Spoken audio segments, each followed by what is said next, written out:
where every corner tells a story and neighbours are more like family, having someone you can trust by your side makes all the difference. For over 100 years, Somerville Laundry Lomax has been a cornerstone in our community, supporting individuals, families and businesses through the moments that matter most. When you need legal support, someone who'll stand beside you, turn to the team trusted by generations. Somerville Laundry Lomax, for all matters when it matters most.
It's finals weekend. We are the Traeger Woodfire Grills. Round of 16, Jesse Ferguson out there in red. My name's Crispy. Creed Smart's in blue. Good morning, Binzy. Howdy. The action keeps on coming. Jesse Ferguson in the red jersey. He's been ripping all year. Guys on the tear.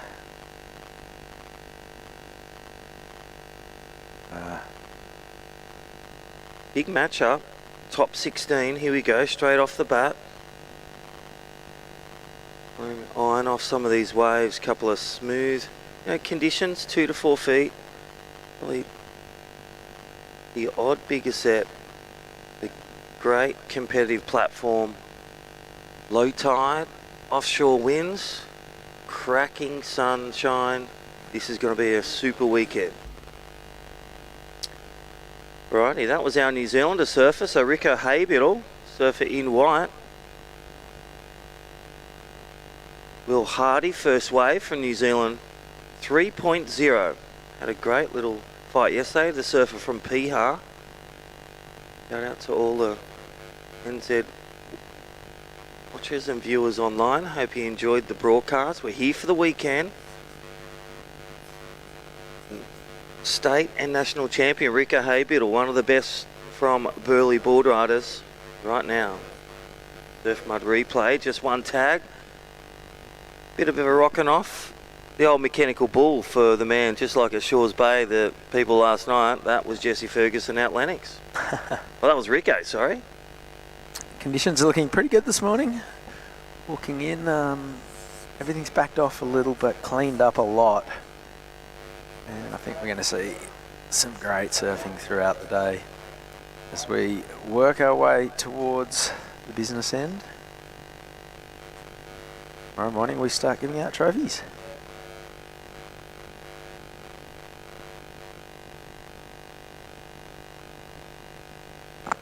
Yeah, crowning 8 champions tomorrow, but right now today it's finding your way there in the pointy end. Make the semis, make through some of your quarterfinals. Top 16 for this division. Then they go to a 4-man quarter this afternoon. Man-on-man semi-final if they dare make their spots this afternoon.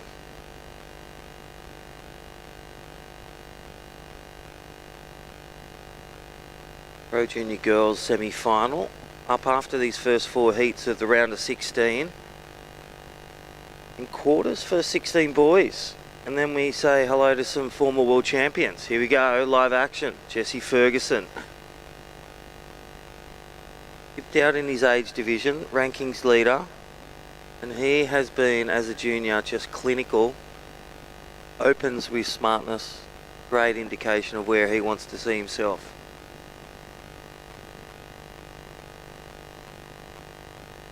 Reed Smart, been in it for a long time, the Coffs Harbour local. Shout out to Coffs Harbour Board Riders. Lee Winkler and all the crew. His sister Rosie, such a powerhouse ocean family. Finding himself in his last years on the Pro Junior. Here we go, Jesse Ferguson. There's one we missed, but the cameraman got it. That is Rico Haybiddle going left under priority. Bit of smart play there for White. And then this was Jesse Ferguson on the right. Just the one turn, but it was a big one. And the offshore, doing that fan of spray a big favour and really supersizing the action there. Out the back, someone's taken to the sky. That might have been Will Hardy. Yeah, I think that was Rico. The Burleigh boy loves to get innovative. Yeah, really playing. We got even the field of view. Head Judge Kai, amazing. Just navigating that morning light, that glare that comes up till about 9-10 o'clock. So having these 4 peaks, we're utilising about 3 till that glare gets about 9-10 o'clock. On the morning sunrise here at the beautiful Lennox Head. And shout out to Bundjalung Nation, some NAIDOC dancers this week on NAIDOC week. Respecting our traditional owners, Bundjalung, past, present and future. Right, scores are in there. Binsey, 467, Jesse Ferguson. Again, judges rewarding attack, vertical hits. Here it is. Great replay of red. Big blast off the coping. Kicking the tail, kicking plenty of spray. Finesse. Rico Haybiddle, 403 combo. Here we go. Alright, so 2 surfers up on this wave. That's Creed Smart on his backhand. And behind him, this is Will Hardy swinging into action. So a ton of scores still to drop in. 8 minutes done, 12 to run. This is heat 1 of the round of 16 in the Traeger Grills Pro Junior. How long has the Pro Junior been a part of this whole weekend, Crispy? From the get-go, 16 years, 15 years. Traeger, the last couple of years coming into it. And Soundbot last year and this year. And look at this rapid fire. Amazing surf mud replay. Big shout out to Jason, the family. Magella, great support of this event and athletes, and there we go, heat leader. Finding 2 moments. First one a 4.67. Not about how many turns, it's what type of turns, where it's placed, how it's finished. I love the way utilising priority. Creed Smart. He's not out of the game. Score to come through for Blue. Will the New Zealander come in, and here we go, Creed Smart took a priority. On the right was Rico Haybiddle. That actually is his second one. Run us through this on Binzi. Alright, so this is Jesse Ferguson on his second wave.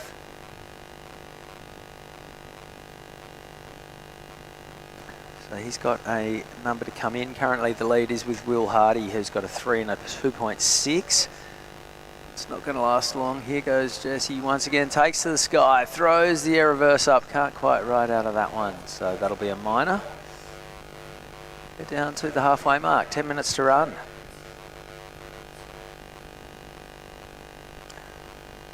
It's the replay of Jesse's previous to last wave. 2 strong turns.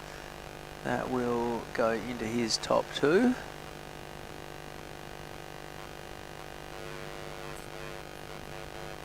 Last score for Creed Smart, a 4.93 gives him the lead. He's got a 4.93 and a 4.23.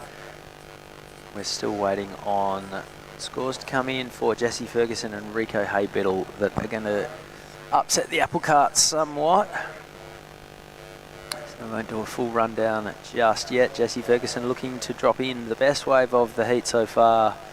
It's going to be in the 6-point range. There it is, a 6.17. So Jesse Ferguson, a 6.17 and a 4.67 in the lead.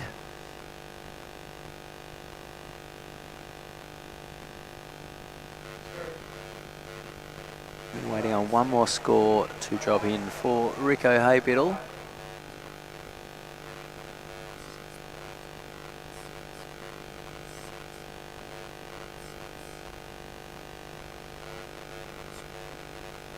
This is the Surf Mud replay.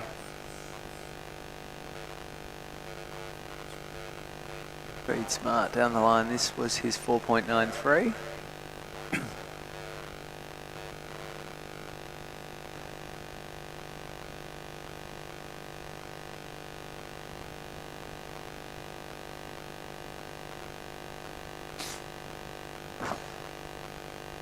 Last score for Rico Haybiddle comes in at a 3.8. So with 8.5 minutes to run, Jesse Ferguson is in the lead with a 6.17 and a 4.67.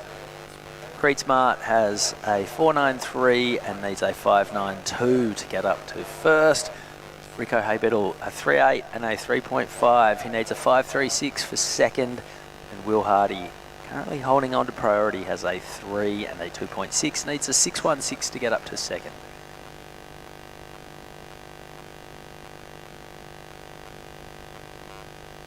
7.84 would put him into the lead with 8 minutes remaining.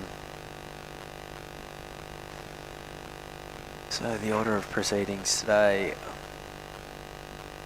heats 1 to 4 of the Pro Junior boys, and then heats 1 and 2 of Pro Junior girls. Quarterfinals of the under 16 boys takes us through to 1 o'clock, and then we have the Heritage Heat, featuring none other than Solly Bailey, Adam Melling, James Wood, Robbie Page, and a few more.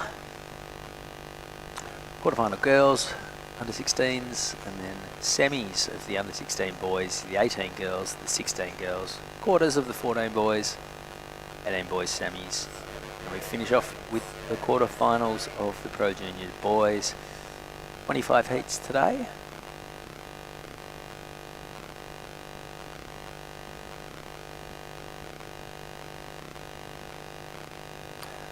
Seeing Jesse Ferguson dropping a minor score, waiting on a number to come in for that last wave from Will Hardy.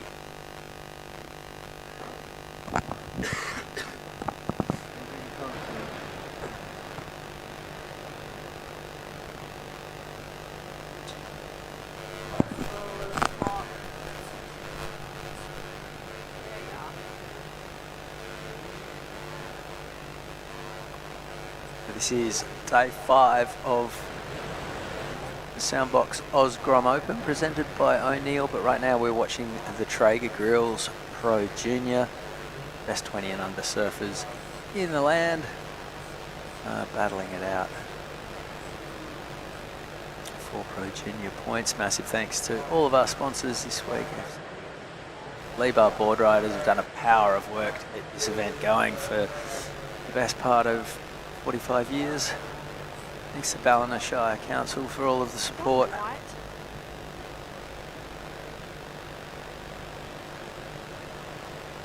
So 5.5 minutes remaining. Last score for Will Hardy isn't going to factor into his top 2. Here goes Rico Haybiddle throwing some fins and riding out of that one nicely. Imagine that will go into his top 2. Just over 5 minutes remaining. Jesse Ferguson so far showing his class with a 617 and a 467. Here's the replay of Rico's last wave. First turn was good and the finish was dynamic. So a strong 2-turn combo for the man from Burleigh Heads. Here goes Jesse. He was heading left while Rico was on the right, but nothing eventuating there. Meanwhile, Creed Smart on his backhand. A couple of tidy turns behind him. This is Will Hardy cashing in his priority.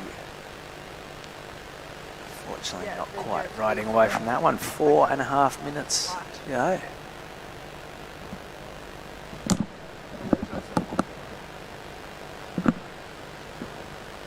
So an empty lineup. We've got 4 scores to come. Here are the replays. Creed Smart on his backhand.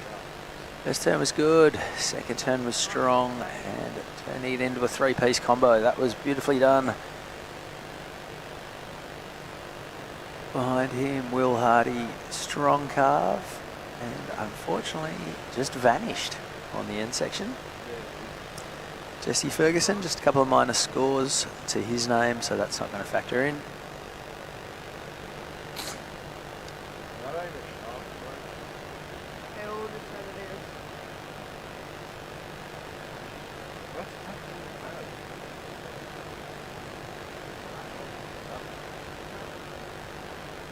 They have the water patrol and the lifeguard down there. They're both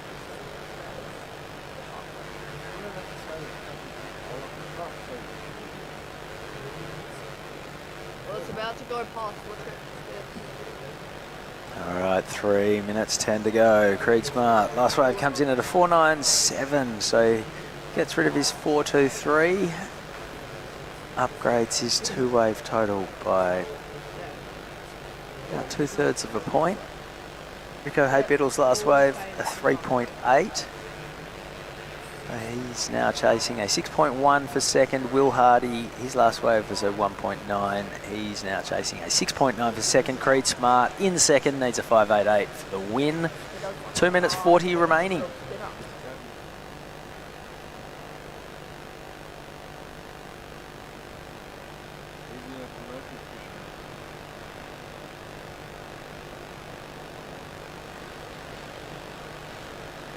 This is Rico Haybiddle. That's a replay from earlier.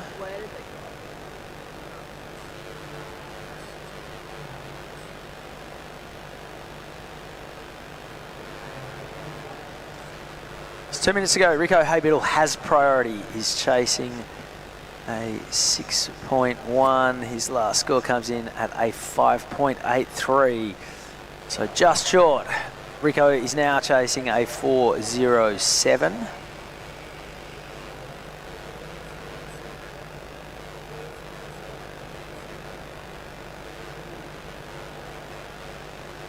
think that 5.83 was from quite a while ago. It just took a long time to drop his score in, hence Rico moving straight back to priority.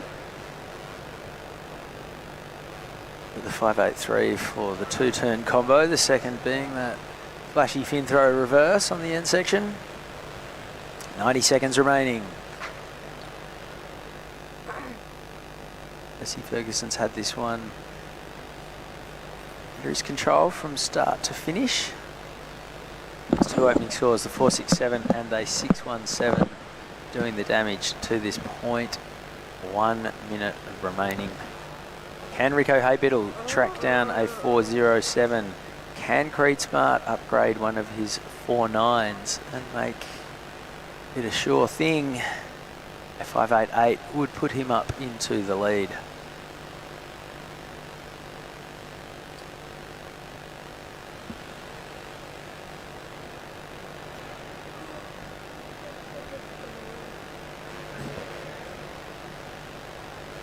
Creed Smart looking at the horizon, hoping there's nothing coming. Rico Haybiddle will be looking at the horizon, hoping the complete opposite. Here goes Will Hardy. He needs a 6.9 to advance, can't get into that one. Here's Jesse Ferguson. This is a victory lap. Throws the tail high. Nothing coming on the landing.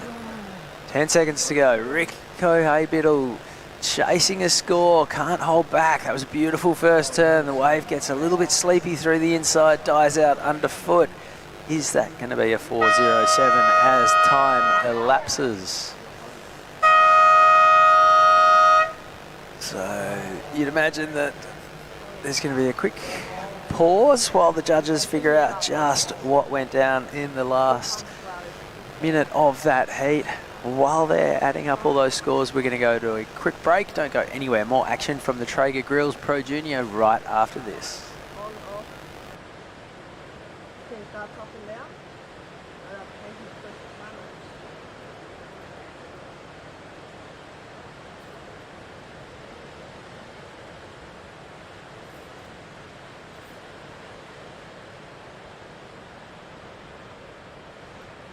Can you see any circles?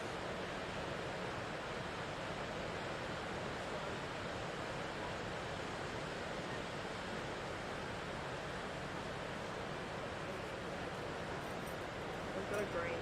That's it.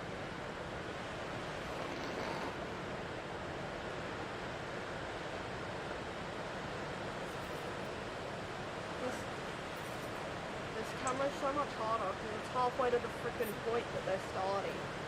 So you can't see them.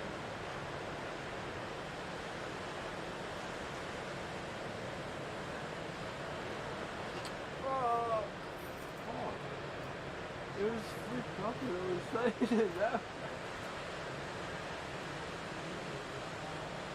It's so annoying.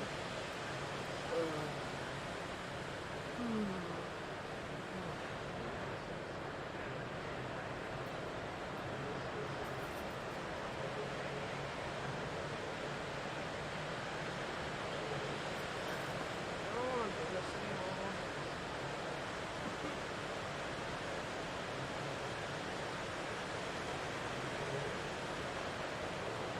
Come experience nature's greatest migration with Ballina Bar and Marine Adventures. Locally owned, family operated, and passionate about sharing our incredible coastline. Your whale watching adventure starts here. Book now at ballinabarandmarineadventures.com.au.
Go like this.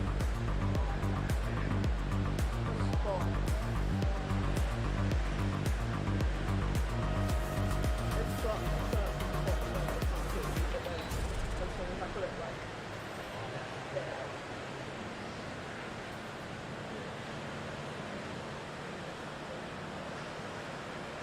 Wow, so heat 2 in the water, this is an interesting one. Surfing the heat before the heat started, caught the wave. He goes to 4th priority. Zach Johnson peaked a little early. Righty, that last one, we got some hot results. And how was that? Last ditch effort, caught a wave a couple seconds ago. A bit like we saw with a couple of surfers in the juniors in the Soundbox, but the Traeger Pro Junior, Rico Haybiddle, gets the score. Needed a 407, got a wave on the bell, didn't give up. Nice vertical hit, nice carve. Burley's own and dual citizen, Australian, Burley and New Zealander, gets on through, so congratulations. And Jesse Ferguson, from his first turn, that last heat, didn't set a foot wrong. Binzi. No, so Jesse led from start to finish. Creed was kind of tucked in nice and tight in second for the majority, but Rico got that wave. And he has just nudged Creed's mark by 0.13 in a score that dropped a long, long way after the heat had finished. And the heat,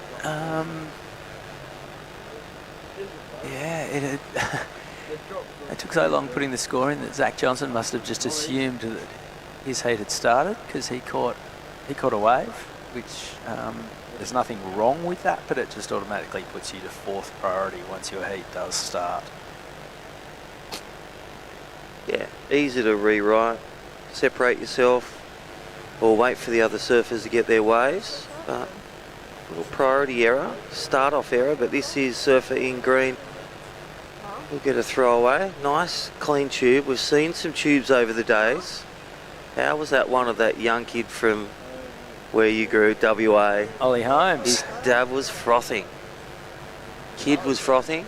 Big double-handed for the North Point local. Wow, North Point's a bit of a stretch, but he definitely has a swing out there from time to time. Yeah.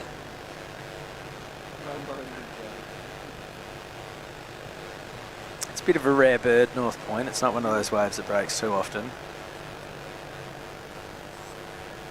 It still kind of makes me, ran an ACC or one of those events back there in the day, and you would have to get so lucky to run an event at North Point. Championship Tour's been there a couple of times, but it is a massive, massive effort to relocate. Yeah. 12-hour rebuilding of the site, moving the broadcast trucks, the works. It's shocker. Huge effort from the Surfing WA work crew, and on a couple of occasions they have done it. There's been a couple of really good days. There's been a couple of quite slow days. The slowest day in the history ended up with Sebastian Zeitz dropping one of the best 10s you'll ever see, that completely redeemed the show right before the final bell went at the end of the day. I was going to say that 10 from Seabass still in the mind's eye. And right now at Lennox, looking to climb the rungs at his Bondi zone, Fred Carmody. Amazing junior career. Mr. Consistent. It's going to be a good matchup. He gets through to take on Jesse Ferguson. But right now he's got Zach Johnson on his heels. Davey Glazier been in great form. And Henry Dowling. There is, well, you win, you grin. That is Jesse Ferguson. Such a humble surfer. Even this morning when we're all setting up all our amazing Lee Bar committee, he's just there eyeing off the waves. Up early, down to one jacket, double jackets for the first 4 days. Sunny's out, starting to heat up here for the weekend. Here's your Surf Mud replay. Nice little tail finish, nice drift to the fins. Red is like All right, so Traeger Pro Junior. Don't forget Heat 3 up next. This is day 5 of the 6-day event. Check it out on live heats, live scores, live streaming, and World Surf League on the app. Oh, Spain have just scored, so 2-1 over Belgium. They've got the win. Uh-huh.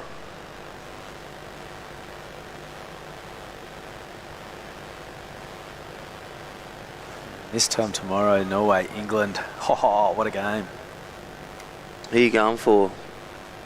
The Dolph Lundgren times 2? I grew up in Norway, so Yeah, wow. I'm with the Vikings. Been exciting, their celebration as well, They're brilliant. when they hit the drums.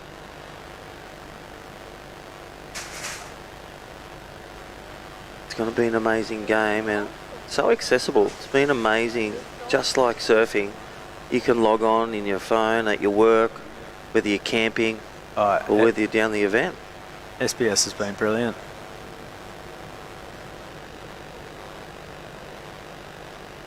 Yeah, it's amazing how good their app is. You just open it up and you're watching it. Some of the ones you pay a fortune for, not quite as great. All right, first round of scores is in. Fred Carmody with the better of them. A 5-point ride for his opener. Henry Dowling, 2 scores, a 3.83 and a 0.83 have him in second. Davey Glazer, 0.73 for third. And Zach Johnson, well, he's got his priority back.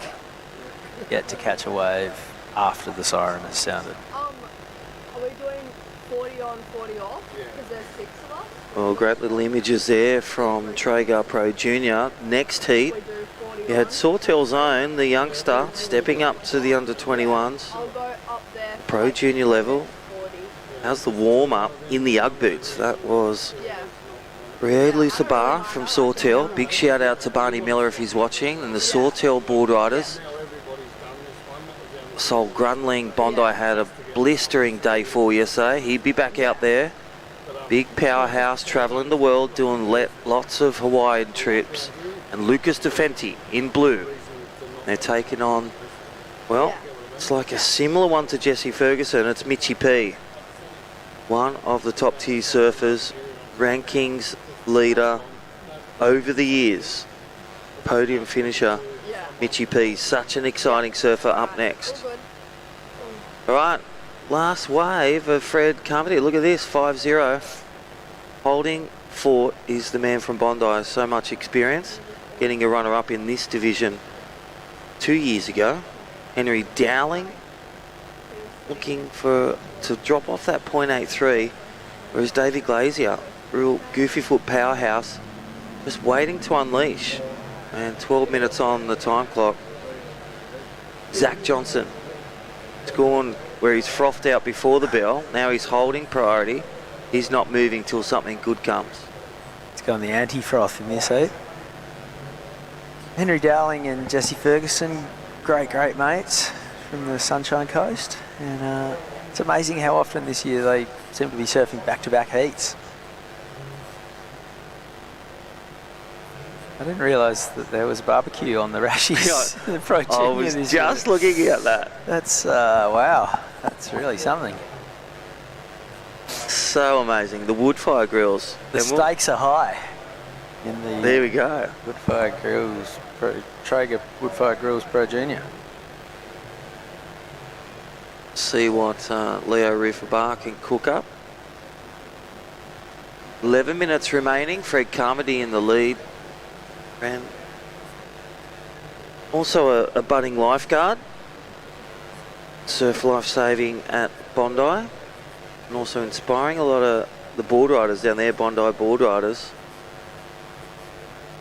Actually, when Rabbit was in, 78 champ, he was in the booth talking about all his competitors. He mentioned the Shane Horan and how some of the competitors really savvy from the East Coast beaches and international as well. But Bondi, such an icon, just like WA and all the key beaches, whether it be Cronulla, Newcastle, Northern Beaches, Gold Coast, so many world titles. Kingscliff has 8 world titles. Well, Dane Henry down the track at another.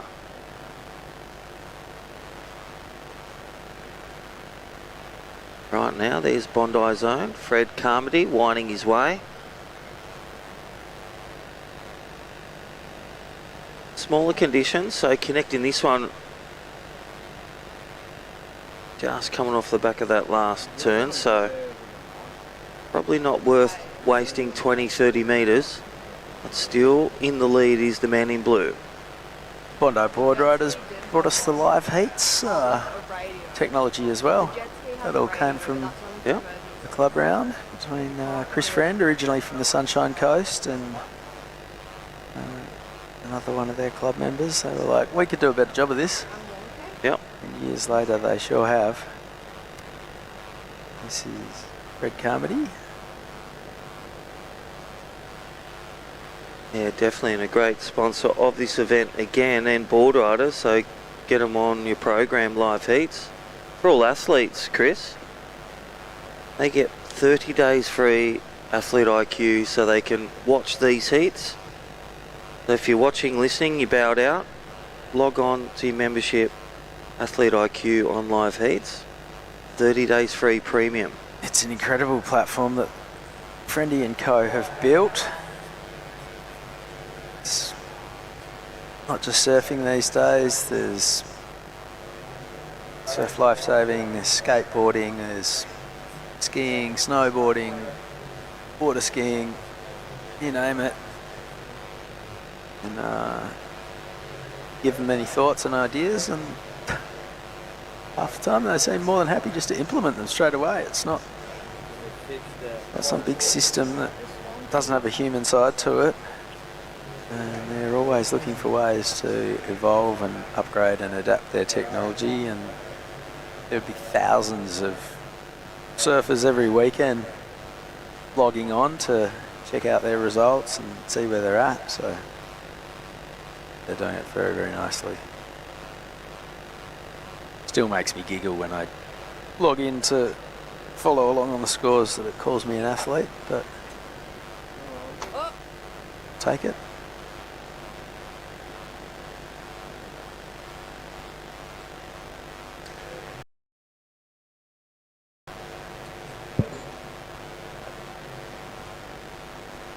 Right. Oh, Davey Glazier, where is he? There he is. Larry. I get the replay on that surf mug. Already thrown away 2 waves. Sitting in third. Literally needing that excellent score. Let's have a look. Good wave. There's the speed. Nice high line pump and twang. Oh. Kicks it out. Does he ride out? Well, that replay shows pretty much gets the nod. Is it going to be an 8.5, 8.7 as white and red looking for big scores in the back end of this heat? 6.5 minutes remaining. They're going to move quick. Go, Fred Carmody. Sorry, that is... That's Davey Glazer. Davey again. Davey again, sorry, in white. 2 quick waves. Just didn't come off that air rev. That would be a way to get the score to go to second in 1 minute. Glazier style. Glazier style. All right, big shout out to Traeger Grills, the partner of the WSL Pro Junior. I tell you what, via Carnival Food, the normal Traeger Grill and Carnival Barbecue Pack, $2,399. We're giving away one at Epic Marketplace, as well as 2 of these winners will be gifting that picture that was on Rio Lifabar's back. An amazing Traeger Woodfire Grill to winner of the Pro Junior Men and Pro Junior Women tomorrow. All right, 4.6, look at that. Chris, Binzi, 4.6, nice one turn.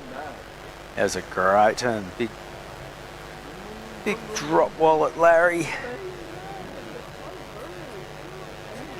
It's put him well and truly back in the picture.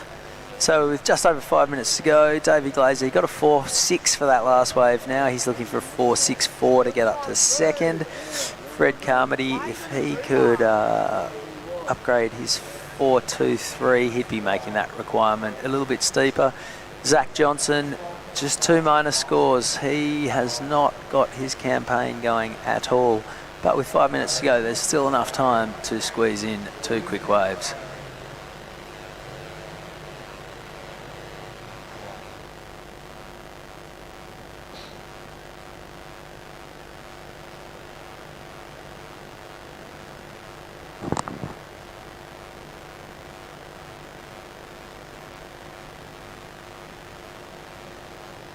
Yeah, I wonder, going back to that little error at the start, rattled him a bit.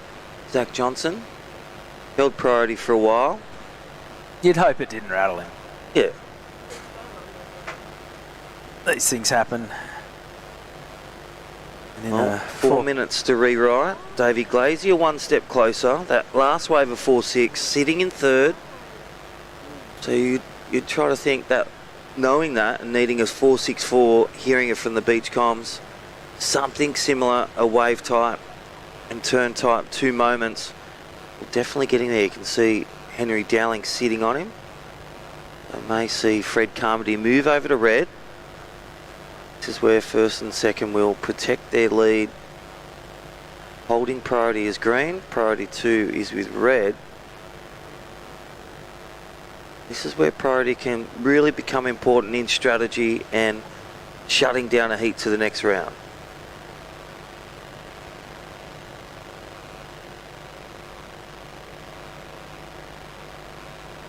Alright, this is heat leader with first priority. A little bit of a wobble off the bottom, but doesn't seem to be, well, maybe it did translate to not quite riding out of that end section manoeuvre.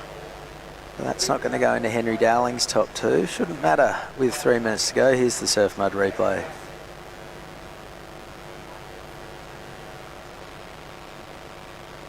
Not quite sure what happened with that last section. Looked like he was riding out of it pretty comfortably.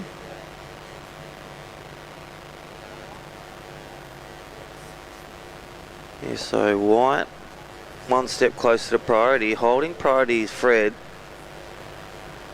Really savvy competitor from Bondi. Knows the value of priority over another surfer and knows the value of a wave in such pressure moments. Yellow flag up, 2.5 minutes.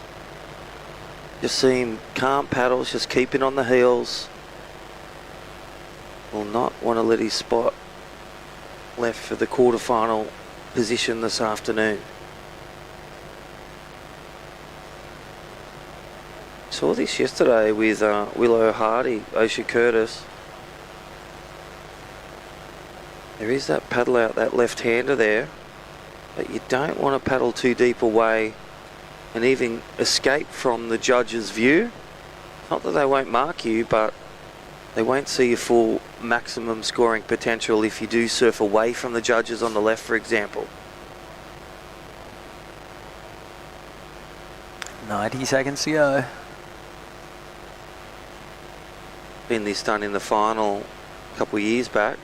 Mitchy P and Fred, they paddled all the way up to Lennox and then way back down to Shelter. Yeah, well, Fred Carmody, he can't afford for Davey Glazer to catch a 4.64, so the man in second is sticking like glue to the man in third. He's not going to let him out of his sight. Fred does have priority, so if need be, he can drop in on the man in white, but it's not to be. Here goes Davey Glazer. He's chasing a 4.64, takes to the sky, and unfortunately loses his craft. And that's not going to go into his top 2, so panic stations no longer for Fred Carmody.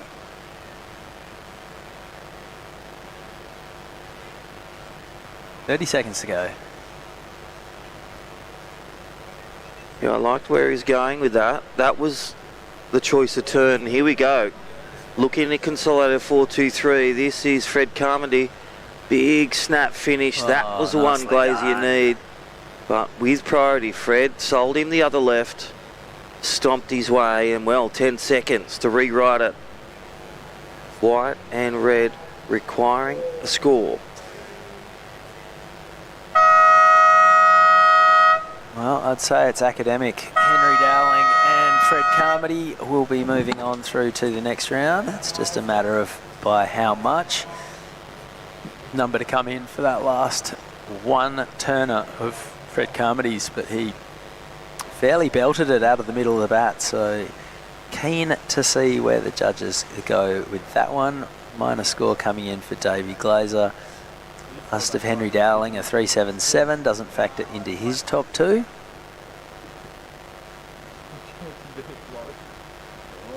And that's the way of Fred Carmody's. They're trying to give a number two, a 5.33. So in fact, he ends up winning the heat. Henry Dowling is through in second. Don't go anywhere. Heat 3 of the Traeger Grills Pro Junior coming our way right after this quick break. Yeah, I just seen them with the wave.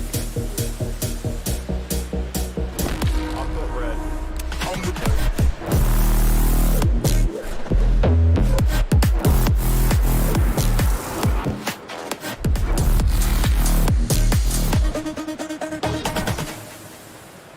In a place where every corner tells a story and neighbours are more like family, having someone you can trust by your side makes all the difference. For over 100 years, Somerville Laundry Lomax has been a cornerstone in our community, supporting individuals, families and businesses through the moments that matter most. When you need legal support, someone who'll stand beside you, turn to the team trusted by generations. Somerville Laundry Lomax, for all matters when it matters most.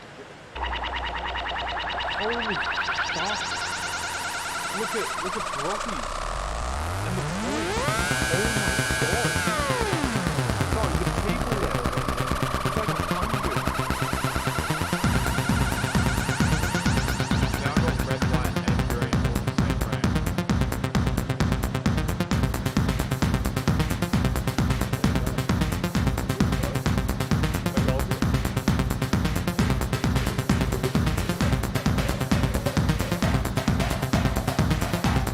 Out of control.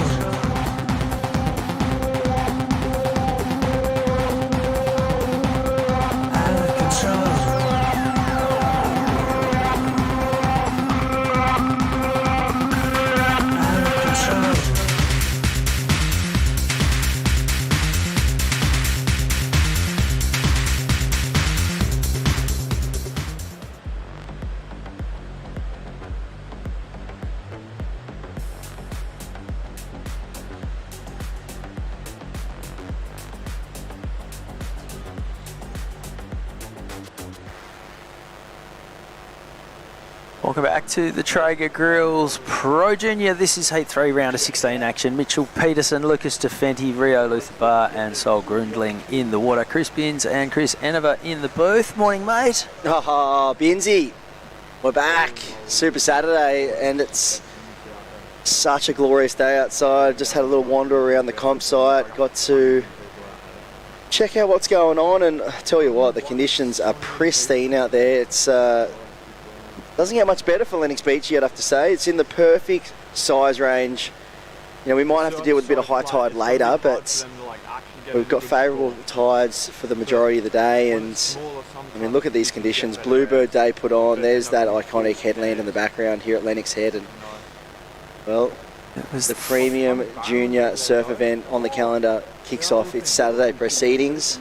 It was thoroughly pleasant walking in this morning, which might not have been the case over a couple of the previous. It's like one of those days when you get the snow. It's been snowing for days, and then all of a sudden you wake up and it's just bluebird skies. Every lift's open. You're just going, this is what it's all about. Yeah, look at the conditions. Little rainbows, and there's the lads out there just hustling for position.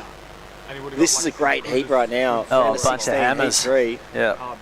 Wow, these four surfers were in incredible form yesterday, and they've been some of the standout competitors in the draw. So four of them matching up. Mitchie P in the red, Lucas DeFenti in the blue, Rio Lutherbar in the white, and Sol Grundling in the green, crack a matchup. That could honestly be a semi-final Oh, or absolutely. a final. Yep. You know, you see these guys constantly at the top of the leaderboard. But here we go. Mitchell Peterson and Sol Grundling both passed my first test of being a good surfer. They say hi in the lineup, give a big smile. I back that automatically. Don't know Lucas, but the Burley boys say he's good. Don't know Rio Lutherbar, but I do know he's been ripping. So Proper. so far so good for all of these lads in this heat. I'll just give it a couple more minutes to Look, that next heat, you can see that on the screen there. That's another blockbuster heat that's coming up. And well, we're getting down to the pointy end of the draw. Saturday, it is the final weekend of this event. We'll be wrapping up the finals and crowning champions tomorrow. That'll be happening in the morning, Sunday afternoon. We can sit back and just watch the mighty Seagulls. And there's a two-turn combination. Nice surfing there from Lucas DeFenti. He was all over it yesterday. Had a really good reading on this lineup.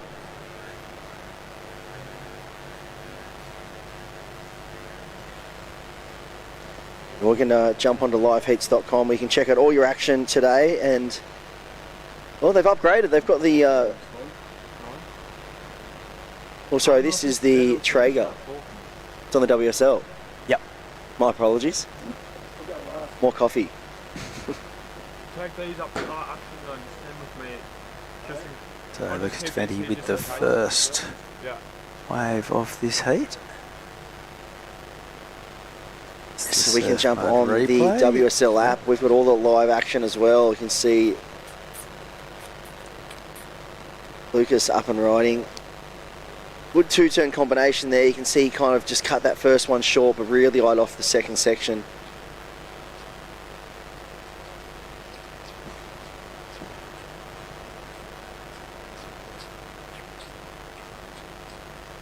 What did you get up to last night, Binsey? Anything special? Absolutely around town? nothing. Absolutely nothing? I made very low. My mum's So we can birthday jump. had to FaceTime the family as they were all doing dinner last night. That was about it. Tuned into a little bit of the Bolito Open, presented by O'Neill. Saw Winter Vincent had a good win. That's his lower half, we can see on the screen in front of us. Can't see his head. Solid but unit. He's a big unit. And looks like the natural footer, Sol Grundling, up and riding. He's a standout competitor from the Northern Beaches. Heard some of the lads around the Kiwi and the Changa call Winter Julian Smith. He's got Julian Wilson's head on Geordie Smith's body. It's not a bad combo. Mate, there's voice combos. Definitely.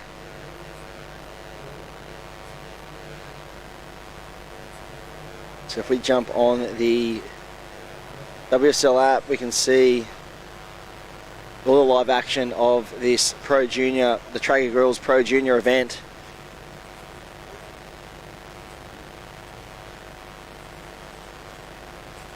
Well, we've had some great surfers already this morning progress through. Jesse Ferguson leading the charge, that opening heat win today, and well, Lucas DeFenti, a 4-point ride for his first wave, that two-turn combination. We're waiting for last of Sol to drop in.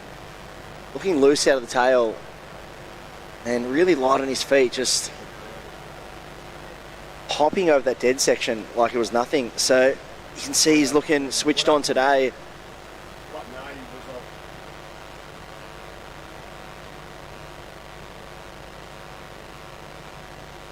Just telling them that you got comms again. I can hear again on camera 3 now. Well, Mitchy P, he's leading the charge in this heat on the rankings, currently sitting 8th on the Australia Oceania Junior Series rankings. Just over 1,000 points locked in, and So can you move that tower? put it onto that. Well, his best result was a 5th in the Pro Junior at Newcastle.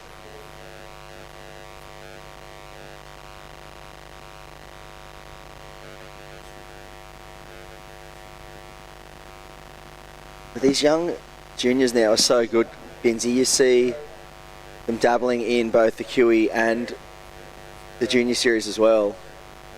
It's like we were touching on yesterday. It's pretty cool. You can be someone like Dane Henry as well, how you could go over to Toledo and just do a junior series event. Wow, that was a full spin to win from the surfing green. North Stain Board Riders. Yes, Sol Grudling, he'd be stoked with that one. I can't wait to see the replay. That was just a really fast spin, almost like a flat spin. Landed perfectly in the flats and just iced the landing. So Sol's first wave was a 3, and well, there's a bit of a drop wallet for the goofy footer. You can always trust a goofy to find a left out in the lineup if there is one.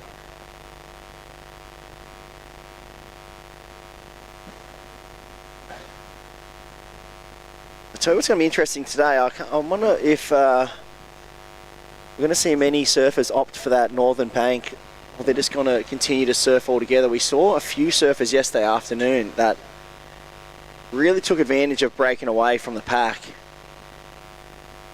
And here is that left-hander for Rio. Nice first turn. We didn't see that one, and we saw this last end drop wallet. So 2-turn combination, solid surfing. Looking really solid on his feet, but the replay we want to see is this one. Watch this, Binzy. Yeah, so how are you going? Oh, that was just... It was a lightning quick spin. So quick, almost like a flat spin. Like, almost had a bit of Joel Vaughan-esque to it, that one. Like, just... Yeah, projecting out to the flats rather than getting a ton of amplitude.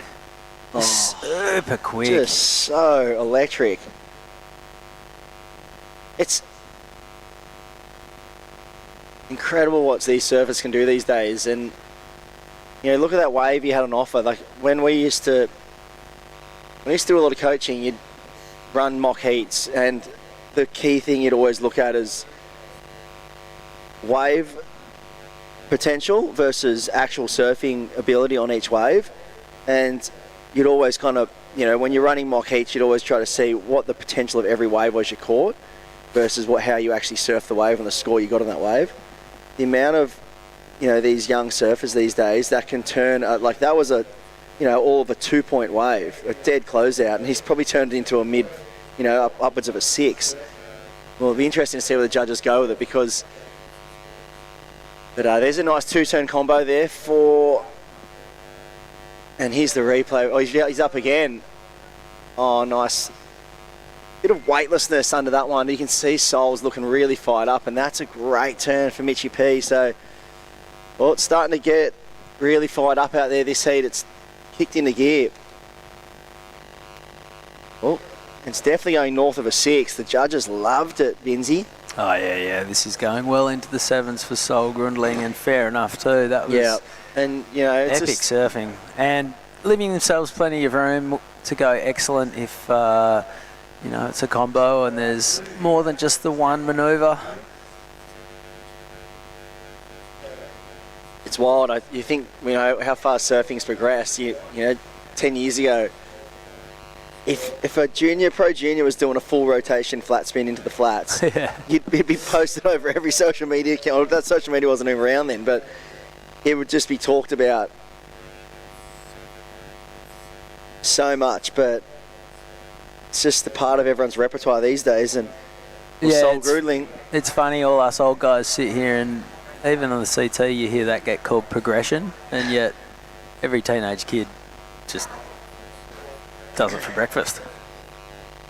And here's the replay of another wave. Sol just getting weightless under the...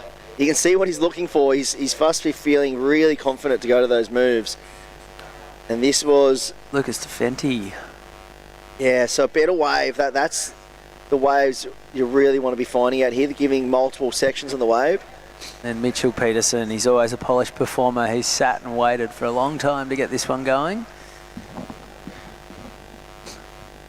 I've got your back, Binsy. Like, you just like, it's like when your ears blocked and it just all of a sudden clears one day and it just randomly opens up. That's what it feels like now. I can hear you again. So we're back on. So a ton of scores waiting to drop in. No matter what happens, Sol Grundling's going to be in the lead with a 7.17 and a 3. He's got some numbers to come in as well. Rio Lutherbar's got a 4.23 and a 2.17. Just over 5 minutes remaining. Expect a solid score to drop in for Mitchell Peterson as well.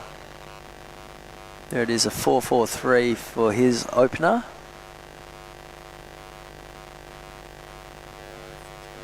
Yeah, so currently leading this heat, Sol Grundling. I mean, he's sitting in, 16th currently on the Junior Series ranking. Sorry, he's down in 22nd on the Junior Series rankings right now after a few events he's surfed, and his best result so far is a 9th, so he'd be matching that right now if he was to go out of the event, but he's looking really solid in this heat. Got that big 7.17 number.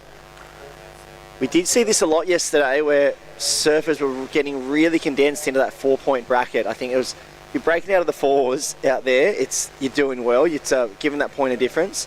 And that's definitely what Sol brought there, that X factor, that point of difference, that really little wow factor that stood out to the judges. All right, this is Rio Lutherbar on his backhand, a little bit too deep, and he is out of there. Here goes Sol Grundling once again. Was that Sol or Luke? Yeah, that was Sol, that big weightless. He's really got that turn on lockdown. He's done a couple of them now. They're looking really spicy. So North Stain board riders, one of the highlights of the surfing year as far as I'm concerned. Did you see the footage of when George Pittar won Margaret's? Everyone's ripped the tent down. And they were having a club round. That was incredible. That was everything that's good about Aussie surfing and board riders culture. That was awesome. I know, and there's still heats going on in the water at the time. They're reading out, 4s and 5s in the under 18s final. But what's GP's winning a CT? 100%. But what's so special about that as well? I mean, when you get on the CTs, a lot of the surfers, get referred to as their country of origin. They're from Australia, from Brazil. But where it all starts, and the most important part of surfing, especially in Australia, is the grassroots surfing at board riders level, and that's where it all began. That's where he would have put on his first rashie. That's where he's got his lifelong friends. Essentially, his family, that's not his real family, is your board riders club, and that's what I'm always a big advocate of. It's just essentially your board riders club is your family. Yep. And that was his family just getting so fired up on one of their best mates.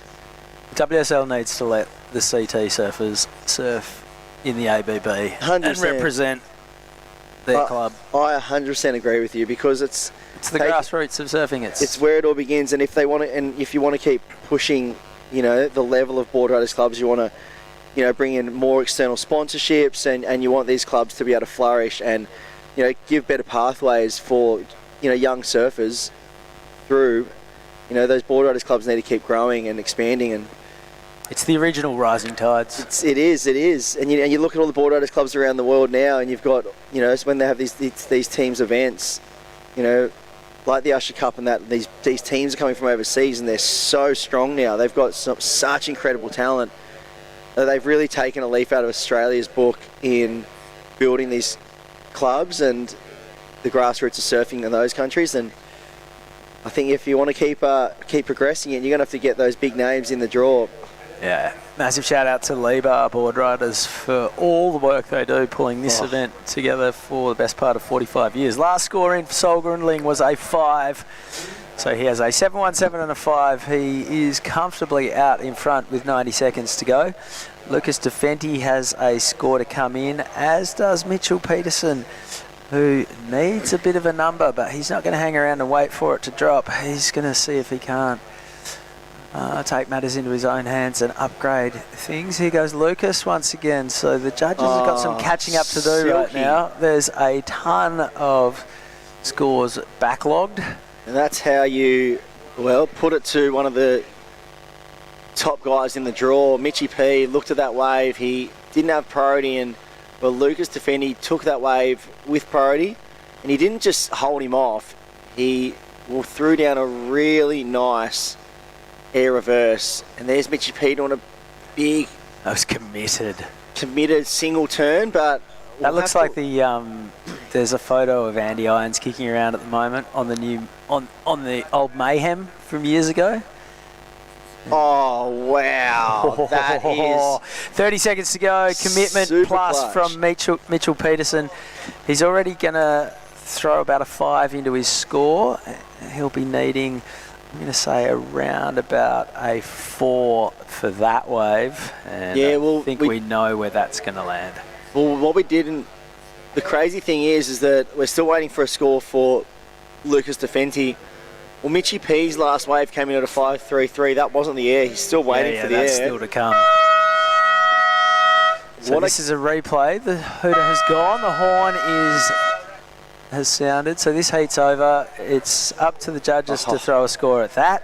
And the last waves of Lucas Defenti and Rio Luthabar. So there's a ton of maths to do. Yeah. We're going to take a quick break, and when we come back with Heat 4 round of 16 action at the Traeger Grills Pro Junior, we'll bring you the full results of this one as well. Don't go anywhere. See you soon.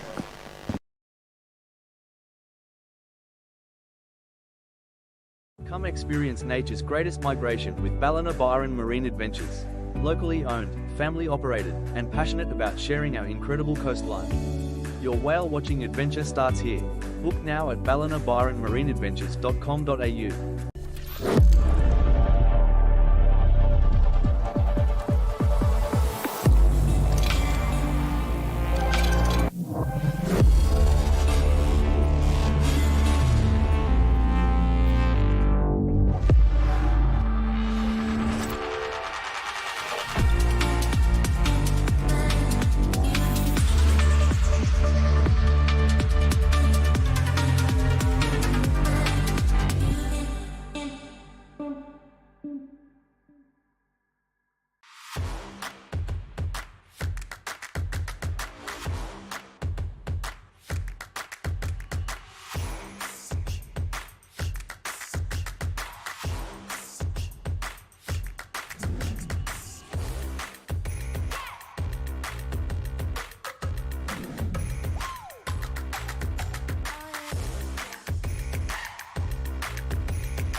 All right, we are back, and look at those scenes from Lennox Head. We are down on the beach break here at one of the most iconic surf venues in the world.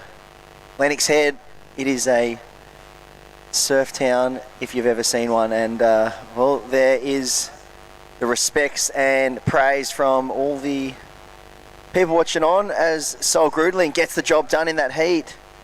And we had a very exciting finish at the end of that one. And what I can tell you, that official results, it was Mitchell Peterson in second position. So that clutch air reverse was enough to get him through that heat. His last two waves, he essentially surfed about a minute heat.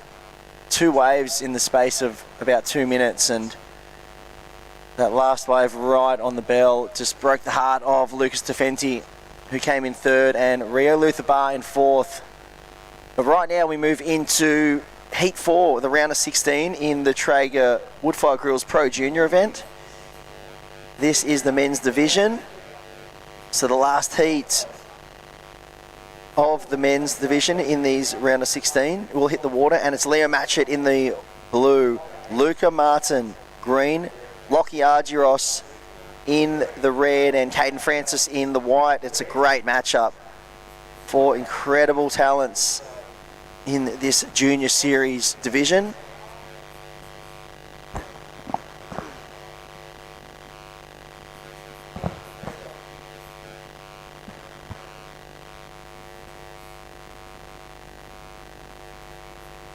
And wow, there's the powerful goofy footer. He just has been looking so sharp this whole event.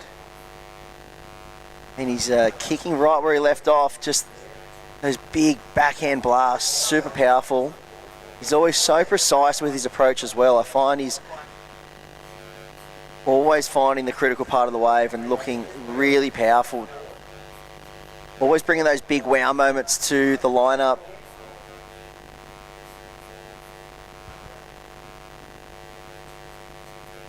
If you are out there in the webland and you are tuned in on the WSL app, you can see all this live action that we are running through today.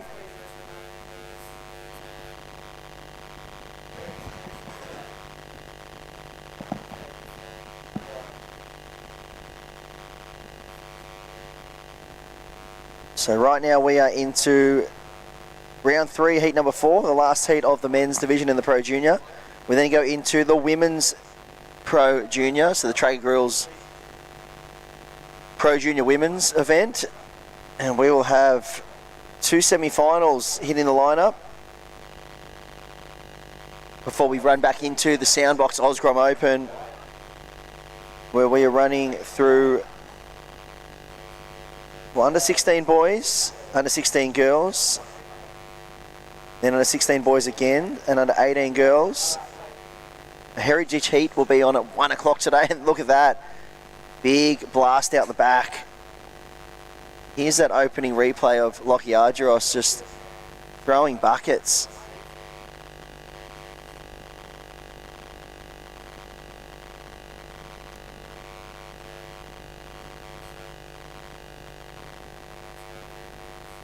And there's a nice whip in the pocket. Luca Martin, the precise approach there, 2-turn combination.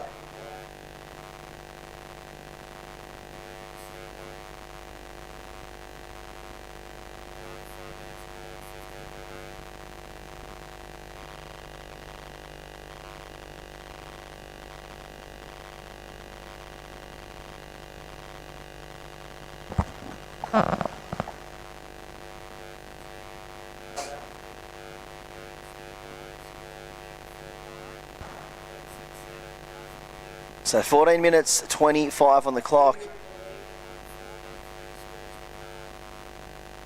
And we're standing by for numbers to come on through. We saw some good rides. Love to see that replay. I think it was Caden Francis with that big blast out the back. So I'd love to see the replay last to white if they have it available, because that was a really critical moment. And well, there is some pretty iconic images on the screen. Talia Tebb and looking like Chelsea Hedges, who is in her corner.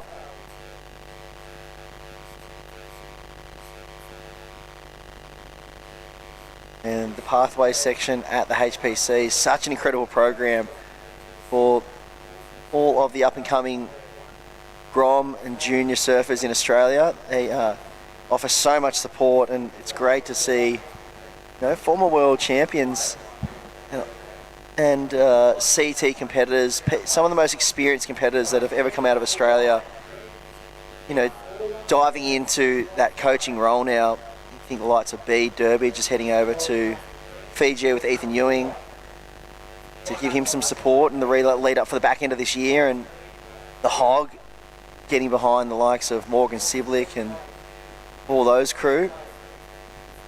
Caltex. And then you have obviously the likes of Chelsea, one of the best goofy footers to ever put a rashi on the Women's World Championship Tour. Is now got the coaching hat on and offering support to all of the junior surfers that are coming through the HPC program.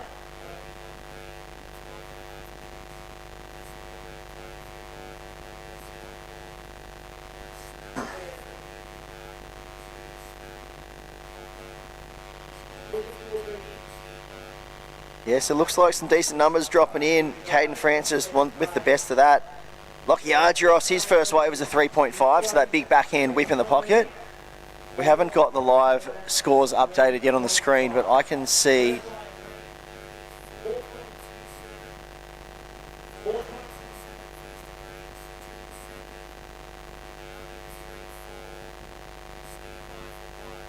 yeah, if you jump on the WSL app, you can see that the scores have been updated there. So Lockie Argyros, he has a 4.17 and a 3.5. But we're having some technical issues with the scores currently on the screen, so we'll get them back to you as soon as they come on through. We are waiting for a few scores to lock in for Luca Martin. Oh, there's the first one locked in for Luca Martin, a 4.27. Well, I was getting a bit lonely in here, but I thought we might as well welcome in a friend. Brittany Nicol, welcome into the booth. Nice to see you, Chris. You know, Crispy left me high and dry, so I've just been talking to myself and having an absolute ball in here, but it's good to have you back on site. And, well, Saturday, we're into the pointy end of the draw here. We certainly are. What a beautiful morning. I feel like this is the best it's been throughout this entire week so far. The sun's kind of hiding behind the clouds at the moment, but it's been shining all morning in the world. The waves are pumping. This is one of those venues that it's almost, I was saying yesterday, it's one of the places you don't, every time you rock up to, you know, some point breaks or wherever you go, you're hoping for swell, and you kind of, the more swell is usually the better, it starts pumping, where this is the place where as soon as it gets in that 4 foot range or 3 to 4 foot range, I think it's the really happy spot here, because it becomes, you know, there's a lot of opportunity, it hits the bank really nicely, and you know, it's not such a battle against the elements to get out the back, and you know, because you already got that big paddle, and it's, you know, condensed out in that back break there. But yeah, I think this is the happy medium, the really sweet spot for this beach break here.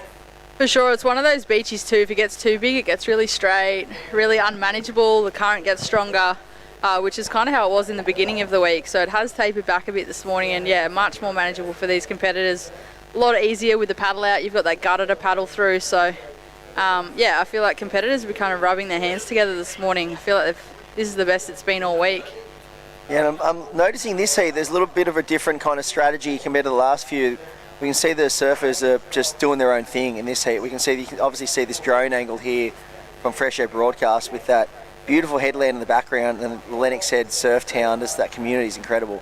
But these surfers in the lineup, spacing themselves out now. They're not really, you know, the last heat they were really condensed. They were sitting right on top of each other, and they were, I guess, playing the game a bit more. Whereas this heat, I can see they've freed up a bit. They've just kind of, you know, doing their own thing. They've all picked a different peak to kind of sit on, and I like it. I mean, it's probably the biggest playing field in terms of a beach break event site that you can have. It's about 300 to 400 metres long where you can kind of sit. And there's peaks all along the beach. There's not kind of one defined peak that's better than others. There's a lot of different peaks that tend to shift and change throughout the day. So I think it's really important to have a good read on this lineup and being super adaptable, because you could paddle out one spot in this peak and sit out there and just nothing come to you. You could just be completely iced out. And it did happen yesterday with a few of the heats that were surfed, particularly the women's WSL quarterfinal. Two first quarterfinals, both surfers that finished in second didn't get a wave over a 1 point ride. They just got completely skunked. So it was one of those things where the ocean just didn't want to play. Only one surfer really had the opportunity in those heats. It was person on person. You'd think that there would be double the opportunity with less people in the water, but it can happen. It can get inconsistent. It can be a little bit out of flow with the ocean sometimes, and you know, you've got to be prepared for that. And I feel like what you just said before, Chris, with this event site, it's got such a large stretch and it is such a benefit. Surfers can kind of pick and choose where they want to head, but at the same time it can be a bit tricky when there's not a defined peak. You know, you might have more opportunity in the fact that you might just get a wave that pops up out of nowhere, but at the same time it can be hard to sit in that right spot when there isn't really that defined takeoff zone.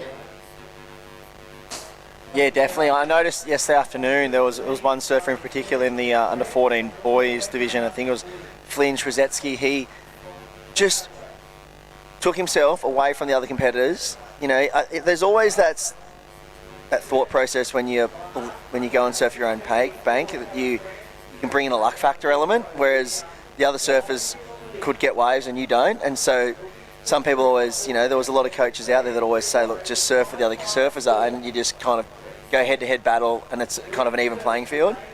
But if you found another, spot on the bank and you've identified something out here, it does take some courage to be able to move away from your competitors and hope it works out, because if it doesn't, it kind of looks stupid, And you start to question, like, in hindsight, maybe I should have just done this and gone and sat with the other crew. Shoulda, woulda, couldas just play through your mind. But Flynn yesterday afternoon, he just paddled way up to the north.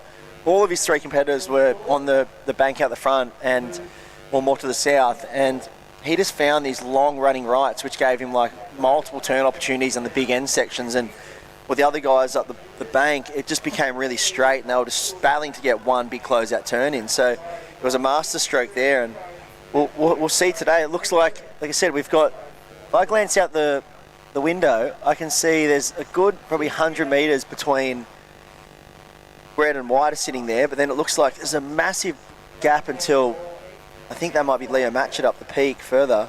You can see them on the screen there. He's about a good 100 metres away. So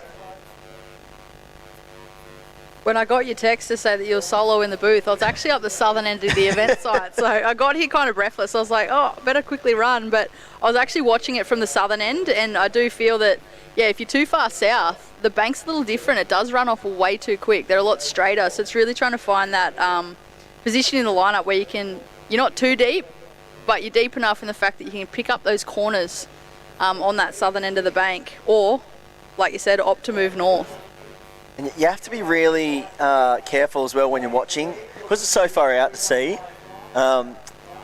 When you see the waves and they break here, they look really pretty. Obviously, with the conditions we've got, we see some really nice peaks breaking off. But you have to obviously look at it really closely, because it's like when you have that mind, when you mind surf something, like especially when you're like, it's snapper or it's big and pumping, and you see these crazy big freight train waves, and you go, that's the best wave I've ever seen. But if you actually get out there to try and surf it, it's so fast. You're not even getting close to making it, So like if you see these really nice waves peeling off, you have to kind of go, wait, how fast is that wave actually breaking? Because a lot of them are actually just not managed, are so fast they're not manageable. When you get out there, you kind of go, this is not what it looked like. So here's a nice looking wave that's kind of backing off a bit and offering 2 good combination turns. Lockie Argyros just super powerful on the back end. He almost has like an Ace Buchan style approach, that real kicked in back knee, and he gets super low with his arm to the front of his board. I'd love to see the replay of that one from Lockie Argyros, just really smooth and whippy surfing on the back end. It'd be interesting to see it from the front angle too. Obviously we had the drone shot, but the front view will be completely different again. It'll probably look like a different location. 100%. I don't know if it's just me, but I find that goofy footers look different when they're on their back end than natural footers. Like, it's obviously for the fact that they're going different ways, but I just think goofies surf different on their back end, compared to a lot of natural footers. I don't know, especially when you watch the tour events. The natural footers, they seem for me to stand a bit more upright or something. I don't know. It's like, I can see where you're coming from, and then I start to question whether or not it's because I've seen a lot more goofy footers go right than I have seen natural footers go left. So here's his wave from Lockie Argyros.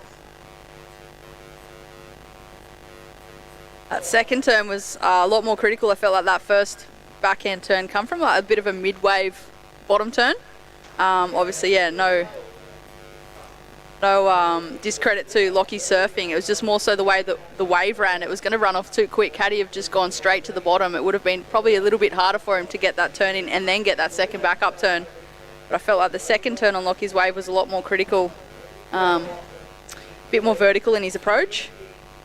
Yeah, if I think to the best goofy footers that go right, on tour now, and the ones that first come to my mind, you think of, Ramsey, Connor O'Leary, they're so powerful, and the way that their style is and how low they get and how much they explode into the lip.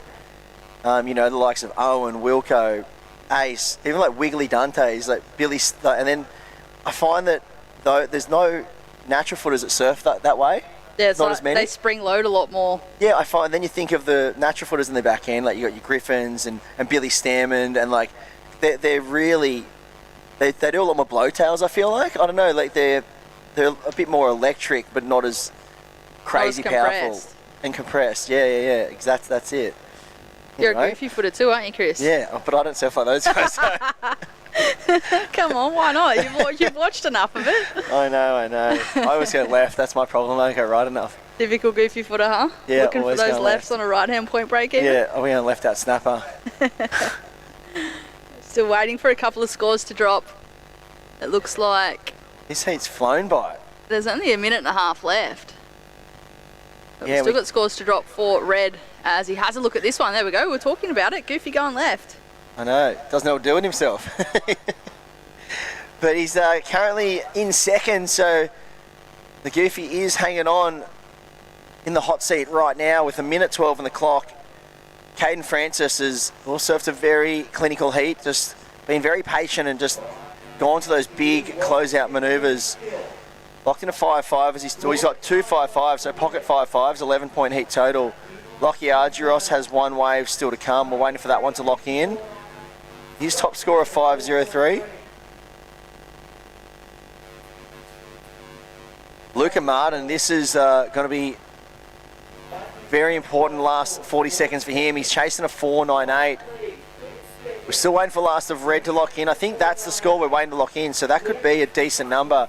It may even put Lockie Argyros up in the lead. He's chasing a 5.93 for first. 30 seconds. Britt. Liam Matchett chasing a 6.3. He's in fourth. He's had a bit of a slow heat, so he's going to need something special in the back end of this, but 20 seconds of time is the enemy here. And look at the drone angles. Doesn't look like much activity in the lineup, so it may be Caden Francis and Lockie Argyros. And we hear the hooter in the background. Crispy counting that one down in the wrong booth. Just He's commentating somewhere, just not here. Yeah, just not to the schedule. But there's the official result in the heat anyway, so we'll be right back with plenty of action from the Traeger Grills Pro Junior event here at Lennox Head. Don't go anywhere.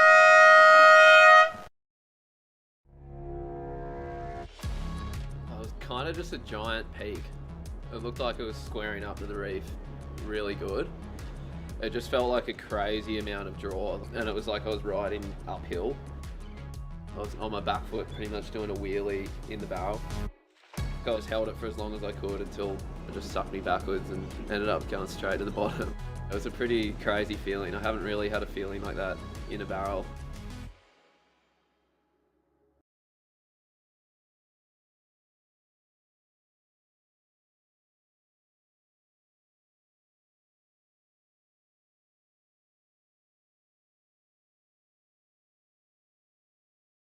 In a place where every corner tells a story and neighbours are more like family, having someone you can trust by your side makes all the difference. For over 100 years, Somerville Laundry Lomax has been a cornerstone in our community, supporting individuals, families and businesses through the moments that matter most. When you need legal support, someone who'll stand beside you, turn to the team trusted by generations. Somerville Laundry Lomax, for all matters when it matters most. At Lennox Head for Saturday action, and we are currently in the Traeger Grills Pro Junior event. Rounded out the round of 16 of the men's division, and now we go into semi-final action.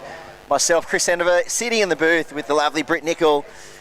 Britt, look at this one on paper. These are two standout competitors in not just pro junior surfing, but in women's surfing in general, coming out of Australia. Talia Tebb, Millie Coco Brown. Yeah, this would be an exciting semi-final between these two competitors. Both of these surfers were in form yesterday.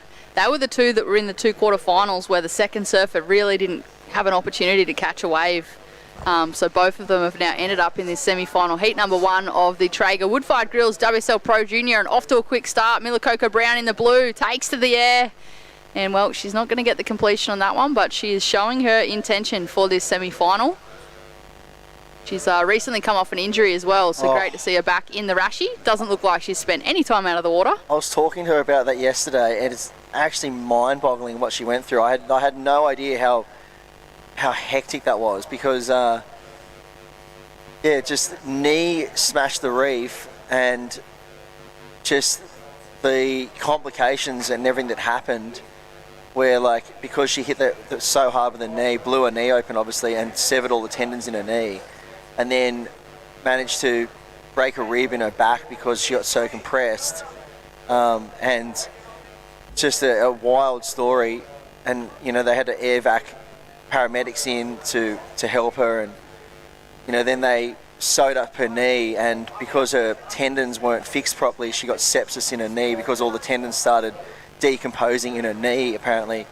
I was just in shock listening to her, and then so then they had to obviously operate on her knee, rip it open, do a full, you know, clean out, get rid of the sepsis, and then she had to, just a wild story. Just good to see her, you know, looking solid again, back on the board, and well, thrown into the air again, so that knee looks like it's in good spirits now. Yeah, it certainly looks like she's been doing the right rehab, and I notice, you know, sometimes when surfers come back from an injury, there can be a little bit of hesitation, but I've noticed that with Miller, there doesn't seem to be any hesitation at all for the types of moves that she's going for.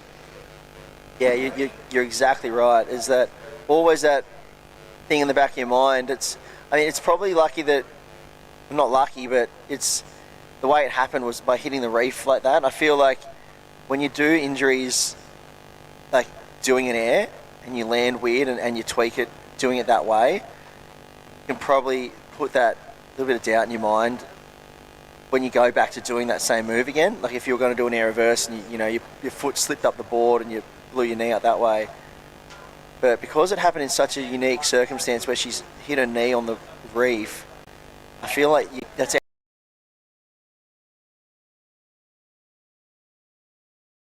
strong, and but she's got a very, very strong competitor in Talia Tebb. This is going to be exciting. Hopefully we can just see plenty of opportunity come through the lineup. The two surfers look like they've elected to be on the southern end of the bank.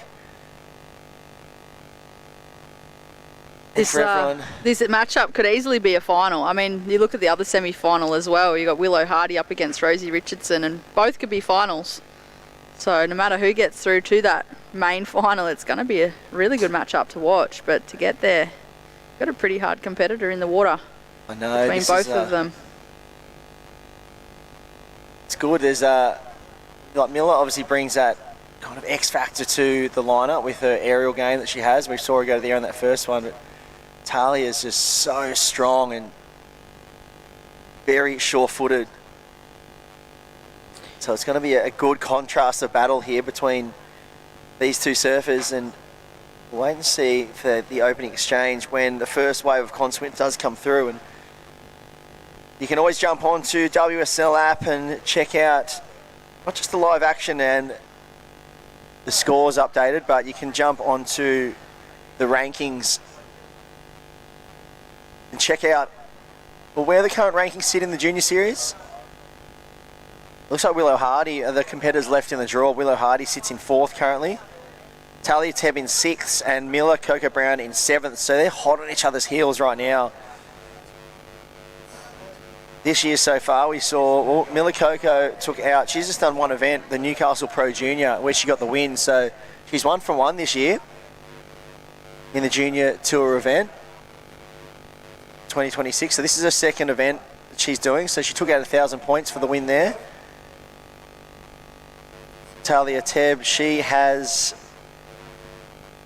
done 2 events. She did the Newcastle Pro Junior where she got a 13th, and the Surfboard Empire event at North Narrabeen where she got runner-up. So she's looking to get that first win of the season under her belt.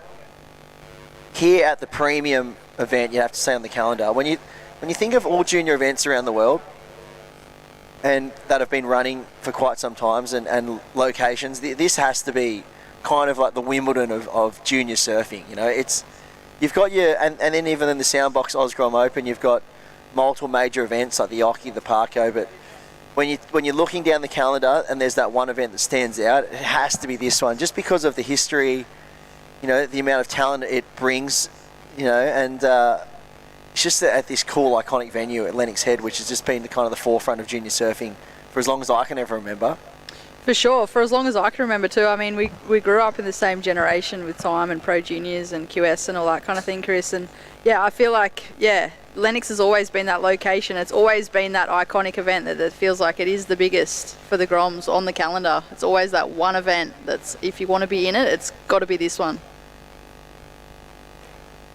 Best of the best here at Lennox. Yeah, I remember running around this town, like chucking water bombs at Owen Wright and Stuart Kennedy, and back in the day, and just running absolute muck. I think the only thing that's really changed about this town is maybe a few coats of paint and a bit of an upgrade to the town, and that toilet block's a lot newer than it used to be, because it was pretty beaten and run down back in the day when I was here. But now it's everything's looking pretty nice and lush and boutique-like in the town here, but it still has that raw feel to it. It's still that, you know, that iconic surf town. It's not overdeveloped too much. Obviously there is, you know, housing going in out the back, but when you look up at the headland, and we see from the drone shots when they do pan up there, it is still untouched and raw, and that's what I love about this place. You drive into Lennox Head and it still always has that same feel, that cozy kind of surf town feel. And yeah, I was only speaking to my partner about that this morning. You know, I've obviously grown up a little bit further north, maybe 40 minutes up the road, and there's definitely areas around home that don't feel like home anymore. But Lennox is definitely one of those spots that you still drive in here and it's still got that small town coastal village vibe. You know, obviously it has expanded over the years, but it still does have that nice coastal, just small town vibe. 100%, but don't get it wrong, the locals here, ruthless. Yeah, I'm sure they're probably town. not that happy that, you know, that has expanded over the years. It's just in comparison to others, it's still one of those towns that still feels like it's got that hometown feel. Yeah, but you're not going to get welcome with a cup of tea if you paddle out Lennox Head, that's for sure. There's certainly a few surfing up the point this morning. There was plenty out there yesterday too. Yeah, no, there's a good bunch of locals here, and we've got to say a big shout out to the Lebar Border Riders Club.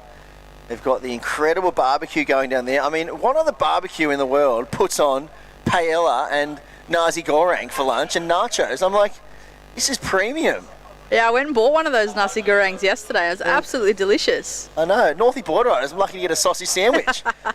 And these guys are making nasi goreng and paella and premium nachos. You gotta step it up, Northie. I'm like, Lebo, I've got it dialed on the barbecue scene, that's for sure. Yeah, they've still got the sausage sandwiches down there if that's your preference, if that's what you're used to. But yeah, they do have obviously those other premium quality meals down there as well. They're working hard under that tent. And yeah. well, I did also notice they do have a Traeger wood-fired grill down there. Last year, they fired that thing up at the Traeger crew came in, and oh wow, I was so close to just driving straight to Byron and buying a Traeger Grills after that, because the meat that they put on in the feed and all the veggie stuff as well they put on, like, it was just unbelievable. So hopefully we get treated to that today. Let's have a look at the schedule. Maybe they will have the barbecue on. I think I saw the menu a little earlier. I walked past the tent because I was curious. Like I said, I bought one of the nasi gorengs yesterday. I think it was the steak sandwich. In here with the carnivore times Traeger burger special. So there's something going on today. Here we go, live action in the water. Talia Ted opening up, looking nice and crisp on her feet. And like you said, you mentioned the words earlier. I think it was, you said she's so sure on her feet. And similar to what I saw with her surfing yesterday, she just doesn't look like she's going to fall. And it's not because she's surfing hesitant. I just think it's, the confidence. Yeah, exactly. And, you know, just being so dialed in with your equipment as well. And she also brings that electric approach to it. It has a bit of a Bella Nichols style as well about it, you know, but then has that real X factor as well. Yeah, I see a bit of a mix between maybe, you know, Bella and Keely Andrews. Yeah. Kind of an in-between with her own style and own flair, but you can kind of see a little bit of hints of... Yeah, both of those surfers has the really sure-footed approach of Isabella, and then, like you said, the flair and the whip that, yeah. Here we go, the Surfer in likes of Blue. Keely Andrews bought. She was just, when she came onto the scene, no one had ever done turns like her. It was just such a different approach. So it was able to kick the tail out so well. There we go, first of the Surfer in Red, a 6.5. So judges showing us what they're looking for at this stage of the heat. Really setting the scene. There hasn't really been much else caught so far with just under 7.5 minutes remaining. This is, of course, semi-final heat number 1 of the Traeger Wood-Fired Grills WSL Pro Junior. This is our women's division.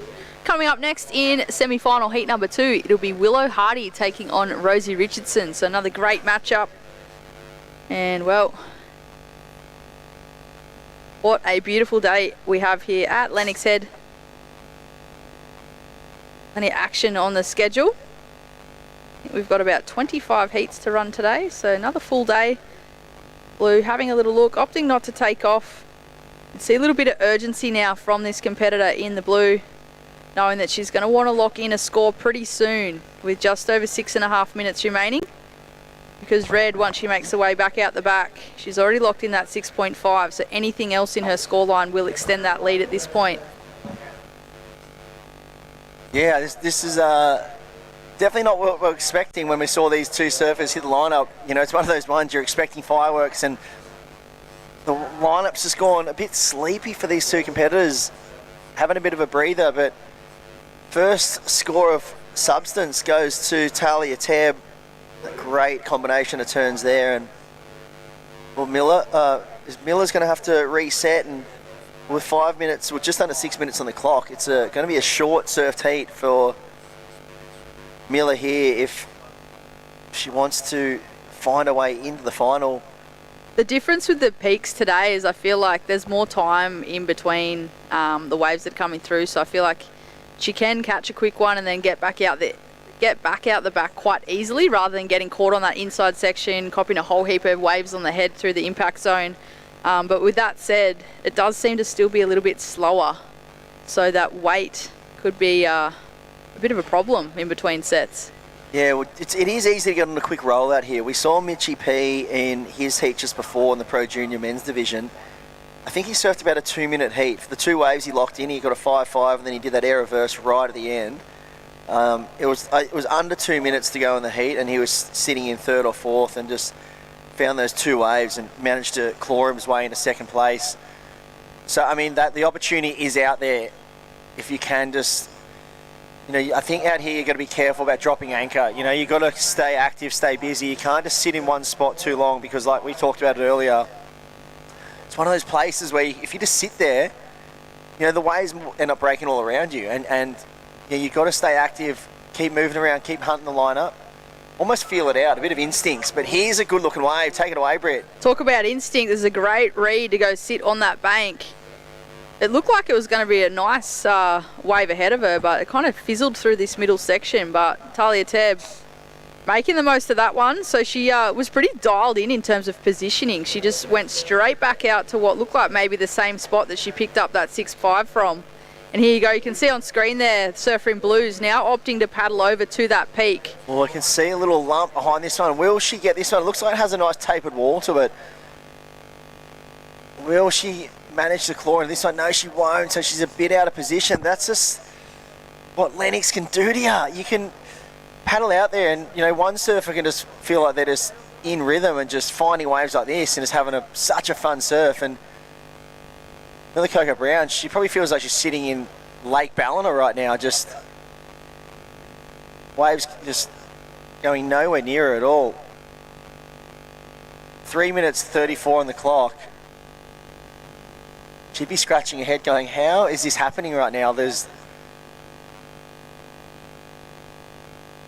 I mean, the positive for Miller is that yesterday was a prime example of the fact she can take off on one wave, do one progressive manoeuvre and get an 8, which is exactly what she did yesterday. She took off on a wave, did an air and got an 8 for it. So she's more than capable, but at the same time they are high risk manoeuvres to get those scores. So you definitely don't want to buckle under pressure with time running out. But it's 3 minutes on the clock. She's going to have to get moving. She's got first priority at this stage, but as soon as she catches a wave, I feel like Talia might just go sit nice and close and try to put a bit of pressure on. You can see her paddling up the peak right now, and well, everywhere she's paddling, I feel like she's about 20 metres away from the peak. She's just seeing all these peaks all around her. And, you know, I think back to that last wave of Talia.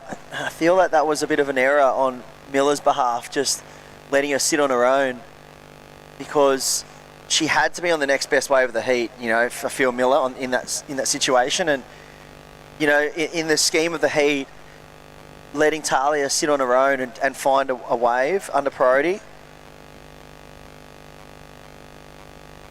I feel that could have been a bit of an error on Miller's behalf. But here comes some sets. Looks like Talia once again, she's in the spot. She's just in rhythm. Look at this one, Britt. Racing down the line. Whips that one in the pocket. Bit of a, cut that one short. A bit of a Larry almost, but then hit the end section. Shows a bit off the mark there, but oh, Miller. That's what she was looking for. So a minute 50, this is almost like a Mitchie P style situation. We'll see if she got any turns in before that. That second turn was critical. If she ended up getting in a first turn, well, this could be very interesting. With a minute 35, you can see her scratching it back out the back. She's going to be out there, and she may just get out there before her fellow competitor, but I'm not 100% sure. If we look out the window, it looks like Red's already sitting up, but maybe not. Well, it might be the Talia's competitor in the next heat. So there you go. First priority has been given to the surfer in blue. There's a few lines coming. A minute 14 on the clock. This door is slightly ajar now for that competitor in the blue, Miller Coco Brown. Yeah, this would be the great escape if she managed to claw away out of this heat, because, I mean, it's dead set coming down to 2 minutes of action for Miller Coco Brown, and we'll wait for that last score to filter on through. We'll see if we get a replay of that wave. It looks like there's a peak maybe presenting itself. It looks like she's paddling hard. We may see some action here. Look at this. Oh, this is Talia Tebb, actually.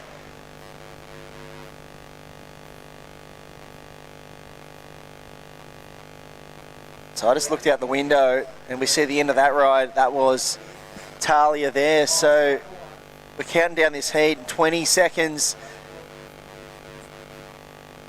Will Huey deliver a last-ditch effort for Miller? It's looking like it might not happen, and Talia Tebb just surfed an incredible heat, showed plenty of maturity. She kept the rhythm going. It was a tale of two heats there. I reckon we will be on hold. There's still some scores to lock on through. We haven't seen the last of Miller Coco Brown yet. We can see some scores filtering through. So Talia Tebb, she didn't improve. And here's the replay of Miller. We'll wait and see where these numbers do fall in. We're still waiting on a couple of scores. So what we'll do, we'll go to a quick ad break and we'll come back with more action here at the Traeger Grills Pro Junior event. We're into semi-final action, heat number 2 coming up, so don't go anywhere, and we'll bring you results of semi-final number 1.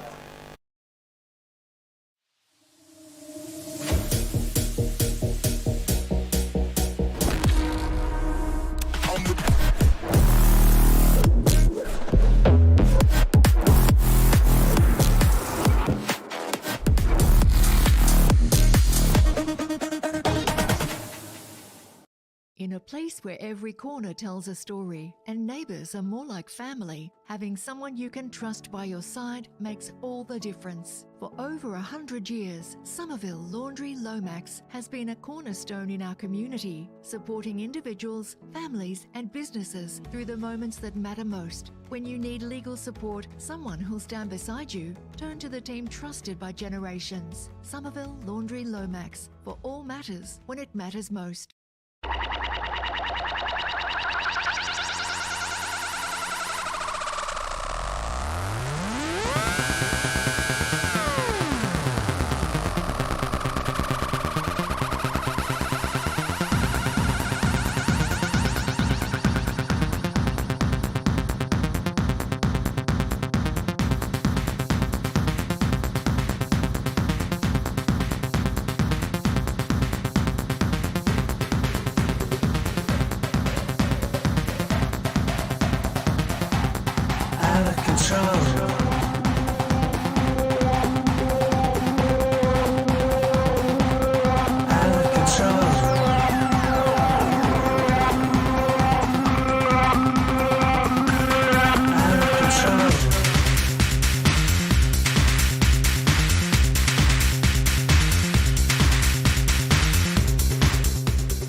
Welcome back to all the live action at Lennox Head for the Traeger Wood-Fired Grills WSL Pro Junior.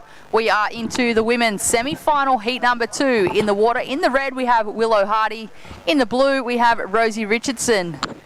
We do have the official results from that semi-final heat number 1. It was the surfer in red, Talia Tebb, taking the win over the surfer in blue, Miller Coco Brown. So another great matchup we have now in the water. My name is Britt Nicol, joined in the booth with Rabbit Bartholomew. Welcome back, Rabs. Good morning, Britt. Yeah, that was a great semi-final. Talia just going from strength to strength, and we have our first finalist. We certainly do. She is going to be happy about that one. Chris and I was chatting about it just before. She got runner-up in the Northern Beaches event, so she'll be looking to go one better and get that win. Yeah, well, she's certainly on track. She certainly is. Surfing at a very high level, getting good scores, her heat management. You know, what I really like about it is the way she finishes her waves with a real flair. But, you know, you just sort of can bank on actually getting the finish in. So that's a very strong quality to have. Yeah, Chris and I were talking about it. The words used by Chris were the fact that she's just so sure on her feet. And it is, you know, like yesterday and then again today, she just doesn't look like falling. She looks so confident with the boards and equipment under her feet. And, you know, it's not because she's surfing hesitant that she doesn't look like she's going to fall. It's just the fact that she's just so confident with what she's got going on. So confident and, you know, just so solid on a board. And, of course, you know, her opponent, Miller, you know, absolutely a great young surfer. She's done super well here over the years and always puts on a good show. And, you know, certainly semi-final finish is a respectable finish, equal third. No problem there. Certainly not. As we have the Surf Mud replay on screen, well, looks like that was the competitor coming in from the prior heat. But we do have scores to drop for our Western Australian surfer in the red, Willow Hardy. You can see a little asterisk next to her scoreline there. Just waiting for judges to lock that wave in. What beautiful conditions we have here this morning. So crisp, and it's an absolute perfect winter's morning at Lennox. Offshore, crisp, nice 3-foot sets. Still multiple takeoff zones. It's a real judgment call on where to surf. As we see Rosie Richardson, she's pretty much got the whole beach to herself. She certainly does, and well, yeah, with these 2-person heats, it gives you a lot more room to move in the lineup, and it's one of those beach breaks. There is such a big zone for that contest bank, so it can be pretty tricky to try and identify where the best takeoff zone is, and it was a little tricky for that competitor in that last heat. Yeah. Miller Coco Brown, she just seemed to be out of position for the sets when they did come through, and well, Talia Tebb was in the spot. Oh, that's right, it was Coco Brown, yeah. And there we go on screen, one of the competitors getting ready for next heat. Don't have the names list in front of me. The first of red has locked in at a 3-point ride. So with 14.5 minutes remaining, surfing red Willow Hardy off to an early start, but she's going to want to look to lock in some higher scores if she wants to feel a bit safer to move on through to the final. Yeah, I guess that's one of the strategies too, is that, you know, when you've had a ride, you know, you can go to a different part of the bank and not have to be in a second priority situation. You are officially in the second priority, but you're not really if you're separated from your opponent. There's the big separation. You could actually be on the same wave. Yeah, for sure. It's a good observation. Yeah, with less people in the water as well, it is easier to separate. So just a 3 at this stage of the heat. Good to get a wave under the belt early. Yeah, for sure. Just even as that 3-point ride, it's just something in the scorecard. You never know. I mean, there are some periods of where it's gone a bit quiet out there today. For sure, definitely important to capitalise on whatever comes through when those sets roll through. You just want to hope that you're on one and in the right position, because if you miss one of those sets, it can be a long way.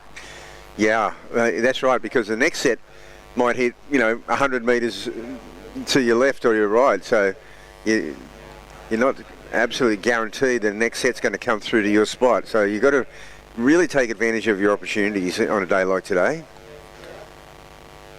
Bit of a sleepy start. One of our better days though in terms of you know, the warmth in the weather and the waves that we've got. It has tapered back a little bit, but I feel like it's a lot more manageable now. Oh gosh, yeah. Like it's just unrecognisable to what it was 3 days ago. Completely different beach. Wow, the girls are really separated here. Yeah, so it looks like we've got blue on the southern end of the bank. I think that's blue.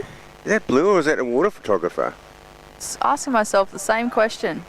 Squinting, try to see it. I mean, that's how far away that person is. You can see the buoy out the back there. Yeah. So she's still within the contest zone. I was watching prior to coming into the booth, and I was watching that southern end. It can be a little bit tricky as well when they do come through that far south. A lot of those sets do seem to run off quite quickly. Yeah. So you really need to kind of make sure that you're in the right position for one of those corners, because it can be quite easy to get stuck too deep further south. That's true. Yeah, you still got to try and get one of those corners where it's got the peel angle on the bank. 11.5 minutes on the clock. Okay, so there's Rosie now. The camera has to go to completely different parts of the bank. They're sitting well apart. Now Rosie yet to launch into her first wave, been very selective, but there hasn't really been a lot of opportunity. It's been super sleepy start. This is where Willow Hardy be thanking herself that she did take off on that wave and lock in that 3. Yes. Because any wave at this point will extend her lead. And well, she can look to just build on that. And maybe put herself back into that priority rotation, knowing that she'll catch another wave, Blue will catch one. She might be on the right side of it by the end of the heat. Yeah, that's right. Now there's a wave here. Is it 2 wall? Yeah, 2 wall to go. Looked okay from this angle, but Rosie didn't like the look of it, the scoring opportunity down the line. So she's coming north a little bit here to try to get on the end of that bank. It looks like she has identified that now. Approaching the halfway mark of this heat already. It can be tricky too, because when you paddle out, there might be more of a lull. There's the water photographer.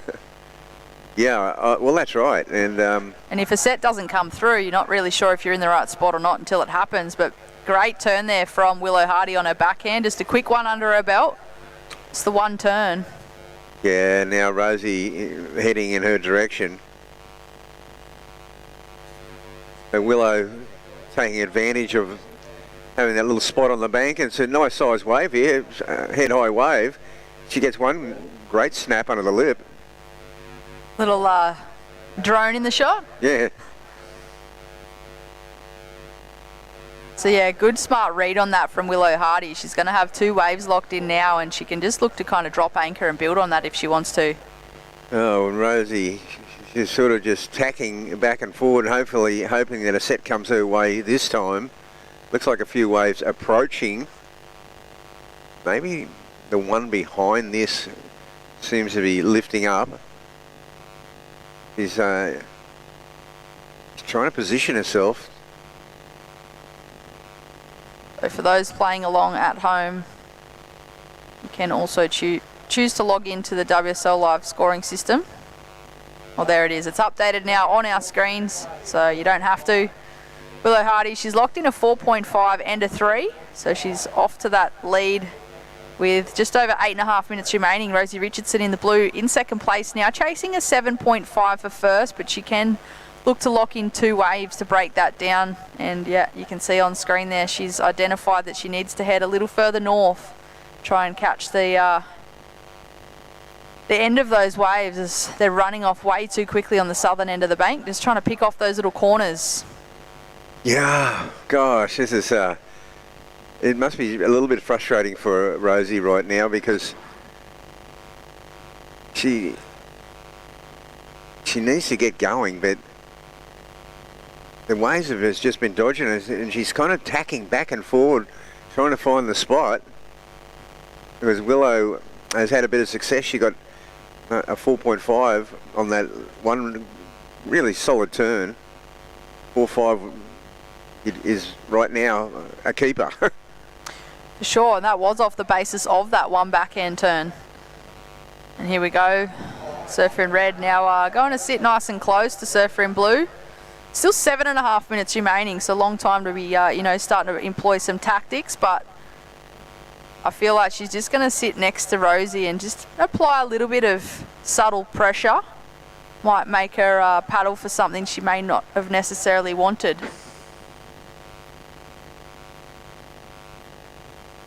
So both Willow and Rosie sitting on the same bank now.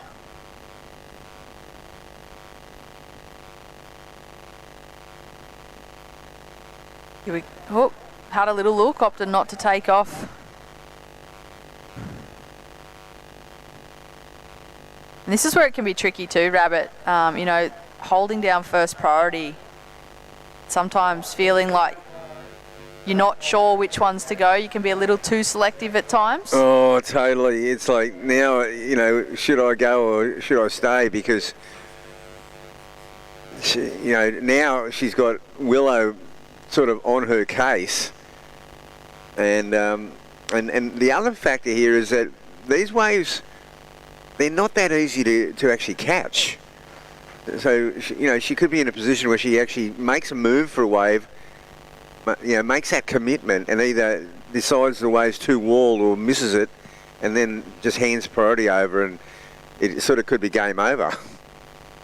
Yeah, you're not wrong. It's so tricky. We're playing with Mother Nature and just trying to make those calls. I feel like sometimes you can feel like you're sitting in the right spot and then the wave doesn't come and then you move and then the wave comes to where you just were. Hard decisions. But I feel like, she's going to have to get moving, because if she doesn't lock something in soon, she's going to be relying on the fact that she needs a 7.5 on one wave. Yeah, and that's a tricky one. I mean, there were some really good waves in the last heat, and I think there was 7.5s available there. But this heat hasn't shown that potential yet. It's kind of nearly been the off heat. And she's more than capable of getting a 7.5. Yes. It's just you don't really want to be applying that extra pressure to yourself if you don't need to. No, and we want to see Rosie surf. She's a great young surfer. We want to see her riding waves. So she's heading south again, and Willow is just trailing along. It's nothing more frustrating when you're in that position. You Oh, just got God. that person trailing you behind your back and you're like, can you just not, please? Yeah, please, could you go away? Give me some breathing room, please. Yeah, you were happy to stay away from me when you get your two waves. Well, that is part of the game of surfing. Yeah, that's right. It becomes a bit of a game with the priority leading into the last 5 minutes for sure. Surfing's just one aspect. There's such a mental portion of competitive surfing. It sure is. There seems to be a bit of movement out of the back, and well, hopefully we're going to see Rosie get away. They kind of lift up and then back off.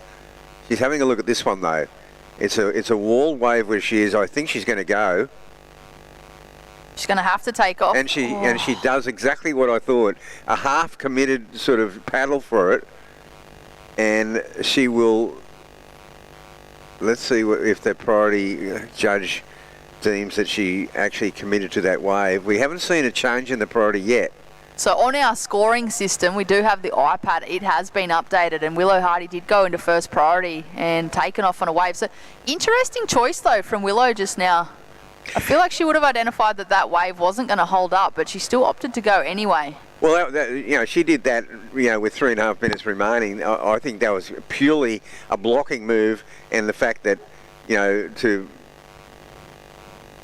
hoping she might have hoped her opponent went for it and not realised that she'd lost priority.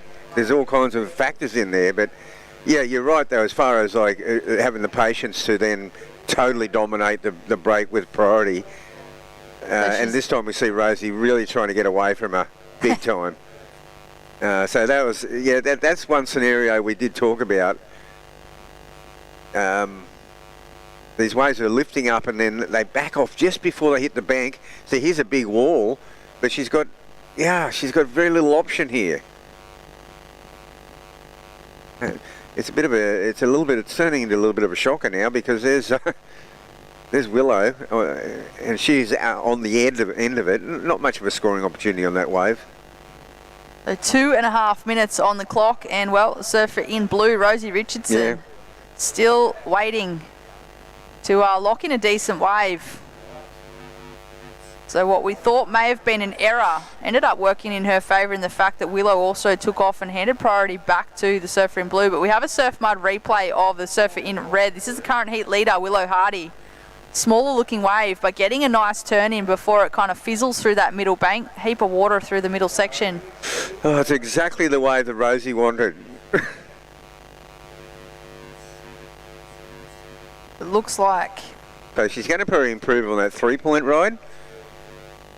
So she's going to make it now, because now that we're down to 2 minutes, Willow might need an excellent score.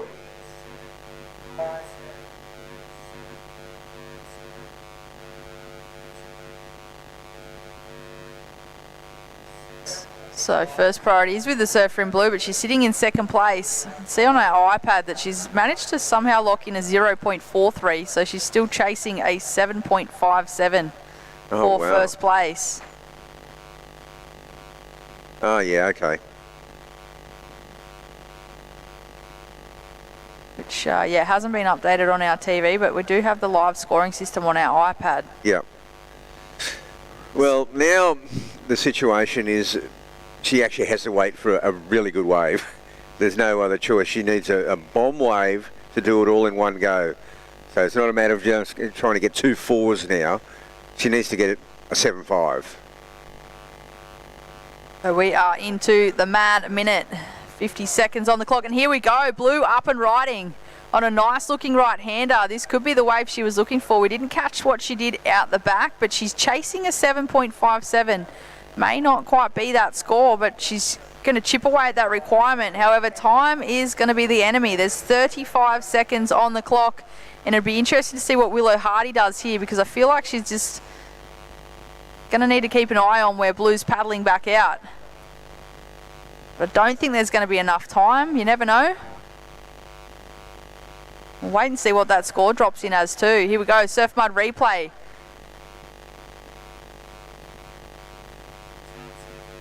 Nice surfing. Gosh. I'm not sure if it was a 7.57, but it was a... Oh, she's nearly... Oh, can you believe it? She's going to get us... No. And it looks like that is the end of the event for young Rosie Richardson. She locked in a 3.57 on that wave. So surfer in red, Willow Hardy from Western Australia taking the win and moving on through to the final. Unfortunately, bowing out was Rosie Richardson, but still great result here at Lennox for the Traeger Wood-Fired Grills WSL Pro Junior.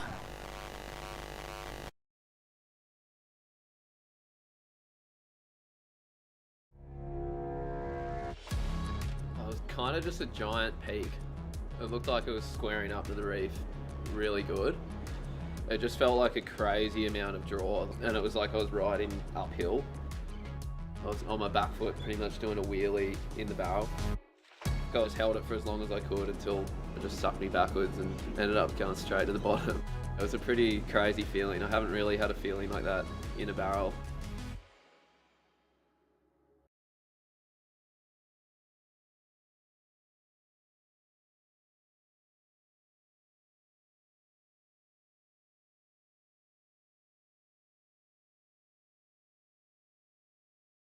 In a place where every corner tells a story and neighbours are more like family, having someone you can trust by your side makes all the difference. For over 100 years, Somerville Laundry Lomax has been a cornerstone in our community, supporting individuals, families and businesses through the moments that matter most. When you need legal support, someone who'll stand beside you, turn to the team trusted by generations. Somerville Laundry Lomax, for all matters when it matters most. Alrighty, welcome back to day 5 of the 6-day event, and we go from Traeger wood-fired grills. The Pro Junior, they rest up till this afternoon, the men's quarter-final action. Ooh. 2 4-quarters, so congratulations to the winners, and what a morning. And then also congratulations to Willow Hardy, advancing on through to the final. That finally set, one step closer to a brand new Traeger grill, 1,000 points and cash prize, World Surf League and Soundbox Osgrom Open. And just the prestige of winning this famous event. Yeah. 100% you can see on Live Heats IQ, Nixie Ryan, Dane Henry, finals, 100%. Can we see that duplicated? Yeah. Or matched? How's that stat? Oh, amazing. Well, welcome back, Rabs. Today, a lot of things going on. Sure is.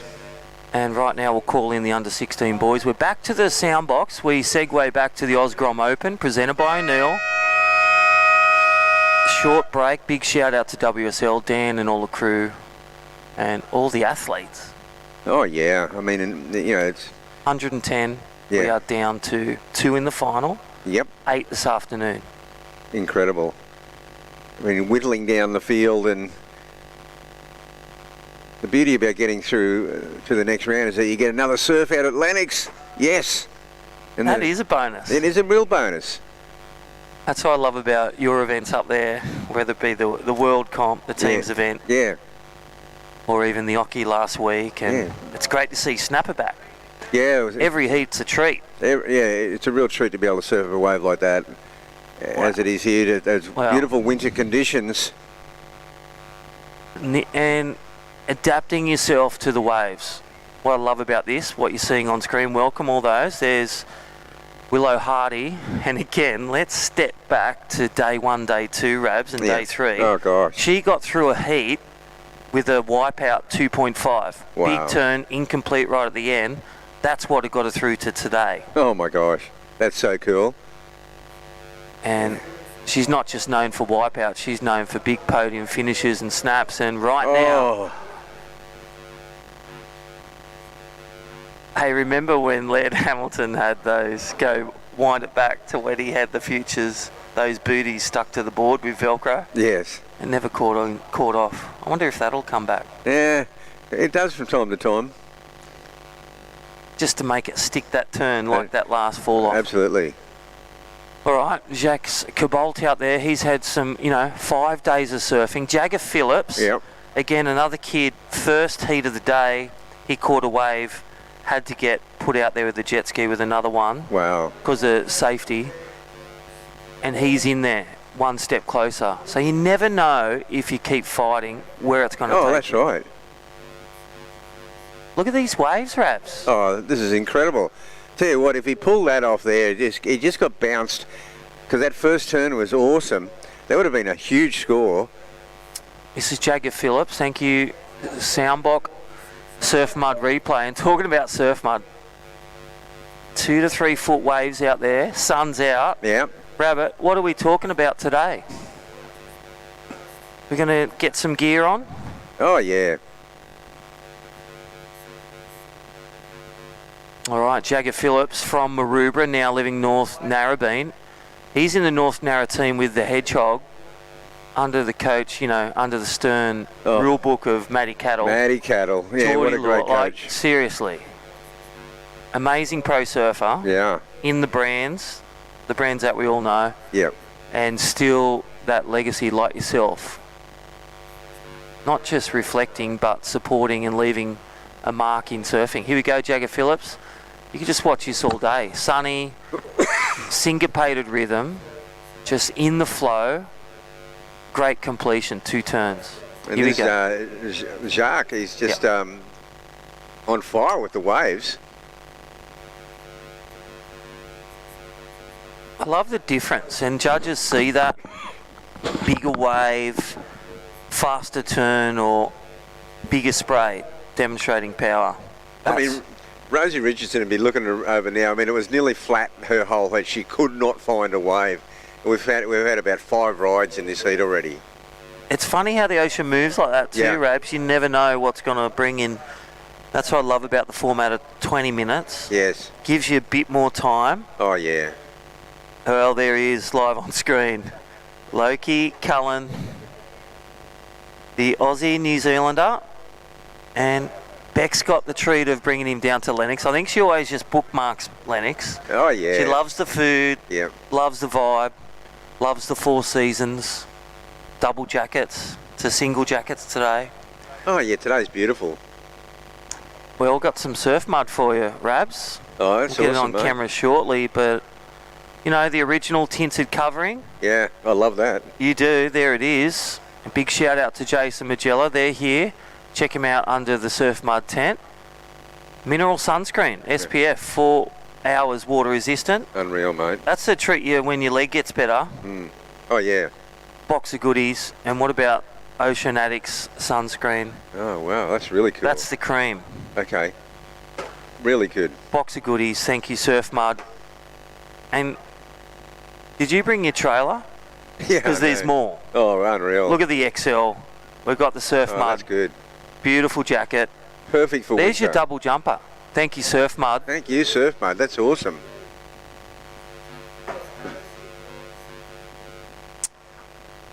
Well, Oh, there's some good surfing going on in this heat.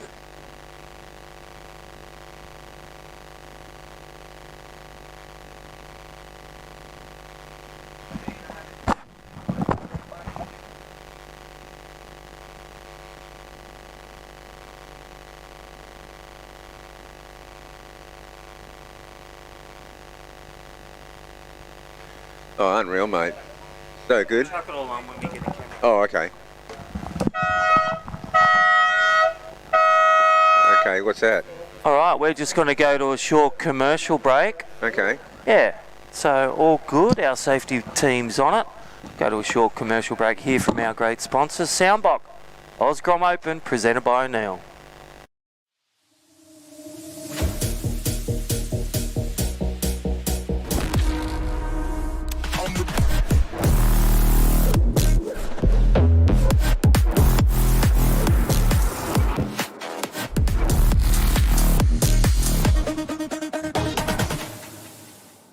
In a place where every corner tells a story and neighbours are more like family, having someone you can trust by your side makes all the difference. For over 100 years, Somerville Laundry Lomax has been a cornerstone in our community, supporting individuals, families and businesses through the moments that matter most. When you need legal support, someone who'll stand beside you, turn to the team trusted by generations. Somerville Laundry Lomax, for all matters when it matters most.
Come experience nature's greatest migration with Ballina Byron Marine Adventures.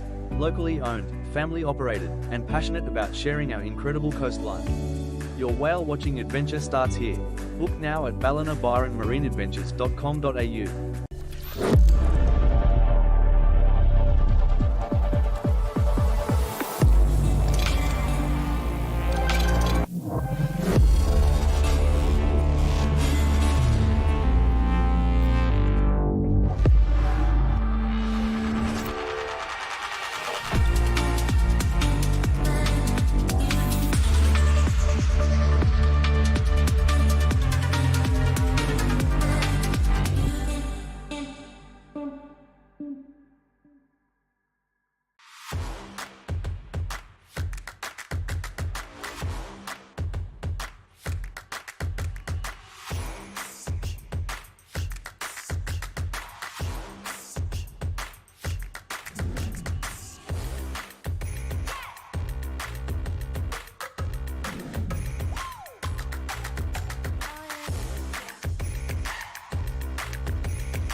kind of just a giant peak.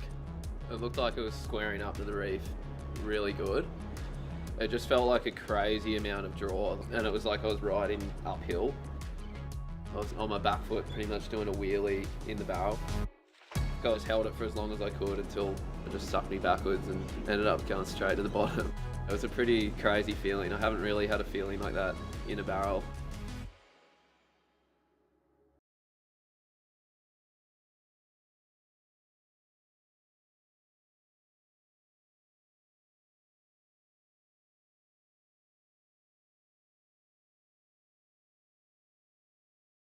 In a place where every corner tells a story and neighbours are more like family, having someone you can trust by your side makes all the difference. For over 100 years, Somerville Laundry Lomax has been a cornerstone in our community, supporting individuals, families and businesses through the moments that matter most. When you need legal support, someone who'll stand beside you, turn to the team trusted by generations. Somerville Laundry Lomax, for all matters when it matters. Come experience nature's greatest migration with Ballina Byron Marine Adventures. Locally owned, family operated, and passionate about sharing our incredible coastline.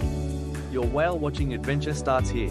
Book now at ballinabyronmarineadventures.com.au.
place where every corner tells a story and neighbours are more like family, having someone you can trust by your side makes all the difference. For over 100 years, Somerville Laundry Lomax has been a cornerstone in our community, supporting individuals, families and businesses through the moments that matter most. When you need legal support, someone who'll stand beside you, turn to the team trusted by generations. Somerville Laundry Lomax, for all matters when it matters most.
Welcome back, everybody.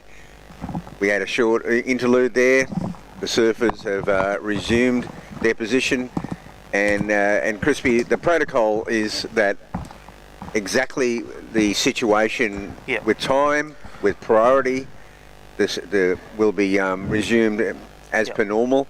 I think that's the right call, absolutely, because those guys like Archie Ferguson and Jagger Phillips got away to a good start. They're not disadvantaged in any way. And of course, Jacques Calibre is sitting out there with a good score as well. Oh, totally. Yeah, it's like it's an even playing fair. It's fair. Biggest thing, safety, athletes, competitors, and also officials. So right now, I think it's 14 minutes 20 seconds remaining. Right. So in the lead is White Archie Ferguson, Jagger Phillips second.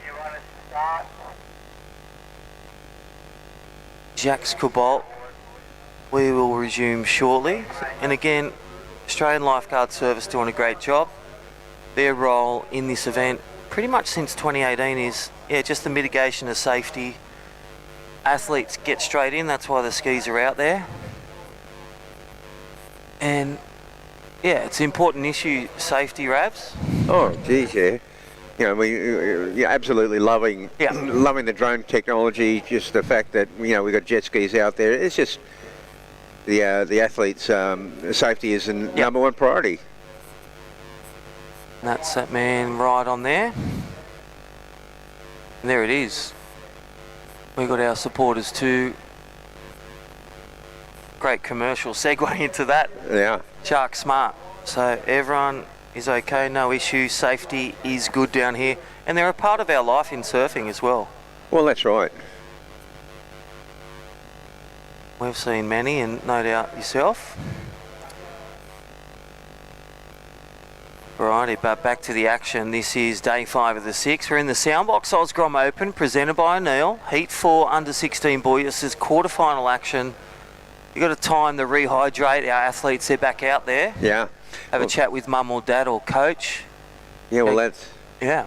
Yeah, it's an opportune time to catch up with the coach, because they know exactly where you're at with, what requirements are there, what to do with the priority situation you're in. Sorry, go again.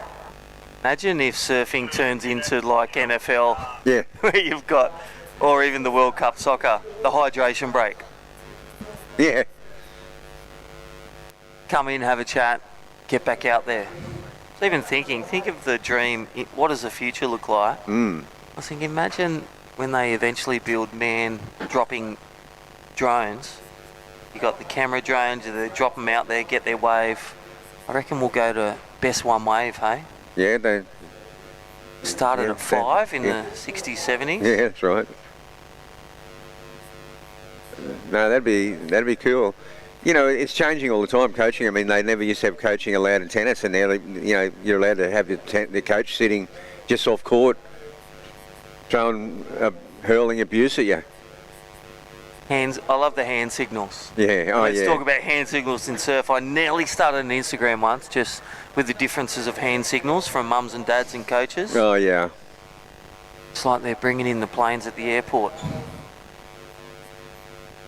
But right now, Archie Ferguson and Jagger Phillips holding fort. And again, go back to day 1, heat 1, Rabs. There was no webcast. 5 to 7 feet, 40k winds. Jagger Phillips was in first heat, just scraped through in the last 5 seconds. Amazing. Again, you never know where it's going to bring you when you put everything into those 20 minutes and throw your kitchen sink into there. The one that got away or the one that you saved?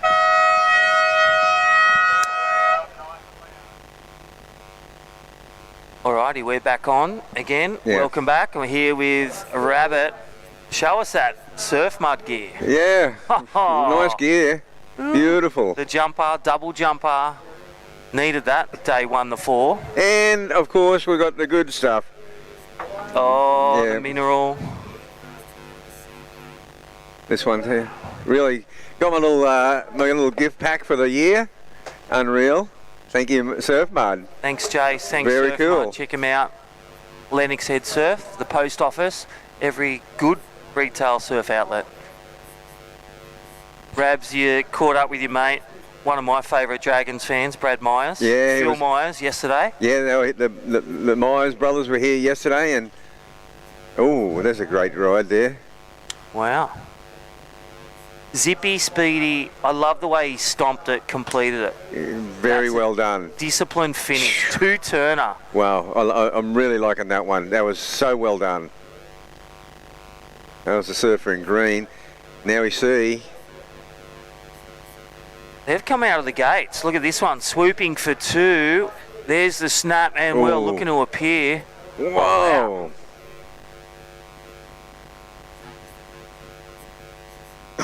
That was King Cade Kelly. So, Cade wow. Kelly. How's this? They've come out of the gate swinging. They sure have. Cade Kelly's going to go from 4th to 1st, I think. Wow, Surf Mud replay. Let's look at it. All those viewers at home, welcome back. This is Surfer in red. Nice snap. Nice tag finish. Didn't appear. No. No points for that second turn, incomplete. Here we go, Cade Kelly. Oh, Cade Kelly just streaking down the line.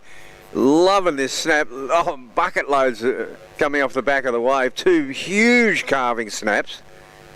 And a finishing move. Oh, that's one of the rides of the day so far. I feel it's going to hit the high notes around the 7s, 8s. I do too. Above average, excellent surfing. Yeah, it's going to go close to excellent, that's And for look sure. at these waves. These waves are all-time. Day 5, we promised the sun, we promised the glistening offshore, and it has delivered here on day 5, and resembled in the scoreline as well, Rab. So, well done to the Traeger Pro Juniors. We'll see them this afternoon, the men. Yes. And then the finals being booked in. Willow versus Talia Tebb. Wow. All right, here we go. Live action. This is the heat leader. He'll be looking to drop a bigger score for Cobalt because Cade Kelly's on his heels when that score comes in. And Jacques Cobalt. Sorry, that was Archie Ferguson, Rabs. Yeah, well, Archie Ferguson, he's had a couple of good rides. He's surfing a little bit more conservative than Cade Kelly. His previous waves, he's got that 873 total, but that was basically made of a 473 and a 4. And Cade Kelly, wow, a 767. What did we say? Yeah. Boeing, big score, 767 on the scale. That's a great score. Jeez. Above average, just under an excellent. That would have meant one of the judges went excellent. Here we go. This is the fight back, Jagger Phillips. Again, another podium surfer.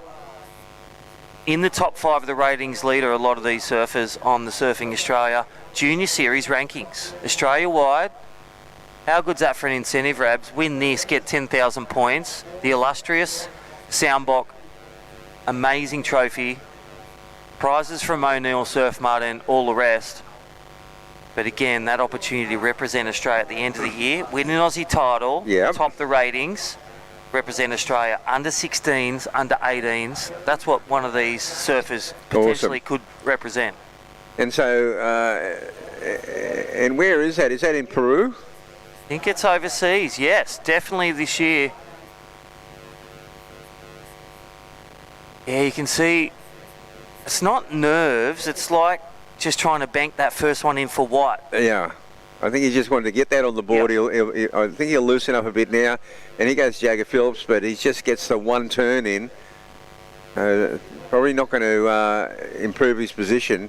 And here's another replay. Cade Kelly is just, wow, this is just such good surfing. Great wave. Look at that tag. Yeah, and the next one, identical, like, really good. Mature beyond his years. And I love that little bonus, that little cherry on the pie. Yeah. Maybe a 0.5, 0.7 add-on, but just demonstrating the flow with the ocean and the connection with the lip. Right. Don't forget, flick on 2 live heats.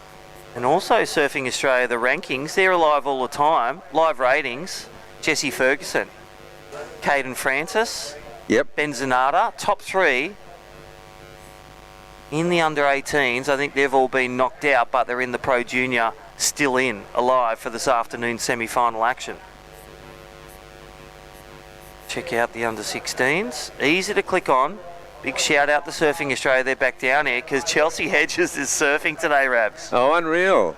Adam Melling, Woody, Taipan, 2 times World Junior, and then CT for about 10 to 12 years was Adam Melling. Oh, yeah. Great surfer.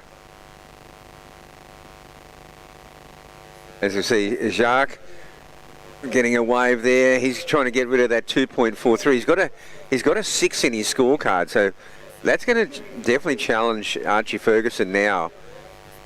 Archie's surfing solid, but he hasn't broken through past the mark yet.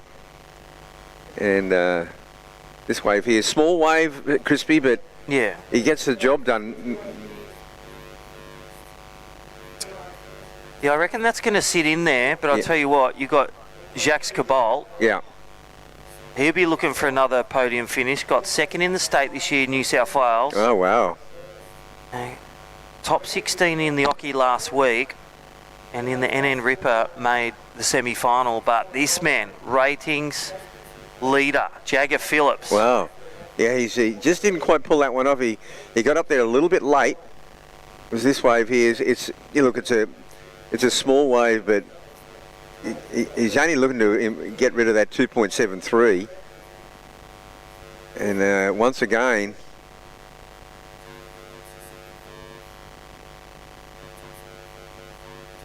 yeah, it just has you can see the energy. We talk about it. There's just that positive energy, extra spark, and it's coming out in his surfing, in his spray, in his wave select. Everything's connecting. And I'll tell you what, Rabs, he's currently 5th, Jagger's 1st in this heat. We've got a spread of some of the top 10 in Australia. Taking on the world as well, this international event. The Wimbledon of junior surfing, as you say, Rabs. That's right. You coined the term. Yeah, I did. Junior series for Cade, he's won that in Newcastle. 2nd in the New Battles. In North Narrabeen, he got a semi-final berth, top 8. But 2nd at the Taj at the start. Ah, yeah. Guess who won? Jagger Phillips. Ah, yes. With your opponents over the years, when you get 2nd to someone, that you come up again, what are you thinking? Your number 1 contender. So Cade Kelly has something to fight back on, and I reckon he's looking for a win with this one. Yeah. And already on the points and the rhythm of this heat. And this is the fight back of Surfer in Red. Young Archie, smaller wave. I reckon if he looks at a bigger wave like Cade Kelly, medium big, look at this. This is potentially a heat leader. One big jam turn on that one. Yep. So it's starting to take shape now, this heat. And look at this. Jacques Cabot Yeah, up and Jacques. riding. He's going to need a bit more, and this wave is it's got a little bit more in it, or he'll get the finish here. Probably needs to be something pretty solid, similar to his other rides, I feel. Just solid surfing.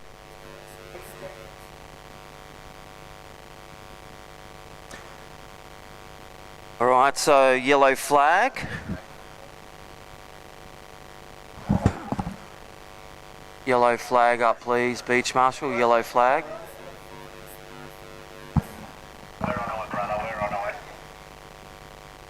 Yeah, yellow flag's up. Oh, using priority. Here's Jacques.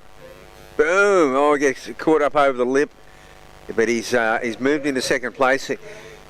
He displaced at 273 with a 3.2. That was just enough to leapfrog over top of Archie Ferguson. Here's Jagger Phillips. He needs to get going here. Probably needs something a bit more special. Nice couple of snaps there, Crispy. And he's looking, he's got a low score of 387. He needs a 471. Ooh, that's going to be close. This happened in North Narrabeen. He's won WA, he's won Parko. Great result, Enoki, and here we go. His target on his back, and this is Jacques Cabot. Bigger wave. Nice open face carve. Love that one. Again, judges still rewarding some good points for that, but not as for a vertical like Cade Kelly. And then I like the finish. Really tricky to get to there. Then it hits a hole, but look at this one. Yeah. Big turn. Incomplete turn for Jacques Cabot. That was Archie Ferguson in white. He needs a 448. Jagger Phillips needs a 471.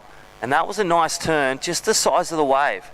Yeah, that's Placed his two good turns, but no coping, Rabs. No, that's the only thing holding it back. That's when you get, sometimes you've got to create your luck, or the ocean decides a winner. Yeah. And right now connecting is Cade Kelly. 767 and a 643. Wow. So I feel he's sewn up first place, but that second seat is anyone's. 448 for White, and Jagger Phillips a 471 for rankings leader, looking for a semi-final berth. Yeah, I guess a quarterfinal berth, dipping out in the quarters isn't going to help any of their causes on the ratings. And he'll be surfing again today, these guys. Yeah. Surfing twice today, final tomorrow. Same with the 18 girls semi coming up. And 18 boys.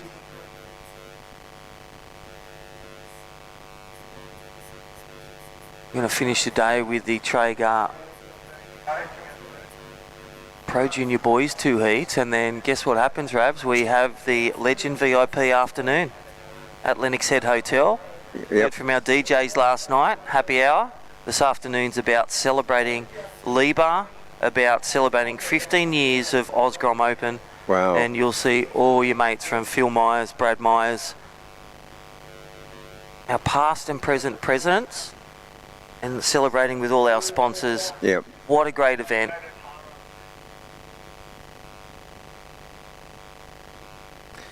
So time is the critical factor here. Look at the separation of these guys.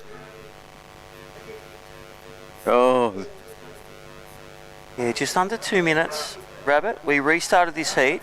Yep. With the safety plan. 14 minutes 20. And right now, it looks like coming out of the gates is this man. This is your heat leader, Cade Kelly. He just come out of the gates swinging. Nice big jam, and again letting his surfing do the talking, and right when we give him kudos, he goes down for the lobster dive. He did. He went for the lobby dive, but he can afford it. He's got the 2 high scoring waves of the heat so far. He's had a wow of a heat. So now there's still time. Yeah. Seconds remaining. Yeah, the mad minute. We don't call it the mad minute or crunch time. Okay. Now there's going to have to be one big turn, or he might get down the line. Yeah, and vertical. So he hangs on to that one, and a great finish there. Wow. He surfs out of that. That's Jark. I mean, that's That was Archie Archie. Ferguson. Archie needed a 4.4, a 4.5 basically. Yep. And Tell you then what, that was a big move. under 16 boys, Rabs. It's Yeah. not the Pro Junior, so it's not that the scale goes down. They fit the scores around the level. Oh yeah.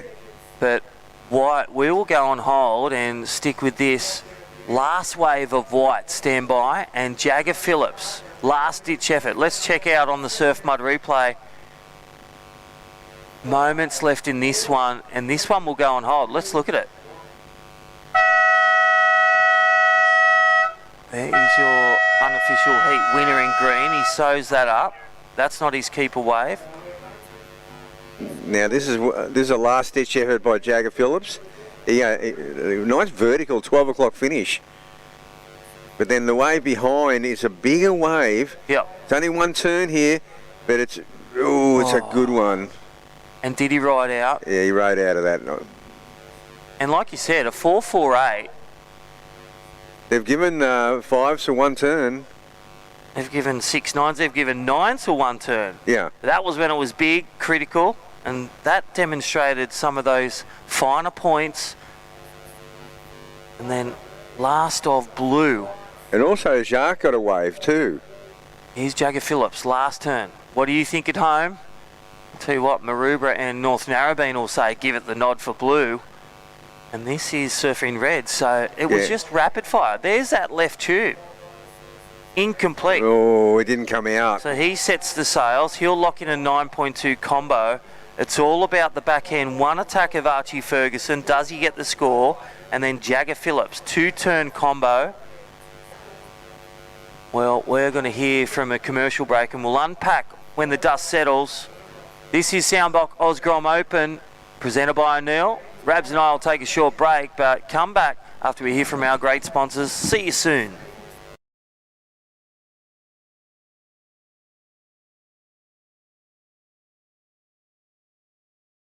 Come experience nature's greatest migration with Ballina Byron Marine Adventures. Locally owned, family operated, and passionate about sharing our incredible coastline.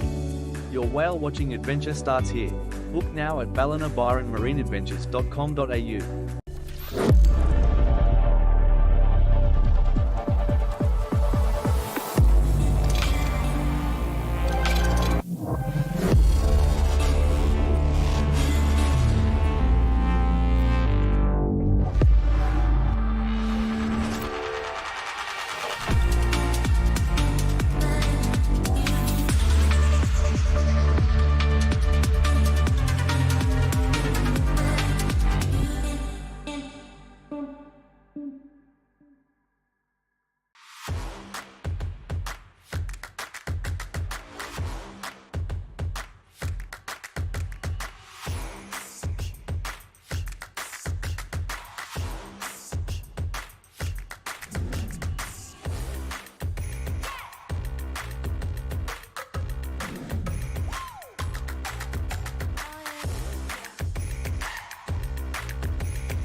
Yeah, welcome back. And I tell you what, Rabs, wow.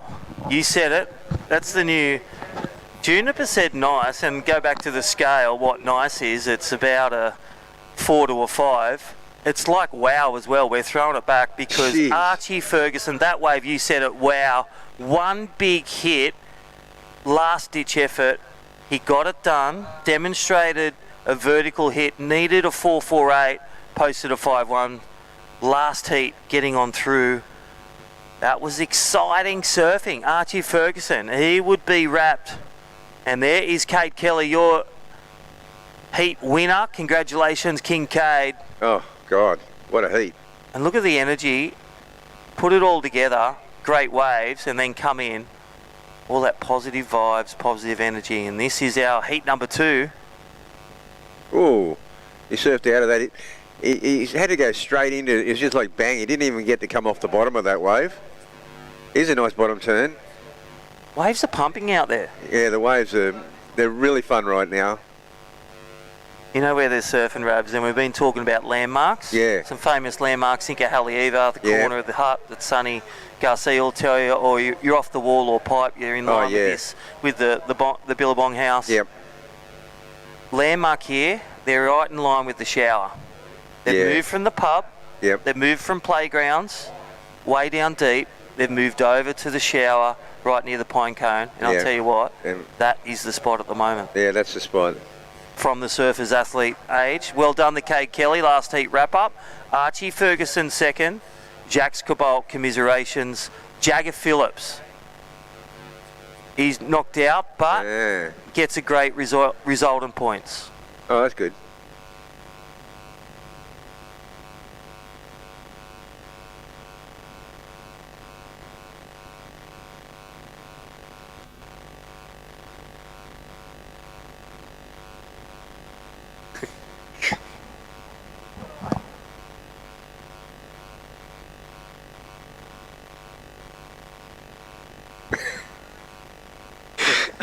Hey, Shark Boy.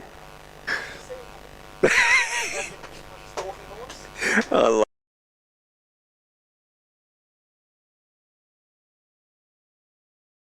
good.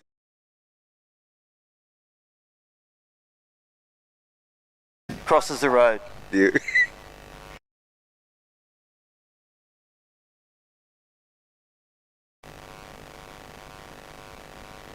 Well, there it is. Welcome back, Rabs.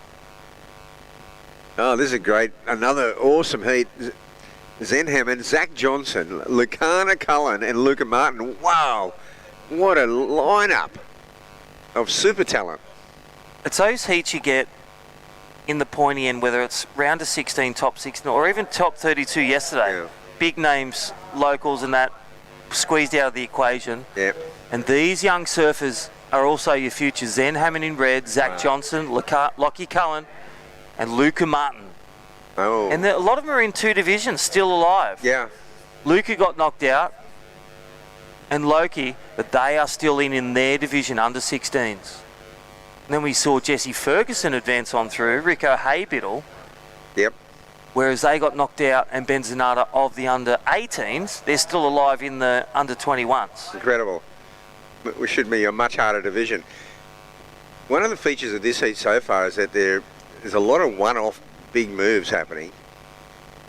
And does he surf out of it? Yes, he surfs out of it. I was going to say, of course he goes for it, but this was Lucana Cullen, the completion rate of this heat.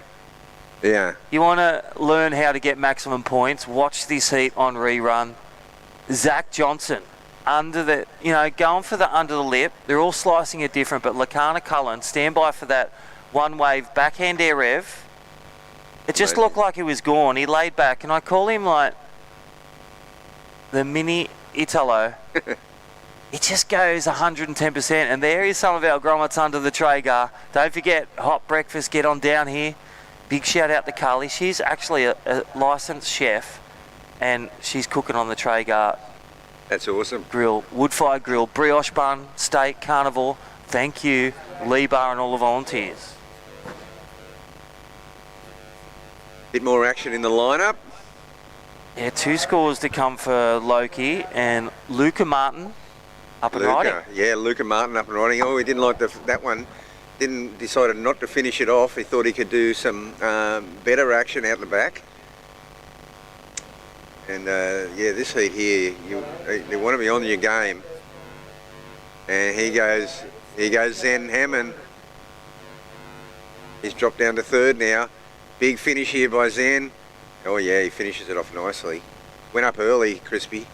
I reckon he was watching and listening, and this is where you look at the previous heat. What are the judges looking for? Cade Kelly's waves is exactly that. 2 big turns. Yep. Big scores. scores to come for that innovative. You know, there's only been a couple of airs laid down, and by the same person, Cullen. His previous one on day 1 and 2. Oh gosh. Barrels, airs, big turns. Amazing. In the 8s and 9s. He was revelling in the juice the other day, and now he's had to adapt to these crispy little 3-footers. Yeah, offshore, that wind's blowing nice too, and that would have helped with those airs. That's when they've come out more. The light winds holds the boards there. And don't forget the training, you know, fine-tuned, whether with their coaches at High Performance Centre, you know, getting towed behind the ski of Bede Durbidge or Peter Dunks, Miko Raff, Samba Man, all the crew. But right now, this is the way to cut it. Luca Martin. Yeah, he just kicked out of that. I'm just really surprised he did that. Really surprised he didn't finish it off, because could have got a 5 out of it. Whereas do that when you got the coping. Yeah, two strong moves there. Well, it's a simple one. We talk about it. There's more meat on the bone. Take it. Finish your wave. You committed to it. Unless he gets there, he's re-established. He's currently in the lead with that 2-3-3 Rabs. He wants to get out there. More importantly, re-establish priority. And we've still got a couple of scores to come in here now for Lacana Cullen, Zen Hammond. There it is.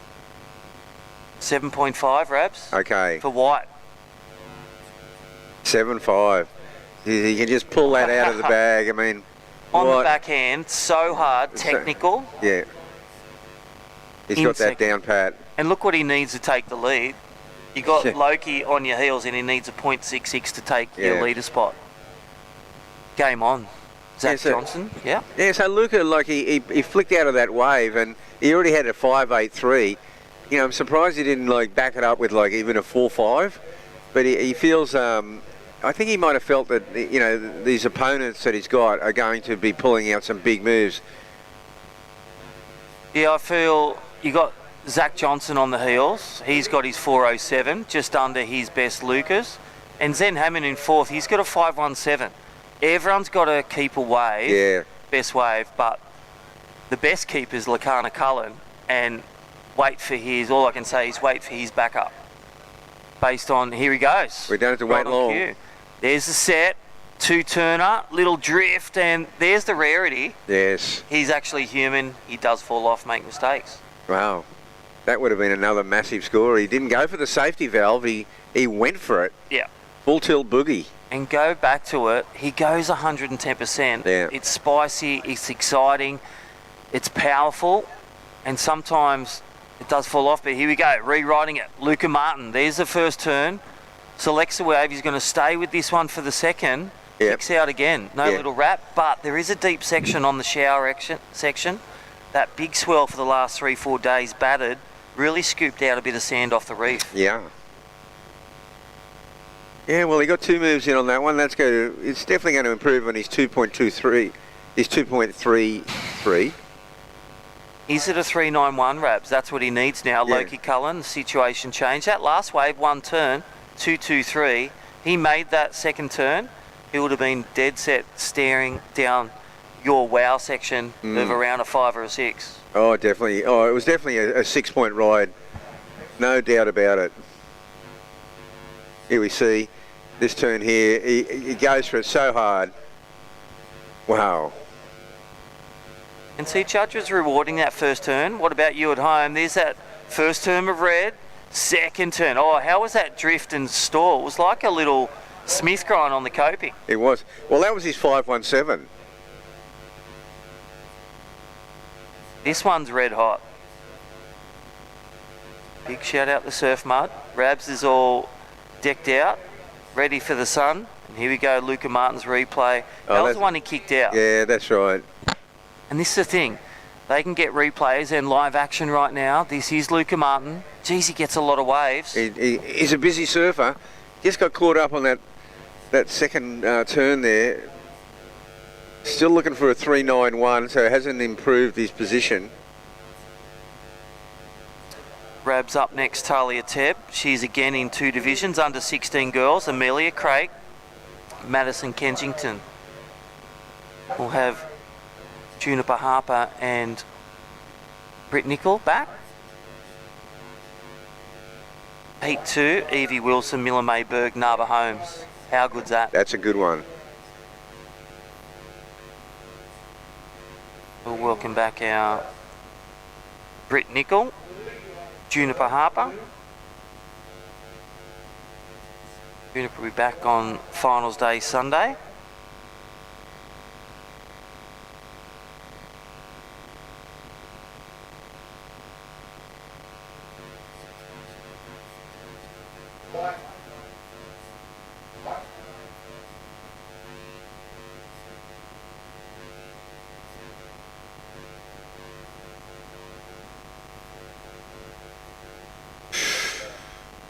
Right, there's our little beach marshal area. Look at that. The umbrellas are finally out. We're going to do a bit of a balancing board competition too, so don't forget, Groms, come down. Have a bit of a warm-up, bit of a balance, bit of a warm-up for activations. We've got some prizes to give away. Thank you to Surf Mud and also O'Neill. Activations going on, and well, look at these beautiful images. Thank you, Soundbox. Osgrom Open Day 5 of the 6-day event presented by O'Neill. Current heat leader Loki Cullen on the back of an innovative air rev on the backhand, stomped, chomped in the lead, and one turn sees the lead where Luca Martin on the fight back. 9-3-6 combo just behind, but Zach Johnson on his heels. And Zen Hammond. This one will go down the wire, Rabs. I'm calling a grandstand finish. Gosh.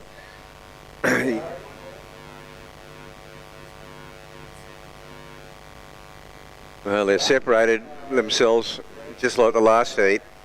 Priority doesn't come so into play with the big separation, but it's Zach Johnson and Zen Hammond are the ones who need to get the work done.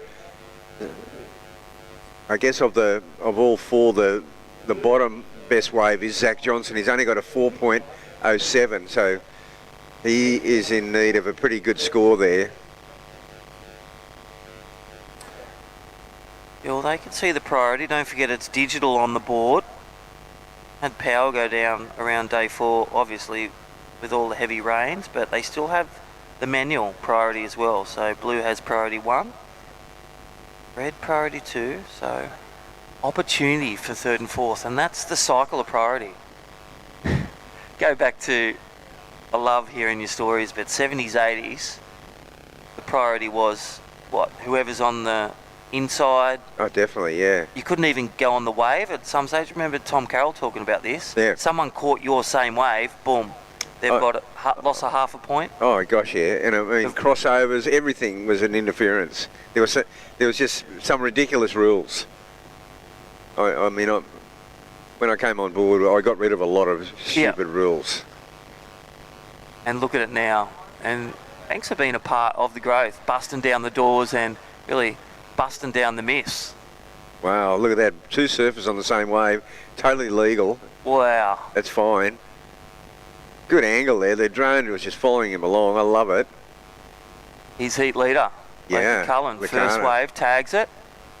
Thought he was going to kick out then, but he stayed with it, and that's what we've been talking about. Nice tag. How's the way? It's just morning breakfast. Just this is what he does. Yeah. Looks so smooth, in control. Tags it. Was thinking about kicking out and went, you know what?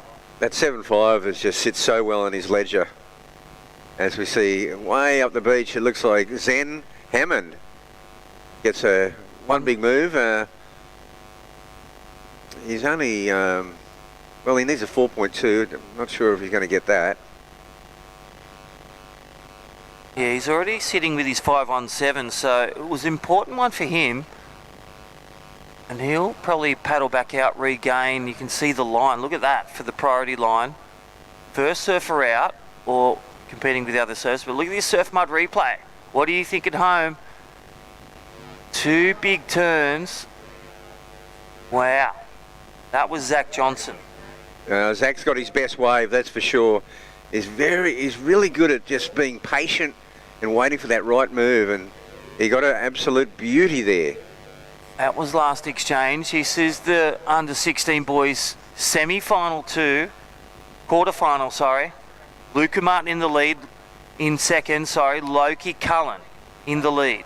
But Zach Johnson, I dare say Loki's going to drop his small score, extend the lead. No, best of the exchange was Zach Johnson. Yes, Zach got the better of that whole exchange in that set. And Zen Hammond, Luca Martin, they're fighting off third, but still time on the board, under 3 minutes. Yeah, well, Zach Johnson, he needed a 5.3 and feeling very confident that he got that. So he's going to move into second, the way I'm seeing things.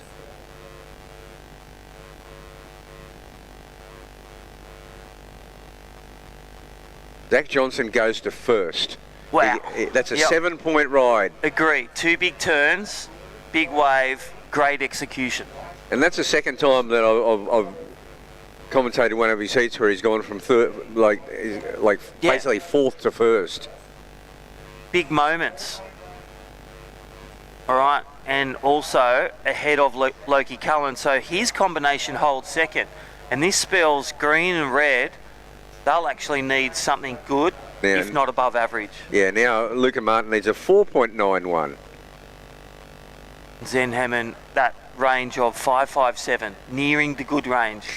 See, that puts Lucana Cullen sort of in the firing line now, because Luca Martin, you put him on the right wave at 4.91, like basically a 5.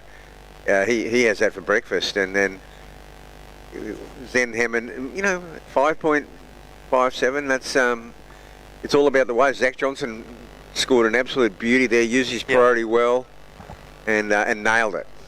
I love this because you got surfers taking on some of our, best ridden, some of our, champagne surfers like Loki Cullen flying all in, and there's the guy keeping us hydrated and also frothing all day. Zach the coffee man, big shout out to Zach. He's been grinding 6 a.m. for 5 days and be back for 6. Unreal. Come on down, rehydrate yourself, get the grind with Zach the coffee man, and one of the specialty food eateries down here supporting local businesses who are part of this event. Don't forget to get our heritage heat celebrating surfing. Yep. Pro surfing. Yourself, Rabs, you'll be on the webcast with Lindsay, but Adam Melling, Chelsea Hedges, world champion, 05. And what time's that on? Yeah, around 1 o'clock. So good stuff. Don't go anywhere, all those at home, or share it with your friends and family on the socials. Watch Adam Melling. He'll be out there, former tour specialist. Didn't he do some battles with B. Durbidge and amazing. best in the world? Strongest surfer on tour for decade. Yeah, well, Adam Melling at J Bay, fantastic. Well, that is wrap and tap, and that will be 2 bow outs for Luca Martin and Zen Hammond. Not enough time left in it. That last exchange determining the winner. Well, another important win. It was kind of just a giant peak. It looked like it was squaring up to the reef really good. It just felt like a crazy amount of draw, and it was like I was riding uphill. I was on my back foot pretty much doing a wheelie in the barrel. I was held it for as long as I could until it just sucked me backwards and ended up going straight to the bottom. It was a pretty crazy feeling. I haven't really had a feeling like that in a barrel.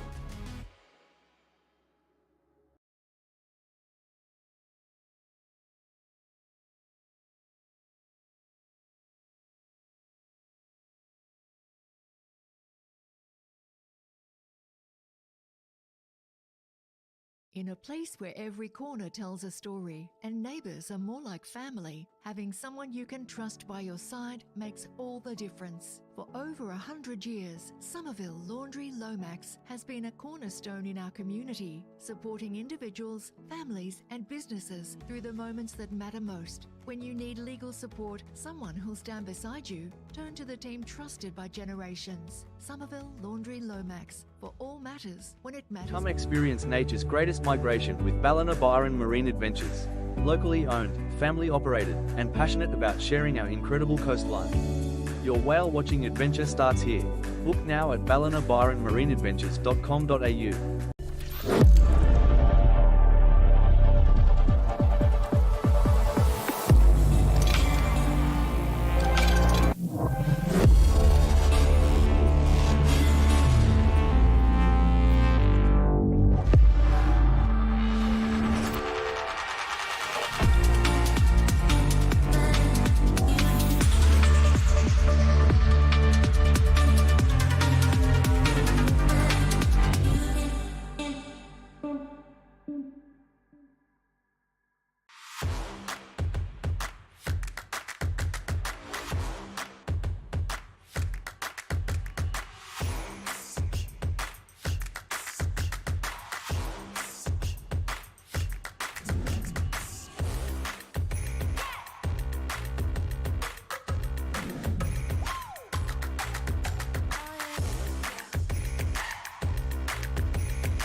kind of just a giant peak. It looked like it was squaring up to the reef really good. It just felt like a crazy amount of draw, and it was like I was riding uphill. I was on my back foot pretty much doing a wheelie in the barrel. I was held it for as long as I could until it just sucked me backwards and ended up going straight to the bottom. It was a pretty crazy feeling. I haven't really had a feeling like that in a barrel.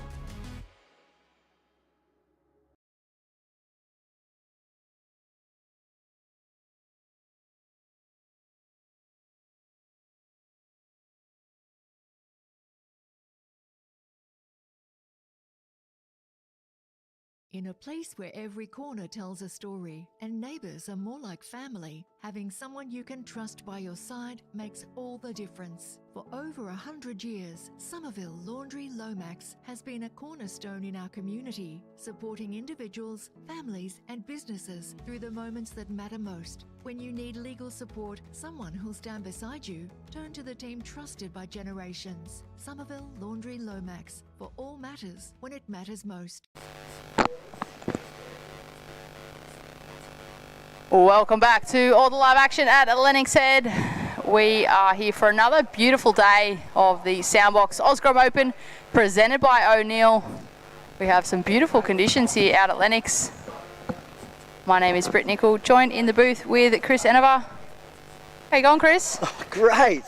It's all happening down here. The action's been incredible, and well, right now, look at those scenes on the big screen. Service from the last heat making their way in, and now we're into women's action. This is quarterfinal heat number 1. Amelia Craik in the blue. Talia Tebb, just kicking off where she left off in the Pro Junior division in the red. And Maddie Kenchington, originally from North Narrabeen and moving away up to the North Coast. I feel like half of North Narrabeen moved up to the North Coast. Yep, and made her way up north, and she's been on an absolute tear lately. And well, this is, I feel, the really cool thing about this event, because you can see there's a lot of junior surfers in the Pro Junior that, well, are still so young. They are able to double dip and do either the under 16 girls or the 18 girls. And now we're seeing Talia. She's in the final of the Pro Junior and currently in the under 16s quarterfinals. So, well, possibility of a two-time winner potentially. Surfing well beyond her years. This is, of course, the under 16 divisions. Got a couple of surf mud replays here. Surfer in white cracks that section. That is Madison, the young surfer, originally from Narrabeen that Chris was just speaking of. 13.5 minutes on the clock. We've got a couple of scores to be dropped into our system. If you're tuning in live, be sure to check out live heats. You type in the Soundbox Osgrom Open 2026. You can pull up the live scoring system through live heats. If you're interested in seeing those scores drop into the system as they happen. And we have Blue up and riding on her backhand. Amelia, nice first turn. Can't quite ride out of it. And what beautiful conditions we have here this morning, Chris. Yeah, you're spot on. It is perfect bluebird day down here at Lennox Head. We are right out the front of the famous Lennox Head Hotel on the beach break section, which has been a very well used competitive zone. And oh, Groms, watch out for me car. The Groms are just going mad on the skaties at the back. They've got the road blocked off here. And no, I crossed the road earlier and nearly got taken out by one. Yeah, they're about to hit my car.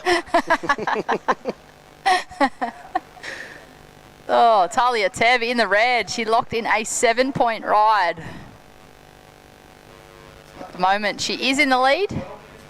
Madison in the white in second, locked in a 4. She's also got a backup of a 3.17. She's only chasing a 3.74 for the lead at this stage of the heat.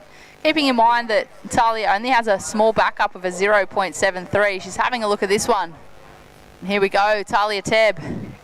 using her priority on this one. Bit of a fade on takeoff. Beautiful read, beautiful style.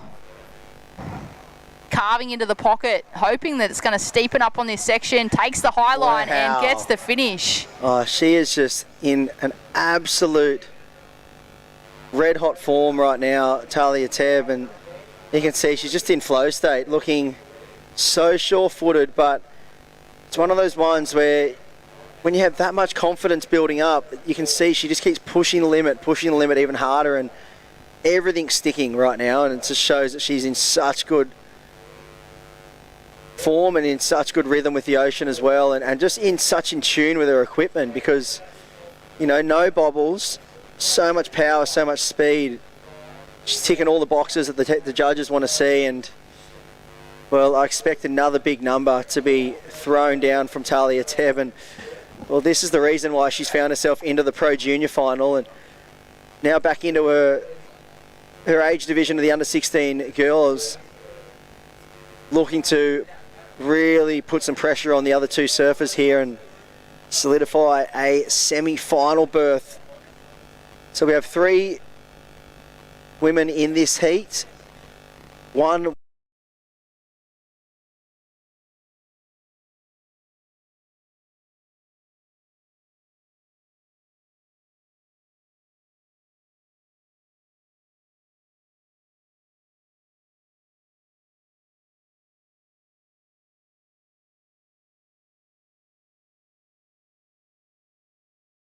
she actually has a bit of a Katie Simmons vibe to her as well, just that lay-back approach on some of her calves. I really love the way she rips them back, has that almost bit of a lay-back approach to it too, and just looking silky. A lot of maturity in her approach as we just watched the replay then. You could see that fade on the takeoff. You could see that she was doing that to just allow that section to kind of stand up a little bit steeper on takeoff, and yeah, even the last section came straight from the high line to get that lip line finish.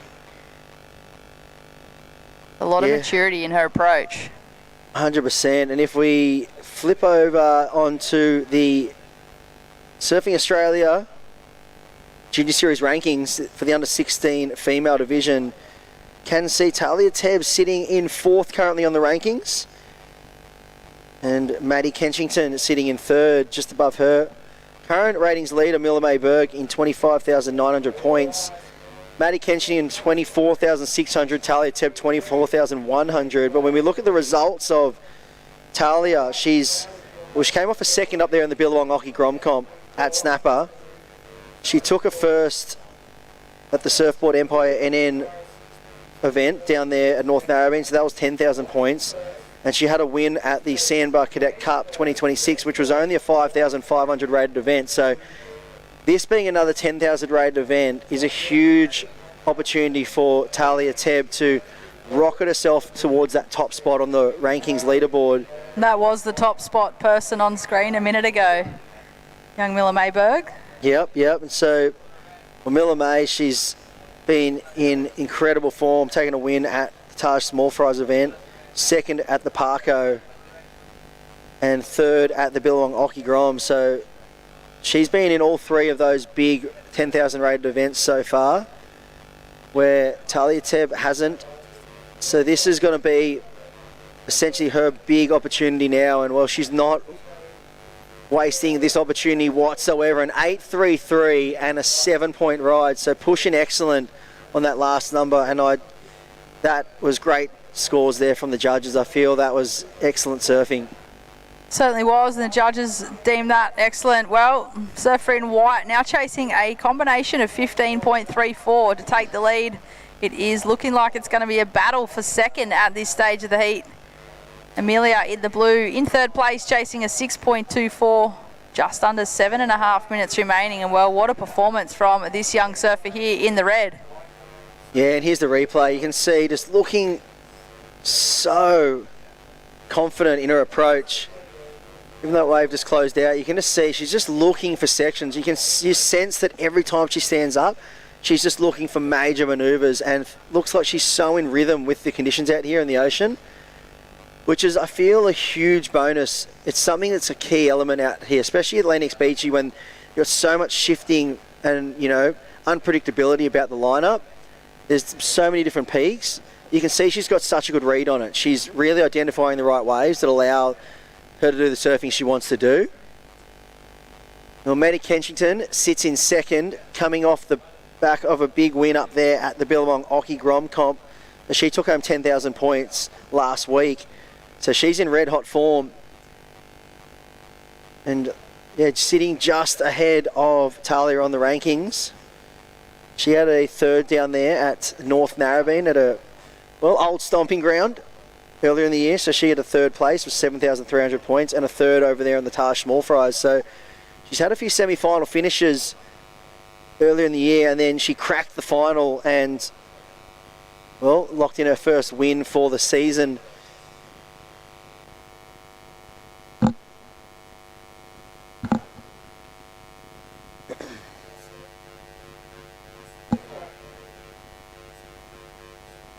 And here she goes, up and riding the goofy footer. Nice whip in the pocket. Sets this one up. Great technique there. And the commentator's curse is just in strong form there. I just absolutely cooked her. But with 5 minutes 25 on the clock, Surfer in Blue has just, well, dropped anchor, and having one of these heats that Lennox Beachy can just dish up to some unlucky competitors. We've seen it all week. I mean, yesterday we had a bunch of heats where surfers were struggling to get, you know, over 4-point totals. And right now, unfortunately for Amelia, that's what is happening in this heat so far. It's so hard as well to pull yourself out of that rut when you get in that and you feel like everyone around you is getting waves and you feel like just the ocean is against you. It's so hard to reset, because then what happens is you end up having priority, and it becomes the biggest curse in the world, because the priority buoy monster just like hangs onto your leggy and you feel like you need to catch a really good wave, and then you start over analysing the conditions and every wave that comes through, thinking you need, you know, 7s and 8s.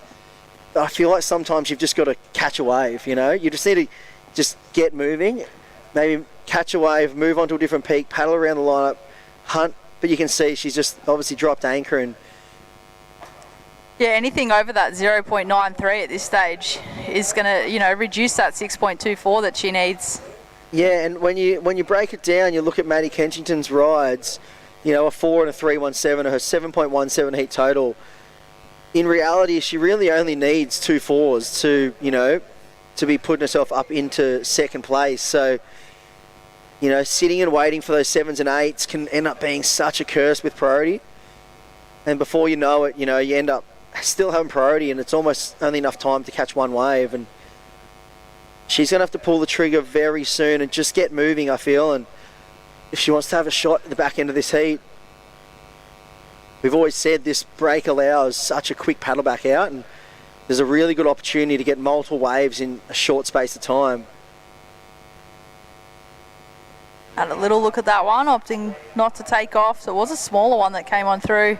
Oh, you can just sense the frustration. I mean, you've been in these situations so many times where you just feel like the ocean is completely against you, and no matter what you do, everywhere you paddle, the waves go somewhere else, and it's just something that can, you know, happen every now and then. And unfortunately for Blue, it's starting to become a very tricky situation with 2 minutes 50 on the clock, a semi-finals berth on the line. Talia Tebb well out in the lead. She could pretty much come in. We've got the other two girls in combination situations, so with 2 minutes 40 on the clock, she'll be moving on through. But this is where Amelia needs to get moving, and unfortunately, Britt, that is not going to do it there. So she'll make her way back out. Still sitting in third, chasing a 6.24. It's not even it's a very attainable number. Yeah, she's only looking for that total of a 7.18 if she's wanting to move on through in total. You know, so if you broke that down into 2 waves, it's highly achievable with 2 minutes on the clock. Time really is starting to tick away. Yeah, if she had made just that one move then, that would have been, you know, probably in the 3 to 4 point range, and she would have only been chasing a similar score. So, you know, two big single manoeuvre waves could have done it, but what's going to happen now is she's going to get a new best friend in Maddie Kensington, who's going to look to make her way down and apply some pressure with priority. And a very smart competitor, the surfer in white. So here's the replay here. Saw a square off the bottom, got a little stuck on that bottom turn and went down. Everything, the setup and everything was right, but just had that little catch and it just put her a bit off for that top turn, and fortunately got stuck on the heels and went on down. And it's looking like with a minute 10 on the clock, Talia Tebb will be moving on through, taking this heat out. That is something we do know. Will there be a last roll of the dice for Maddie and Amelia Craig?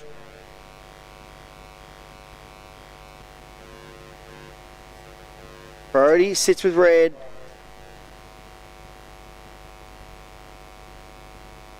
And Amelia sitting in 7th on the rankings. She's up and riding now, and just that is pretty much her heat in a nutshell right there. That last wave just closing on out, and all nerves of steel from Maddie Kensington, letting her go, and now she's pulled the trigger here, and a nice forehand whip. 25 seconds on the clock, and looks like that'll be all she wrote, Britt. So we have 2 semi-finalists, you'd have to say, locked in for this one, unless something miraculous happens in the last 15 seconds.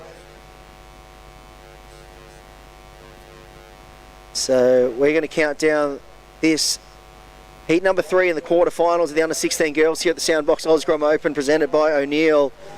And there's the beautiful scenes of the conditions we have on offer today. But well done, Talia Tebb, Maddie Kensington. They're into the semi-finals, and we're going to go to an ad break here at the Soundbox Osgrom Open. Don't go anywhere. More action to come.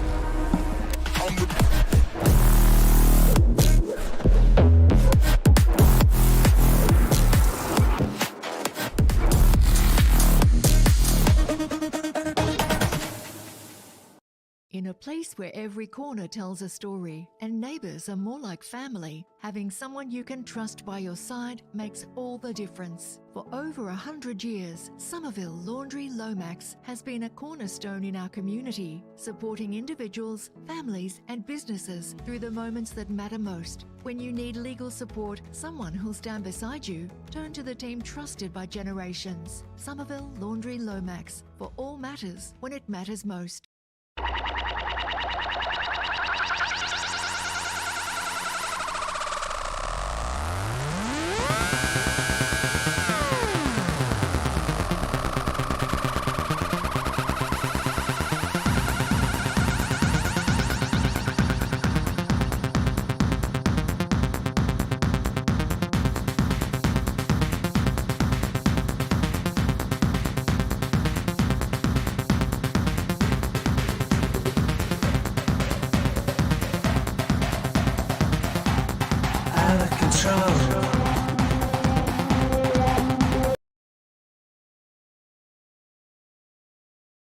Come experience nature's greatest migration with Ballina Byron Marine Adventures.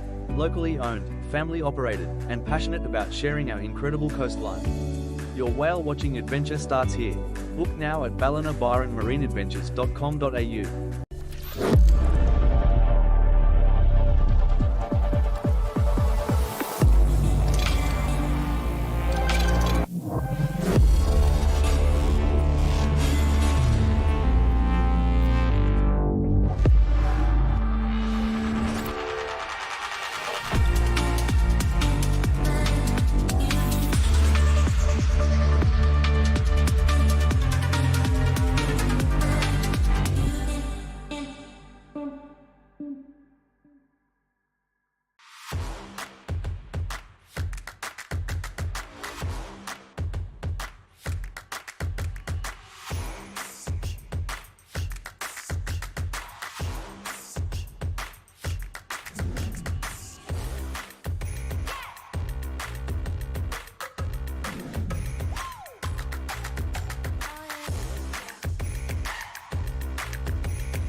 We are back to here at Lennox Head for the live action of the Soundbox Osgrom Open presented by O'Neill. We are now into the under-16 girls quarter-final heat number 2 in the water. My name is Britt Nicol, joined in the booth with Chris Enover. What another exciting matchup we have on our hands. Yeah, we do. We just saw 2 of the semi-finalists locked in the under-16 girls division. Talia Tebb just continues her dominance here at Lennox Head. Pub outies, well, the locals call it here, and conditions that we have today are just incredible. It's like I said, I refer to it as we've been stuck in a snowstorm all week, and then the bluebird has just come out, the mountain is just glistening, and all the lifts are open and the event's on, and we have some incredible conditions on offer. See light buttery offshore winds, predicted similar conditions tomorrow as well. We're meant to stay offshore all day, which is, you know, a blessing. You know, typically you get those onshores in the afternoon, but looks like we're going to have offshore all day, and very favourable tides for the event right now. I think it's a high tide of about 5:47 today. Rab will know the exact time to the second that's happening. But yesterday's high tide was 4:47, and today it'll be a little bit later. And we've got a surfer up and riding. Actually, 2 surfers up and riding. Mila May Berg, and we've now got Evie Wilson up on her forehand in the red. Wait for those scores to be locked in, but the first of red was a 4.5, and well, answering back, Nava Holmes in the white. So off to a very quick start, all 3 competitors. They would have been watching that previous quarterfinal, which got a little sleepy towards the end there. Yeah, it did for sure, but they would have taken note that Talia Tebb, I mean, she hasn't been putting a foot wrong in this lineup, and you saw what she did in the last heat. She really made quick work of that start of her heat. She, you know, found some really good waves to kick the heat off. She got busy and found some really good numbers, and just got herself into a great rhythm, and that allowed her to then, you know, play the patience game at the end of the heat. As Bambi would say, get busy, stay patient. But right now we can see the 3 surfers getting a quick start in this heat. And the cream really is rising at the top as we are in this quarterfinal action. 6 females left in the draw. And Mila May Berg sitting on top of the rankings. We spoke about her in the last heat. Nava Holmes currently sits in 9th on the rankings. And Evie Wilson, who you see up and riding right now, sits in 5th. Oh, beautiful looking left-hander there from the competitor in the red. She spotted the odd left, and it was an absolute gem. Really opened up for her on her backhand. Yeah, so this was the round that Evie went down in at the Billabong Oki Grom Comp last week up there at Snapper.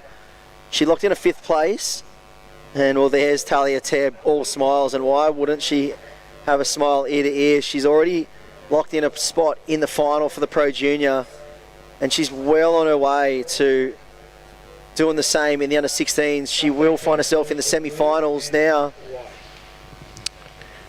And 1-2, 1-2. Right there on the backhand, Evie Wilson just getting some really good work done. So like I said, this was the round she fell out of the draw at the Billabong Oki with a 5th place finish. She's had a number of semi-final finishes at the Parco and the Taj Small Fries event, so 3rd in both of those events. Sits in 5th on the rankings. She'd love to crack a final. It's been the monkey on the back this year that she hasn't been able to shake off, but looking in very solid form here. And kicked off her campaign in this quarterfinal well with that last ride there. But up against the ratings leader in Mila May Berg. And Nava Holmes, she's going to have her work cut out for her. And we see Adam Bennett's on his E-foil just whipping around here. Lives right on the beachfront here. We could pretty much set up the comp in his backyard if we wanted to. They look so effortless, you know. Those other ones that aren't electric, they're just constantly pumping and using their leg drive, whereas those ones are just standing. Bennett's could fall from here to America, I reckon, because he just so effortlessly. He's just a weapon on that thing. The moment, with 12 minutes on the clock, it is Evie Wilson off to a good start. She has a 5.67 and a 4.5 in her scoreline. Miller Mayberg in the blue opened up with a 4, and Neighbour Holmes in the white just a 1. Still plenty of time on the clock. And well, what glassy conditions we have here at Lennox, like Chris was talking about. Bit of a bluebird day as if you're on the ski slopes. 100%. It's just so pretty out there, and as you see, not a drop of water out of place. And this is a really, sweet spot for the conditions here. And well, I believe we're going to throw down to the man himself, shark on specialist now, Mr. Lennox Head, Crispy. He's down there with some action. Yeah, thanks, Chris Hanover. Britt, yeah, well, quick one, but lots of giveaways. Look at these grinds.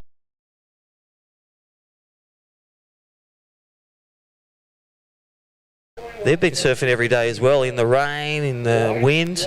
But Surf Mud, our great sponsor, all those replays, these kids are going to enjoy. They're going to go paint their face, get a free sticker, and maybe the best painting of the Surf Mud on the face. Minerals, check it out, Surf Mud. Let's go, kids. Go paint your face. White, you have second priority with white. Now, Jace, where can I get, Lennox Head Surf Shop, thanks for being a big supporter of Soundbox Osgrom Open again. 15th year? Yeah, 15th. What do you love about surfing and events? Oh, I just love the lifestyle, the surfing lifestyle. Clean, beautiful. And also love coming to Lennox Head because of the Le Bar boys, and yeah, it's just a beautiful getaway. Hey, how good's the sun? We can now apply our Surf Mud. Rabbits has got a box full, but yeah, thanks for coming down, supporting all the athletes, supporting a great event, the Wimbledon of junior surfing. And yeah, where can I get Surf Mud from? The post office, Lennox Head Surf. Yep, all good surf shops Australia-wide. I can't obviously name them all, there's too many, but 300 stockists Australia-wide. So, and that's actually how you know if it is a good surf shop. They'll have Surf Mud. Awesome. Well, he lives and breathes it, and great surfer, great supporter of junior surfing. Back to you guys in the booth. We'll start painting some faces, or the kids can apply themselves. There's a mirror in these Surf Mud tins. Back to you in the booth.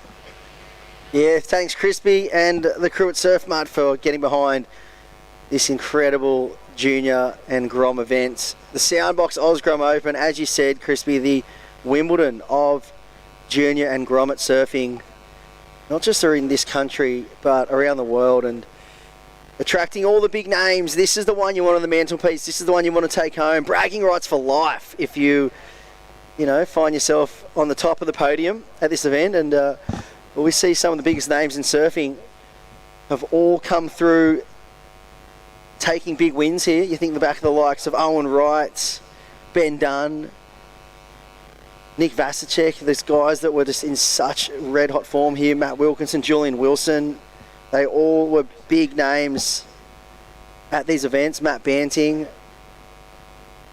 Sally Fitz, Laura Enover. The list goes on of crew that were just such a big part of this event all the way back to the Rusty Gromfest days, and then now the evolution of this event, incorporating both the Pro Junior from the WSL, the Traeger Grills Pro Junior WSL event, and all of the Soundbox Osgrom Open presented by O'Neill Grom divisions from the 14s through the 18s. And it is Saturday, Britt. We're into quarterfinal and semi-final action, and tomorrow we crown champions, and we'll round out what's been an epic week of action. And Lennox Head once again delivering the goods. We've got a jam-packed day here. I think there's 25 heats in the schedule today, so full day of action here at Lennox. And I was just thinking about that Surf Mud application challenge. What a great way to get the Grommies zinc up with their Surf Mud. So we need to do down the border, I just think maybe do a race. Who can zinc up the first and then paddle out for your heat. So you have to zinc up first and the timer starts. Put that Surf Mud on, who can do it the quickest. It's just, one way to get their skin covered and winner gets priority. Safe from the sun. Winner gets priority in the heat, first wave. There you go. Make anything a challenge and they'll do it. As we watch the Surf Mud replay, Surfer in Blue cracks that section, and manages to get the completion. That's young Miller May Berg. She is the current rankings leader at the moment. This is, of course, our under 16 girls quarterfinal heat number 2 in the water. Wait for that score to drop. Yeah, that was a great, big, committed turn, and that's what the judges are looking for, those big, committed turns, showing that point of difference, that flair, and I really like the way that she identified that wave. Wasn't going to offer more than one section, so rather than trying to squeeze in 2 turns, just eyed off the end section, put plenty of speed and just hammered that section as hard as she could, and projected into the flats nicely, and we'll wait and see where that one falls in. Because Evie Wilson's locked in a 5.67 and a 4.5, currently holds the lead. Miller May Berg, her worst result this year has been a semi-final, so that was at the Billabong Oki Gromcom. Just last week, she had a semi-final finish up there, a 3rd place. But prior to that, 2nd at the Queensland Junior State Surfing Titles, the qualifier event, and 2nd at the Parco up there at the Sunny Coast, and then took out the Taj Small Fries event, 10,000 rated event. So she always shows up in the big comps. There it is, a 6.67, so it was enough to push the surfer in blue into first place. Miller May Berg should be happy with that one. She's got that 6.67 and a 4 in her scoreline. In second now, Evie Wilson in the red. She's chasing a 5.01 for first. And young Neva Holmes in the white in 3rd place, looking for a 9.17. If she can just break that score down into 2, it'll make it more achievable with just over 5 minutes on the clock. It's turning out to be similar to that quarterfinal prior to this one, Chris, where 1st and 2nd were actively catching waves, and 3rd just not able to pick off a good one.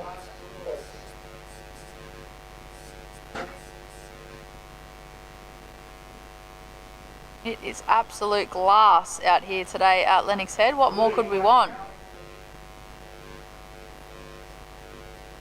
Good to see the sun is out to play this weekend. Bring all the spectators out down to the beach. Yeah, so under 5 minutes on the clock now. Miller May Berg just continuing a great run in these big premium rated events.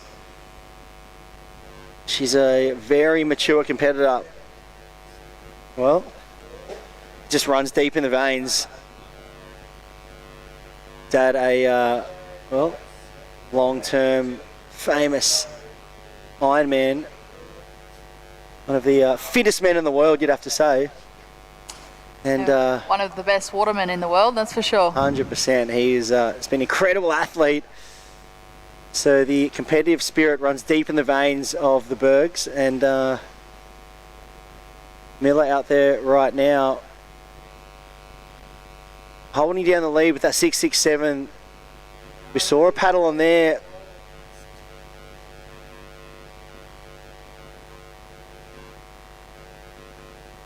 But it's, well, look at this. You can see Nava Holmes is just having one of those heats. We saw it in the last heat, and we're seeing it once again in this heat. There's just one surfer that's just getting dished up absolute coal from Lennox Head beach break. It's just absolutely nothing in terms of rhythm being sent the way of Nava Holmes. She hasn't been able to get anything going so far in this heat. Last heat it was Amelia Craig that got left behind, and right now Nava Holmes is looking to scrap her way back into this heat. She's going to have to do something very soon, because just a 1 point total single wave score, she hasn't been able to really get any momentum, and she sits out the back. She might have identified something here, but with 2 minutes 45 on the clock, it's going to have to be, well, probably in the next 30 seconds she needs to get a wave, you know, in that 4 to 5 point range, and give herself a shot in the back end of this heat. But if she waits any longer, this heat is just going to evaporate right before her eyes. And see, there's been a few of those waves so far this heat. The surfer's having a paddle, but just getting caught a little bit out too far off the bank. Looks like White maybe spotting something. Will there be a last-ditch effort for Nava Holmes here in the under-16 girls quarterfinal? Heat number 2, Britt, as it rolls down into the 2-minute warning. Oh, she's just probably scratching her head going, what has happened? Where are all the waves?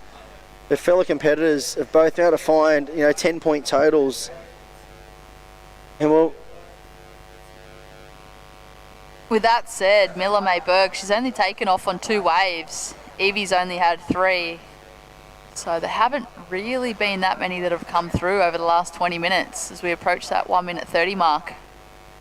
They've just been in the right spot at the right time. 100%. And I feel it's a strategy thing here. You look at those, Miller and Evie were able to get the ball rolling early. They really made good use of the start of the heat. You'd see they put a lot of emphasis on getting moving, getting started, and trying to build a bit of a rhythm in the heat. And it's the last thing you want, I feel like, is in the back end of these heats chasing 2 waves. You need to find something early, even if it's just, just to get the ball rolling, get your feet in the wax, feel some momentum. And I think with this bank as well, the way it hits the bank really steep, it's really easy to get caught a bit too far out. And you've seen a lot of surfers in the back end of this heat paddle for waves and miss them. They just slide underneath. So, if you sit too far out at the start of the heat waiting for those bigger sets, they never end up coming, and a lot of waves do end up sliding underneath you, and those competitors can make use of them on the inside. Next thing you know, you find yourself in a really tricky position, which Nava Holmes has done in this heat. And by no means, it's not a lack of talent at all. She sits in the top 10 on the rankings. She's had some great results this year, coming off a 7th place finishing up there at the Occy Grom. A 5th at the Parco Pro Junior. But right now with 10 seconds, this is going to be the last ditch effort. She needs a 9.17, so it's going to have to be something pretty special. That's a great turn. And a second. Will, hold the phone. Oh, I felt like she needed to probably hit that last section. But there it was. The surfing was there. She just needed to get moving earlier, and that's probably, going to be close to one of the best waves of the heat. But unfortunately, she's going to come up short. The 9.17, I reckon it could have almost been there had she hit that end section really hard. But we'll see the replay of this wave. She gets up with 10 seconds to go. Nothing to lose, swings to the fence nicely, 2 really critical turns, and then the last section kind of presented itself a bit too quick. And, it's going to be all she wrote. We'll wait for that score to lock on through. But based on the numbers required, you'd have to say it will be Miller May Berg taking the win.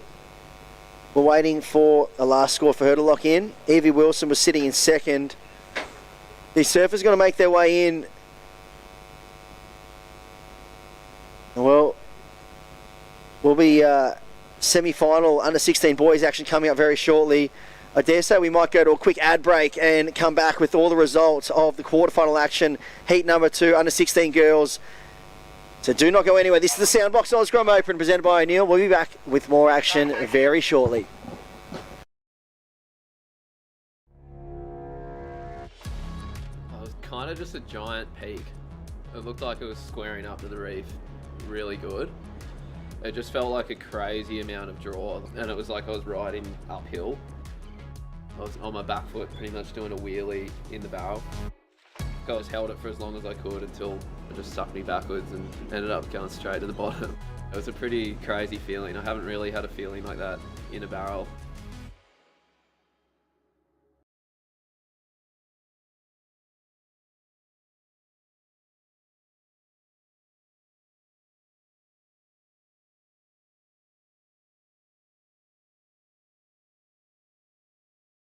In a place where every corner tells a story and neighbours are more like family, having someone you can trust by your side makes all the difference. For over 100 years, Somerville Laundry Lomax has been a cornerstone in our community, supporting individuals, families and businesses through the moments that matter most. When you need legal support, someone who'll stand beside you, turn to the team trusted by generations. Somerville Laundry Lomax, for all matters when it matters most. Welcome back to all the live action at Lennox Head for the Soundbox Osgrom Open presented by O'Neill. We are straight into the next division, the under-16 boys semi-final heat number 1. We have Cade Kelly in the red, Lakanna Cullen in the blue. Well, what a matchup that was previously for our women's division. Unfortunately, Neva Holmes just leaving her run a little too late. She ended up getting a 7.67 for that last wave, but just still got bumped, leaving her run a little too late. A great performance from that competitor once she had the opportunity. Yeah, big name, big server, knows the big moments, and that's the pointy end of the section. You start your heat management late, or have a few, don't finish your turn, stuff like that. We've seen some big names, Jagger Phillips. What I love, there's so much going around, all those online. We just had Mark Mono Stewart, 6 times world adaptive champion. He joined us. He runs the Paralympics and in Australia with the ISA, and he's a big part of the furniture here at Byron, and popping his head around. He didn't want to jump on, but he says hi to everyone. They're some of our legends. You could call it Legends Day. So we're going to have a Legends Heat, but right now the junior legends, and that man, you can tell he's in a different colour, but that is Cade Kelly. I can tell you right now, because those big turns are amazing. And what they're treated, and this is what's amazing about having the 10,000 Thank You Surfing Australia Junior Series, 2-person heats from the semi-final onwards. Just, Britt, you've done a lot of 2-person heats in your state, in your qualifying series campaigns over the years, the decades. How good are 2-person heats with priority, 20 minutes on the time frame? Oh, it's unbelievable. It's so much better. It's just, half the competitors to have to try and contend with. You've got more of a lineup to work with. If you make, I guess, a priority error early, it's not long before you've got priority again with only 2 people in the water. Yep. Not that you want to be making those errors, but it just means that you don't have to wait as long for your priority rotation to end up back in that spot. And well, it's been crucial here at Lennox. There's been a few heats where third surfer hasn't really had the opportunities to catch waves. There is the Surf Mud replay. We just gave a shout out to Surf Mud Jason, Magella, and all the Surf Mud team. They just gave away to some groms. They painted their face, and 5-year-old Jimmy and 7-year-old Huey from Labar, again another local, taking home a Surf Mud towel, hat, and a free can of Surf Mud. If you want to buy a can, support Surf Mud, our great supporters of this event, your local post office and local retail surf outlet, or check them out online, surfmud.com.au. I'll be certainly looking for a refill. I was actually at the skin specialist this morning. Yeah, yes. Reminded to get your skin checked. Got the stitch out. Got the stitch out. Do have to get some treatment. But That's great to friendly hear. reminder to make sure you're applying. And you've got your Surf Mud hat on as well. I did. I will get you a 10.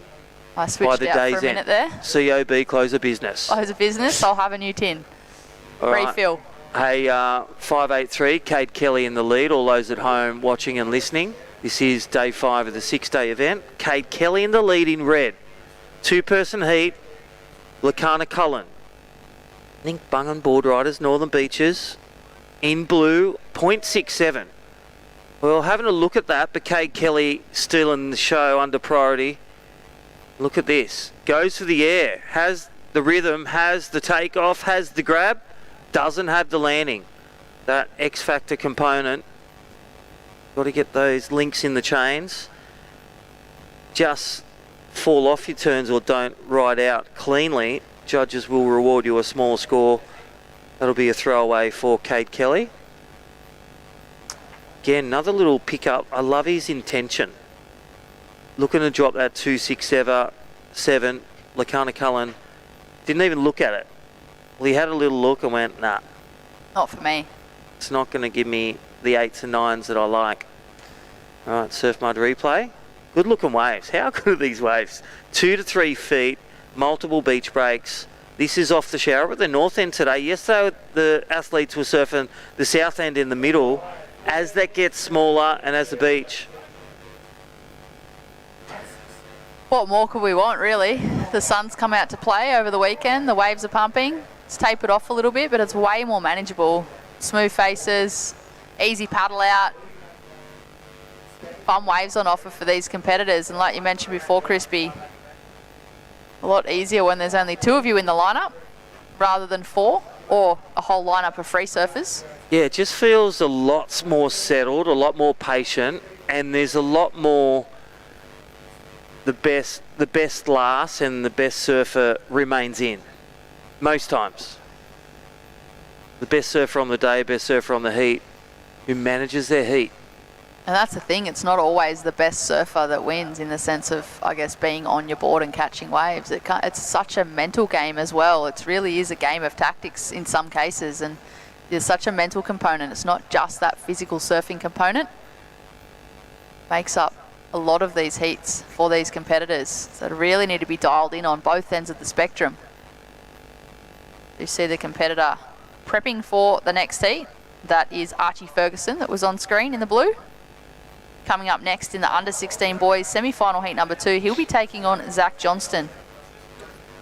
And can I tell you, he flew through his heat with Cade Kelly, and live action. There's Cade Kelly. We'll go to the right, then we'll replay the left. Wow. Just came to the party late for that finish turn. Had the rhythm on the first. We'll get that replay, then we'll go over to Lakana Cullen. What did he do? Because our expert webcast team, well, they would have got the right and the left. Soundbox Day 5, Osgrom Open, presented by O'Neill. Here's our Surf Mud replay. This is what happened on the left. Lakana Cullen looking for is he going to go to the air? Does the backhand speed. The backhand whip, looking to roll out. Yes, he does. Last heat he did that to get here. This is back-to-back heats, don't forget, 7-6-7. Whereas look at that right. There's the first turn.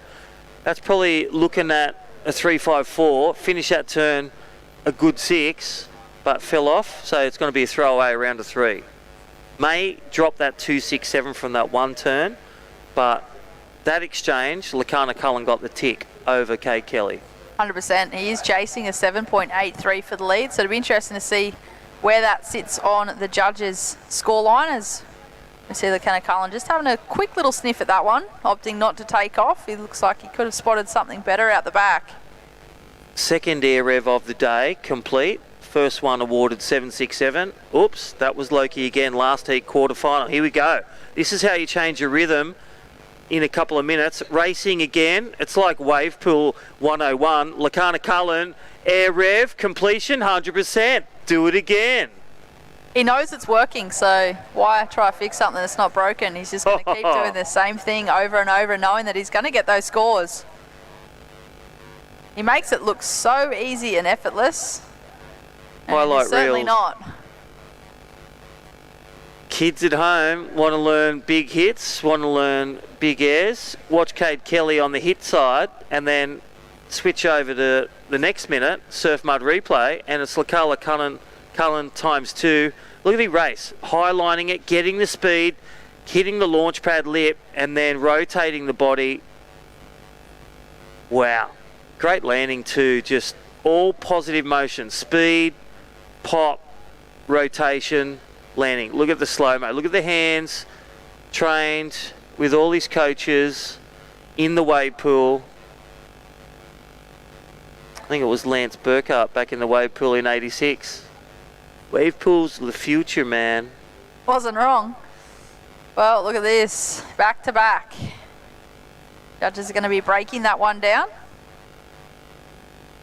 What do you think for the first one? I feel around maybe the high 6s for the first one, but the second one I feel was a bit more height, more control, clean ridden out.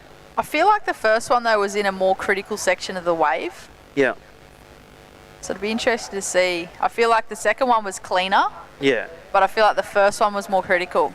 But maybe it's pocket 6s or pocket 7s. Wherever it is, it's going to take him to the pocket lead. Lakana Cullen lifting the tempo. And what a demonstration of adapting your turn selection to the conditions.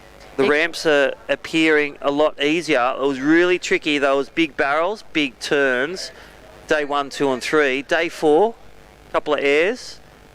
Day 5, we've seen a couple of big air rev attempts and some completions. Here we go. Cade Kelly.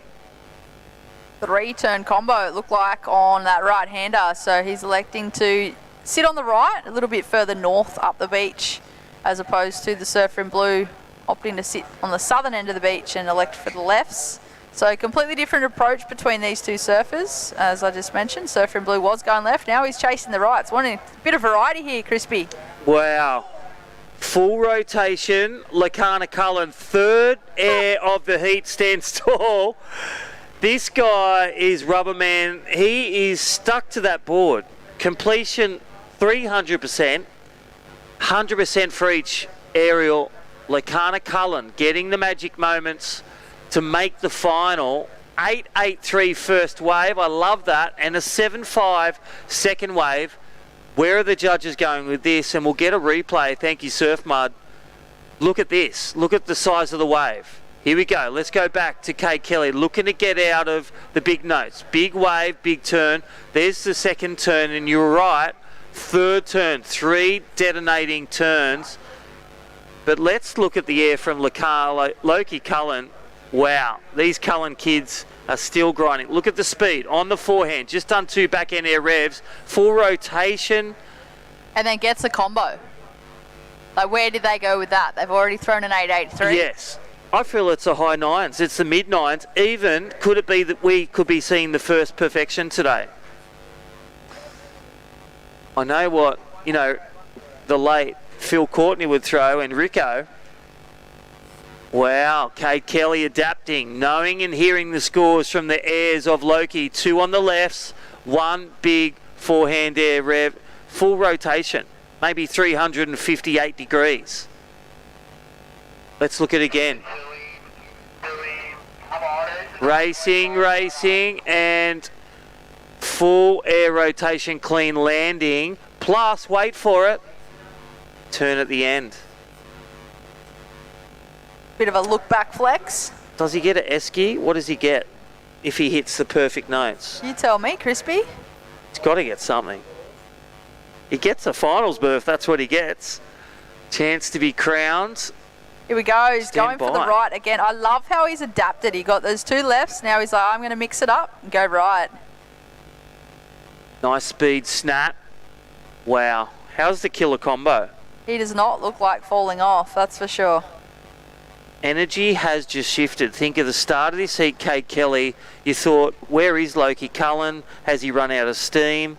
Yet the cool, calm and collected Lakana Cullen. Score to come. Could it be the big one that shuts out? And he already needs a 9.73. So Red, he needs a near perfect score. Could it be combo land, staring down 2 massive scores to make the final? This is like those battles, Gabriel versus John, Slater versus John, Owen Wright at Fiji. Where the perfection comes. Dakota versus Vaughan, Joel Vaughan at Maroubra. This is the Surf Mud replay of that last one. Nice belt there to start with. You can see he's just racing towards the section, comes from the middle of the wave and gets a little bonus section on the inside. Like I said, he just looks so confident. He looks so comfortable on his board and his equipment, and he does not look like falling here this morning, particularly in this heat. So there you go, a 9.67. There it is. Judges throwing the score, not wanting to throw the perfect 10 just yet. No judges locked in a 10. Highest was a 9.8. Hey, he's got 2 scores to come. Judges are working overtime, and there's only 2 surfers out there, Brett. Lucky there's not 4. Loki Cullen, the highest waves again. Day 1, 2, 3, 4, 5. Does 18.5, the highest combo. And one of the highest scoring air rotations.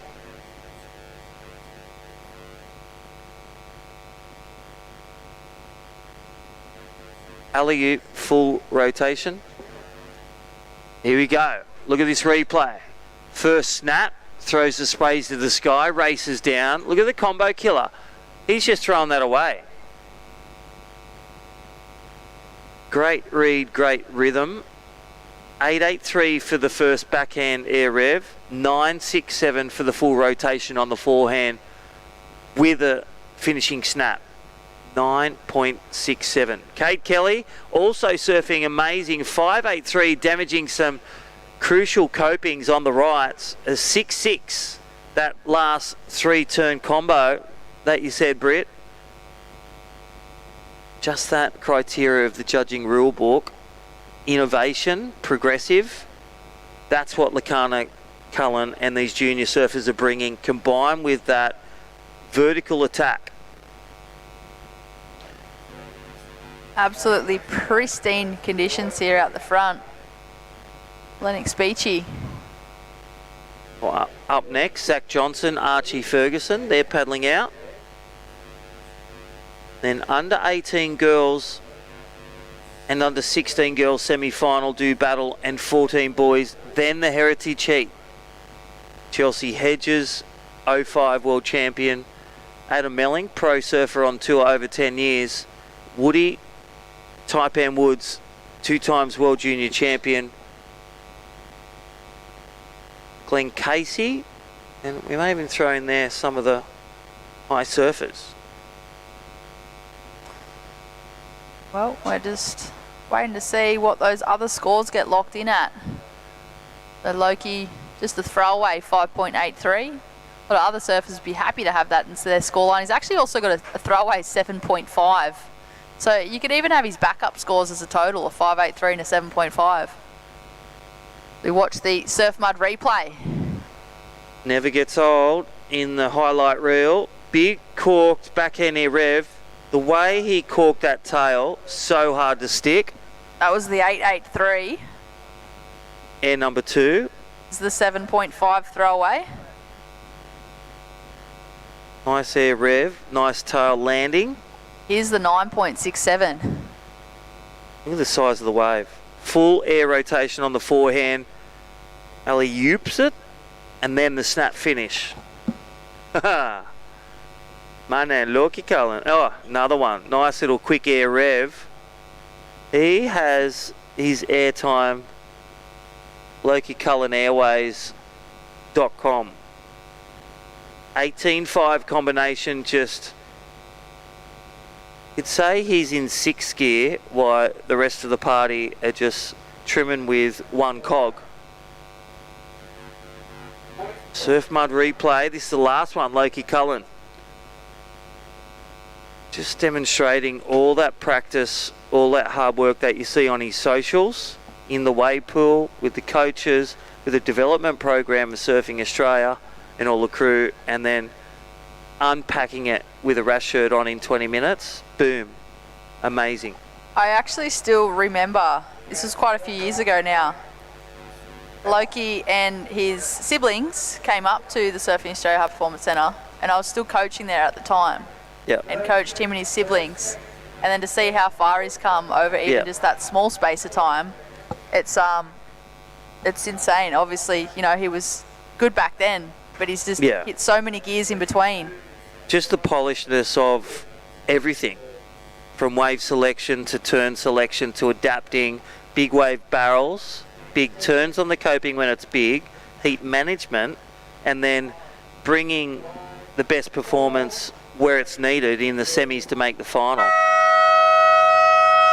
Well, that is a wrap. Loki Cullen putting on a clinic and an air show here at the Soundbox Day 5. Osgrom Open presented by O'Neill. Well, we're going to have an air section reels that'll go for days. We're going to go to an amazing commercial break. We'll be back with Rabs, and we'll be back also with Solly Bailey after this next heat. We'll hear from our sponsors. Get down here and meet former pro surfer, big O'Neill surfer, Solly Bailey. We'll hear back from him next heat. We'll go to a short commercial break. Talk to you soon.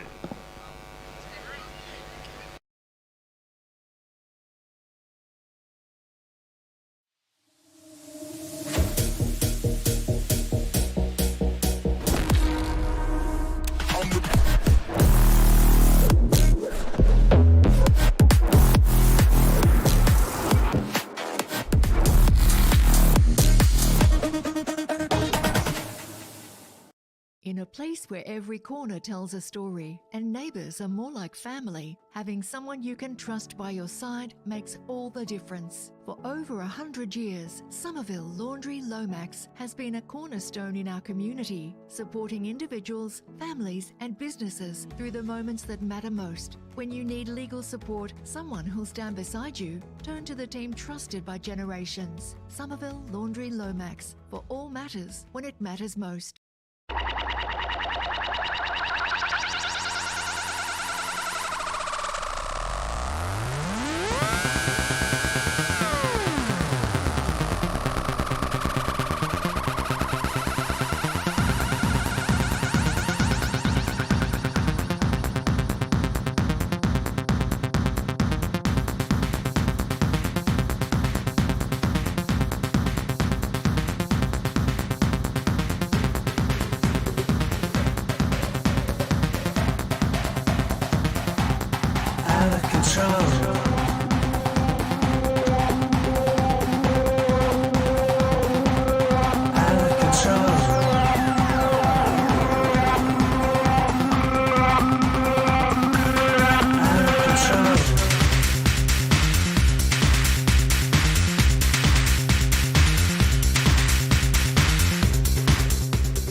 Thanks guys, this is Nadav from O'Neill. I'm down here at the O'Neill tent with Solly Bailey.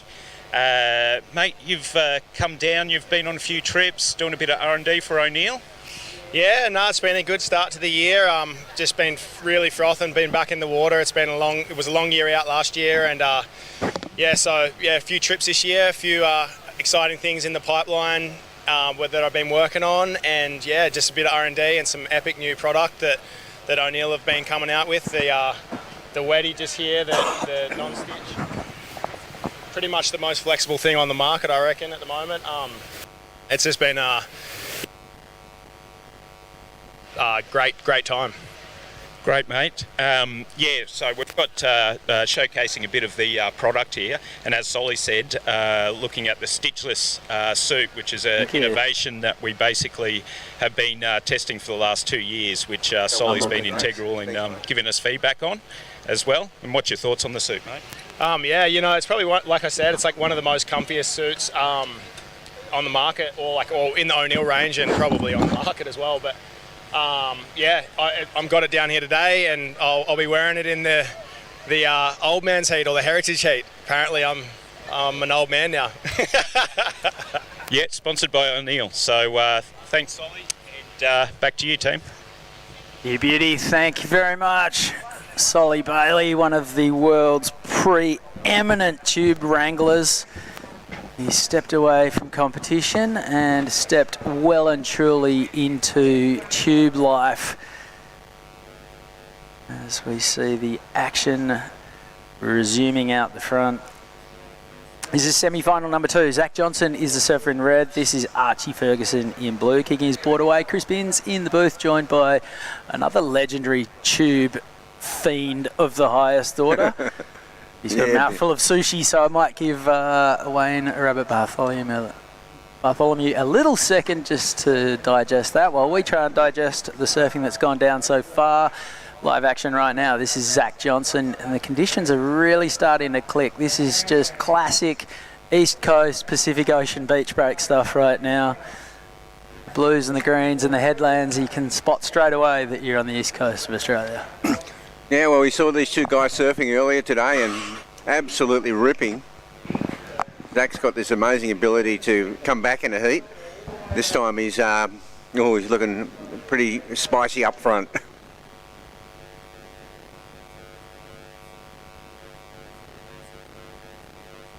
Speaking of ripping, in the last heat we just saw Loki Cullen put on an air show. 5 completed aerials, the best of them a 9.67 for a big lofty alley-oop on his forehand. Before that, he got an 8.83 for a backside full rotation air reverse. Also threw away a 7.5 and a couple of 5s. The judges, they're just like, he is so good that it has to be something special for Loki for it to get out of the 5-6 range. An amazing performance in that last semi-final. Right, scores are in. Zach Johnson with a 4.17 and a 6.5 moves into the lead. Archie Ferguson now chasing an 8.17. And Bugs, seeing Solly on screen just then, since he stepped away from competition and has just been travelling the world, chasing the biggest pits he can find, it reminds me a little bit of Dean Morrison back in his heyday, the way they go about it, because no matter where they are, they're just those guys who can sniff out the tube. Most definitely, yeah. There's incredible similarities. But there's been amazing footage over the last couple of years of Solly just getting some of the most incredible barrels. Been a massive stalwart of the O'Neill and Surfline Project Maps to Nowhere. Of course, that right-hander that he shared with Katie Simmers out in the middle of who knows where, melted down the internet. And they've done plenty of other trips as well. I like the one through some lesser known corners in Indonesia with Bo Cram that came out back of last year. But yeah, Solly Bailey stepping away from competition, but definitely not backing off from his froth for surfing. And, the competition too is a bit of a grind, and if you're not winning, you're kind of invisible. Whereas if you step out and go and make groovy movies and clips and posting incredible stuff at these world's best locations, it certainly lifts your profile. I remember having a conversation with Dingo actually as he was towards the back end of his career, and the fact of the matter is that even the world's best surfers, the top 34 and the top 22, most of them lose at every event, and that can get hard after a while. Yeah. And if you run into a Katie Simmers or a Gabriel Medina, that's the story of your year, is at some point most of the events you enter you lose, and after a while you're like, you know what, I wouldn't mind just going and getting pitted off my head again. Yeah, that's true. It's a good lifestyle. And we've seen Solly really putting his hand up, proving himself out at Cloud Break and then all the various waves around Indonesia, and his surfing is just classy, and you can tell the way he goes about it. He's doing it all for the right reasons, and this second sort of phase of Solly's career has been pretty exciting, and probably to the wider surfing community a bit more memorable. Yeah, I think so. I mean, there's no doubt about it. I mean, you get so much more coverage. All the images go worldwide, like instantly. It's there's definitely different pathways you can take now to be a professional surfer. One of the most significant aspects of Solly's CT career, the first ever Indigenous Australian to qualify for the championship tour, and flew the Aboriginal flag proudly on the sleeve of his jumper, which was really, really cool to see in that first year on tour. I remember doing the beach commentary at Margaret's and seeing Solly trot past down the boardwalk to go out for his heat, and it was just such a special moment. And for a guy like Solly, who's incredibly proud of his heritage and what it stands for, that's really meaningful stuff. Yeah, that's so cool. Well, let's see it slowed up a little bit. Yeah, Zach Johnson will be feeling pretty happy that he got a 4 and a 6 straight out of the gates. Yeah. He'd be happy if there's not another wave for the next 10 minutes. I know. I can't believe how the conditions are just so milky right now. It's just so beautiful out there.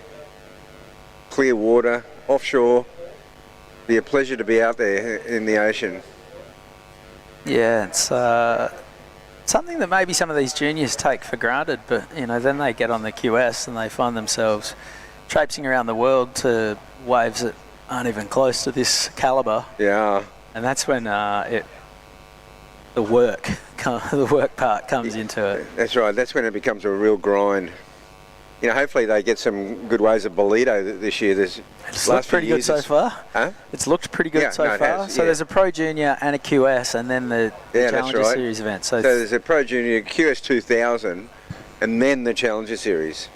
And I note that a lot of the Challenger Series competitors have gone in the QS, which, man, that's got to be a bummer if you're a local South African and you draw someone like Xavier Huxtable in round one as you're trying to cobble together a few points.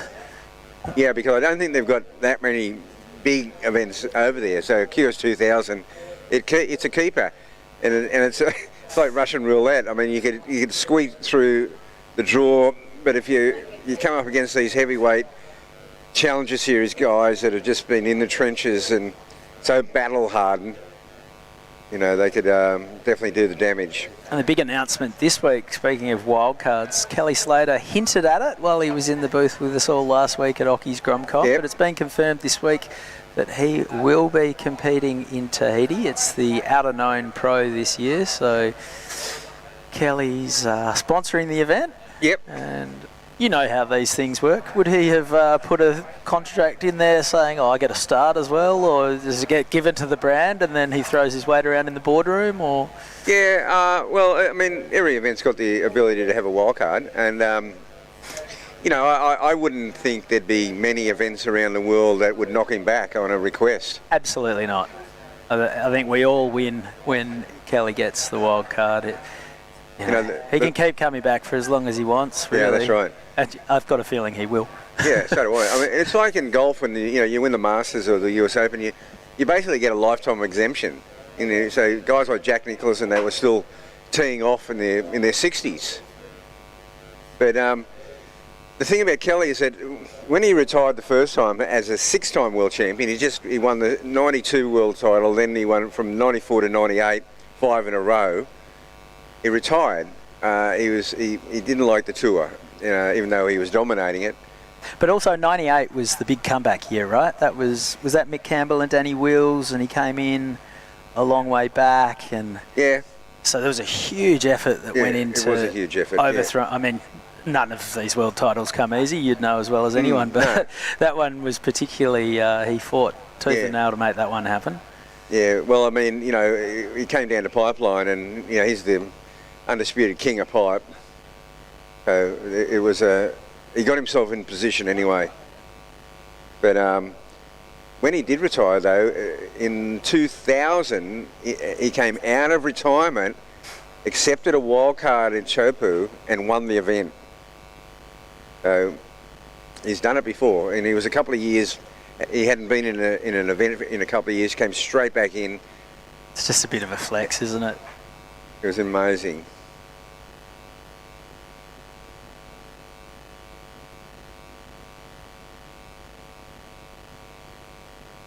So, is this Loki from the previous heat? I think this is the previous heat, though. A bit of a highlight package on what Loki was doing in that last heat. He's just got that on lock. It was a performance for the ages, though. He just absolutely dominated. Forehand, backhand, just incredible aerial surfing. You can tell when he widens his stance that he's going into the air. And it was just, his throwaway scores were amazing.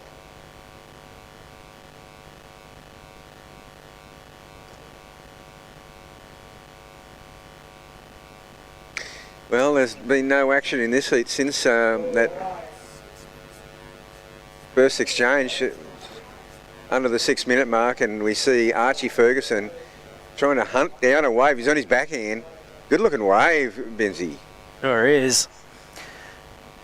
He needs this to get himself back in the picture. Just holding a pair of 2s at the moment, and one of those is dispatched from his 2-wave total. So that's definitely going to tighten the gap between him and Zach Johnson in first place. That was a well-surfed wave. Good-looking left-hander. Wow. Just square off the bottom. Oh, and that's another wave. And I think this might be the one. And this wave's got a nice little taper on it, allowing him to do this turn here is just really good. And he finishes it up. 3 solid manoeuvres. Got to be up there. He's put himself in the heat though, that's for sure. Now Zach Johnson is looking at the left as well. Oh, no. He wanted a ramp. He wanted a ramp big time and decided to get the priority back. Yeah, you could see he just had eyes on Archie Ferguson. He went, you know what, I'm out in front. I may as well hold on to this. It's such a clean wave. Now that's his 6.5. Yep.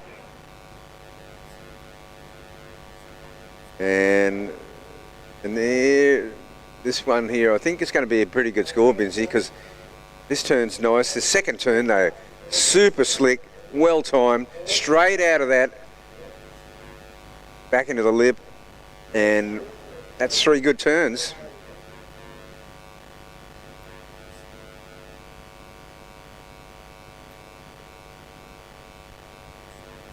Getting back to Kelly, I was had a long conversation with Jake Patterson the other day, asking him whether he's coaching Steph Gilmore this year after she won Snapper, whether she was tempted to just hang it up and mic drop and retire on the spot. He said he'd asked Kelly about that, and Kelly was like, if I'd retired every time people had told me to retire, I never would have won pipe at Unreal. 49. That's so cool. You know, so while it's great to go out with that big champagne moment, you're then denying yourself potential great moments down the track. And, that was a really cool kind of angle to look at it from.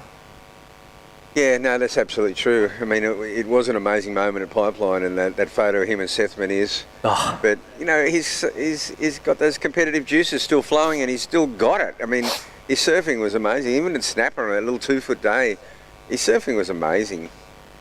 And he just loves just being a part of the action. Like, he could genuinely upset the apple cart in the world title race. Yep. You know, because as a wild card, he's going to come up against one of your top seeds, whether it's a Gabby or a Yago or an Italo. And he doesn't... He's Kelly Slater. If the waves are pumping, he will never be a walkover. No, and look, Champu's like gnarly because you're going to get the trials winner is going to come up against one of the top 2, and then the wild card. So it's going to be either Italo, it's going to be Yago. You almost want to come Leo, in sitting third. Yeah, Leo's in the yellow jersey. Leo's in the yellow jersey. He's going to get either the trials winner or Kelly Slater. That's outrageous. And but I suppose the wild cards have got to go in that first round.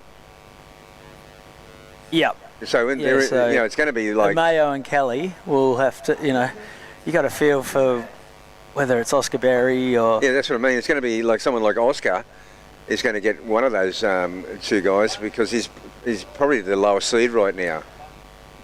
I feel like as we see Archie Ferguson chase a 4.48. I'm pretty sure that round they basically pull the numbers out of a hat so that they don't get the same matchups over and over in that first round.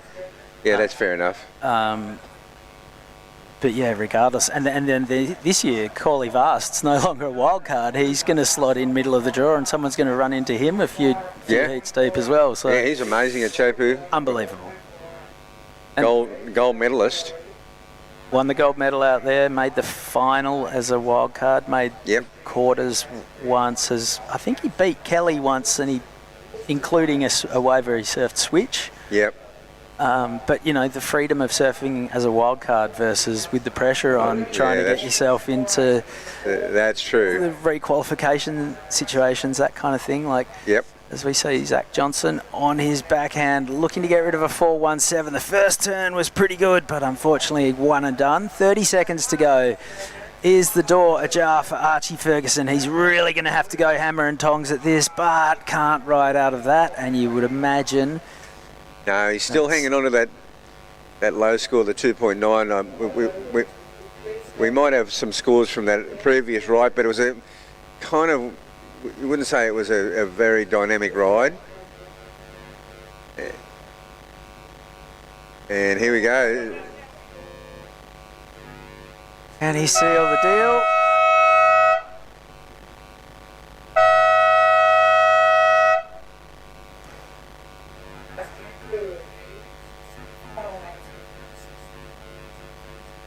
So how are we going for scores? Looks like all scores are in, and it's going to be Zach Johnson.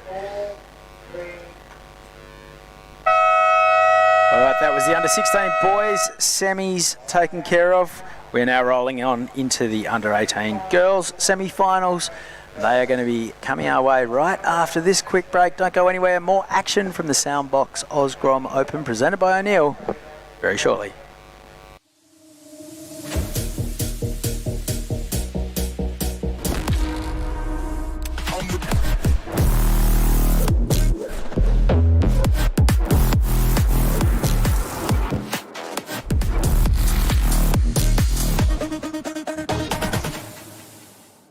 In a place where every corner tells a story and neighbours are more like family, having someone you can trust by your side makes all the difference. For over 100 years, Somerville Laundry Lomax has been a cornerstone in our community, supporting individuals, families and businesses through the moments that matter most. When you need legal support, someone who'll stand beside you, turn to the team trusted by generations. Somerville Laundry Lomax, for all matters when it matters most.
Welcome back to Lennox Head for the Soundbox Osgrom Open presented by O'Neill.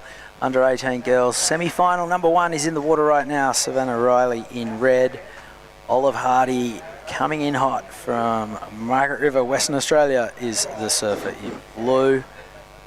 3 minutes off the clock. No waves ridden so far. This is going to be a tight tussle.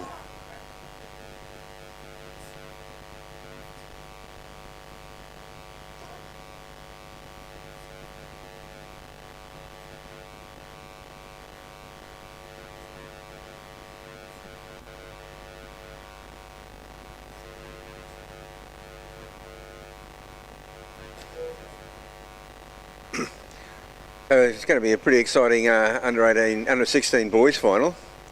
Lucano Colin up against Zach Johnson. They're the two.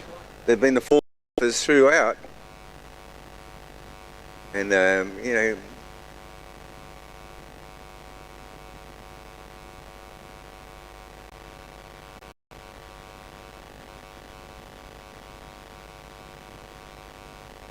And there we see Olive Hardy. Pretty good. Both girls on the backhand and now on the forehand. Olive Hardy getting a left and a right. Savannah Riley just on a backhand on her opening ride. We'll see the scores in a minute.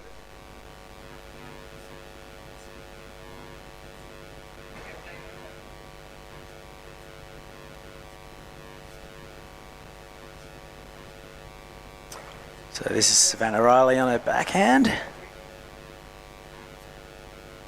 Meanwhile, Olive Hardy opening up, facing the wall, getting a little bit of drift out of the tail on the end section. A couple of strong turns there for Olive. And here's that left-hander she got. So she's showing her backhand and forehand attack, and two pretty good rides for Olive Hardy to open her account.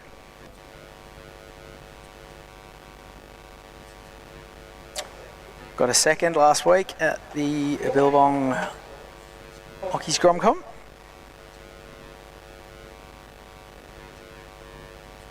She's also the 2026 Under-18 state champion back home in WA, so she's on a bit of a roll this year, Olive. Follow in the footsteps of big sis Willow, who's also here this week. And so, yeah, Willow's, and what's she up to now? What's she competing in?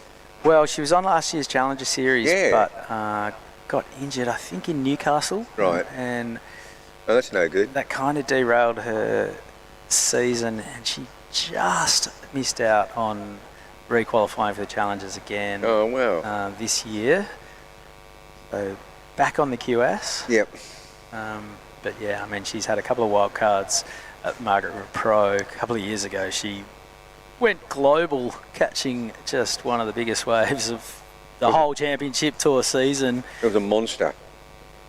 She was on a 5'10".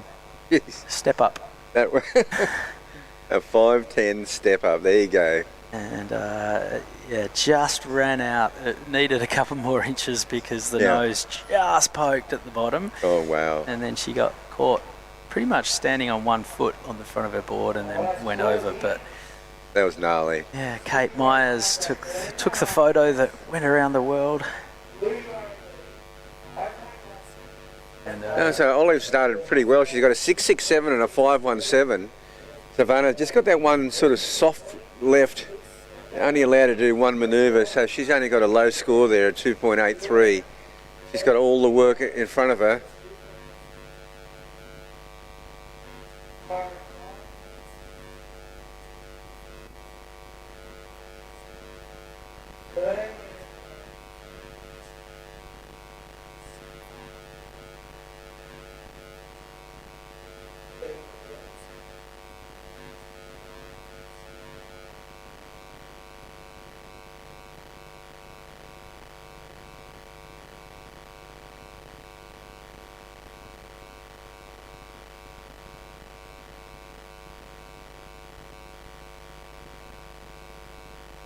All right, 12 and a half minutes remaining, and it's Olive Hardy with a 6.67 and a 5.17, and she's not done yet. Took a while to get to the first turn, but fired it off with plenty of force. Oh, she's having a good heat. Semi-finals, nice time to really start a peak performance. Yeah, having everything click and come together. Savannah just, that wave was nowhere near her positioning, but Olive, she makes sure she gets around this section. Just really beautiful snap there. Another section to get around. So two great moves. This should, by rights, go into her top two.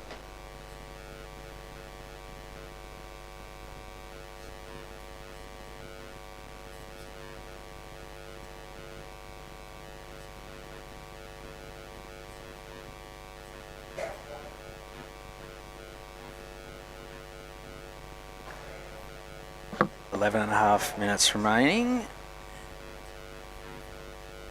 Still waiting on those last scores to drop in.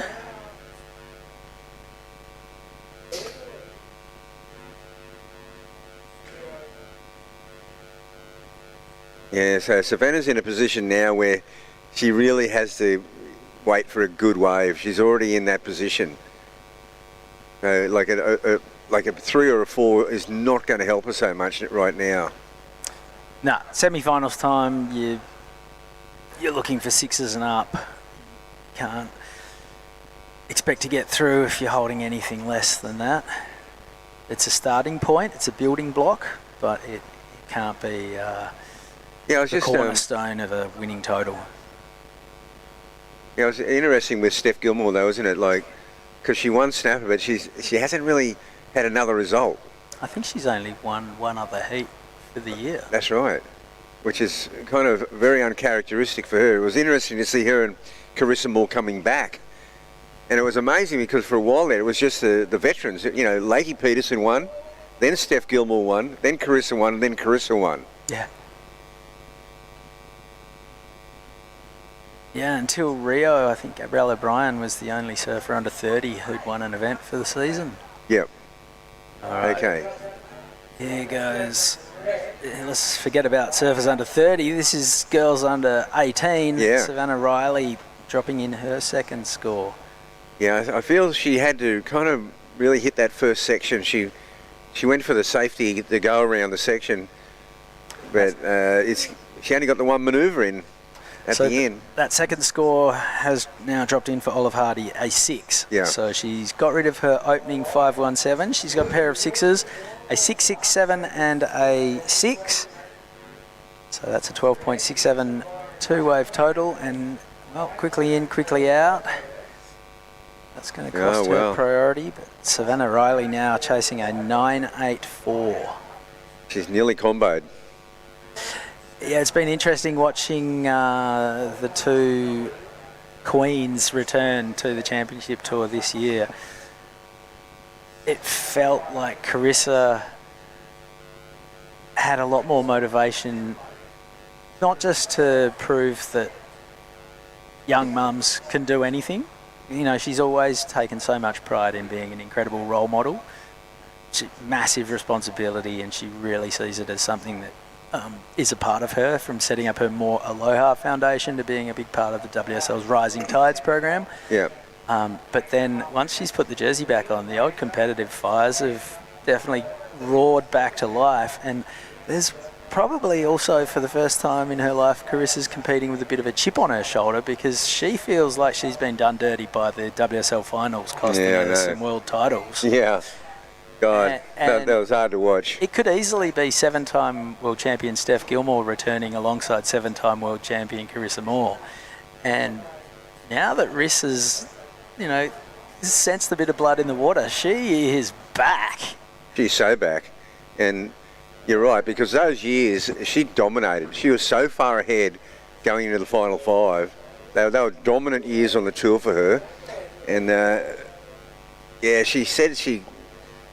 I've done a bit of coaching with Carissa over the years, and she does get nervous, and I would say, like, she's got so much natural ability. She should be confident every time she goes out, but she was kind of doubting herself a bit. The other thing with Steph and Carissa as well is they alternated title years, so they often went one and the other. Carissa won basically all of her world titles in odd numbered years, like 2013, 15, 17, etc. Yep. And they, as much as they were rivals, it wasn't a Mick and Kelly or a Kelly and Andy.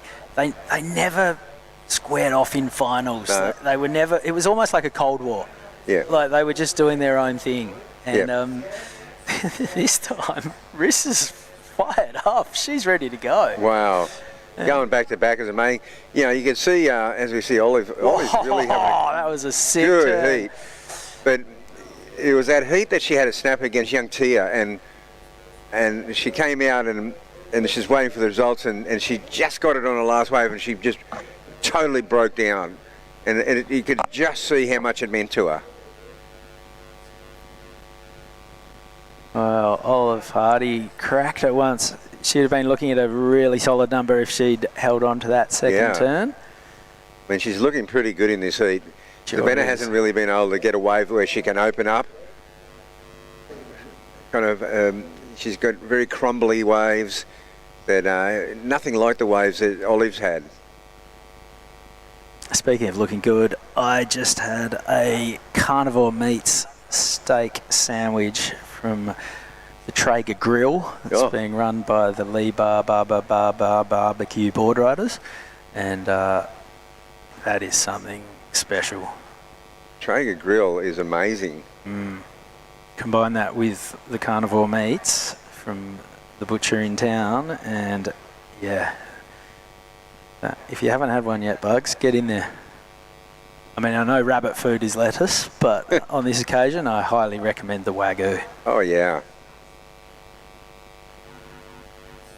So we're getting down to that 5-minute mark, and there really hasn't been much change because Savannah hasn't been able to get past that 2.83. That's what she needs to lower. There she is now. She got a 4.83 on that one manoeuvre. She's brought it back now to a 7.84. So just under the excellent range. Basically, if you say it quickly enough, she needs an 8. Yep. But she's back in the heat. And to me, Olive has totally dominated this heat. But there she is again. Here's Savannah. This might allow her to get going. And she surfs out of that. Yeah, interesting one. The first turn was nothing too flash. No. I don't think the judges will throw much at it, but she got the completion. She got the completion. See, the difference is Ollie's been really opening up on her first turns. Yep. Just this turn here is just pretty soft. It's very much a check turn. She's looking down the line, but the completion was vital. Now, is that going to get... She's going to have to do better than a 4.83 to lower that requirement. I think it needed the first turn. That section just really backed off and flattened out on her. Yep. And we're down to 4 minutes, and it looks like Ollie's going to go... Look, I like this. She's not bothering to hang around and sit and wait with priority. She's just surfing, and sometimes when you... Oh, the big kick out. You know, that's entering your flow state. Once you just start surfing, you're feeling it. Just keep moving. Take the thinking out of it. So 4.17, the last wave for Savannah Riley. Yeah. It adds to her 2-wave total, but doesn't change the situation. She's still looking for that 7.84. I was reading something the other day, Bugs. You used to have the WB logo on your boards. Did you get in trouble with Warner Brothers for that? yes, I did. Did MR ever get in trouble with the Superman people? No, he didn't. Only I did. So how does that... I don't know. Seriously, I just don't know. But they, when your name comes up at a board meeting, you're in trouble. It was a total shutdown. What was the fallout? You cease and desist? Oh, yes. Cease and desist overnight. But it's, and there's Superman just not a problem. Like, were you using it as a logo? Was it? Oh, so you could buy T-shirts and whatnot. I was using it on my surfboards. But like in California, you're allowed to spray paint whatever you want on your boards, right? Yeah, but no, it was a double whammy. It was WB, my initials, but it was Bugs. It was Bugs. Bugs is very famous. The perfect storm of... It was a double whammy. Yeah, right. It was just a tongue-in-cheek. That's really, great. It was just a funny thing, and it was small-time surfboards, like...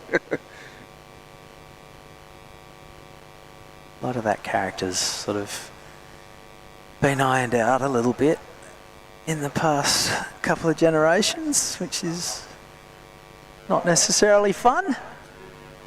So Olive is now really in the box seat. She's got first priority. There's 2 minutes remaining. She ended up bailing out on that wave there, and she did play the priority game. But I mean, if that wave offered her scoring potential, guaranteed she would have surfed. She's in a great flow, and she's her judgment's been just spectacular in this heat. Savannah needs something amazing happen. Like, she needs a 2-wave set. She needs to paddle Olive into the first wave, and then there's got to be the bomb behind, and that's about the only way she can pull this off.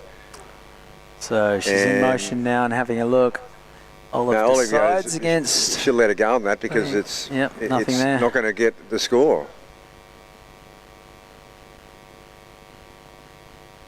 I think, if one of those really super nice peeling right-handers come through, Olive will go, I'll have to have that one, thank you.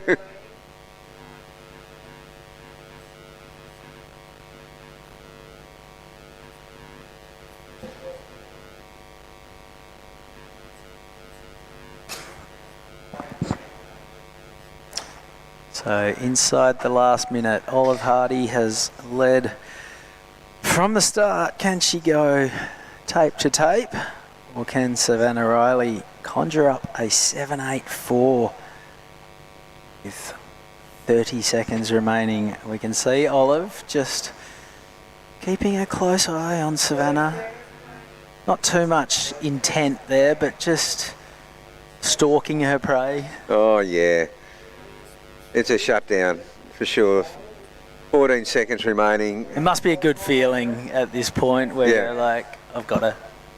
Yeah, you know it's over. It's check. It's not checkmate, it's just check, but you know they're on the back foot and they're trying to get away from you. And then that is checkmate. That's for checkmate. Olive Hardy. So Savannah Riley loses her king and Olive Hardy advances to the next round. That's us on camera. Chris Binns and Wayne Rabbit Bartholomew. Don't go anywhere. Under 16 girls action here at the Soundbox Osgrom Open, presented by O'Neill, coming our way right after this quick break.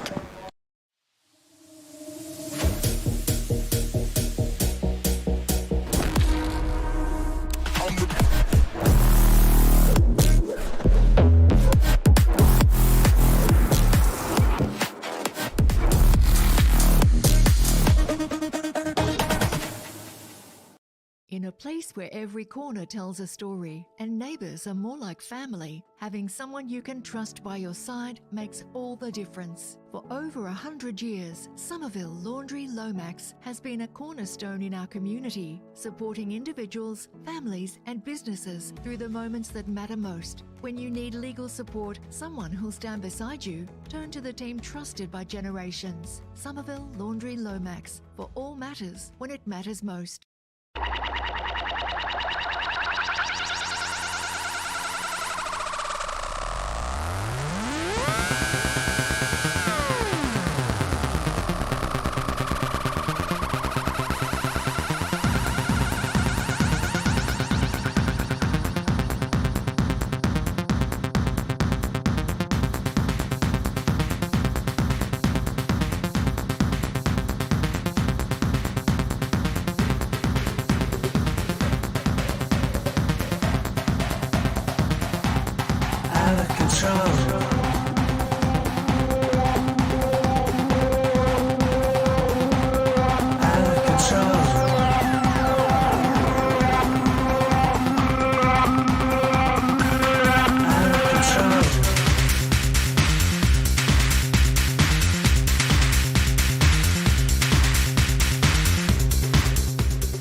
Welcome back to all the live action here at Lennox Head.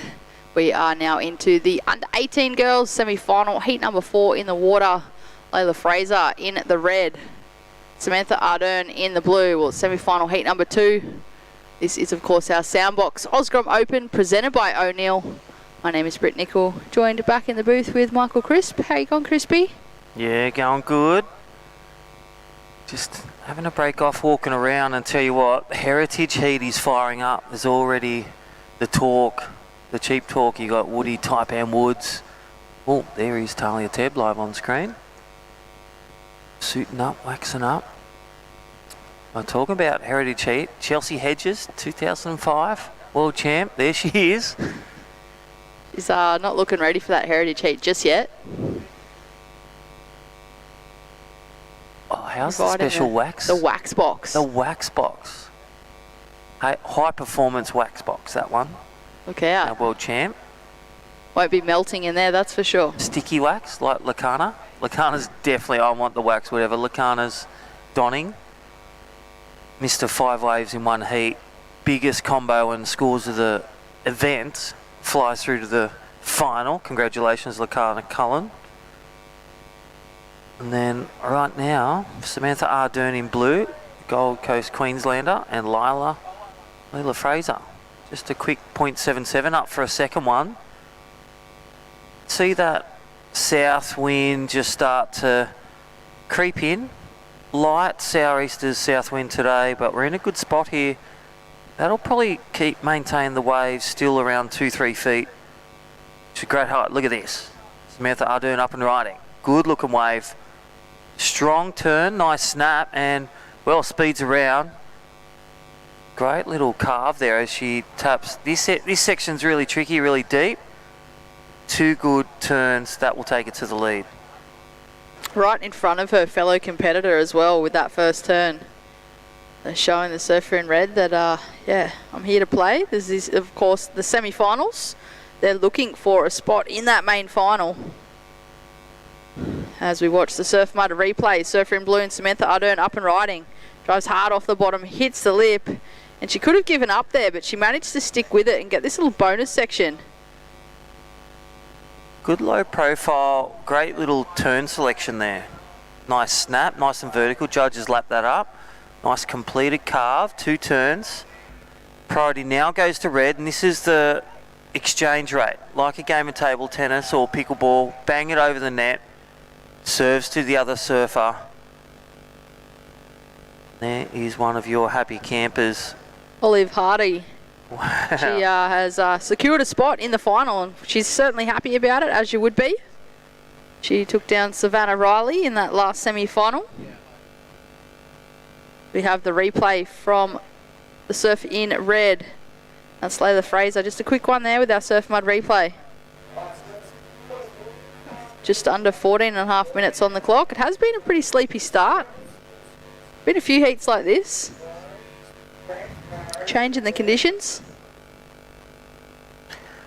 Big shout out to 16 boys. The final looks like this. Zach Johnson, he's had a huge 5 days. The day 6 finals day, he's on the podium looking to take a win.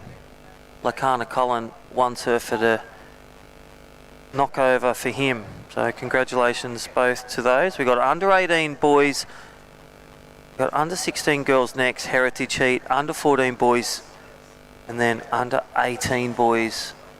And a couple of Pro Junior heats. They're like a quarter, 4-man quarter, 1 and 2, and that'll decide the 2-person semi-finals for day 6 for the Traeger Pro Junior men. Certainly a jam-packed day full of action here at Lennox. 25 heats or so in total in the schedule, if not more. Yeah, finishing about Australian Eastern Standard Time, around 3:34. Then we go to the VIP at Lennox Head Hotel, the local establishment. Just celebrate surfing here at Lennox Head. 15 years of Soundbox events, Osgrom Open, and then the Grom Fest for over 30 years. Some legends of the league, like we said. Phil Murray, Brad Murray, Gunter, Webby, so many talented shapers and pro surfers. Adam Melling, Stuart Kennedy, Nixie Ryan, Jenny Boggess. Still coaching Woody Taipan Woods, 2 times world champion, still in the arena. And still shredding, by the way. Him and Mello still best on ground. With and without the jersey.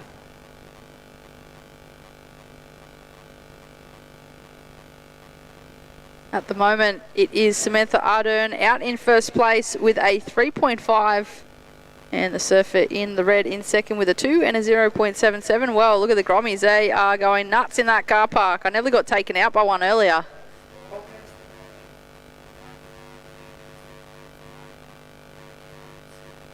That is the skate surf A bit style. of a clash. How cool for Grommets. Best weekend ever, best 6 days. They just close off there for safety at school holidays. People can get more parking, which is great, but kids get to surf on the ocean, skate on land, and then tuck into the lee bar tent, some carnivore organic meat, as well as we had sushi today from Freewave. So a big shout out to Freewave, and a big shout out to all our sponsors. Lennox Head Ice Creamery, Lennox Head Bakery, Lennox Head Gelato. Thank you. Looks like the surfer in red has locked in a 2.67 for her last wave, so there was a situation change. Layla Fraser in the red now in first place, Samantha Ardern in the blue now in second, only looking for a 1.17. Still plenty of time on the clock, just under 11 minutes. But door wide open for this semi-final so far. Fun fact about heat wins, Willow Hardy in the final Traeger Pro Junior Women tomorrow versus Talia Tebb. And then another final. She's made for the under-18s that previous heat.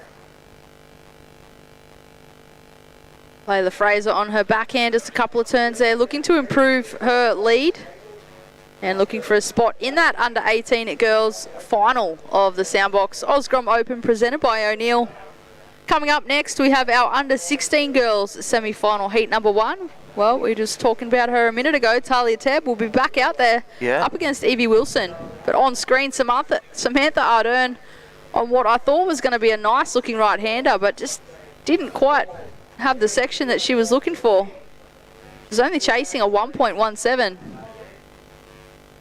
Well, let's go back to it. That first wave, first snap, first carve, that's the leading score. 3.5, first half of the heat. 10 minutes done, under 10 minutes remaining, but in the lead with 2 waves. A 2-0 for Lila Fraser and a 2-6-7. Big shout out to FCS. Thank you, Lee Barr, board riders, all the volunteers, all the families, all the grommets loving it. Ballina Shire Council, one of our mayor and representations of the Ballina Shire Council here before, having a poke around with contest director, loving the community event. Surf in red, this is our surf mud replay. Beautiful first turn. Disconnected the tail there, but just not much else on offer through that middle section. A lot of water through that middle bank.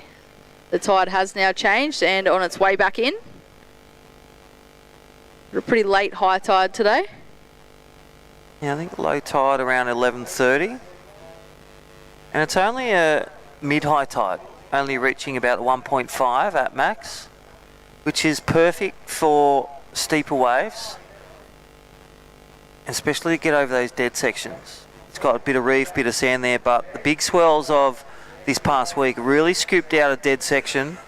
So you really got to find your adaptation to the tide, to what the direction of swell, east-southeast. Currently 2 to 3 feet. Looks like the wind had started to puff up a little bit too. You can see a bit more texture on the wave face as opposed to earlier this morning. We had pristine glassy conditions. Yeah, that wind just adding a little bit more texture to the waves as well. But still plenty on offer out in this lineup. We've been blessed with these conditions here this morning and throughout today. Definitely a lot nicer than what it was earlier in the week when we started this event. And unfortunately, these competitors just out of position for this set by the looks of it. One of those really tricky beach breaks. Can be hard to identify where to sit on the peak. And here we go, Surfer in Red having a quick look at this one. This is the current heat leader and opting not to take off. It's not going to factor in. Surfer in Blue already had first priority.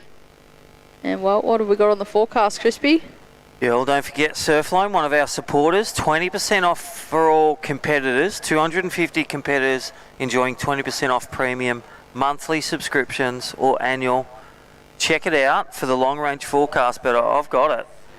10-second period today, 149.51 degrees, pushing around more to the east, and that wind's actually dropping, Britt.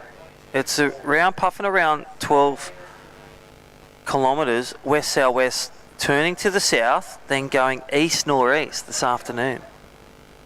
Only light, 2 to 4 k's. So will we see the air show continue on the rights and the lefts, the vertical attack for these surfers, adjusting to the wind if it comes? Really see that south wind right now. Just protected by Lennox Head.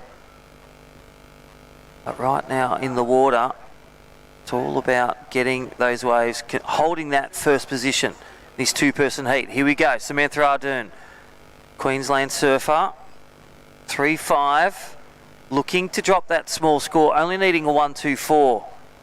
You might think, well, she got it in board riders, yes, but this is under 18s, the best in the business. Soundbox Osgrom Open, presented by O'Neill.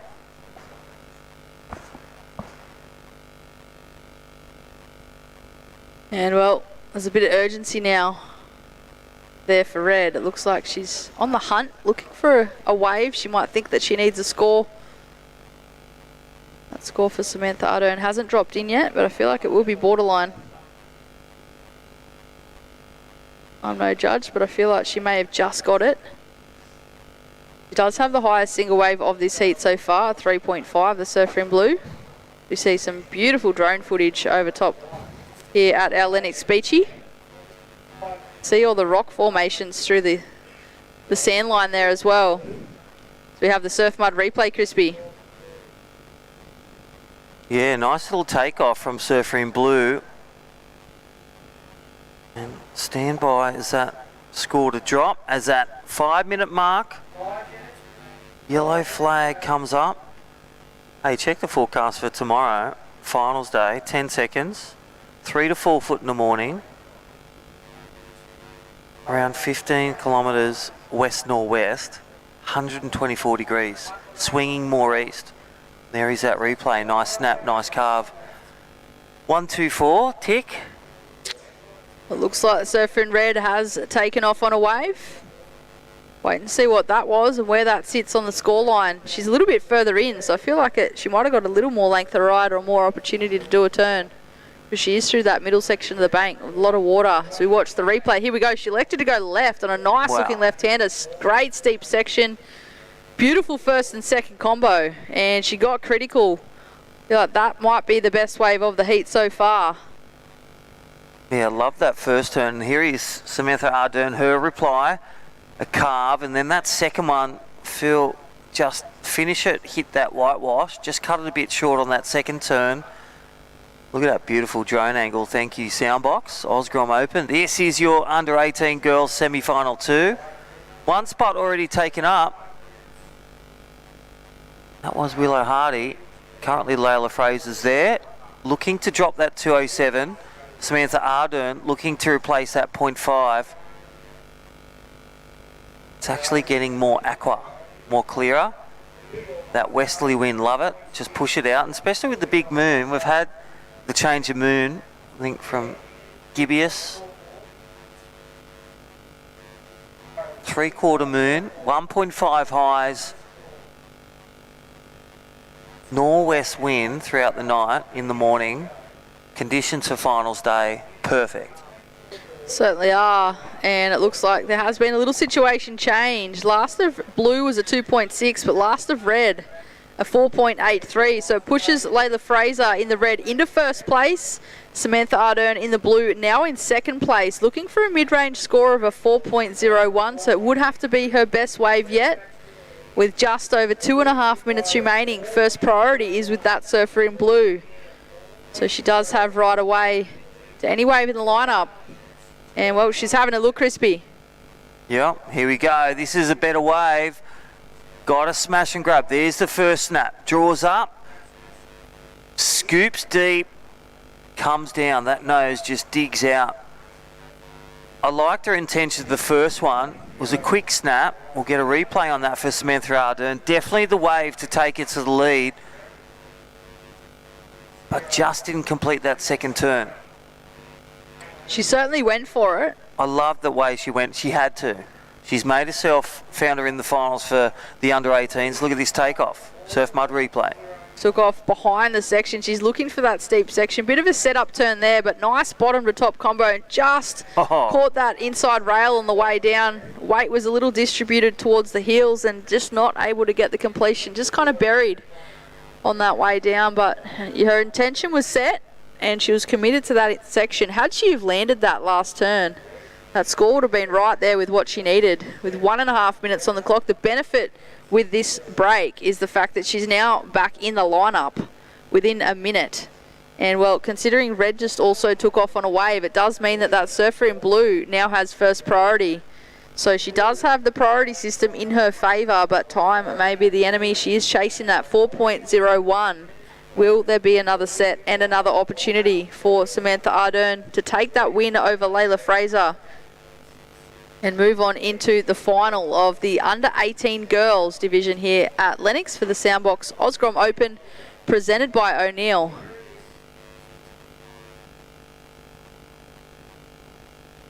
Yeah, wow, the mad minute. This is so close. And don't forget Athlete IQ, the live heats replaying it. If Blue doesn't get through, it'd be good for her to see where she can incrementally develop for next event. For sure, there's always a growth opportunity. Even when you're winning, there's still room for growth. Totally. 1% games. Here we go. This might be the last opportunity for Samantha Ardern. She is chasing a 4.01. Bit of a check set up turn. Gets the last section and gets the finish. I'm no judge, but I don't feel like that's going to be the score that she's chasing. She did well for what was there. Yeah. Yeah, we'll get this replay, but I like the way. And look at this. This is your heat leader. She gets one more chance. Did the hands get up before the bell went? We'll leave that with the judges, but she's going to come in anyway. Is that the victory lap straight into the final to meet Willow Hardy on finals day tomorrow? We'll get back to you after this short commercial break. Hear from our amazing sponsors. Thank you, Soundbox, Osgrom Open, winding down through day 5 of 6, presented by O'Neill. We'll catch you on the back end, get you some results of our finalists to match up with Willow Hardy. See you soon.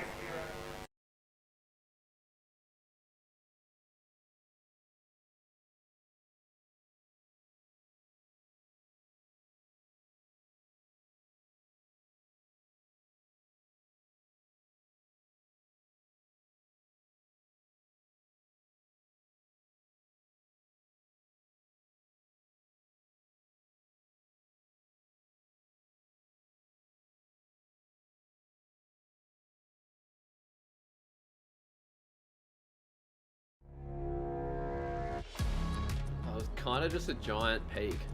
It looked like it was squaring up to the reef really good. It just felt like a crazy amount of draw, and it was like I was riding uphill. I was on my back foot pretty much doing a wheelie in the barrel. I just held it for as long as I could until it just sucked me backwards and ended up going straight to the bottom. It was a pretty crazy feeling. I haven't really had a feeling like that in a barrel.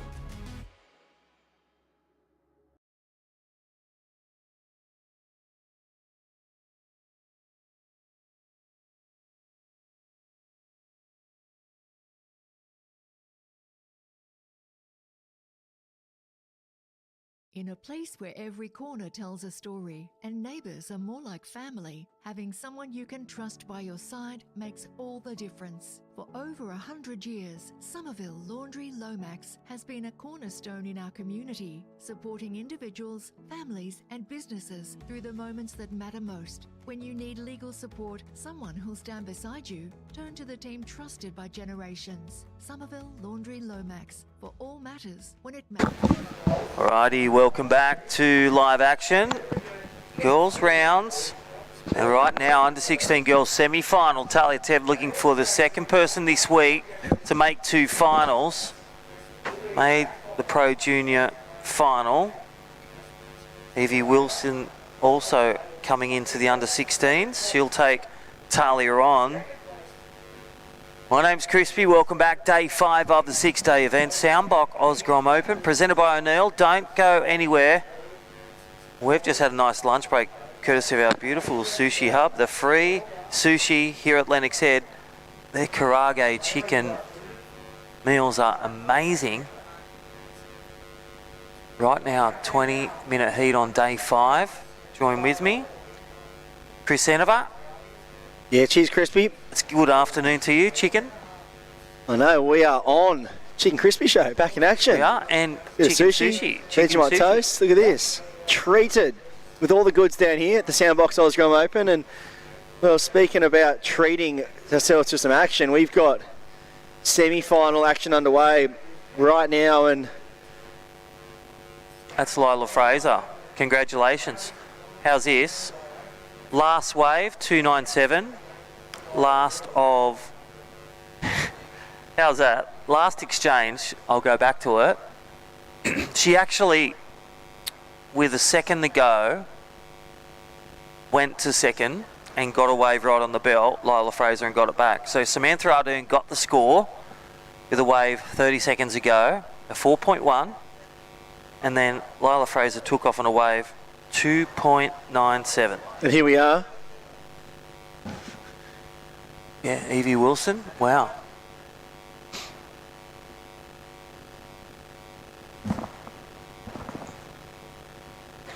Catching all the action. Fresh Air Broadcast, Sammy and Toto doing an amazing job.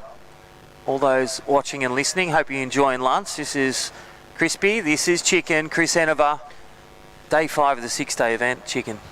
Yeah, it's exciting. It's been so fun to watch. There's been some amazing performances, and we're getting down to the pointy end of the draw now. And yeah, semi-final action in the water for what's called the Wimbledon of junior and Grom surfing events. Yeah. This is it. This is the big one. This is the one you want to put on the mantelpiece at home. You want to take the trophy home. Bragging rights for life. Yep. And stepping stones into greatness. If you can manage to overcome all the competitors in the draw here, and right now we look at semi-final action in the under-16 girls. And it's a cracker. Talia Tebb versus Evie Wilson. Talia has been hands down the standout of surfer of the event so far, and with surfing like that, that is why. Because she's just got such great rhythm. She's looking super confident, and just her approach to this lineup is second to none right now. I mean, the way she's identifying the right waves, the selection of manoeuvres, the patience she's showing in maturity, and also how hard she's pushing her board. You can see a level of confidence that's just standing out. So, you know, it's going to be a really tough heat here between two great surfers. Evie Wilson's been surfing really well also, and you're looking at the ratings on the 2026 Surfing Australia Junior Series rankings, and we do see Talia Tebb sits in 4th. Yeah. Evie Wilson sits in 5th, so right next to each other on the rankings. And look who's up next, Heat 2, Miller May Berg, rankings leader, Madison Kensington. Yeah, just bumped into Wes Berger at the back. He's just coasting through the event site, looking fit as ever. Former Uncle Toby's Ironman. Yeah, he's and his wife. An athlete, to say the least. And the one thing I do notice, though, when I check out the rankings, is that most of these surfers at the top end of the rankings, you know, Miller May Berg, Maddie Adam, Maddie Kensington. Marley Adam, yeah. Well, Talia Tebb, she's got a bit of an advantage here, because one of the scores she's counting was a win at the Sandbar Cadet Cup, but it was only a 5,500 rated event. So one of her counting scores, 5,500. She's only done 2 of the big 10,000 rated events. She got second in the Billabong Hockey, and she took out the NN event down there at North Narrabeen Surfboard Empire. So she's got 10,000, 8,600 for those 2. She's now in the semi-finals, which is going to be, you know, at minimum a third. So that's going to be about a 7,500, I think. So she's going to be going very close. She's already, you know, increasing her score by 2,000 points. So when you look at that on the rankings, she's hot on the heels of Miller May Berg. She's actually going to jump leapfrog her, unless Miller can take the win. Well, yeah, Miller's an equal third minimum. Yep, so that's 7,500. She wins her next heat in 15 minutes. So Miller will increase her current, so it's 7,300, sorry. So Miller's equaled her worst result she's counting right now, guaranteed. So it's going to be really interesting. I feel like it's going to be a real tight battle between Talia and Miller for that top spot on the rankings. And yeah, exciting stuff here.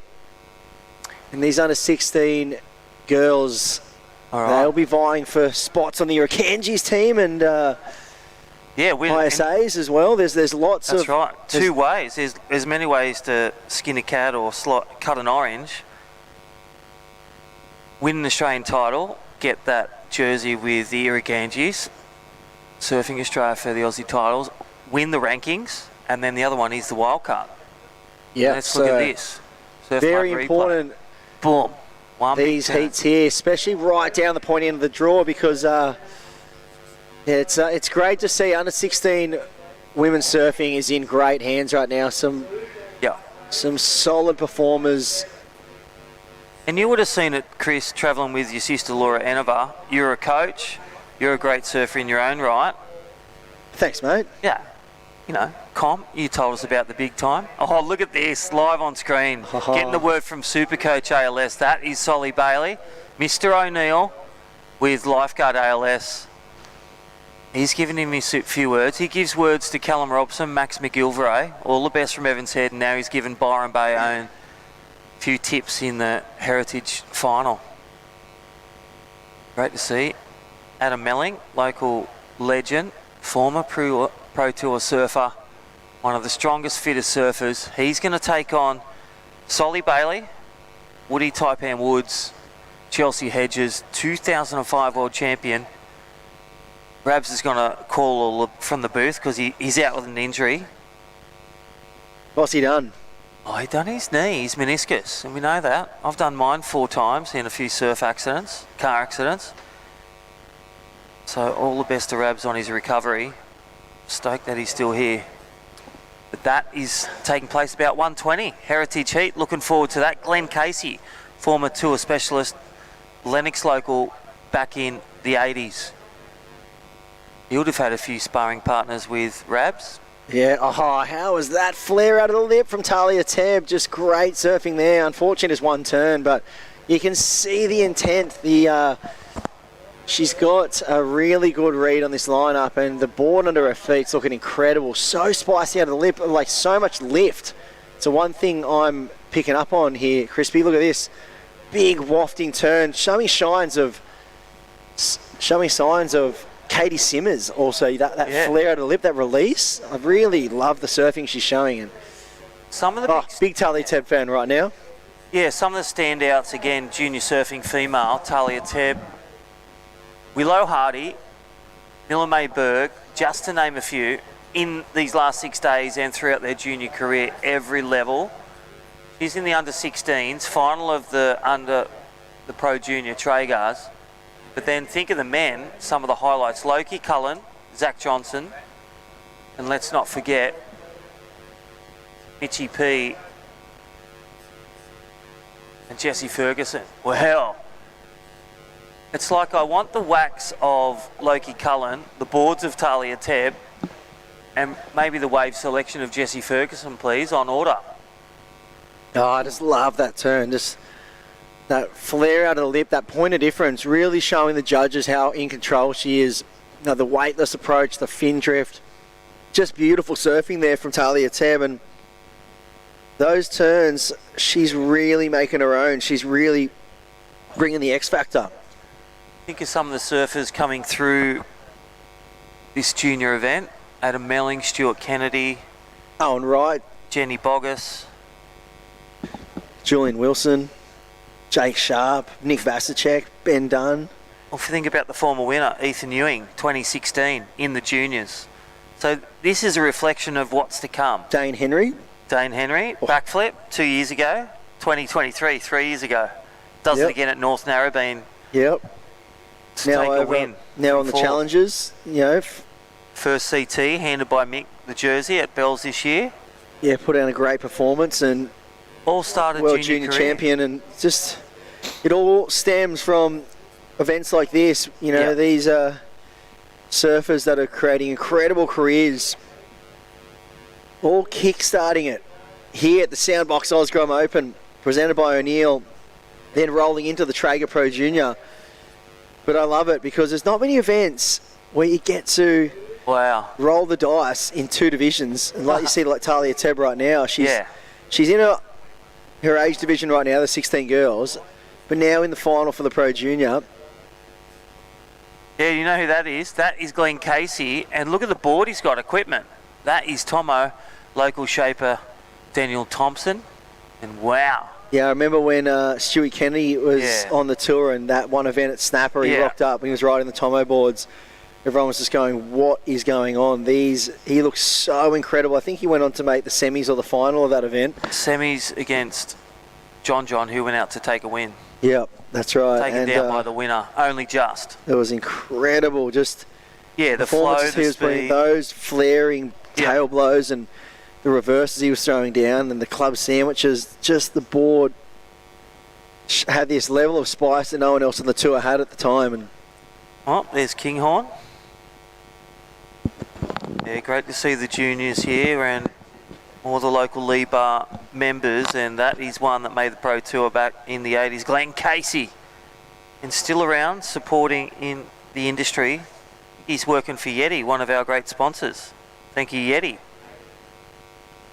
All right, situation, Talia Tebb in the lead. That's 6-5 in a 5-0 chicken. Evie Wilson, just has a 317, but because of the consistency of Talia Teb and her both good waves, needs an excellent score. 833.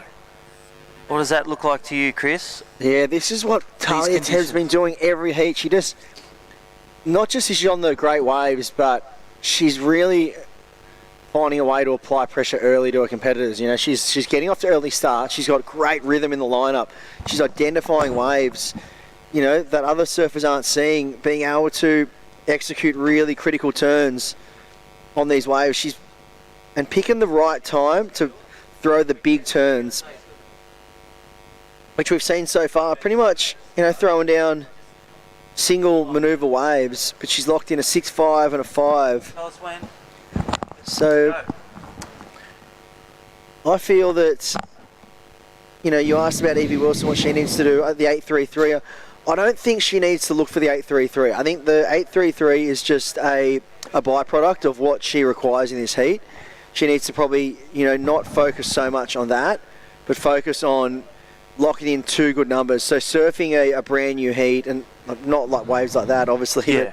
It's because it's tricky out there with this onshore wind. It is fast, so she just needs to identify some waves that do have a corner on them, and really find, you know, try to get some speed. And I think just 2 big turns is all she really needs. And it's not that it's a tough ask. The platform's there, the waves are there. Just being in that position, and you can see they've moved all the way from the South Peak, where it was scooping up for days. This is day 5. Let's look at the Surf Mud replay. A little bit of onshore south wind, but, well, Talia Teb, this is what's taken her to the lead. 1 big turn. There it is. That first 5. And score to come. That was her last one. No score for that yet. Will it improve her 5? And we can see it's gonna sustain her in first. A few locals popping up to check out all the action here at the Soundbox Oscrom Open. They want to get in close and personal with Talia Teb. They are loving the action she's showing down. We can see on the screen there, lovely pot of dolphins just infiltrating the comp site. Yeah, a little smart drum lines there as well. Thank you, Haydo and the DPI. Big shout out to our ALS safety team. I think we're going to do a cross down the Glen Casey and all the crew for the Heritage Heat. Is that true? What about that fresh air? Oh, wow, look at that dolphin. Jumping up. Dolphins joining the show, stealing some perfect waves. Wow. How was that? Flipper. Yeah, it's incredible. Live scenes. Glen Casey. It is. Take it away, Glenn. He's forgot to hit the button. Sorry about that. Yeah, just turn the mic on, mate. Yeah. Yeah, Glenn, turn the mic on. Thank you. Okay, we've got the mic on. Sorry about that technical difficulty. Robbie Page. We've got legendary pipe master. What was it, Robbie? 1988. Robbie won the Pipe Masters. He's turned up today to show us the fitness and the strength of the big fella. He's ready to take it out there like Wayne Lynch in 1968. How you feeling, Robbie, today? Like a 1966 EH Holden up against the new model Commodores. So if you see me clunking down the line, me and Case, you know we've started in this game way long back in the time. But it's an honour to surf with Solly and Adam and the big boy, the big goofy footer, Conor O'Leary. It turned Jeffreys Bay upside down and said to everybody before he paddled out, I'm going to put on a show here, the greatest show ever that any goofy's ever laid down. And that's what he did. Conor O'Leary, respect. So just to be in the water with all you young spunks, as we call them, powered up. Yeah. Me and Case are both honoured. So, you know, we're a bit long in the candle, but it's an honour to be here. Well, about an hour ago, we got some Botox, so we're trying to stay beautiful. As we always say, don't let the old man in. It was a Morgan Freeman line. Try and stay young, try and stay in the ocean. I didn't keep surfing. Surfing kept me, as one of our great lines. I just want to invite Solly over. Solly's, thank you, Robbie. Here's the man himself, charging it all around the globe, pulling into massive barrels. Great to have you here, Solly. What do you think about today? Oh, mate, it's a blast from the past. You know, was just reminiscing, chatting about, it was 21, 22 years ago was the first ever time I surfed here in the event. So, I mean, yeah, it's just cool to be back here, and it's cool that it's still going. Yeah, mate, it's awesome, and yeah, you must have had some good waves here and just up the hill there a bit. No, it's going to be fun out there. We'll try and dodge a few dolphins and make sure Robbie doesn't drop in. I suppose that's the main priority. But thanks for coming, Solly, and appreciate this day. Heritage Heat, still old buggers giving it a go, you know. Thanks, Solly. Cheers, mate. Well, thanks, guys. We gave it a shot. We can't find Connor, and but we'll come back to you. He'll be back. He's getting his sweaty on. Thanks, boys. Yeah, thanks, Glenn Casey. Robbie Page, you heard it from Mr. O'Neill. That is Solly Bailey from Byron Bay, and yeah, Connor O'Leary, the dual passport holder. Well, he's got 3. Cronulla, Lennox Head, and Japan. Talia Tebb still in the lead. 2 minutes to go. Chris, I'm looking forward to this Heritage Heat. So much experience on offer, but right now this is the junior experience. Looking for the fight back. That's what we're talking about. Big jam finish, and then, well, don't execute that last turn. Judges can't reward that big score required, and it's an 8.33 required. She may be, you know, that first turn, she may get a best wave, but she will need another one with 90 seconds remaining. Talia Tebb is looking the dual athlete in this event to make 2 finals. Yeah, she's well on track with 1:30 on the clock, and well, that was the wave that Evie Wilson needed for the fight back. She done all the hard work there. She had iced that first turn, and well, I feel like she was well on her way to an excellent number. Had she just finished that second manoeuvre, we'll wait and see what that one falls in. Yeah, it was her best, a 3.6.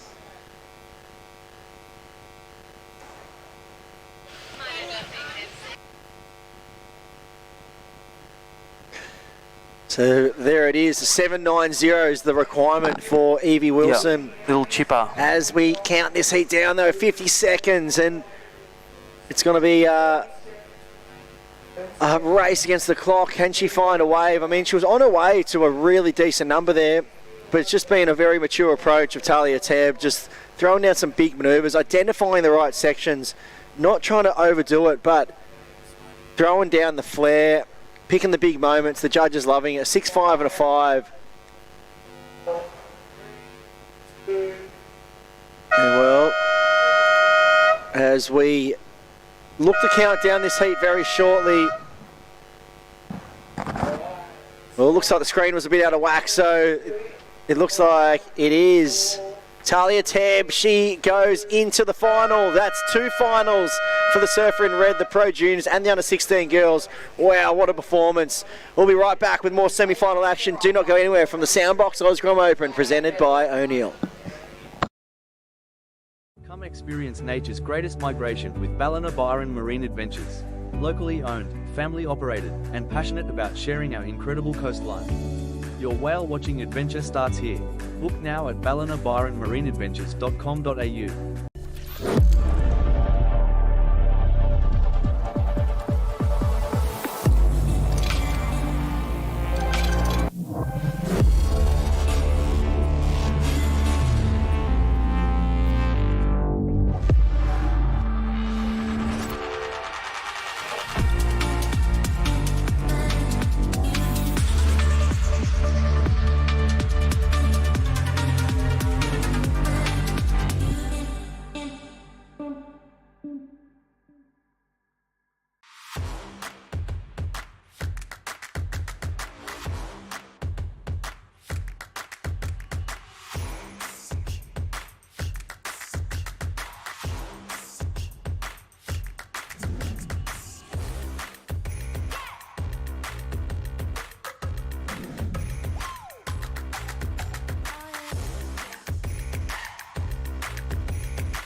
Welcome back to all the live action here at Lennox Head for the Soundbox Osgrom Open presented by O'Neill. We are into the under 16 girls semi-final heat number 2.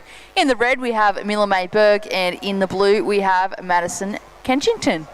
Another great matchup. We just saw the end of the under 16 girls semi-final heat number 1. It was an in-form Talia Tebb taking the win over Evie Wilson. So Talia Tebb in another final. She is already in the, I think, the Pro Junior final. So she's well and truly on her way, hopefully, to a win.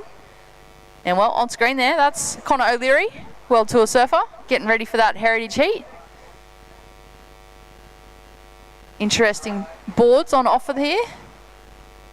And here we go. I bet you there's so much banter between all these surfers in the Heritage Heat. Robbie Page looks like he's ready to go. Always full of energy. What a lineup they have. Taipan, Mello, Connor O'Leary. This is going to be an incredible Heritage Heat we're going to see down here. Last year it was James Woods getting... Woody got the win. Some incredible surfing. He just threw down some big punts. I remember just steaming down the line. He got a few really nice waves in that and went to the air on a couple and just blew the field away, which was then he blew the roof off the Lennox Hotel that night as well. So we'll wait and see who gets the win here. This is going to be just for bragging rights, you know, and it'll be good fun, but it's going to really ignite the competitive juices in all of these surfers. And out there right now, this is a great heat underway. Miller, Mayberg. And the surfer in blue, And Madison Kensington. Yep, Maddie Kensington up and riding there. So the goofy footer versus the regular footer. Miller Mayberg, the ratings leader, looking to hold onto that lead because, well, one of her nemesis, Talia Tebb, just made it into the final. She's locked in a final spot. She's looking so in form. Already made the Pro Junior final, now in the 16s final. So she's double dipping finals appearances. Has the opportunity to be a dual winner at this event. That would be incredible. I wonder if anyone's actually done that. Have we had a dual winner in 2 divisions? Quite possibly. I mean, maybe Dane Henry. Wouldn't surprise me. Is Dane Henry won the 18 boys and the Pro Junior? Potentially. We'll get some stats on that because... I mean, it's been around long enough that surely it has been done before. As we see on screen, the surfer in blue having a look at this one, up on her forehand. Beautiful first turn, looking for this second connection. Little late to the section, but she manages to get that little foam climb in. And she'll be looking for a score on the board at the moment. It was just a 0.5 prior to that. And, well, Miller Mayberg in the red. She managed to lock in a 4.67 to open up to watch the Surf Mud replay. Beautiful first turn. Nice whip in the pocket. She's done that at North Narrabeen a few times and finishes that one off.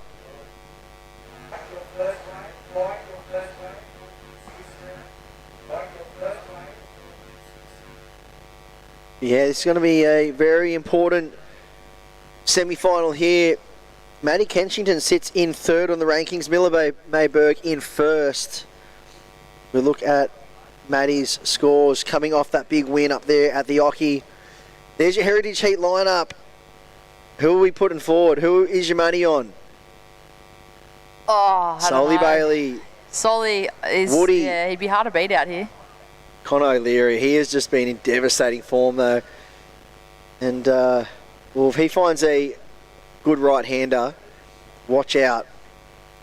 Then you've got the likes of Woody and Melling who surf here all the time.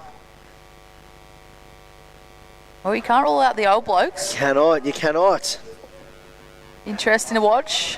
Originally Chelsea Hedges had her name down, but looks like she might have been wiped from the draw. I know that she's coaching a lot of these athletes throughout this event, so obviously prioritising that as her full-time role with Surfing Australia. Wouldn't put it past her to prioritise all the Groms over getting out to Lennox Beachy for a Heritage Heat. Not exactly what she came here for. No, not at all. Would have been a bonus. At the moment, Miller Mayberg in first place with that 4.67. Maddie in the blue, she managed to lock in a 3.67 on that last wave. We've got Miller Mayberg having a little look at this one with 13 minutes remaining. Here we go, she's going to take off on her backhand, Chris. Yeah, squares up. Big first whip in the pocket. Does hold on. So we're looking at the results. Obviously, Miller Mayberg sits in first on the rankings. She had a first at the Taj Small Fries, 10,000 rated points. She came second runner-up at the Parco Junior Pro, which was 8,600. And last week at the Billabong Oki, she locked in a third. So she went down in the semi-finals, currently where she's right now. So that is her worst result out of the best 3 results counted. And, well, if she wants to improve her situation on the rankings, she will need to make the final because she has matched her worst result currently.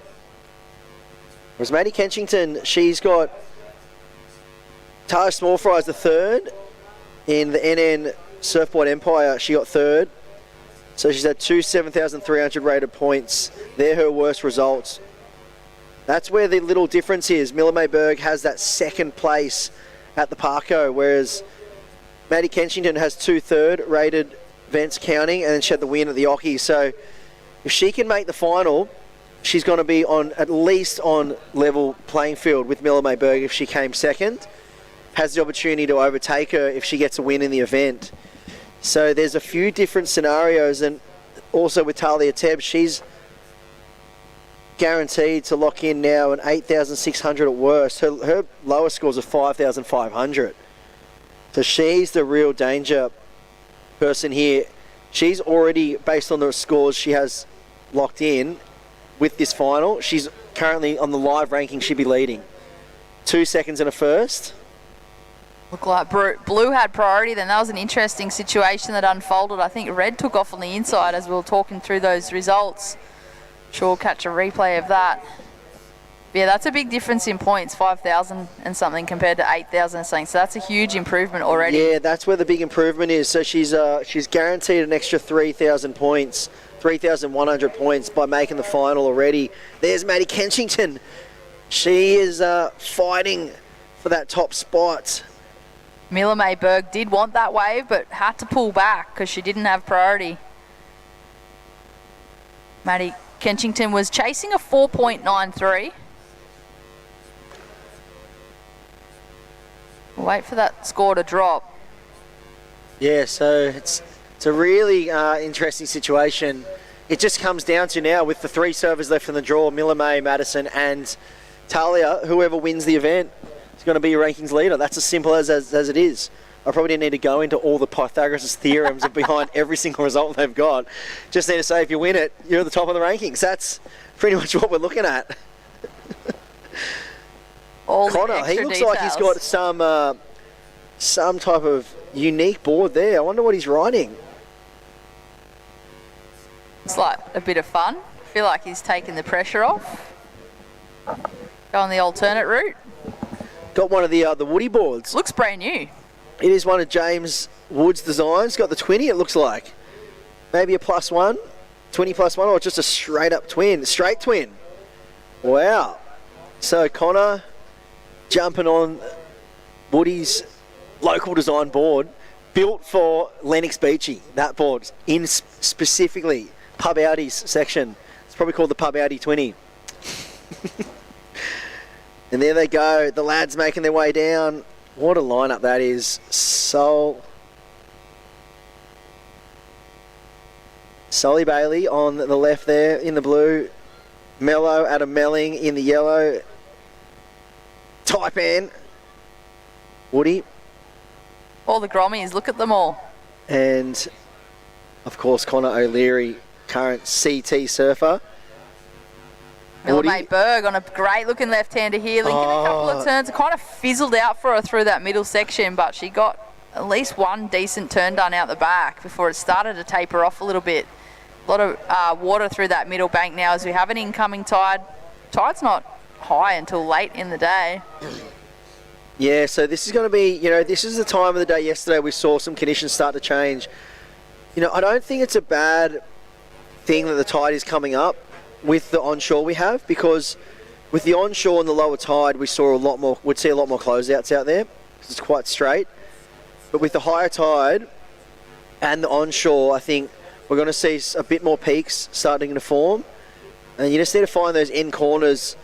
But the one thing I noticed about yesterday, Britt, was the big one was when the tide did fill up, it put a real emphasis on being on the sets. I feel like you had to be on the bigger waves. We saw some crew yesterday. It's Maverick, one of the local lads. He top for the ratings as well. We saw him just find some smaller rides, and they were just fizzling out way too quick. It didn't allow him to really open up. And the sets were offering those big major sections, and they weren't tapering off and hitting that dead water as quick. So there's the Heritage Heat. Oh, we do have Chelsea. She's making her way out. Just didn't get in all the photos, all the photos and opportunities. Looks like she's pinched one of the lifeguards' rashies. She's gone last minute as we watched Maddie Kenchington going to town on this one. Yeah, Chelsea, I feel like it was just last minute. Do what I need to do in my coaching role and then jump out. How's that rashi she's got on? The bright orange long sleeve rashi.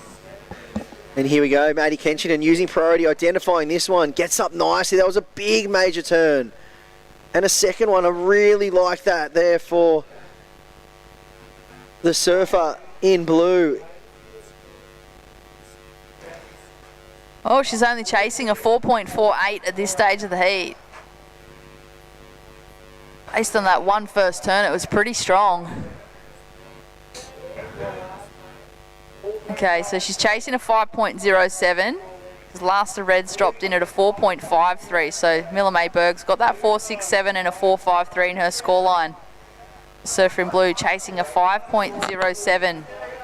One solid turn to start with, and the wave kind of backed off a little bit. Here we go. Miller Mayberg opting not to utilise her priority on that one with 6 minutes remaining.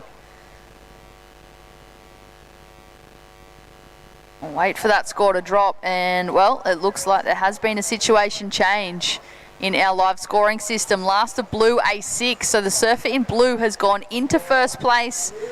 Surfer in red, Miller Mayberg, now in second, chasing a 5.47. So just like that, flip the switch, rotation in the leaderboard.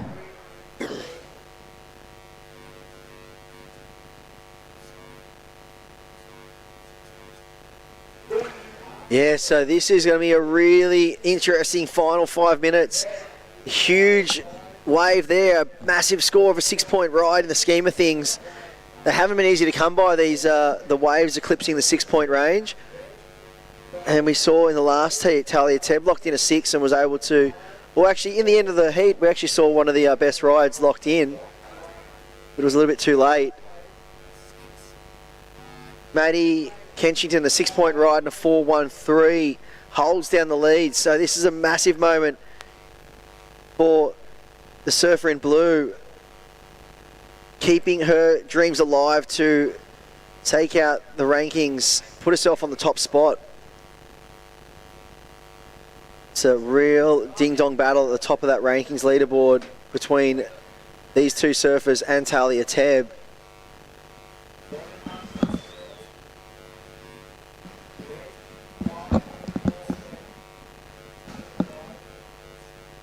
So a 5.47 is the number required for Miller Mayberg. This is where all the training, the time you put in, the mock heats you run.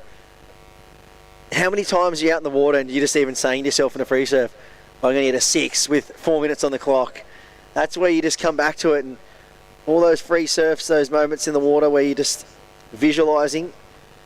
But these are the opportunities you live for as a competitive surfer as well. Your back's against the wall, you need a score, the pressure's on, and you just have to, essentially just find your instincts and just step up and deliver. Here we go, Surfer in Blue's having a look. Up and riding is our current heat leader. Great first backhand turn straight up into the second. So two-turn combo on that wave. That was Maddie Kenchington. She's looking to replace a small score of a 4.13 from her scoreline and make things that little bit harder for Miller Mayberg. with just over 3 minutes remaining. The surfer in red on screen there could be chasing a higher number than that 5.47 that's currently on the screen once all those scores are locked in as we watch the surf mud replay, Chris. Yeah, that first turn was lovely, squared up again, and then the second carve under the lip, so a two-turn combination. Where does that fall? I think that does improve her situation. The low score of the 4.13, I think that's going to be thrown out the window right now, and that's going to put even more pressure on Miller Mayberg. So the rankings leader, she has been so strong this whole year. But she's come up against a red-hot Maddie Kensington, who is looking to increase her lead on that last wave. But regardless, she's going to have an opportunity, Miller Mayberg. She's got 2 minutes 25 on the clock.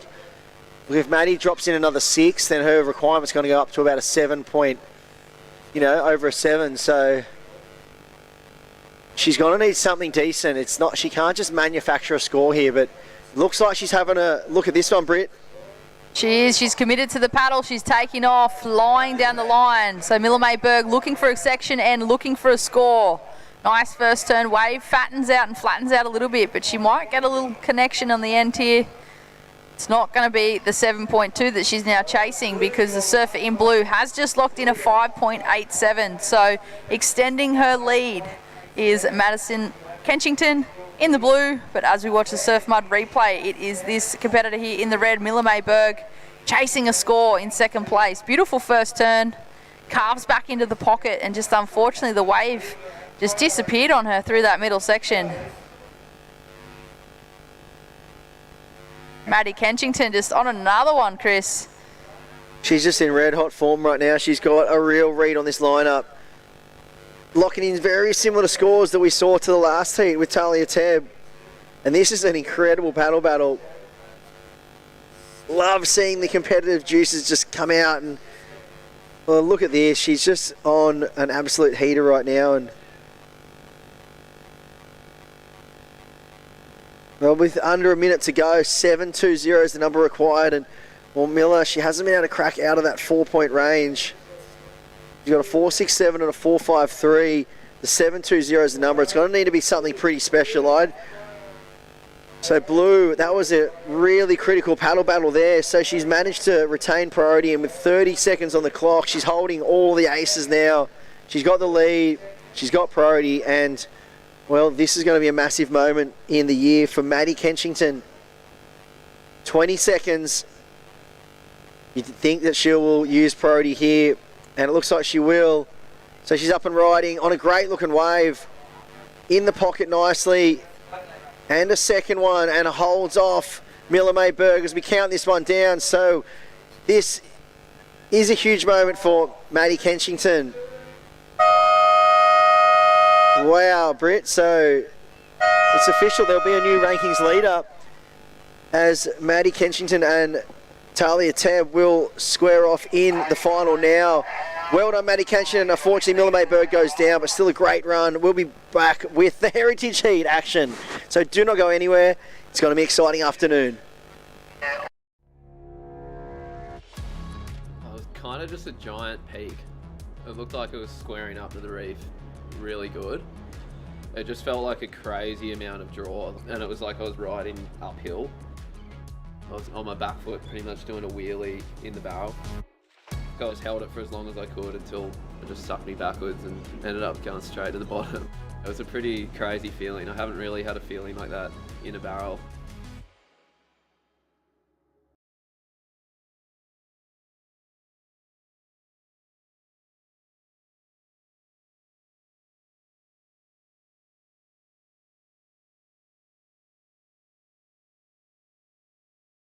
In a place where every corner tells a story and neighbours are more like family, having someone you can trust by your side makes all the difference. For over 100 years, Somerville Laundry Lomax has been a cornerstone in our community, supporting individuals, families and businesses through the moments that matter most. When you need legal support, someone who'll stand beside you, turn to the team trusted by generations. Somerville Laundry Lomax, for all matters when it matters most.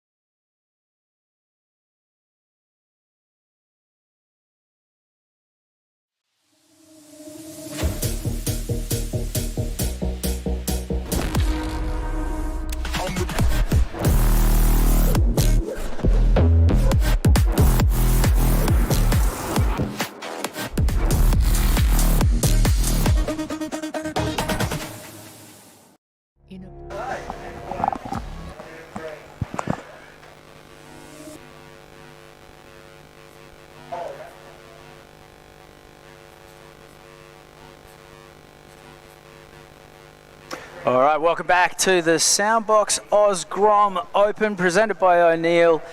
Just a coming together of all of the best surfing talent in Australia. Young and all of a sudden old as well. We've got 7 surfers in the water for our heritage heat of this year's event. And Bugs, let's go through the tail of the tape. James Taipan Wood, under 18 ISA world champ, star of Free as a Dog alongside Parko and Ellis Eriksson. Fearsome competitor on the QS for years, absolute larrikin, and now a coach and a shaper. Robbie Page, what can you tell us about the pipe master from the South Coast? Oh yeah, Pagey. I did a lot of travelling with Pagey. As we see, that looks like a backhand attack. Connor O'Leary riding a pretty interesting board. So Connor winning J-Bay last year, grew up in Cronulla, surfs for Japan, resides in Lennox Head. Robbie Page won the Pipe Masters, competitor on the World Tour for years and years and years. Of course, the star of North Shore alongside North Shore, yeah. Rick Kane and Ockie. Yeah, Ockie. Yeah, that was a pretty amazing movie. And yeah, Page is such a character. He is such a fun guy to travel with. Where were you when North Shore was being shot? I feel like you would have been chances of a walk-on. Yeah, they just cast them and. So this is Connor, the Japanese Olympian. Yeah. Lives in Lennox now, and Yeah, Japan's got Connor O'Leary, Kanoa Igarashi, and they've got a lot of homegrown talent coming through as well. That's Chelsea Hedges, of course. Yeah, world champion. World champion. So royalty blessing us. We've also got Solly Bailey from Byron Bay, Lord Adam Melling. Oh, classic. That title is actually legit because he won the Coldwater Classic in Scotland and it did come with a lordship. Oh my God, that's unreal. That's a prize, isn't it? That is. I didn't know that. Lord Adam Melling, sounds good. Does he get a castaway? I think he gets something like a square metre of land to establish your lordship. Okay. But I mean, it's better than nothing. You could pitch a small tent. It's not exactly Luke Egan winning a block of land at J-Bay. No. I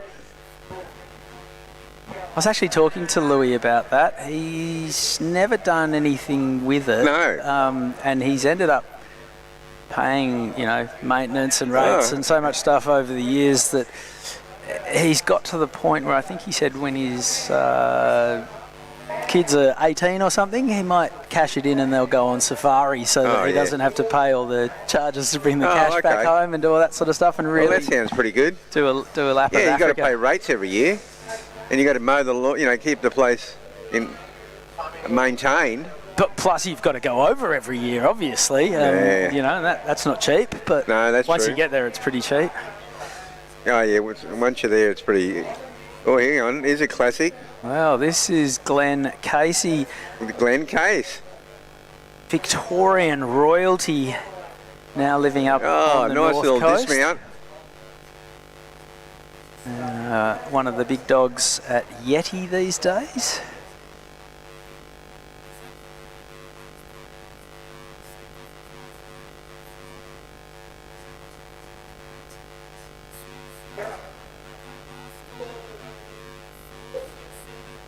Okay. So the O'Neill Coldwater Classics, they were awesome for a few years. The trophies were sensational. Tasmania, I think Geordie Smith won, might have won some kind of paddle or oar. Yeah. The trophies are very unique. If you won at Thurso in Scotland, it was a sword. Yep. There was a couple more as well. I think there might have even been one in Canada at one point. I won a World Masters in France and got this incredible Basque.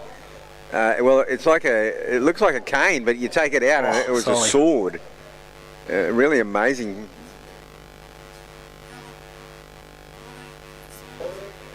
I've got to say, every now and then, even at the highest level, the oversized surfboard comes out as a trophy, and I always find it a bit disappointing. Yeah. There's so much potential to lean into. Like Margaret River these days, it's a wine barrel, Yeah. and it's, you know, quickly becoming something you associate with the event. Obviously, no trophy will ever match Bell's, No. but you know, Trestles had the cross section of the train track for Yeah. years. That was cool. Yeah. Taj, when he won the Coldwater Classic in Santa Cruz, he won a full-blown statue, a bust of Jack O'Neill. Wow.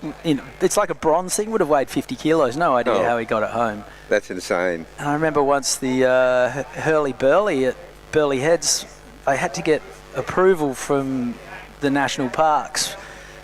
It was a basalt rock. Oh, yeah. That's right. Which, that sounds pretty plumb average. You've won a rock, but pretty cool. You're not allowed to just wander in and pick one up and No. walk off with it. That's really classic. It was also the richest Uh-oh, Pro something's happening. Junior event in the world for a little minute too. So you also took home 25 grand, which was Oh, yeah. pretty handy. A very handy little... Solly Bailey's out front. Now, are they judging best two, or is it... Yeah, they are. Best two. Looks like it. Solly's got a 6.33 and a 4.20. Is there any prize money? J. Is Bay there- O'Leary's got a 4.67. And there's Taipan. He's got a 5.5. So James Taipan Wood, one of the great nicknames in surfing. Around the same era, there's another surfer, James Woods. Yeah, that's who's right. From Burleigh. Yep. And they were forever getting mixed up on the score sheets. And at one event on Woody's forms, he put his name down as James Taipan Wood. And somehow it just got lodged in the system, and he's never been able to undo it, and that has been the name on the score sheets at events, Oh, WSL, well, ASP events back then. Wow. For years and years. It's a great name. It's a great name. It is a great name. Were you in the Billabong fold when Woody was part of Free as a Dog with Jack McCoy and Parker? No, I think by then I was doing ASP.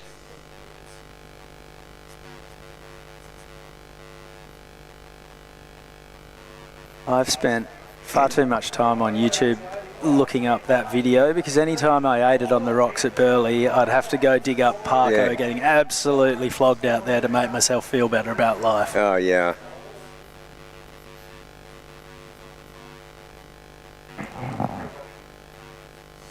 Ellis Erickson, the other young Grom who was in that movie. It was Woody and Ellis under the wings of Parko. He's still living locally. He's a shaper as well.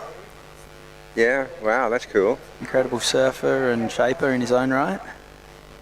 Chelsea Hedges, she's part of the Surfing Australia High Performance. Yeah, the High Performance Centre, yeah. Chelsea does a great job there. She's just amazing. Here goes Well, Woody. that's pretty cool. We need to get Woody in the booth. He is one of the great talkers. Oh, he sure is. He usually does come into the booth. Podcasting these days as well. Man of many talents. Yeah, well, that's going to improve his position, I'm sure. Here we see Pagey, classic Pagey. Here he goes. Oh, that one still came out of the middle of the bat. We can call it your initiation. Oh no, that was Oki. He was Alex, wasn't he? Alex, up ahead.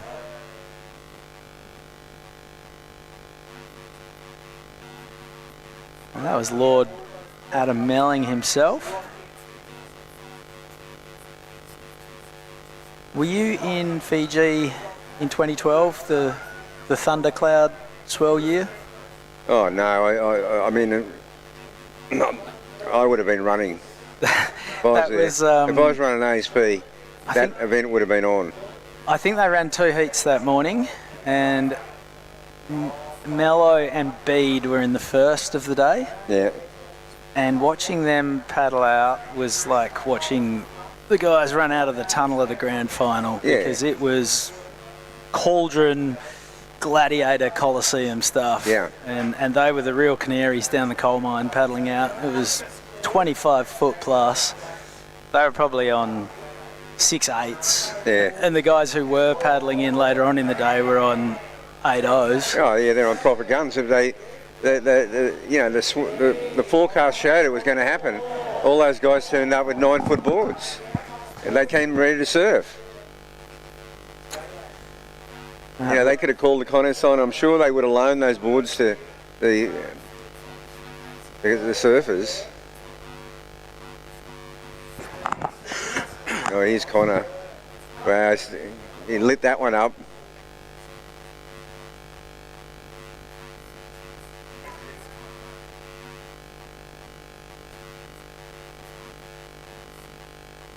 So thanks to the Ballina Shire Council for hosting us, and the local New South Wales Tourist Board. And there's not much better of an advertisement for the region. Not only is there the calibre of homegrown surfer here in the Lee Bar region, but the calibre of surfer who moves here speaks volumes, because as a pro surfer you can base yourself pretty much wherever you want on the coast, and it's pretty apparent where the place to be is for so many of the world's best surfers. They just love it around here. Oh, it's such a great stretch of coast. Not quite as busy of a city as the Gold Coast. Bit more room. Tons of waves of all sorts. It's not just beaches and points. There's little coves and river mouths and the occasional reef. Yeah. Catch a swell from all kinds of different directions. There's a classic reef break over there around by Flat Rock that I went down there with Gordon Merchant and Keith Paul one time. We got it about 10 foot. It was like pipeline. Solly. Pretty I don't think it's surfed that often. And this is Chelsea on her backhand.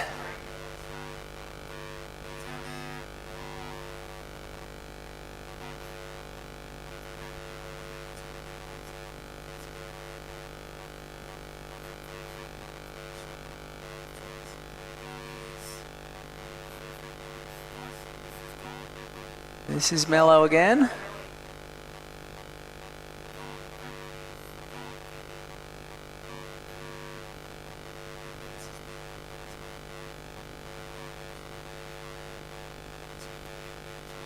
I love the variety of rashies. I was watching the surfers all prepping out the back, ready to paddle out, and it's just your classic board rider scenario. That Case looks like he's surfing in a longboard heat from the 70s. He should have a number on his pink jersey. Oh, he's so sure. It's just classic. Chelsea's got the long sleeve orange vest that looks like she could be on a rubber ducky with the clubbies. Yeah.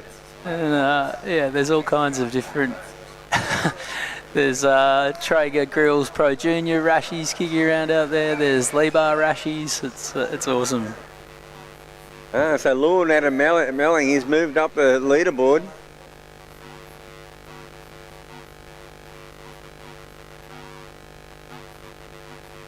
What a beautiful day down here at Lennox. It's got those white puffy clouds on the horizon, the iconic headland, incredible. Imagine there'd be a few waves sort of sneaking under the headland. Yeah. Nice and tight in against the rocks today. Definitely a few days ago there was waves there. Yeah, I took a brand new board out there on Tuesday, which was a risky exercise, especially given the rain that was, the rocks were extra slippery. I love that point. That's something we lack in WA, is just point breaks. Unless you get up to the desert. But yeah. There's not too many long running rights where you can do turns and go down the line for a couple of 100 metres. No, that's true.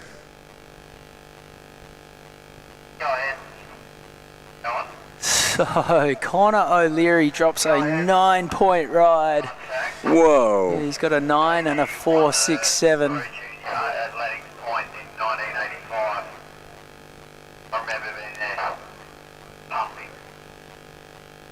James Wood has a 5.5 and a 4.67. Here goes Robbie Page deciding he doesn't like that one. The judges operating on a... Is there some handicapping or a bit of a scale here? Yeah, oh, they're all over the show. It's hard.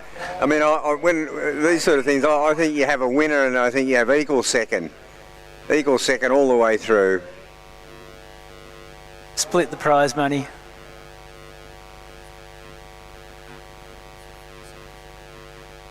Yeah, 7-man heat's tough. Really tough for the priority judge upstairs. Just yeah. Flipping the board around.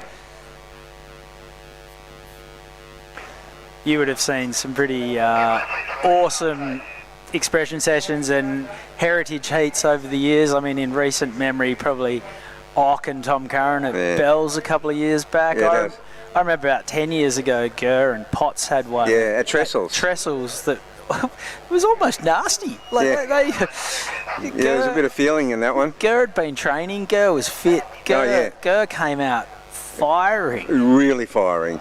Yeah, he was ready for a world title, you know, comeback on that one. He did a photo shoot in the lead up, put out a press release telling the world how much he'd been training and how much he wanted to take down Potts. Unbelievable. And he did. And Potts was laughing. He was like, yeah. Is this guy for real? Yeah, I know. He really was. He was there to win. The World Masters, what's it going to take to bring that back to the WSL? Yeah, I know. It was a lot of fun. Oh, Woody. Yeah. Still got it. Needs an 818. Oh, that's awesome. So you won a World Masters in the south of France? I won one in south of France and I won one in Macau, Hawaii. And got second to MR in Ireland and second to Ratto in Brazil. Yeah, so I had a pretty good run there. I worked on the last one in the Azores, which Oh yeah, I didn't get to that one. I say that was about 2015 or 2016, and yeah, that's right. Was won by Bainey and Dave McCauley. Who were only about 6 months apart, but they fell into two different categories. Yep. And it was brilliant. It was one of the more special events I've ever been part of. Just everyone was a caricature of how you remembered them 10 years earlier. Yeah, that's right. Yeah, no, that was the one I missed. I had an injury at that one. I couldn't go. That was brilliant. And the level of surfing, Lane Beachley took out the women's.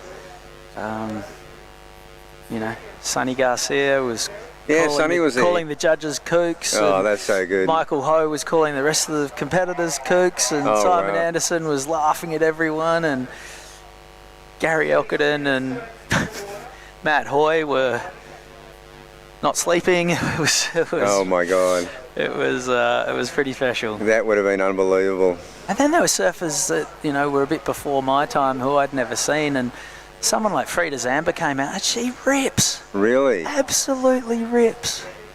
Oh, that's amazing. Yeah, I remember she's a really good surfer. Well, something that was very obvious at that event was you could tell who was still surfing and who wasn't. Glenn Winton came out. Yep. He was ripping. That was a false alarm, hearing from the beach commentators. Oh yeah, they've hit the 20-minute mark. So here goes Case. Head to head with Pagey. And look, they're coming in. They're going to bring it in. They're going to have a little cuddle. Oh, classic. So this is a 25-minute heritage heat, but I'm going to take a guess that the timer was still set on 20 minutes. Yeah, but they're coming in on the 20-minute mark. They've had enough. Oh no, they're having a bit of think about it. I've worked on the Champions Trophy in the Maldives quite a few times, and the way they handicap that one is you get more time in the water the older you are. Oh wow! And which event's that? The Surfing Champions Trophy, which is held at the Four Seasons every year. Oh yeah. And Taj and Joel Parkinson have just used that to their advantage. They've won it, I think, 7 times between them, because they get out, they get an excellent score, and then by the time they're back, they get priority. No one else has hit the water yet, and these guys just milk the clock and then get another score, and it's 2 waves versus 1. Oh wow, that's a bit hard to beat. At the level there, those guys are surfing. That's the thing with these kind of situations. Like you might physically be, adding a few years, but the tactical nous never goes away. No. Did you ever get into coaching? Yeah. I was a national coaching director for about 7 or 8 years, and we. How far back are we talking? Oh well, I was coaching in '92 in France, '94 in Brazil, '96 in. They used to have it every second year, the ISA. It was an all-in though. It was all divisions. Yeah, we got gold in '92 in France, gold in Brazil, bronze in Huntington Beach, and gold in Portugal. And that was '98, and then I went over to ASP. So yeah, I used to coach. Feel like Jake Patterson might have been on one of those teams. Let's see now. In Brazil, possibly? Jake Patterson. He should have been. I remember Sasha Stocker had to win the final. Yeah, that's right. In Brazil for Australia to win. Yeah. But it was really cool. It was at different beaches, and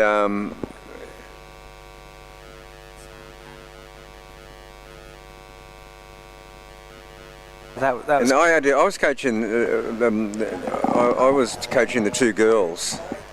It was a young girl from Margaret River. She always wore a steamer, and it was amazing. She did really well. Mel Redmond? Pardon? Melanie Redmond? No, not Mel Redmond. I got to remember her name. Ollie Monkman, Misty Ellis. I haven't heard of her since.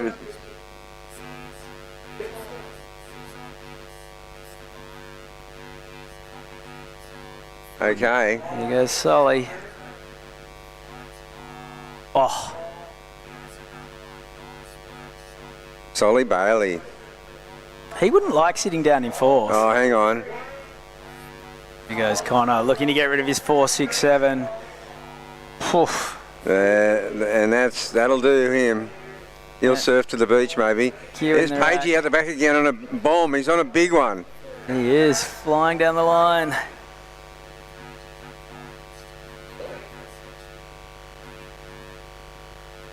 All time. 1 minute 20 seconds remaining. Boom. Bang, Connor. The Surf Mud replay is showing us the big heavy-footed Goofy from Cronulla. Imagine he'll get rid of his 4.67 and further build on his total. So it's Connor O'Leary, James Wood, Adam Melling, Solly Bailey. Oh, Mello's still got it.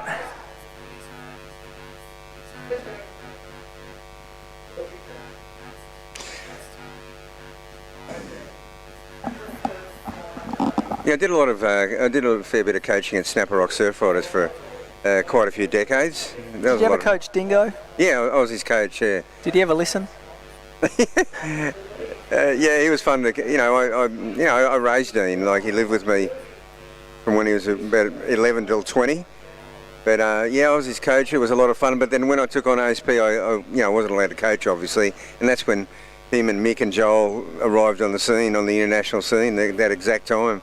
So he sort of went without a coach for a long time. Well, it was sort of the first era of surfers taking coaches. I mean, well, now it's kind of across the board. You know, originally it was a team situation, like you said, with the Aussie team, and then it was the odd surfer who had an individual coach. And even then, like the late 90s, early 2000s, there wasn't many travelling coaches. It wasn't like now. It wasn't like Dog Marsh and Micro and Luke Egan and Snips, Mike Parsons.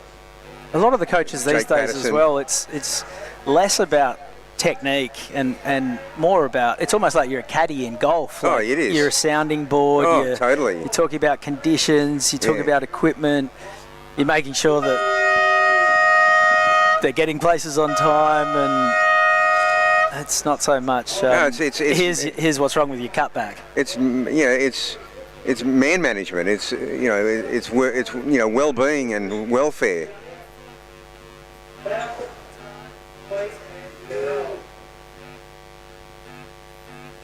Well, Connor O'Leary, his last score came in at a 7.5. Oh, wow. A 16.5 two-wave total.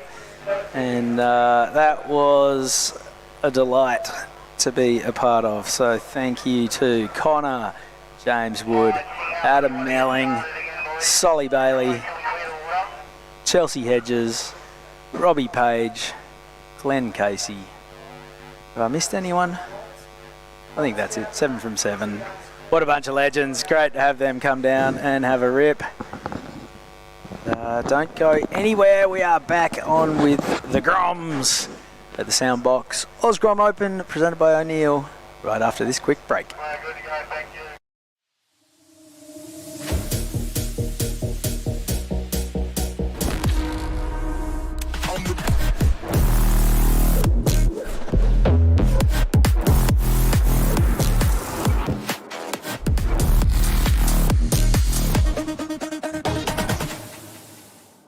In a place where every corner tells a story and neighbours are more like family, having someone you can trust by your side makes all the difference. For over 100 years, Somerville Laundry Lomax has been a cornerstone in our community, supporting individuals, families and businesses through the moments that matter most. When you need legal support, someone who'll stand beside you, turn to the team trusted by generations. Somerville Laundry Lomax, for all matters when it matters most.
Welcome back to the Soundbox Osgrom Open, presented by O'Neill. We just saw Solly Bailey ripping in his O'Neill wetsuit in that quick TVC. Before that, we saw Solly Bailey ripping in his O'Neill wetsuit in real life as part of our heritage heat, alongside a cast and crew of local legends and even one world champ.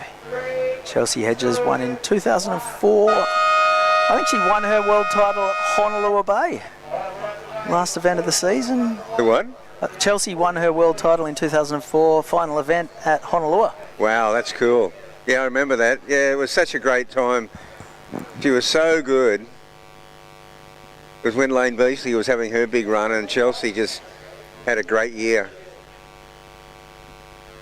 I think the following year was Sofia Milanovic. Yeah, Sofia. And I feel like 2006 it went back to being all Lane for a few years. Yeah. Until, well, 2007 was Steph and Mick. Yeah, that's right.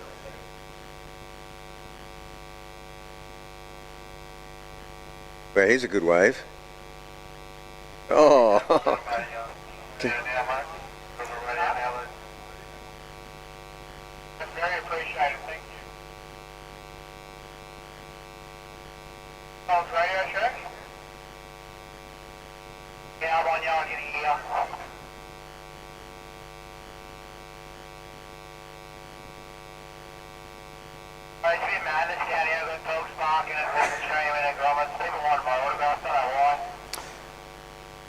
So, Bugs, what's it going to take to bring the World Masters back to the fold?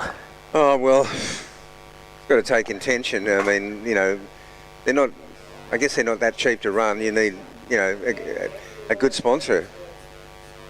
But it would be, yeah, it'd be great to see it happen again.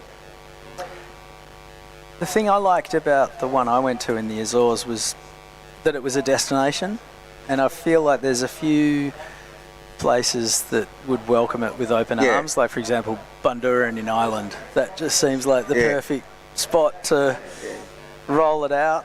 Yeah, that was a great event at Bundoran. Yeah, everywhere we went was well received. It was really fun. Oh. You know, even when, you know, I mean, when we did the West Coast Oahu at Makaha, that was just, there was, you know, luau's, and it was just super fun. It was such a good vibe. Yeah, I mean, Makaha can occasionally not be the most welcoming of spots, but when it's all about the heritage of the sport of kings. Yeah, we got a 15-foot day though. We got a serious 15-foot Makaha day. It was unbelievable. Does it barrel when it gets big? Yeah, it was. It's a beautiful long wall, but it's got this bowl at the end. That wow, that thing, it comes at you. Sometimes it'll come left at you. Yeah, so it's a pretty serious wave at that size. Yeah. I mean, I've never surfed at a 20 plus, but yeah, 12 to 15 was, yeah, it was a challenging wave. That was a super fun day. It was conditions like this. I've surfed it small a couple of times, and I just remember there are lots of stand-up paddlers and barbecues on the beach. Yeah, and then a fair bit of backwash as well. Yeah, backwash. It's the famous bit of backwash because it's got a really high beach, and then you know, the water comes rushing back, and next minute you got a 6-inch wave coming towards you. You just got to negotiate it. Yeah, it's one of those places. If you've been to Hawaii surfing a few times, the North Shore can be a terrifying place in and out of the water. But then if you get a good day in town, or even I found on the west side a couple of those places, it feels more like how you'd imagine the Hawaii of the postcards and the Elvis movies back in the day. Well, it was like, you know, if you feel like you're on the outer islands or something, it's pretty mellow. When was the last time you went to Hawaii? Oh, I haven't been for a few years now. I had 40 consecutive winters on the North Shore. So I worked out I spent about 7 years of my life there. Unbelievable. But I haven't been back for years.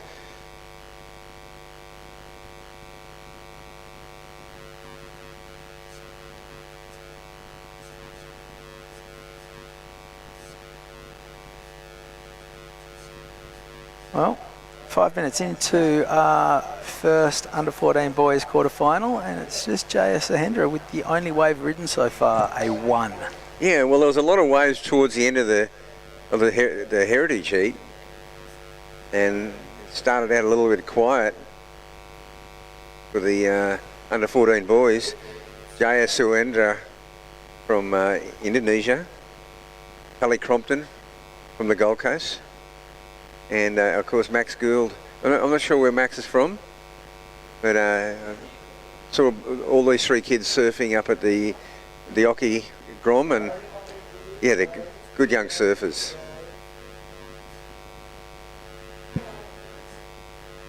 So Jaya and Tully Crompton are good mates? Yeah.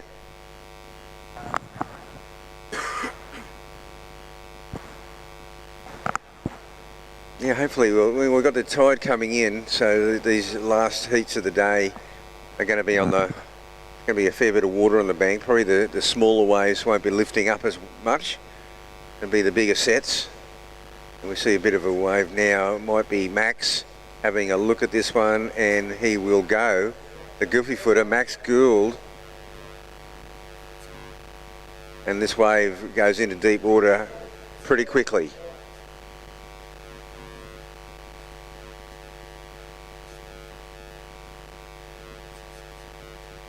So J.S. Sahendra from Bali, but spends a lot of time in Australia. Yeah. On the Gold Coast, or Yeah, on the Goldie. You see him surfing around Snapper and Crumbanelli. And having a look at this one, looks like Jo is going to go. He's just in and out. He's got a great little style.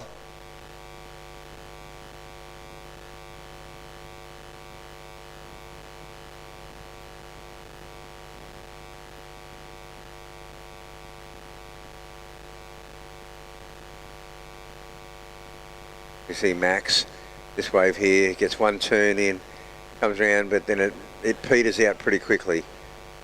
So it's going to be, it's going to be a pretty low score.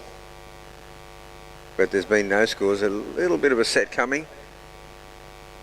But is it going to arrive where the surfers are?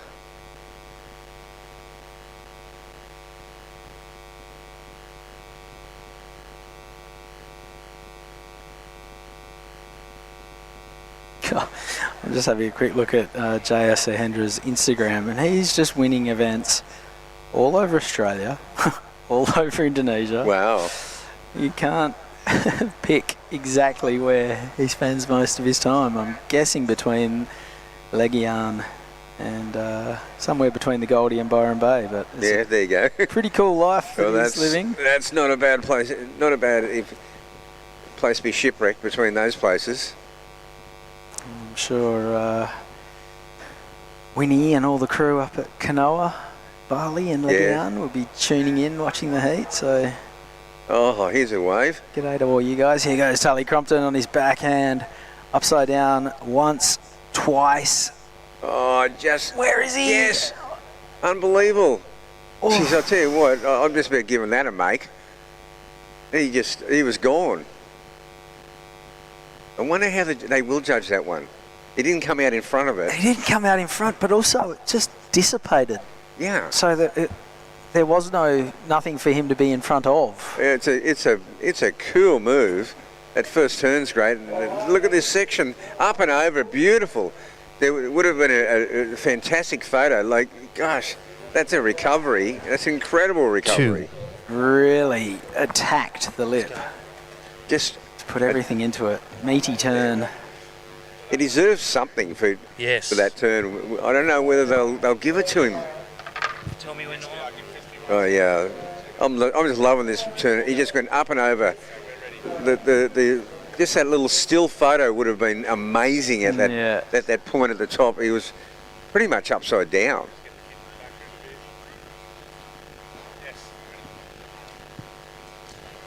Hey guys. All right, we're throwing down to someone for a live cross. Who have we got there? Yeah, g'day Binsy, Rabs, we are here. We've got some Groms there for off and they're surf skating. We've closed off the road at Lennox. Thank you, Sutherland Shire Council, Ballina. We're going to give away a skateboard for a bit of skate style. Thank you, Santa Cruz. Here we go. Kids are coming, they're having fun. They've had a great weekend, day 5. Great food, great times, great surfing. How good was that heritage heat? Let's go! They're going to just come down and grab the old skateboard. First here, and look at the local. I think this is talent. They don't know to grab the board. Who's going to grab the board? Who won? Oh! No one's grabbed the board. Looks like Crispy's taking it home. Well done, Talon. There we go, the winner. How do you feel, Santa Cruz? I feel good. You play by the rules, look what you get. You got a Santa Cruz board. How good's the sound box on watching the pro surfers and all the best juniors? It's good, eh? It's sick. Awesome, mate. You were in the pie comp the other day. You also won. Was your name Chuck? Yeah, I think. Yeah, that's it. Thanks, Lennox Head Bakery, for that. Back to you in the booth, Rabs, Binsy. Wow, what a day. Skateboarding. We're going to give one more away. See you soon. Cheers, Crispy.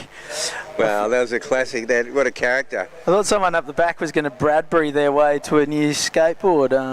Just with clearly the rules hadn't been too well defined before the starting gun went. But Talon taking the win in the end. Tully Crompton's dropped to 4. Max Gould to 217. Yeah, I'm thinking that 4 was for that first turn. There he is again.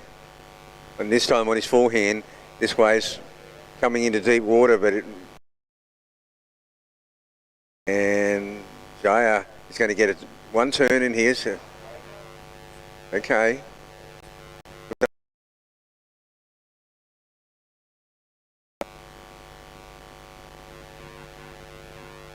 So we're still waiting on that last score to come in for Tully's under the lip hook.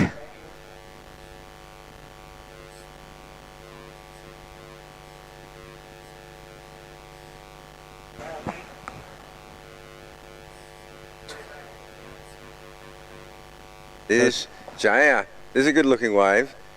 He'll be looking for a second turn. Yeah. Maybe another one. Oh, yeah, you can see why he's won a few comps, this kid.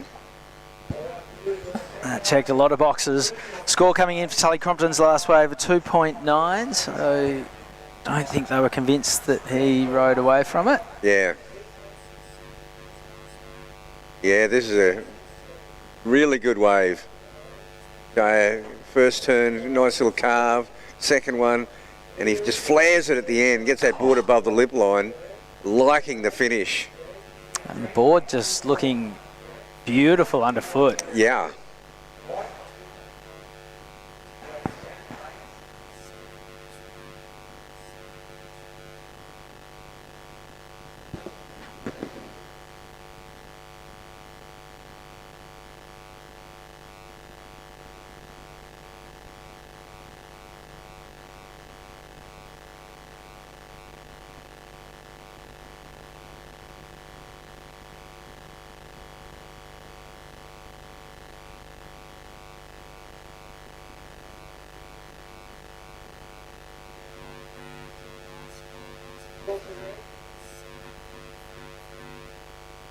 Oh, big number dropping in. A 7.33, the result for J.S. Sahendra's last running right. And fair enough too. Cracking the lip 3 times and just tying it all together seamlessly from turn to turn. Yeah, he found a little sweet spot out there for these little running rights, and here it is again. Just loving this ride. First turn, just nice carve. Second turn throws a bit more spray, but here's where he flares it up. That's where the big points were on that finishing.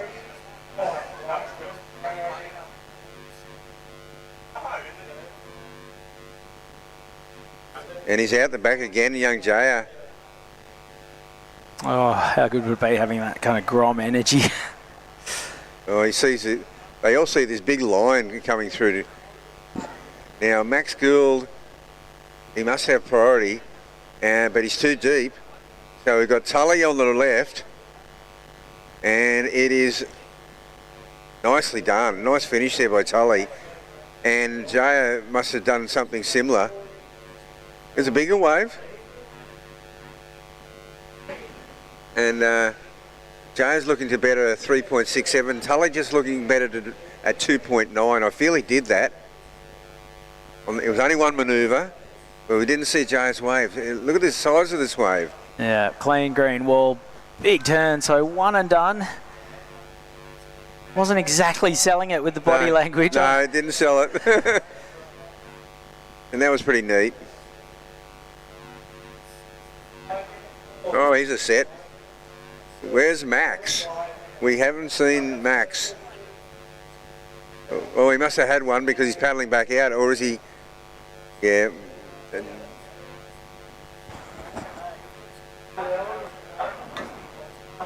Here's Max. Big wave.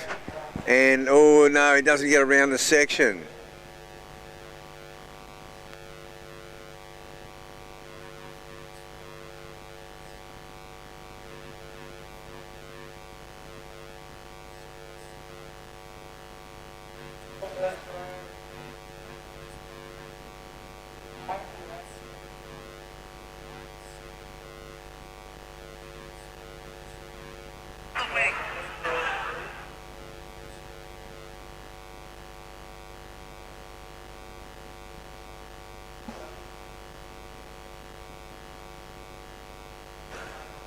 Four minutes remaining.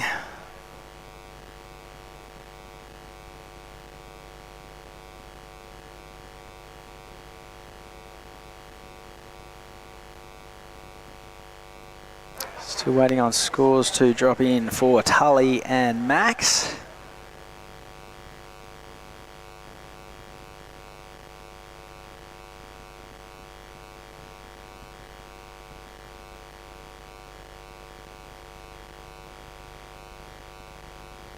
Okay, 3 minutes to go. Max is trying to hunt down a wave. He's got to get himself into this heat because Jay has now got, he got a 5.33 on that wave. Tully got a 4. No, Tully got a 4.67. So that was his best ride. And Jay got a 5.33. Now that's based on the size of the wave for sure. Even though he hung his head, it was a 5.33 is a pretty decent backup for a 7.33. Yeah, it was a great turn. I think he was a bit disappointed because he would like to have got another one in. But the one turn he did was very tidy. But Max needs a big score now. He needs a 6.5 to go into second. He's trying to get away from these guys to go to his own bank. Jay is going back to the honey pot, exactly where he's picked up his 7.33 from.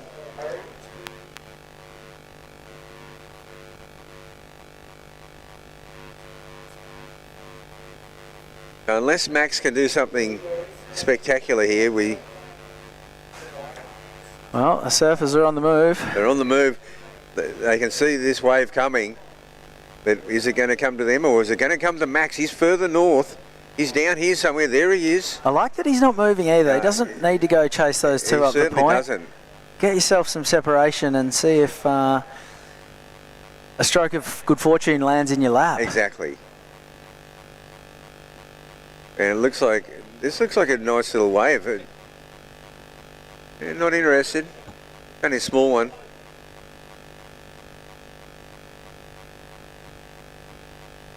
There's still a few waves coming.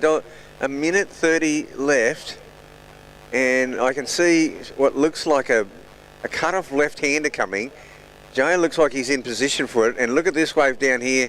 But Max, he can't get it. No, it's backed off. This angle's a bit deceiving.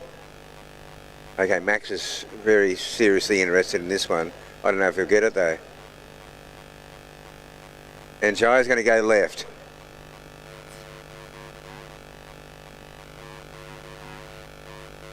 Like all good Groms, he saw a wave, he went. 50 down to under a minute, the mad minute. Oh, Max will be disappointed that he just hasn't been able to find any rhythm in this heat whatsoever. He's come up now with Tully.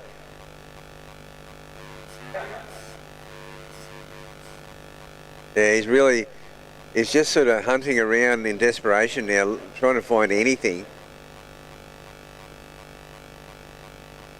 Obviously looking in to see the 5 minute flag's been up for a long time. Oh no, time's going to run out for him.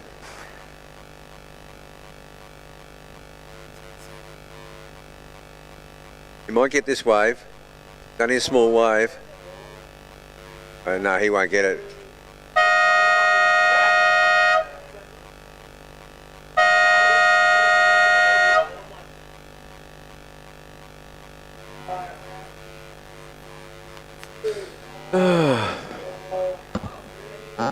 Well, that was thoroughly entertaining. Congrats to J.S. Sahendra and Tully Crompton. Commiserations to Max Gould. Our second quarter final is in the water. We will bring it to you after this quick break. Don't go anywhere. More action from the Soundbox Osgrom Open presented by O'Neill right after this.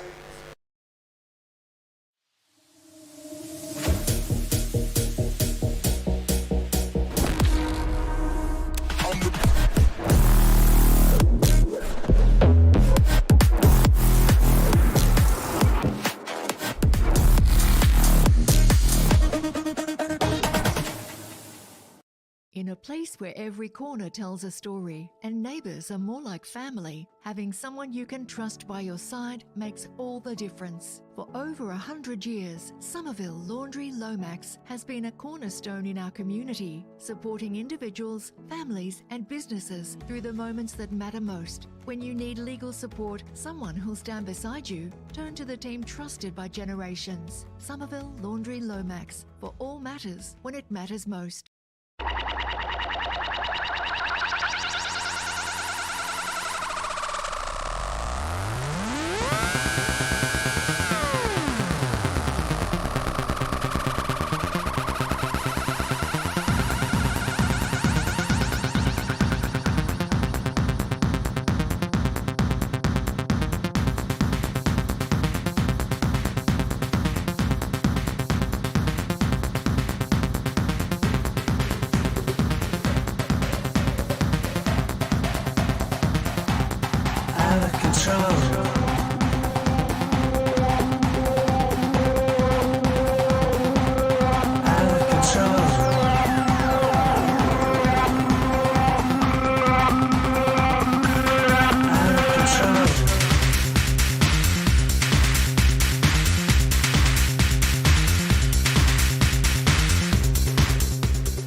Welcome back to the Soundbox Osgrom Open presented by O'Neill. This is our third quarterfinal. Morrison, Massey, Hayden, me and Flynn Swicheski in the water right now.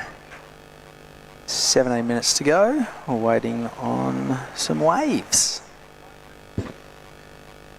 Yeah, there's an opening ride there, Binsey. Looks like Hayden, me. Huge opportunity here for the surfer in blue, because we did lose the ratings leader yesterday afternoon in Maverick McGugan, and that gives the second place on the rankings, Hayden Me, a huge opportunity to capitalise here. And we can jump on to liveheats.com. Myself, Chris Sandover in the booth with Binsey, Chris Bins, and we have been enjoying the action down here. How good was that heritage heat? That was sick. That was sick, and well, I don't think the surfers know who won, but you guys saw the results in here, I'm guessing? It was Mr. O'Leary. Mr. O'Leary, I thought it was. We're not going to tell him, though. We'll make him do a shoey at the pub, I think, as the winners. The winner's prize purse.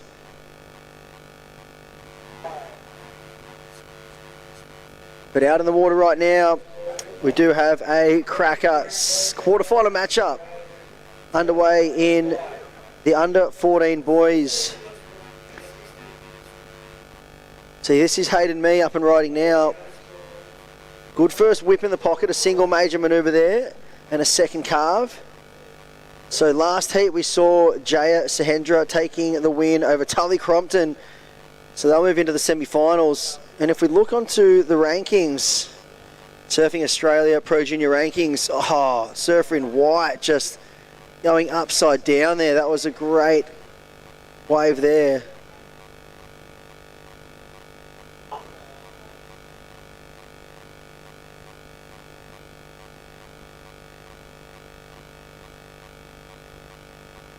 So that was Flynn Swicheski.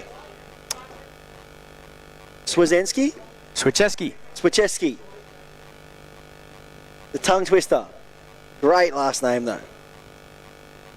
And he's been on a red hot tear. Apologies for the pronunciation error. But Flynn is been in red hot form. I loved yesterday afternoon how he really made the executive decision, Binsey, to shift from the peak that everyone was surfing. He went down, up the beach on his own, and he found some really good waves and just ripped in hard and put together a great performance yesterday afternoon, one of the highest heat scores of the afternoon. But we just saw him on a really nice looking ride there So we'll wait for those scores to lock in. We got a few scores to lock on through. We can jump on liveheats.com. They have updated. So 6-point ride for the surfer in white.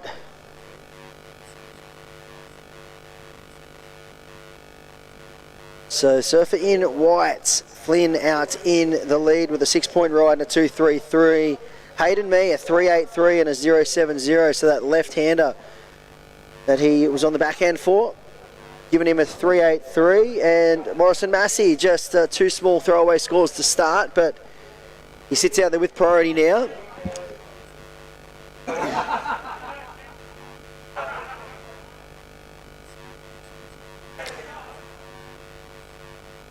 Looking to play the patience game here. Got plenty more action coming this afternoon. We're going to roll into the Pro Junior divisions. That will round out the afternoon. But right now in the water, we do see Hayden Mee looking to consolidate his position on the rankings. Currently sitting in second, but with Maverick falling out of the draw yesterday, huge opportunity. We did see Tully Crompton move on through. He sits in fourth, so as it stands, and Jaya Sahendra, he sits in seventh. Morrison Massey sitting in sixth, so all of the top end of the draw are still, well, top end of the rankings are still alive, and with a big shot to, well, claw back the top position of Maverick. That was a great ride there from Morrison Massey. Nice big whip in the pocket to start. Yep, getting his campaign underway. Just a couple of minor scores so far. Pretty sure that scoreboard should say quarterfinal 2. Yeah. Not 3. That's been giving me that's a technical error while, on the screen. This is quarterfinal action number 2. 3 surfer heats. Top 2 will go through, and third place will bow out of the event. And we just seen another decent ride there. I think that was Hayden Mee.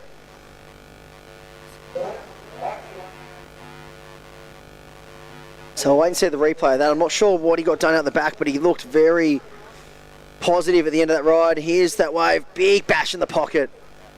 The Morrison Massey, looking solid. And that was a committed late turn, Binzi. That one from Hayden Mee. Like to see what Hayden got up to, if anything, before that turn. His wave far steeper and more critical than Morrison.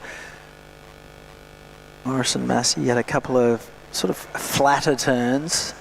They're very crisp and precise and well placed, but a little bit more impact on just the one turn that we saw from Hayden.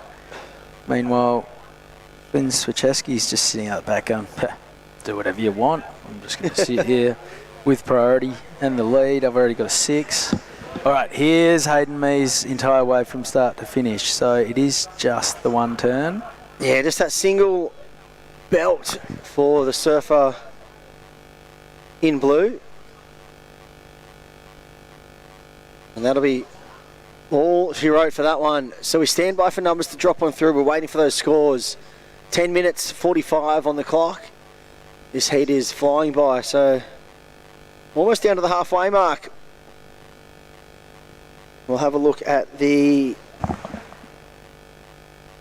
schedule for the rest of the afternoon. We've got 2 under-18 boys division heats coming up next, 2 semi-final action. Semi-final 1, semi-final 2. Then we roll into the WSL Traeger Grills Pro Junior. We have men's quarters action, heats 1 and 2, and that will round out the afternoon of action today. Super Saturday, and up and riding, that is your current heat leader, Flynn, racing down the line. And Morrison Massey out the back behind him, utilising priority. Oh, I like that. Great whip in the pocket, throws buckets of spray, and the second nice turn there too. So he's got a great style on the back end. Yeah, super low, compact. Yeah, and that real whippy style just unloads like a coil.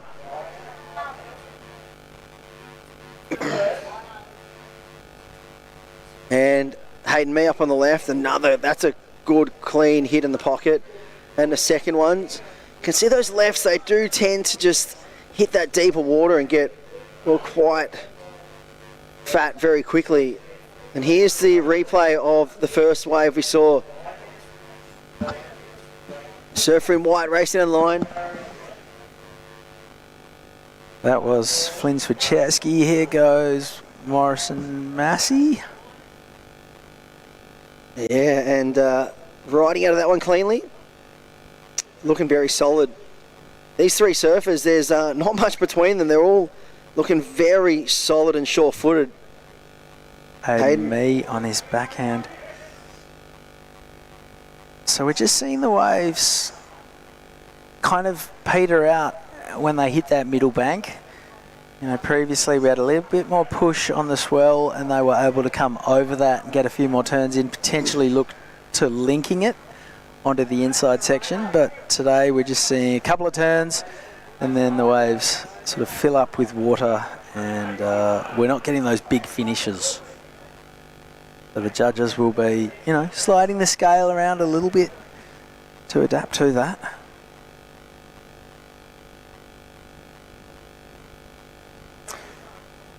All right, scores are in. Morrison Massey's last wave, a 4.6, puts him into the lead.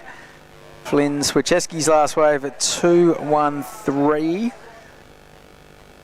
isn't going to go into his top two. Hayden Mee's last wave, a 3.27. That doesn't go into his top two either. So just under 8 minutes to go. Morrison Massey in the lead with a 4.17 and a 4.6.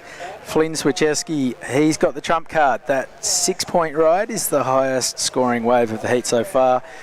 Needs a 2.77 for his second score to move into the lead. Hayden Mee has a 3.83, has a 3.37, has a 3.27. He needs to get out of the threes and getting up towards the 4s and the 5s to put himself back in the picture. Here goes Flynn Swieczewski looking to upgrade his 2.33. You'd imagine he's done it, and he's... Wow. Oh, we just commentator cursed him. Big time. Sorry about that, Flynn. Yeah, he was on his way to a solid number. Love that last turn as well. The first one really placed in the pocket nicely, got really high and above the lip. And the second one, Bins, he had a bit more flair. He kind of blew the tail. Kind of a bit of Conor O'Leary inspired stuff on that one. Got that tail waft in the foam and then just got caught on the heels. That leaves Morrison Massey out the back. And Hayden Mee got a quick wave there. See Hayden really hunting these left-handers today. In this heat, it looks like the Moz is up and riding. A bigger wave, squares off the bottom. That's a big critical turn. Holds on for a finish. So that's a big critical turn on a bigger set wave. We'll see where the judges go with that one. But yeah, Flynn Swieczewski, he will be, well, probably a little bit disappointed with the finish on that last wave. It's a big vertical turn there. Got a little hung up, but rides out cleanly.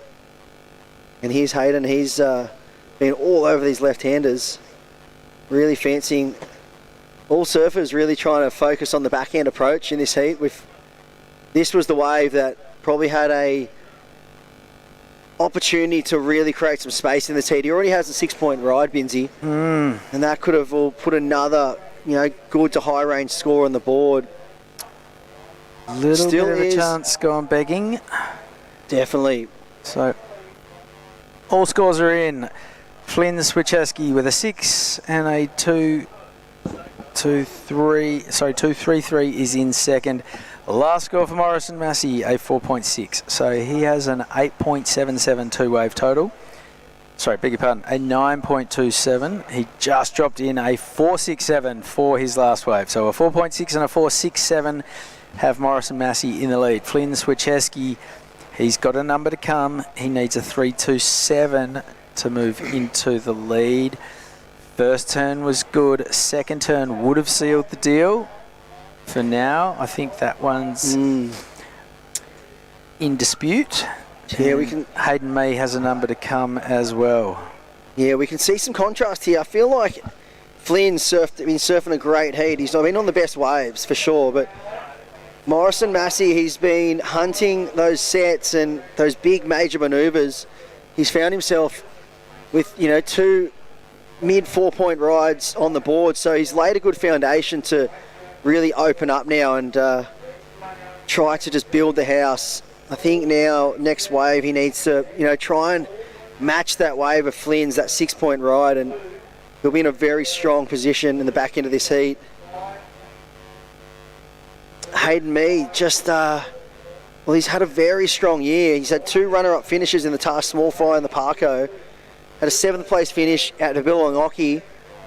So he's currently locked in a 5th here. So he'll be consolidating his position regardless, but he'd be really looking to crack the semi-finals or better. We look to Morrison Massey this year. I feel like his year, he's just really built through the year, and a 5th place finish in the Parko, 2nd in the surfing state titles, Queensland Junior surfing state titles. He had a 2nd runner-up and then a 3rd. So a semi-final finish in the Billabong Occy last week. So he's just coming from strength to strength. Here's a very important ride. Wow. Hayden Mee. That was cool. Some X factor and a bit of progression there. He needs a score, but he did not hold back. That was, I'm going to say, the most dynamic turn we've seen in this heat. Yeah, we'll wait and see the replay of that one. It was a really solid turn. It looks like the situation has changed with... We'll have to wait and see the last of Flynn. I feel like that dropped in and... Okay, here we go. This is Hayden Mee paddling in. Flying down the line. Oh, got some tail release. Yeah, and the drop. Really kicked the fins, plenty of drift. Oh, a lot of control as well. So we'll see where this one goes. He was chasing a 5.44, so not a small number. Not the best wave of the heat. That goes to Flynn Swieczewski. He got that 6 early on. Yeah, and the 5.44, it's a single turn, but we'll see where the judges go. They have been loving seeing the X factor and a bit of progression. This is a great turn. This is the most dynamic moment we've seen in the heat for mine. Yeah, just blows the fin, drops the wallet. Really cool surfing there. We'll wait and see. We're looking at the leaderboard. So White did go into first on the back of his last wave of 3.53. Morrison Massey is in second, currently waiting before the last wave of Hayden Mee drops in. We haven't seen that score yet. He was only chasing a 4.87, Morrison Massey, to go into first place. Hayden Mee, this is the important number here though. Wow, and they've just locked it in, 7.5. A 7.5 for last of Hayden Mee. I love it. And just like that, he goes bang, straight from the doghouse into the penthouse, 3rd to 4th. He's not done yet either. This might just be to seal the deal and stamp the win. That was so cool. I love the fact that he was behind the 8 ball and went for it. Like, there was no playing it safe. You know, if you're out in front, you go for a turn like that, there's no risk. There's nothing on the line. Yeah. But to be sitting down in 3rd and to go for it with a turn like that, I reckon that's awesome that the judges have thrown a decent number at it. It had the progression. Yeah. You want to that's the sort of surfing you want to encourage. So Hayden Mee, doff of the cap to you, my friend. That was awesome. Yeah, so right now an interesting situation. Morrison Massey in 3rd. He's chasing a number. Chasing a 4.87. It's very close between these two surfers. Flynn's just got him on the...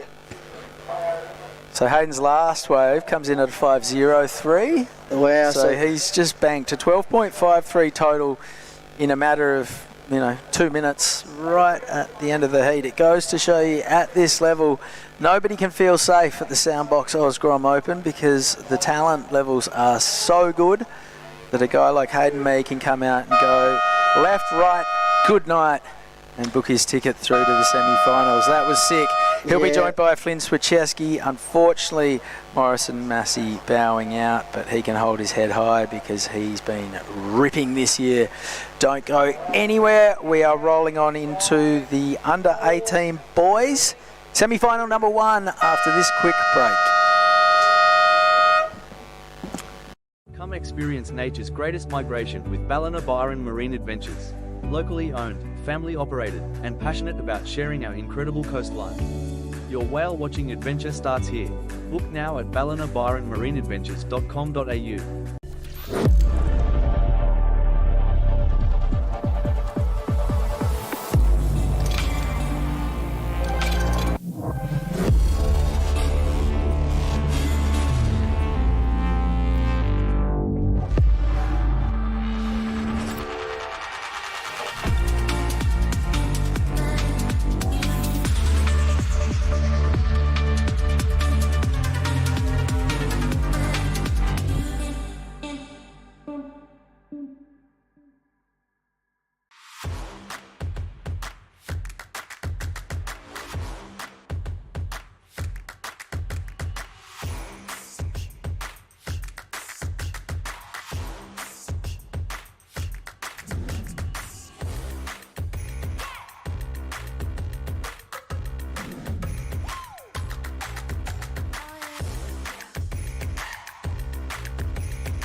All right, welcome back to the Soundbox Osgrom Open, presented by O'Neill. Myself, Chris Enever, in the booth with none other than Michael Crispy, Shark Island specialist.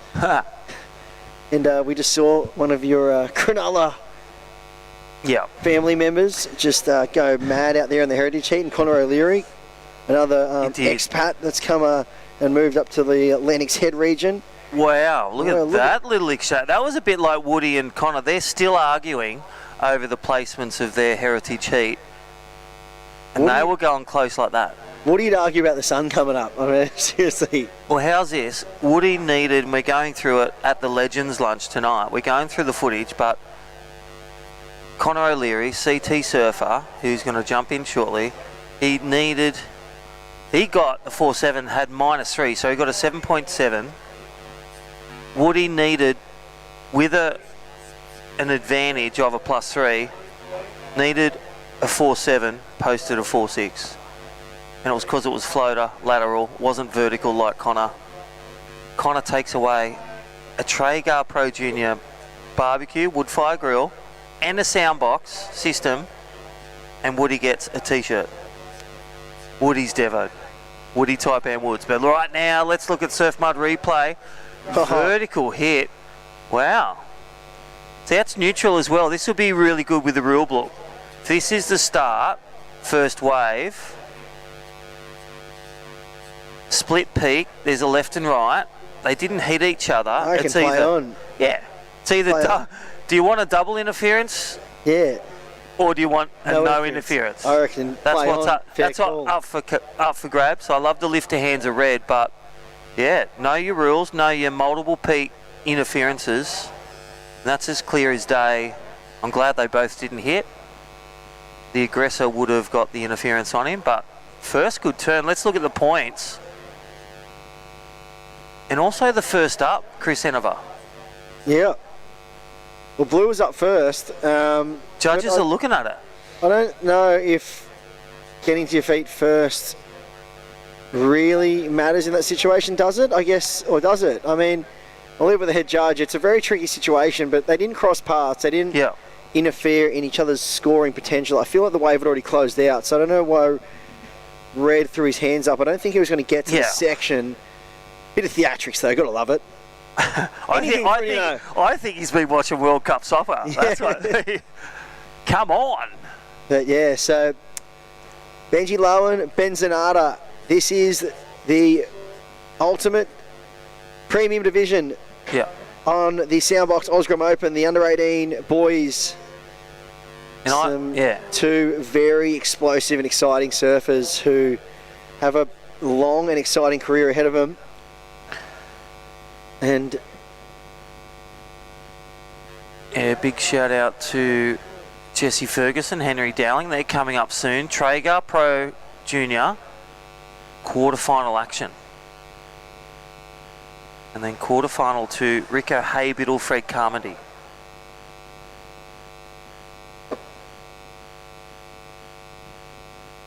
think we've got 4 heats to go after this one, Chris Hanover. Nah, 4 including this one. So 3 more after this. We've got 2 semi-final action heats right now. Benji Lowen, Benny Zanata in heat number 1. Leo Matchett, Mitch Henderson. They're your 4 surfers remaining in the draw in the under-18 boys division.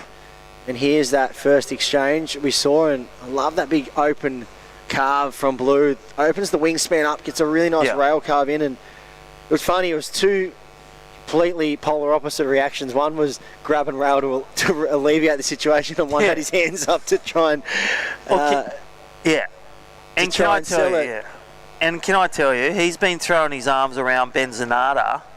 He actually got not disqualified on a wave. He got a wave and threw his hands up, excited on day 1, and didn't get the score because he jumped off too early. And he celebrated it, jumped off too early, judges crucified, and not clean rollout. So Ben Zanata's actually learned a really good lesson, but right now we'll click on Ben Zanata. He has a 2-0 and a 2-8-3. 2-8-3 to Red and a 3-1. If anyone gets an interference or a double interference, because it's not in priority zone, it's only half the second score. So it's not a total second score loss if it does go there and we get told it's official.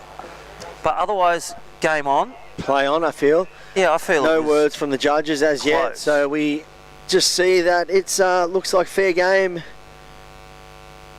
They've both been standout surfers. This is the last one for Benji Lowen and Ben Zanata. Ben Zanata got knocked out of the other heat. Pro Junior.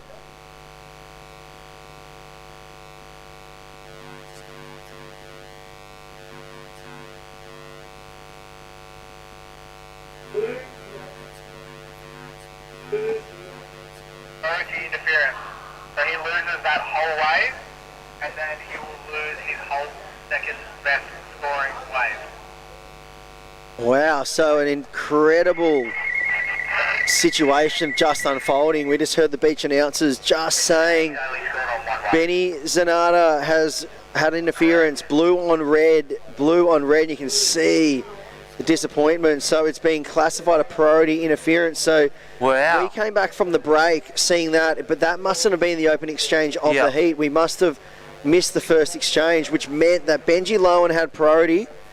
And that's why they looked at it so much. Look at this. Yeah, so Red had priority based on the judge's decision, and well, Red would have tried to go for a foam climb there, and but by all means, smart play, lifting your hands. Well, I guess loss of he's saying what for? I could have done more. Yeah, saying in red. And the thing is as well, you have undisputed right away. Yes. In the entire wave. So if anyone gets in your way, you have to change your direction.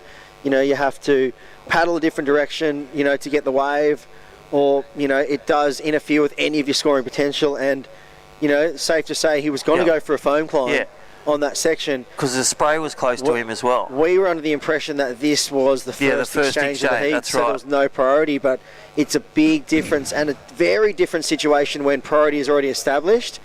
And so now, well, Benji Lowen is in a very strong position here, and I think he's, you know, goal right now is just to, if he can just eclipse 10 points, he needs to just eclipse 10 points and it's heat over. Because with Benny Zanata in the water, one thing you've got to understand is that he can drop 8s and 9s, and he's a very, very savvy competitor. And he's going to be swinging for the fences now after what happened recently. And there's a good 2-turn combination. Wow. But yeah, you could see the disappointment, but that's the thing, you know, once priority's been established, you can't go near your other competitor. The rules are clear, it's in black and white, you know. Another word that is in the rule book, Surfing Australia, WSL, it's aggression.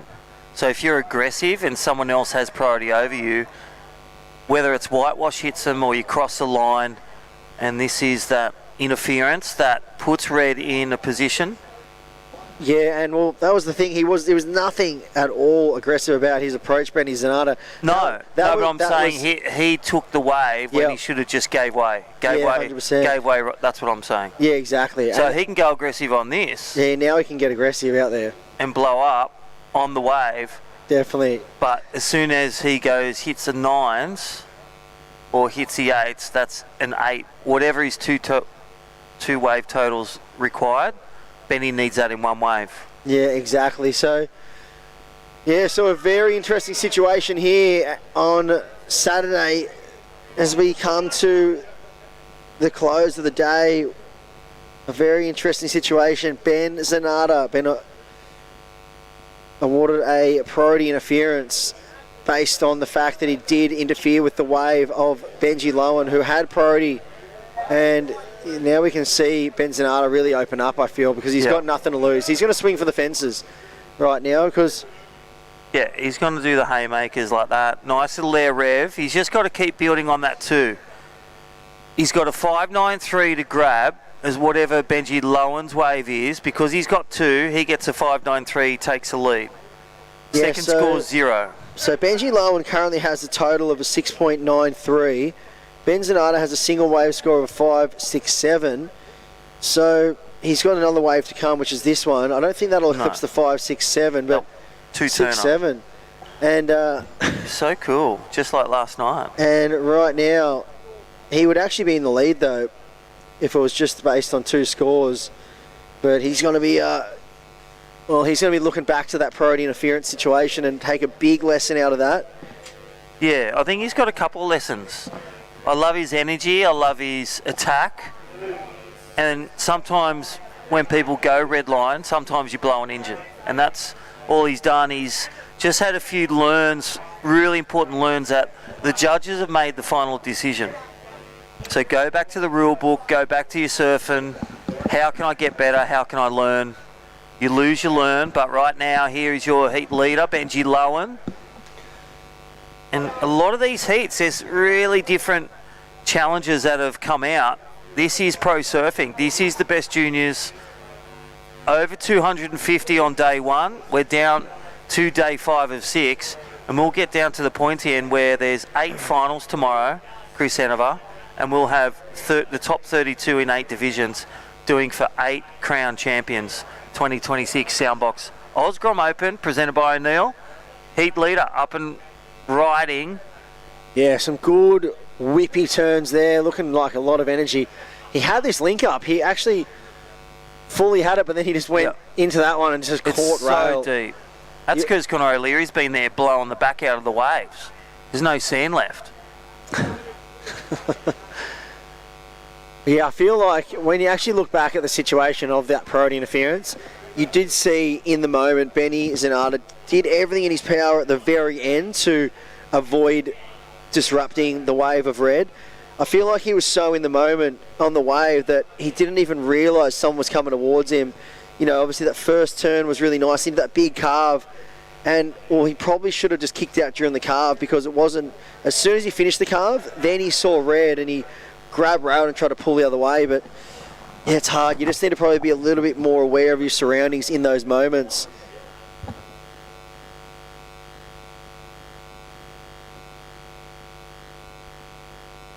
But the interesting situation is here that, Benji Lowen, he just locked in a 3.83 and he's got a 3.20. So Benny Zanata's chasing a 7.03. This is not by no means out of his reach. I mean, he's one of the most explosive surfers in the draw, and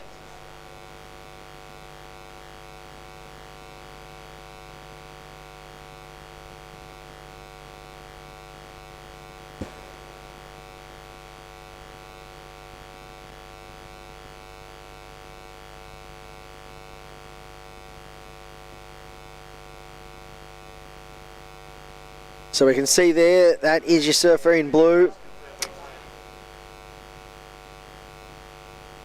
Currently sitting out there, if you did miss it, Benny Zanata did get a priority interference awarded to him based on a situation where, Benji had priority. They both went opposite ways, and they came towards each other, and Benzonata tried to kick out of the wave, but did impede the scoring potential of Red, because Red was going to go probably for a foam climb, and you did see that he had to turn away just to avoid contact with Benny Zanata.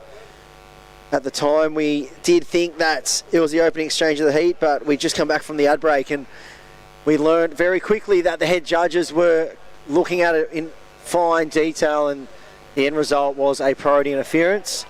He was deemed to interfere with the scoring potential of Red. And the rules do state you do have undisputed right of way when you have priority, and you cannot interfere with another competitor whatsoever. And if you do, well, you get awarded priority interference where you lose your entire second wave. So yeah, it's a very tricky situation here for Benny Zanata. He's only chasing a 7.03 though. You can see the total heat score of Benji Lowen is 7.03, a 3.83 and a 3.20. Benzonata has the 5.67. But Benzonata, he does, well, there's going to make life a lot harder. We can see the last of Benji Lowen. Smart surfing there, a 4.5. So he's pushed his heat total score to 8.33. Now that's the requirement for Benny Zanata, and this just keeps getting that little bit harder with every point that gets added by Benji Lowen. He's putting it just that slightly more out of reach for Benny Zanata. But as long as it's in a one wave number, as long as that number stays below 10 points for Benji Lowen's total, Ben Zanata does have a chance. And I've seen him drop some huge numbers in events. And he has probably scored so many excellent waves in his young career in the jersey, so it's not something that's out of reach at all. But what does an 8.33 look like? What does Benny Zanata need to do to give himself some form of a shot? You'd have to say a big turn and then maybe go to the air, but, well, there's the air, but that wave just did hit the deeper water and fizzle out. He's probably going to need a really big set, I would feel, and a wave that holds up nicely but then offers a big end section, and he's going to have to swing for the fences. It's going to have to be one of the biggest numbers of the event so far.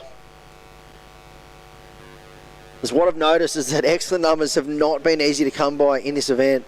Well, here he goes. This could have a good end section to it. No, it won't. So it's going to close out. And that will be a reset for Ben Zanata. He's going to head back out. You know what I find interesting is that, well, Benji Lowen, he's just letting Ben Zanata have free rein down the beach. I don't know if that is the best idea, because with someone of the likes of Ben Zanata only chasing a single wave score and he's not comboed, it's by no means out of reach. But with a minute 38 on the clock, it looks like Benny Zanata, he's found himself a bit of a dream runner. And he goes to the air, and well, this wave is not done yet, so we're going to stick with this one right to the inside. Incredible drone footage here. Ben Zanata is getting so much work done on this wave. Will he get another end section? He's already thrown one air on this wave. Oh, and wow, he just comes unstuck, and well, there is, well, the current heat leader, Benji Lowen, with a minute on the clock. This is going to be a very important ride. He's looking to, well, if he locks in, you know, about a 5.5, he's going to put it, Benny Zanata in a combination situation. Let's see the last wave of Ben Zanata on the replay. He was chasing at 8.33. It's a big number, Crispy, and yeah, I think by the looks of the body language there, I think Benji Lowen may have just improved his situation. He just surfed the wave all the way to the beach and finished off very strong. So that's probably a good sign that 3.83 could be getting replaced. But here's Benny Zanata's wave. So first nice hook in the pocket. And this one just kept on giving. It just went straight from the pub outies to the pub innies section. And here he goes. This is where it got a bit funky. He went that flat spin air reverse. Yeah. So a lot of work done on this wave. And don't forget, conditions are changed as well, so judges privy to that under 18s division, I'm just feeling this turn there, he sticks that, it does come close. Yeah, I can see this one, maybe going into the 7s. I'll see lots of work done, but no real major wow turns except for that one air, but it was a bit of a flat spin. Didn't get a whole lot of projection out of it, but still a cool manoeuvre nonetheless. I mean, I'm not doing that. And either. Hey, and I'm he not is, either. It just shows the talent of Benzinato. I love the never say die attitude as well. He has the interference. He's kept fighting all the way to the end. There's a replay. It was a long ride, and here's the last ride for Benji Lowen. And didn't get a whole lot at the back, and he did finish on the shore, so he may not improve. But so it looks like we're going to count in the next semi-final very shortly. But I guess we're going to go to an ad break before, and I dare say the results of that last heat is more than likely looking like Benji Lowen will take the win over Benny Zanata, Crispy, and that'll be all she wrote. And we're going to go to a short ad break after this, and there is your finalist. He's into the final, Benji Lowen, you'd have to say. We'll wait for the official results, and we'll head to an ad break and be right back with more action from the Soundbox Osgrom Open presented by O'Neill. Kind of just a giant peak. It looked like it was squaring up to the reef really good. It just felt like a crazy amount of draw, and it was like I was riding uphill. I was on my back foot pretty much doing a wheelie in the barrel. I just held it for as long as I could until it just sucked me backwards and ended up going straight to the bottom.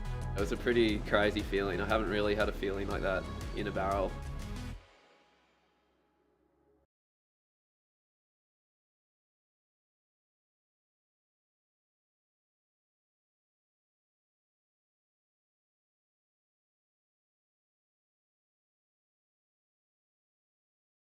In a place where every corner tells a story and neighbours are more like family, having someone you can trust by your side makes all the difference. For over 100 years, Somerville Laundry Lomax has been a cornerstone in our community, supporting individuals, families and businesses through the moments that matter most. When you need legal support, someone who'll stand beside you, turn to the team trusted by generations. Somerville Laundry Lomax, for all matters when it matters most.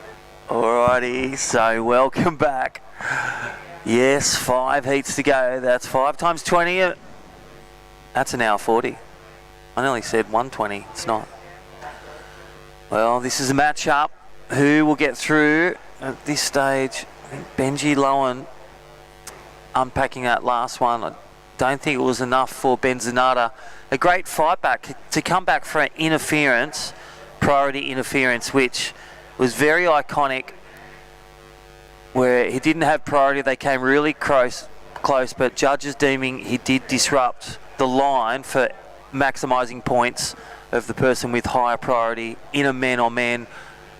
And it's a big lesson for Benny Zanata. He learned it the other day in the Pro Juniors about claiming, and he learned it again about priority interference. Again, know your judge's rule book, have a chat, take it away, watch the footage, have a chat with a coach. You can chat with the head judge and that, but it's the ultimate. Once the score's in, it's in. You can debate it, show the footage, but go back to the rule book, go back to blasting up. Great performance by Benzinato. Congratulations, Benji Lowen. Moves on through. Right now, under 18s too. There's the Surf Mud replays. Well, we heard from our great sponsors here at Soundbox. 5th last heat of the day, Leo Matchett, the Gold Coast. Incredible, smooth, attacking surfer on his backhand. Mitchell Henderson, he has been clinical in packing the best in the 20-minute heats, coming out strong or swinging middle and finish every time. Sees himself in the top 4 under 18s. Great points, and all having that guideline. They manage their heat. They could see finals day at the world's biggest junior event. And off to an early start is the surfer in the blue, Mitchell Henderson. He's locked in a 3.17. Leo Matchett just a 0.7. Plenty of time on the clock. 16 minutes. These are, of course, 20-minute heats and a two-person matchup. Who will take the win in this semi-final and move on through to the final? It is, of course, our finals day tomorrow. It's been a massive week here at Lennox. We have been blessed with the conditions. The wind's puffed up a little bit, but still plenty of scoring opportunity for all these competitors. And yeah, unfortunate in that last heat with the interference. Oh, totally. And when Chris and I come in after a rate, we didn't see red actually. Blue had already got a wave, so priority had been established. An important man-on-man lesson to all athletes: when it's an interference once priority's begun, it's a total second score. Benny probably would have won that if it was a non-interference start, because that would have been half of his second score, not the total. So he was always chasing it, but he did rise above. But unfortunately, Benji Lowe, and fortunately for him, he got the total score that made it literally impossible for Benny Zanata to grab the win. And here we go, Leo Matchett, the backhand whiz kid, and again, let's see how he slices his campaign in semi-2. Tic-tacking over, you can see the distance, that blue between the whitewash, that is a deep section. And beautiful drone shot, that whitewash, we're coming up to high tide too, Brett. Really tricky conditions where it's all double ups. This is the replay. Here is the surfboard replay. Massive first turn on that section. The wave just kind of flattened and fattened out through that middle section. As Crispy mentioned, a heap of water through that middle bank with that incoming tide. We do have a pretty late high tide, but it is making a massive difference to this bank. Surfers are going to really have to capitalise on the steeper sections out the back before they end up through that middle section, because it fizzles pretty quickly. Big shout out to Surf Mud. Gave away so many Surf Mud tins, hats, stickers for the Groms today. They painted faces in the Surf Mud competitors area. Now, great replays. Thank you, Jace. Thank you, Jamela. Don't forget, support them forward. Buy it from your local surfer-friendly outlet or post office, or check it out online. Go direct. Here we go, Leo Matchett. That first one, love the rooster tail. Sparks to the sky. Carve for the second. That would have been nice to rebound fully off that, but nothing for that third turn worth essence. But still, it scores, it's turns. I feel he's still going to get like a 3-5 for that, around the 3 range. Okay range. It was a solid turn that he opened up with. It's just unfortunate the wave didn't really want to provide anything else. And here we go, straight back into it. Leo Matchett on his forehand. Just a quick up and out. He realised that there's not much on offer on that left. So you can just see it on screen there. Just completely disappears into that dead section. And well, answering straight back. Mitchell Henderson up and riding, flying down the line, looking for a section. Floats over to begin with. Bit of a 2-stage cutback, and well, that one fizzles out too, Crispy. Yeah, it's like the Heritage Heat have blown the back out of it. Pagey, Connor O'Leary. Wow. All right, Surf Mud replay. This is with priority 1. That's why Red took the dud one he sold him, and really just a foam kind floater, and then carves around, and again, judges wouldn't see much essence in that carve like the previous one of Red on the right. But making the most of what they've got. So stand by for last of Red and second of Blue. So Blue will extend the lead, no doubt. Banking that one turn on the forehand. The waves still look great. Like Groms have been out here every day, even in the 40k wins. And here's under priority. Is it a win under priority 2? Blue is up. Heat leader, Mitchell Henderson. Gets one vertical hit. There's some coping to hit and a nice rebound. That is the way to consolidate that second turn. Little under priority 2 win there for heat leader. Britt, what do you think? I think it was a smart move just to catch that wave under priority. Get another score on the board as we watch the Surf Mud replay. Surfer in blue just trying to keep busy and get another score locked in. Nice vertical turn to begin with, but not much else on offer. You could see the fellow competitor in the red actually looking back and watching to see what his competitor in the blue was up to. Yeah, is this the same one, or we'll tell by that first turn? There it is, first snap. And I love the way he's pretty light on his foot, and you could see through the back. From the athlete view, from Leo's view, he would just see spray, then see fins, and then see completion. And here we go with priority. Nice little air rev, dynamic manoeuvre, whips it around. Let's see if he got one in the first, if we've got that one, and I reckon we will. 10.5 minutes. Bringing a bit of progression in. I like it. Starts to live the Richter. Look at the takeoff. Smooth takeoff and just one turn. But I dare say, nice little air rev like that might go high threes. Yeah, you can see that the surfer in red now looking for those points of difference. Opting to get the board out of the water, get a bit more progressive. We have another surf mud replay. Surfer in blue. Nice couple of turns. Solid turn out the back. You got the 2-turn combo. Little phone climb to finish. Now we'll just get those scores. First of blue 317, a throwaway for red a 0.7, but two important scores for red. The right 2-turner, the left little air rev. Mitch Henderson, the heat leader, also scored a come. Yeah, so here we go. Here is reds. Little pop, nice little cork tail, and again, nice spin. They look at how high, how corked, how off axes, and then also ridden out clean landing. So ticked all the boxes. And I feel that, and there it is. Last wave, a 4.5. So 4.5 for that air rev, 4.67 for that vertical turn and carve. Leo Matchett just gets the nudge over Mitch Henderson, 3.17 and a 3.5. There is the point of difference we talked about. Vertical and a progressive air rev on the forehand.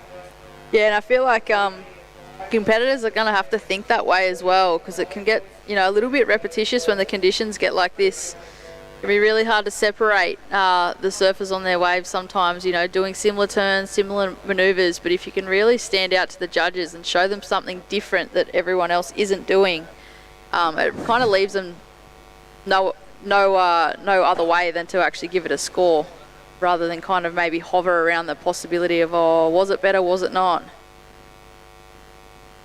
Yeah, I feel Leo really stuck to his consistency and he stuck to his clinical attack.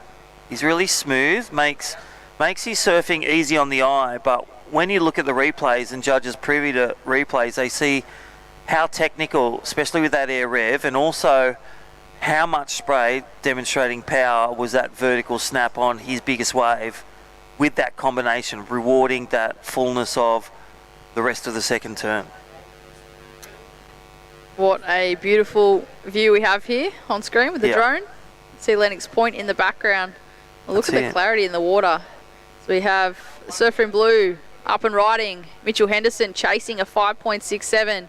Gets a couple of turns in. He's looking for a steeper section to finish with, but just gets on out of there as the wave just disappears with that incoming tide.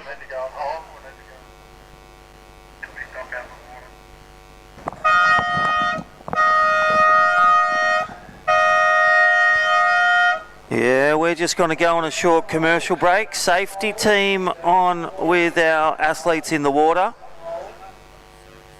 So again, we'll be back shortly here from our great sponsors, and there is our safety team with our athletes. We'll be back to you shortly.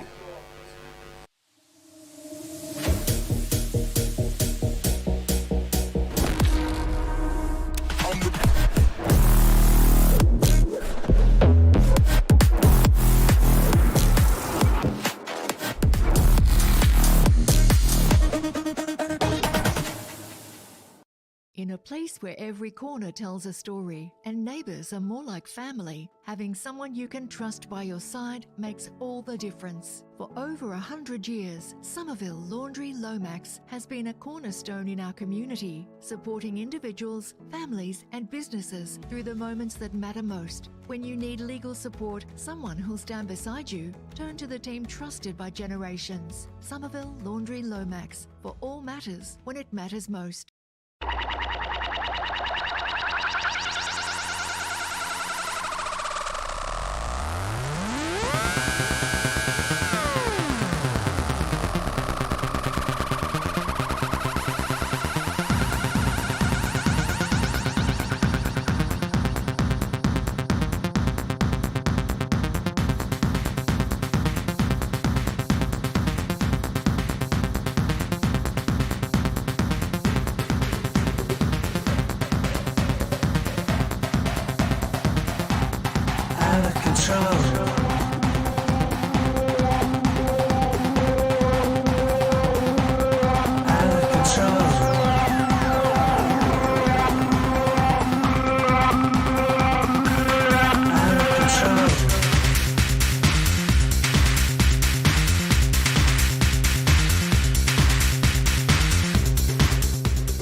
Alrighty, so welcome back. Yeah, well, we are back on under 18. Safety team doing a stellar job, and Contest director and all the crew back in for, it was like a hydration break as well. There, Britt Nicol, welcome back. We're going to finish this heat, go to the Traeger Wood-Fire Grills, heats 1 and 2. So safety team doing a stellar job with our athletes. Just with any disruptions, athletes head straight on the jet ski or head straight in, cleared the water, it's all safe with our drones and Australian Lifeguard Service. Bang on with their safety.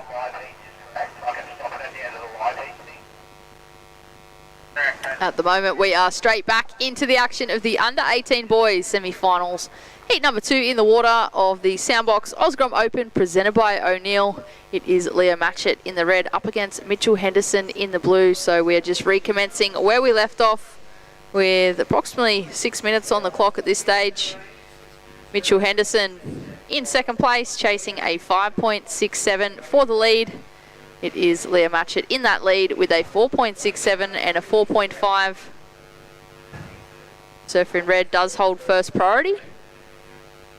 Blue in second priority. So Leo Matchett sitting in a pretty good position at the moment, Crispy. Well, the funny thing is we've had a bit of a break. They've come to shore, had a hydration break.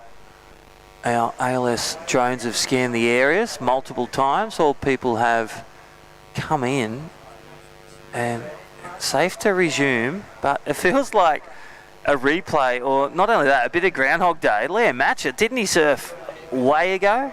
He is out the lead. You think of those air revs, his waves, his right-hander 467, that snap and that carve, if you can recall back, and then the 4.5 was that last wave of red to take him to the lead in this under-18 semi-finals heats 2. So Mitchell Henderson, the yellow flag will go up, so he'll require a 5.67. And what does that look like? Let's look at the best wave, the 4.67. It looks like 2 vertical turns to me on a good wave with coping. If someone can get 2 vertical turns in here this afternoon, it's going to be a decent score. We've got that incoming tide, so if you can capitalise on that section out the back where it's a bit steeper before it hits that middle bank, surfers are going to get rewarded. It's a matter of picking those waves as they come through. And the other thing is the priority comes into play. Red is out, so he can't take a wave off blue. So, for example, when a set comes like this, he has ultimate right away. So blue can swing. If blue sits under him, it's actually good strategy of blue. Priority 2 is with blue. But if blue sits out, takes the wave, Leo can take it legally due to having priority 1 and the lead.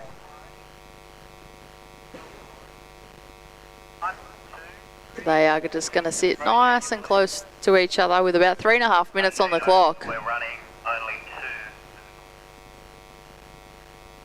2. The surfer in red sitting nice and close. Second quarter.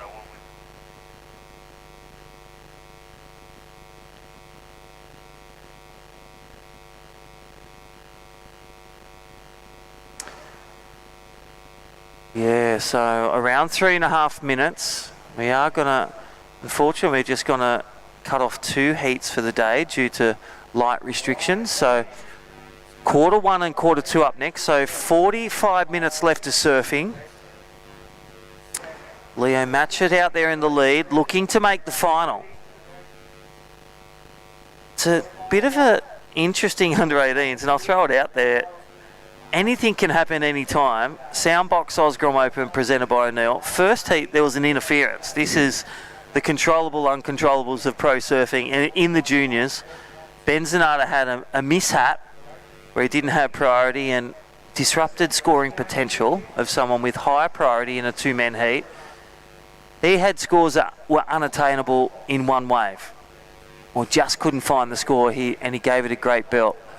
Second heat, we've had some great waves from a great start for Leo and Mitchell going battle, and then just with the safety team we've had a bit of a hold which has disrupted heats 3 and 4. So up next, it is official, we'll be doing our quarterfinal 1 and quarterfinal 2 of the Traeger Pro Juniors only to finish day 5. The quarterfinals 3 and 4 will push on to first heats of the morning.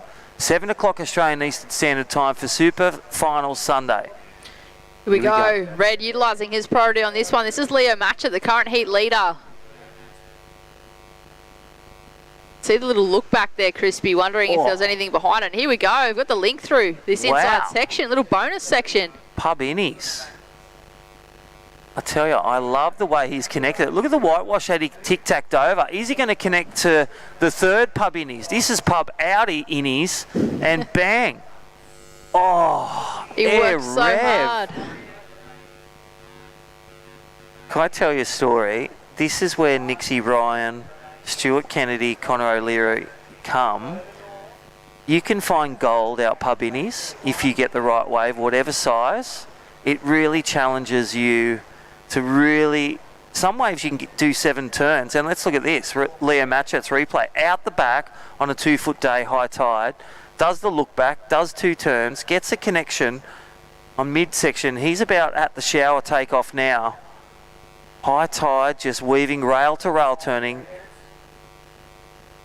And then he's tic-tacked over. I love his rail game.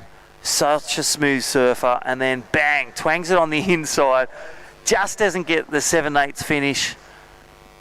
That is why it's such a breeding ground for amazing development of surfers, especially on the north coast here. Would have made an epic photo for anyone who was standing near the shoreline there. Yeah, it's good glistening night. And he literally nearly landed that air rev right at pub innies. This might be the last opportunity here for Mitchell Henderson. Drives hard off the bottom, gets the release and just gets bounced off. Just a bit straight-legged, but he poked the nose, went round 180.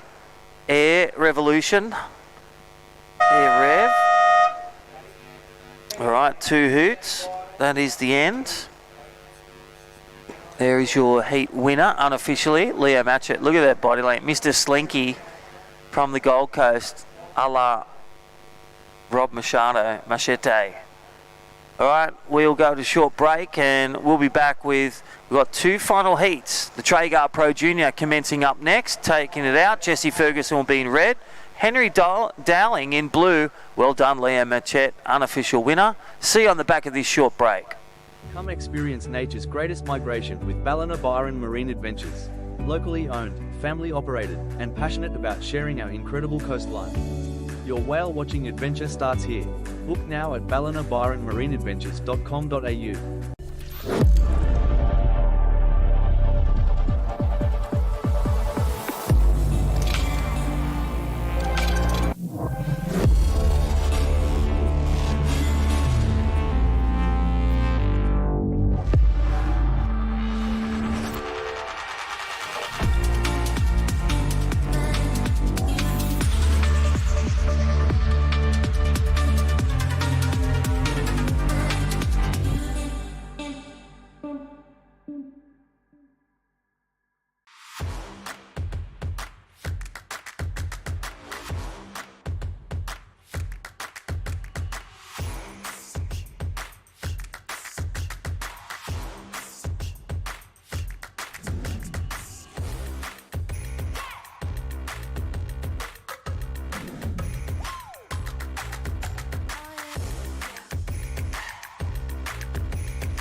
Well, there's our presenting sponsor and Joel Vaughan going bananas. A bit like Solly Bailey today, our amazing free surfer from Byron who came for the Heritage Heat.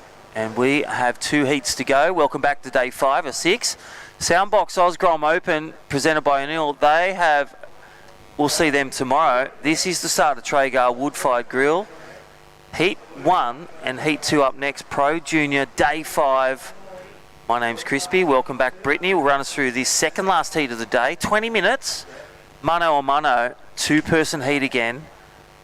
And again, adjusting their tactics priority. Leo Matchett on the back foot at the start. really packed his heat well with vertical manoeuvres on good waves, good completion, and a nice air rev, and sealed the deal with that last wave as well. Sealed the deal into the finals. We are now into the Traeger Wood-Fired Grills WSL Pro Junior. We have quarterfinal heat number 1 in the water. Jesse Ferguson in the red and Henry Dowling in the blue. Another great matchup for our Pro Junior division.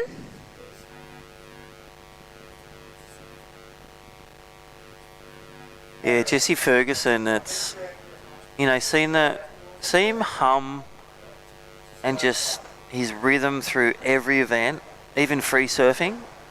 Dad and Mum, you know, made the choice to get that camper van. We used to call it the coffee van or the Owen Wright. They used to travel around. Wilco. The Wilco, the coffees, and the list goes on. You've got the families going around, and it saves on accommodation. It's an investment. But he's such a well-travelled free surfer training in events. And he's just so familiar. You see him surf, and he's so polished. And I do love that. He's found his feet at Kira Board Riders. You know, he's in the juniors at the ABB. He's with some of the world's best. And his surfing actually resembles that. You can see who his icons are and who he looks up to. He actually surfs a lot like Mick Fanning.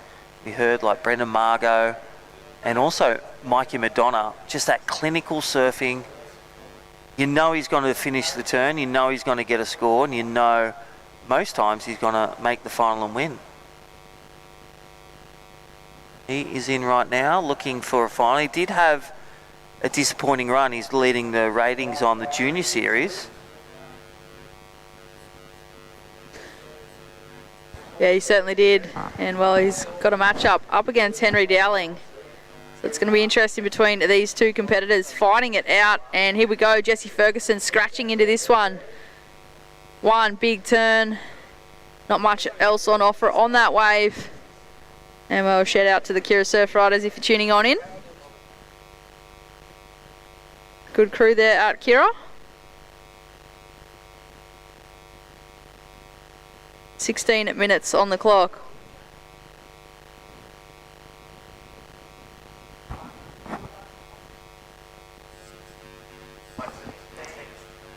We have the Surf Mud replay. Jesse Ferguson scratching lip, very well compressed as he makes his way back down, and well, he's going to have a number on the board.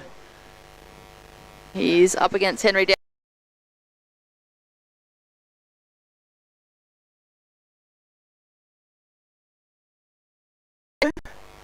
Thick as thieves.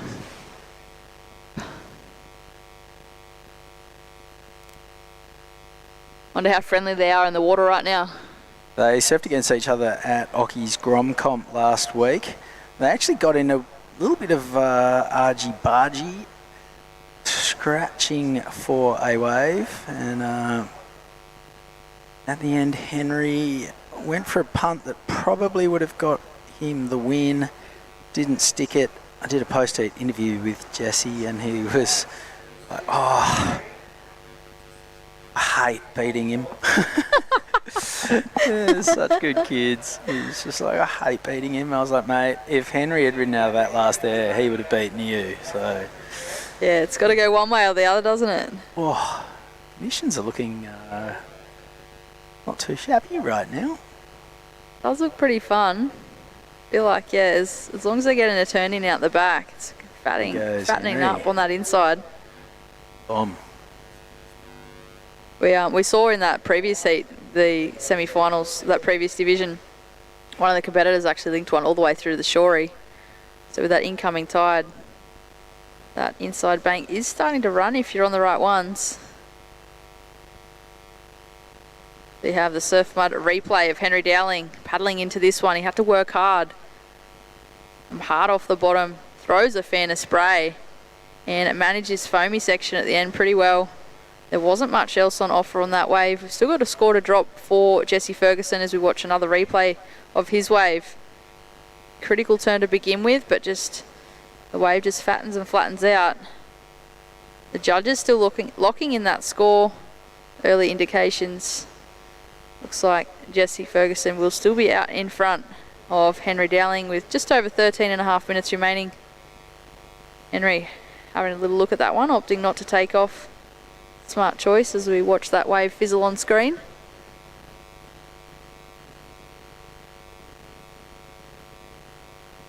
Here we go, he's going to have a look at this one.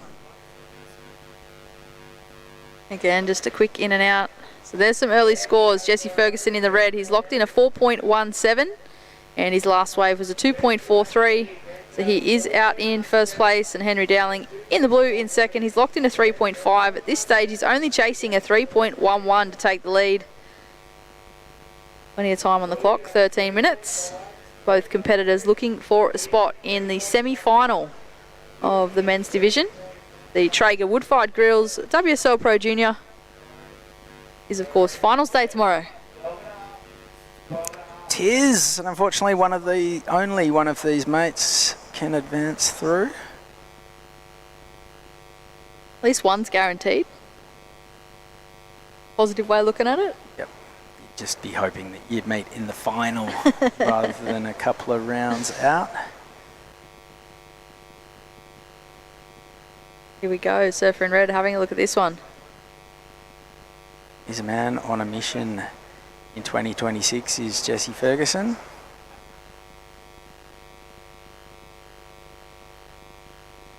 Got the win at Small Fries to start the year, made the final at Ocky's Grom Comp, and now would love to see himself through to finals day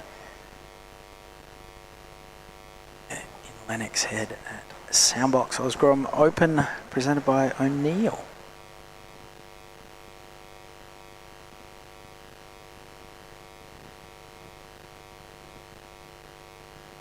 Still clear skies out here. It's been pretty clear all day.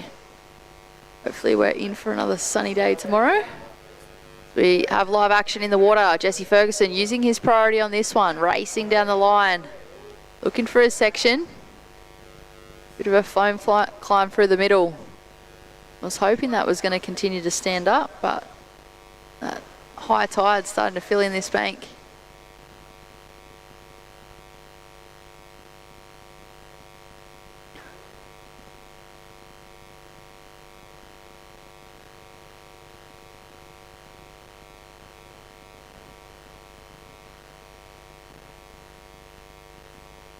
And it looks like Henry Dowling might have also caught a wave as well. Hopefully we can catch that again. See if that'll go into his scoreline at this point in time. He's only looking to replace a small score of a 0.7. So we have the Surf Mud replay. Bigger looking wave, floats over that section. Bit of a little windscreen wiper foam climb to finish. And here's the replay of Jesse's again. Just throwing so much water around the place.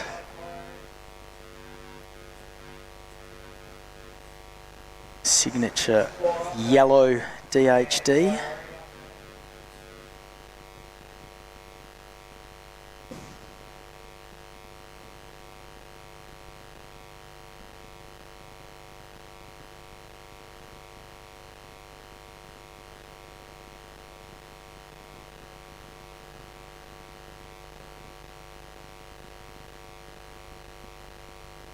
We are halfway through this quarterfinal. Bit of a slow quarter, but still some scoring opportunity. We just got one last score to drop for the Surfer in red. So last of red was a 3.83. Jesse Ferguson extends his lead ever so slightly. The Surfer in blue, Henry Dowling, now chasing a 4.5 to take out first. His last wave was a 2.63. At the moment, Jesse Ferguson out there with the lead and first priority. He's having a look at this one, Benzie. Now he's got some work to do, and now he is off and racing, putting the foot down, climbing up and over the first section. Hard to tell how steep this wave is from the drone angle, which can flatten the perspective out, but I think we can interpret that as being a fairly chubby wave without too much vertical wall to it. And Jesse is out of there. The front angle by the looks of it. Oh, it stood up a little bit more on the first section, and then right about now kind of just starts to peter out.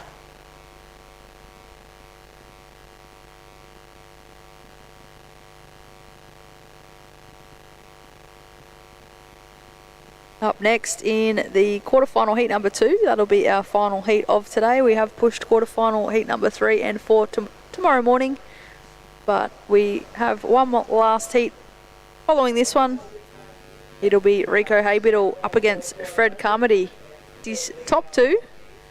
He has extended his lead again, so slowly chipping away, but that score for Henry Dowling quite achievable. He's only chasing a 4.87 as we watch Jesse on screen again, now on his backhand. Puts it up and over the lip, getting nice and vertical, but that is all that was on offer.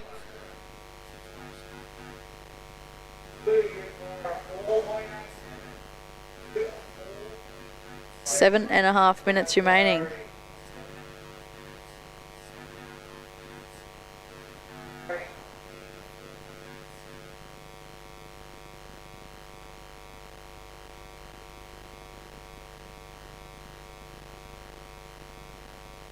Last of red, just a 2.23. Not going into his top 2. Henry Dowling just waiting for a gem. Doesn't need much. The ocean is certainly slowing down here this afternoon.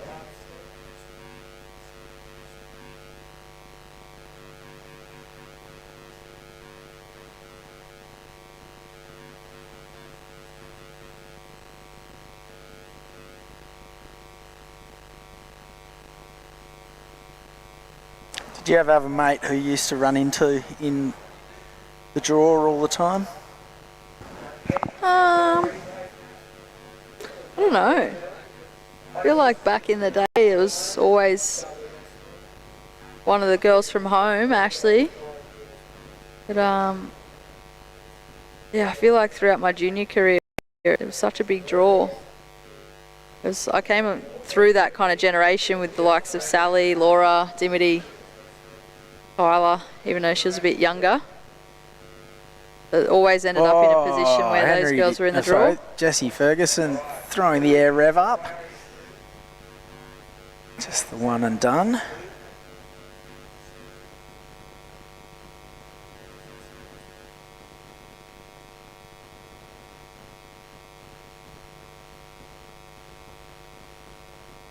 We have the surf mud replay. Well, we did. We might have a little glitch. Here we go. This is a left. Left. That's the one from earlier. That was the 2.23. Here's one we prepared earlier.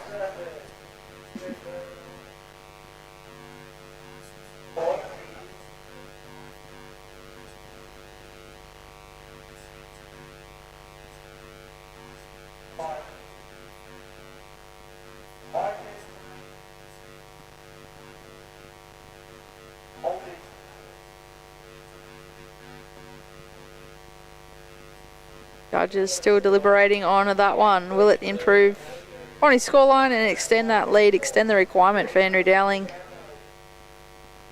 With just under 5 minutes remaining, yellow flag has gone up on the beach. Surfers in the next heat paddling out.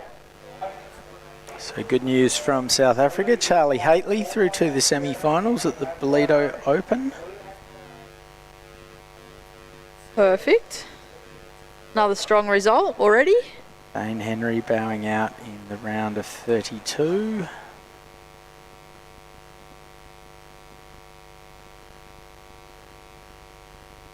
Olivia Huxtable getting through.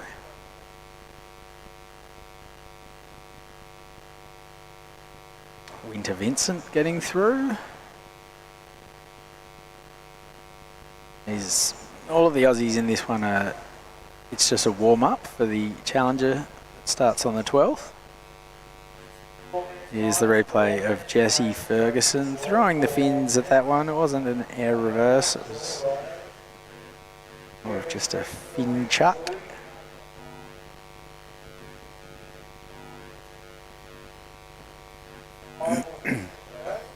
There's a big squad of Aussies on the women's side of the draw. India Robinson and Ellie Harrison flying the flag for Victoria in the second quarterfinal right now. Quarterfinal number 3, Isla Huppert's Sierra Kerr. Quarterfinal number 4, Sophie McCulloch. God, the Aussie squad on the Women's Challenger Series this year is stacked. Certainly is. Very strong Aussie contingent. And young too. Lucy Dara, Charlie Haitley. Sub 18? I think so, yeah. And then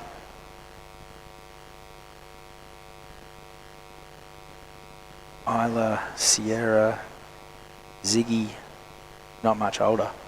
No. They'd be definitely borderline there. And then they've got slightly more veteran presences in Ellie Harrison and India Robinson and Sophie McCulloch to sort of, you know, show them the ropes a little bit. Evens it up a bit. That is just such a strong, even, well-balanced team.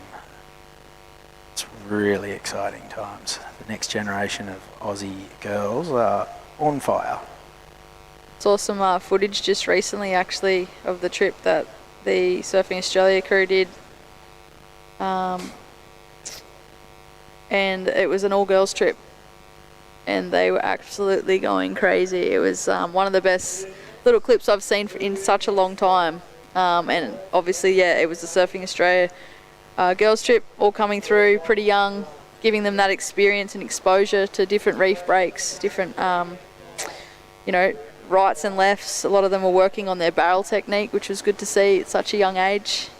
And yeah, I got the opportunity to just have a little glimpse of that clip when I was working on the Caesar Day event up there the other week. So if that's an indication for what's to come with our generations coming through, we have certainly got strong contingency on both the men and the women's side. We need Molly to get some mates on tour because it's the veteran girls who are just in front of her. And Molly's kind of in her age bracket, sort of by herself, flying the Aussie flag at the moment. Yeah, there does seem to be a little bit of a gap in the generations there. I don't think that's going to last long, especially now with increased numbers on the championship tour.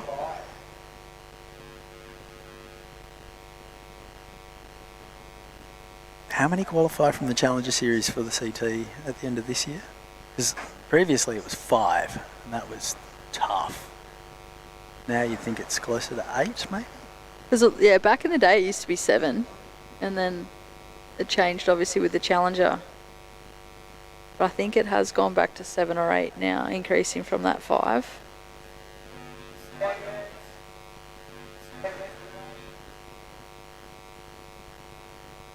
It's good, you know, like there's been quite a few girls that have been knocking on that door for such a long time. I feel like opening up the draw like that just opens up that opportunity that little bit more. Oh, absolutely.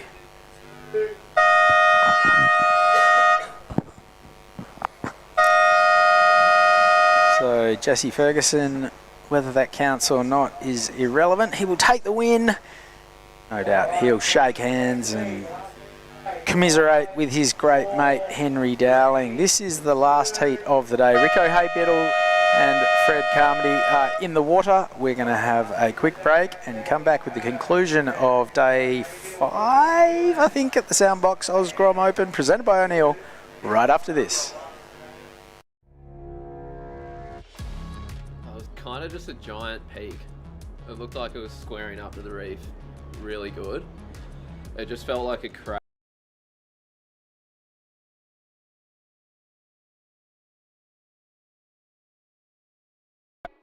I was held it for as long as I could until it just sucked me backwards and ended up going straight to the bottom.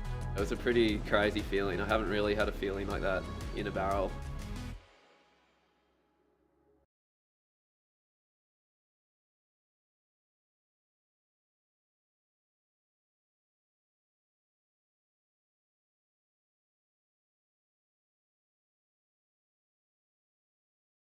In a place where every corner tells a story and neighbours are more like family, having someone you can trust by your side makes all the difference. For over 100 years, Somerville Laundry Lomax has been a cornerstone in our community, supporting individuals, families and businesses through the moments that matter most. When you need legal support, someone who'll stand beside you, turn to the team trusted by generations. Somerville Laundry Lomax, for all matters when it matters most. Yes. Enova. And welcome back. There it is. Last heat of the day 5. Name's Crispy. Welcome back. Chris Enova. Rico Haybiddle out there in red. Surfer in blue. Fred Carmody. There is Bodie Williams.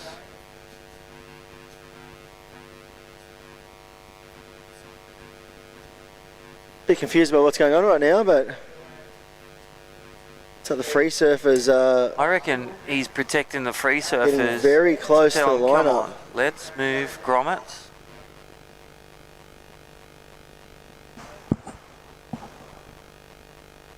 Yeah, that's Shorey. I was just out there watching with our local Bunjalung storyteller, Chris Cook. You got to meet him, Chris? Yep, he's an absolute legend. Welcomed us to the land. His grandfather, such an amazing history here. He's a school teacher, teaching stories in all the local schools over decades. Pay respect to the Bunjalung Nation here in not only NAIDOC week, but every day. Giving back. Yeah, love that. It's an incredible week. Commemorate all the Indigenous and First Nations people, and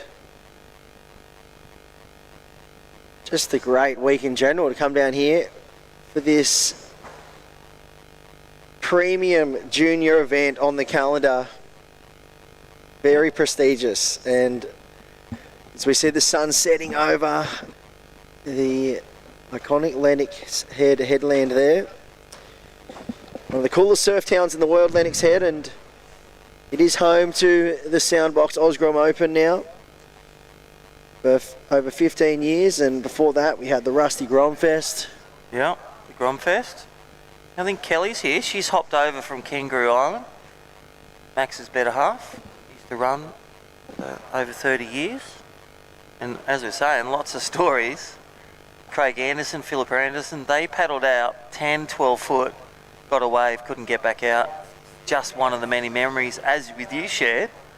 You got your one wave, couldn't get back out. No, I didn't get a wave. I got out the back and then I paddled for a wave and I ended up getting one on the head. And well, that is a wave. You got one on the head. Yeah. That's better than holding priority for 18 minutes, not getting a wave either. Well, this one, Fred Carmody just loading up in hitting the lip there. One big turn off the top. And it looks like out the back we're going to have Rico Haybiddle up and riding. So an opening exchange here. And it looks like Fred Carmody's found the link up. Just looking like Adam Bennett's on a foil right now, just whizzing through that dead section.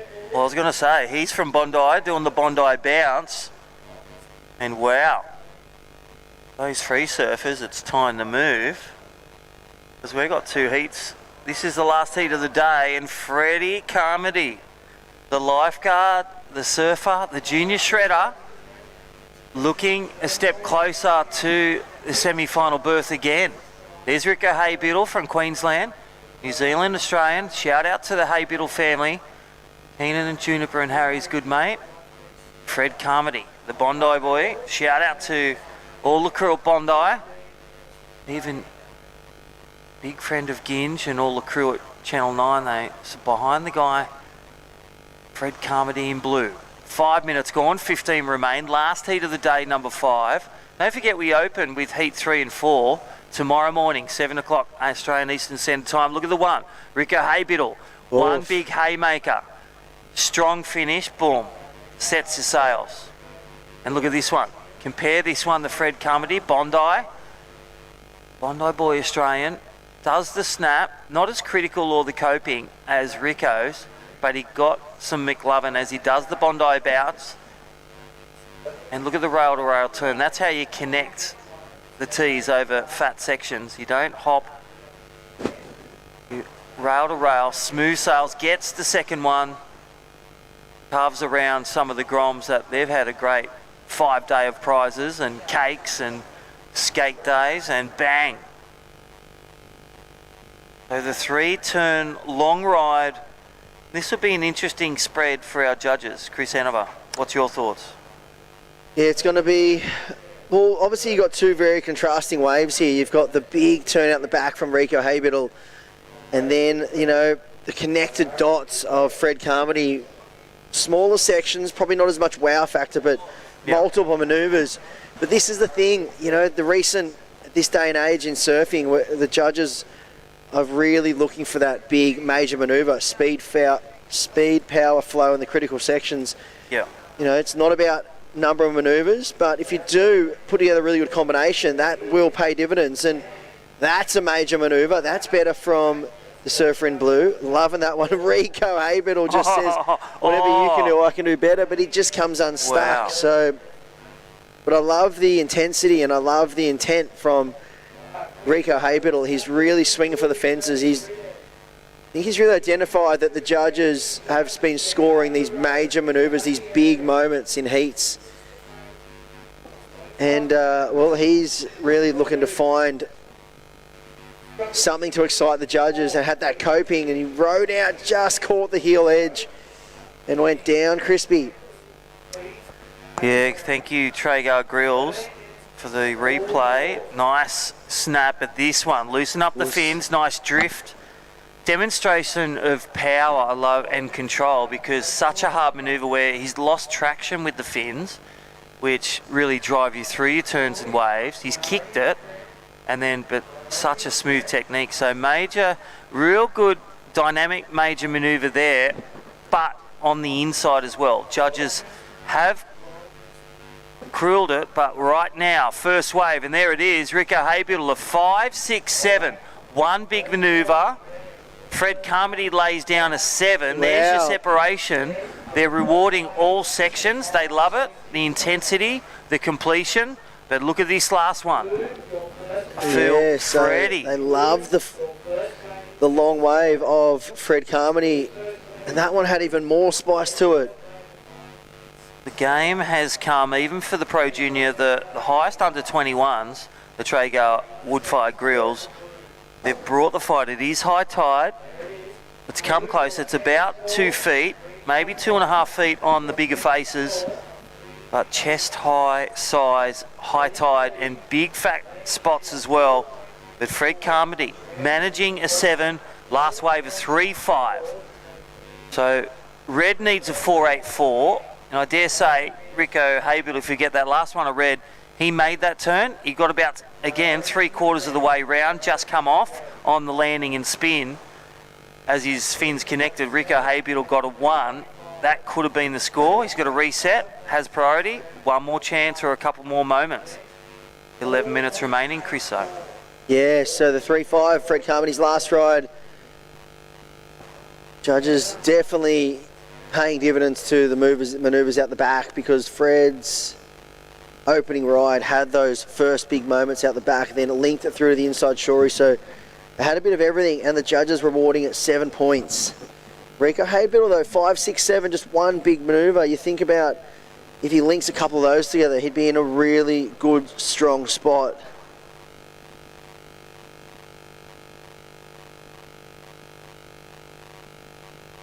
And so we'll Rico wait and see this next exchange. It's definitely slowed up a little bit out there with that high tide. It's definitely gobbling up the waves, and you do really need to be on those set rides. Yeah, this is the 4th stop.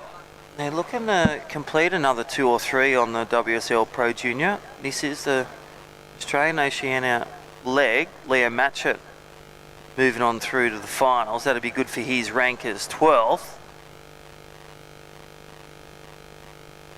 Let's not forget Jesse Ferguson, Henry Dowling, Sol Grunley and Lachlan Argios.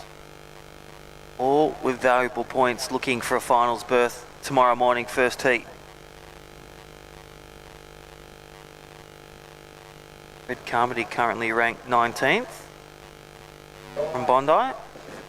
Got a 33rd in Phillip Island, and Shong Pro went in the QS 6000. 9th at North Narrabeen. That top 16 berth. So he's had quite the year travelling around Pro Juniors doing a few QSs. Here we go. Fights back with priority. Rico Haybiddle, the Queenslander, Australian. Dual passport New Zealander, and well, no stranger to big moments and pressure. He loves surfing not only at Burleigh, but, well, that is it. Nothing left in that one. That's where the steam rolls out. Let's look at the start. You can see his intensity. He really wants to just swing for the fences on these ones. He's looking for these big moments and these big sections to hit off. First one, drops the hammer, and then he goes to layback, does right out of it, but just the wave did back off slightly, so it didn't have that oncoming section to really let him push off. So he was just lacking that intensity where he can really push hard and have the wave push back at him. So he's going to reset, paddle back out the back. Only chasing a 4.84. So, I mean, this is definitely in that wheelhouse. We'll wait and see this one. What are your thoughts, Crispy? Comes off the bottom, bit of a slopey wave, drops the wallet, just kicks the tail, and then does it again. So a bit more spice and variety in the second one of those laybacks. Well, I feel steepness when they talk critical. Go off his first one. What is it similar to? Comparing that, that's what the judges are looking. He's 5, 6, 7. That one big turn, it wasn't as steep as that, but there was two really good turns in the moments. I feel it's either going to go two ways. It's going to be a mid-4, and there it is. I did say that before I saw it. Mid-4? Look at you. 4.5. Yeah, but just under. Your shout. Good call. Always. So Fred Carmody holds priority, holds the lead, but right on his heel. 0.33 difference. Now, time the enemy where Rico can either sit under him or separate or try to sell him a wave to regain priority to take the best wave. What he'll be hoping for Rico is for a set of consequence with a couple of waves in it. So Fred Carmody has to take and utilise priority, and then Freddie, he'll be hoping that the surf goes flat and the tide fills up and the ocean just stops. I feel like in these heats though, with the talent of surfers we have, and it has been quite consistent here, you can't go on defence in these moments. You have to, keep attacking. Well, Fred Carmody has that 3.5, and you can't be expecting to get a semi-finals berth in a Pro Junior when you've got a 3.5 in your scoreline.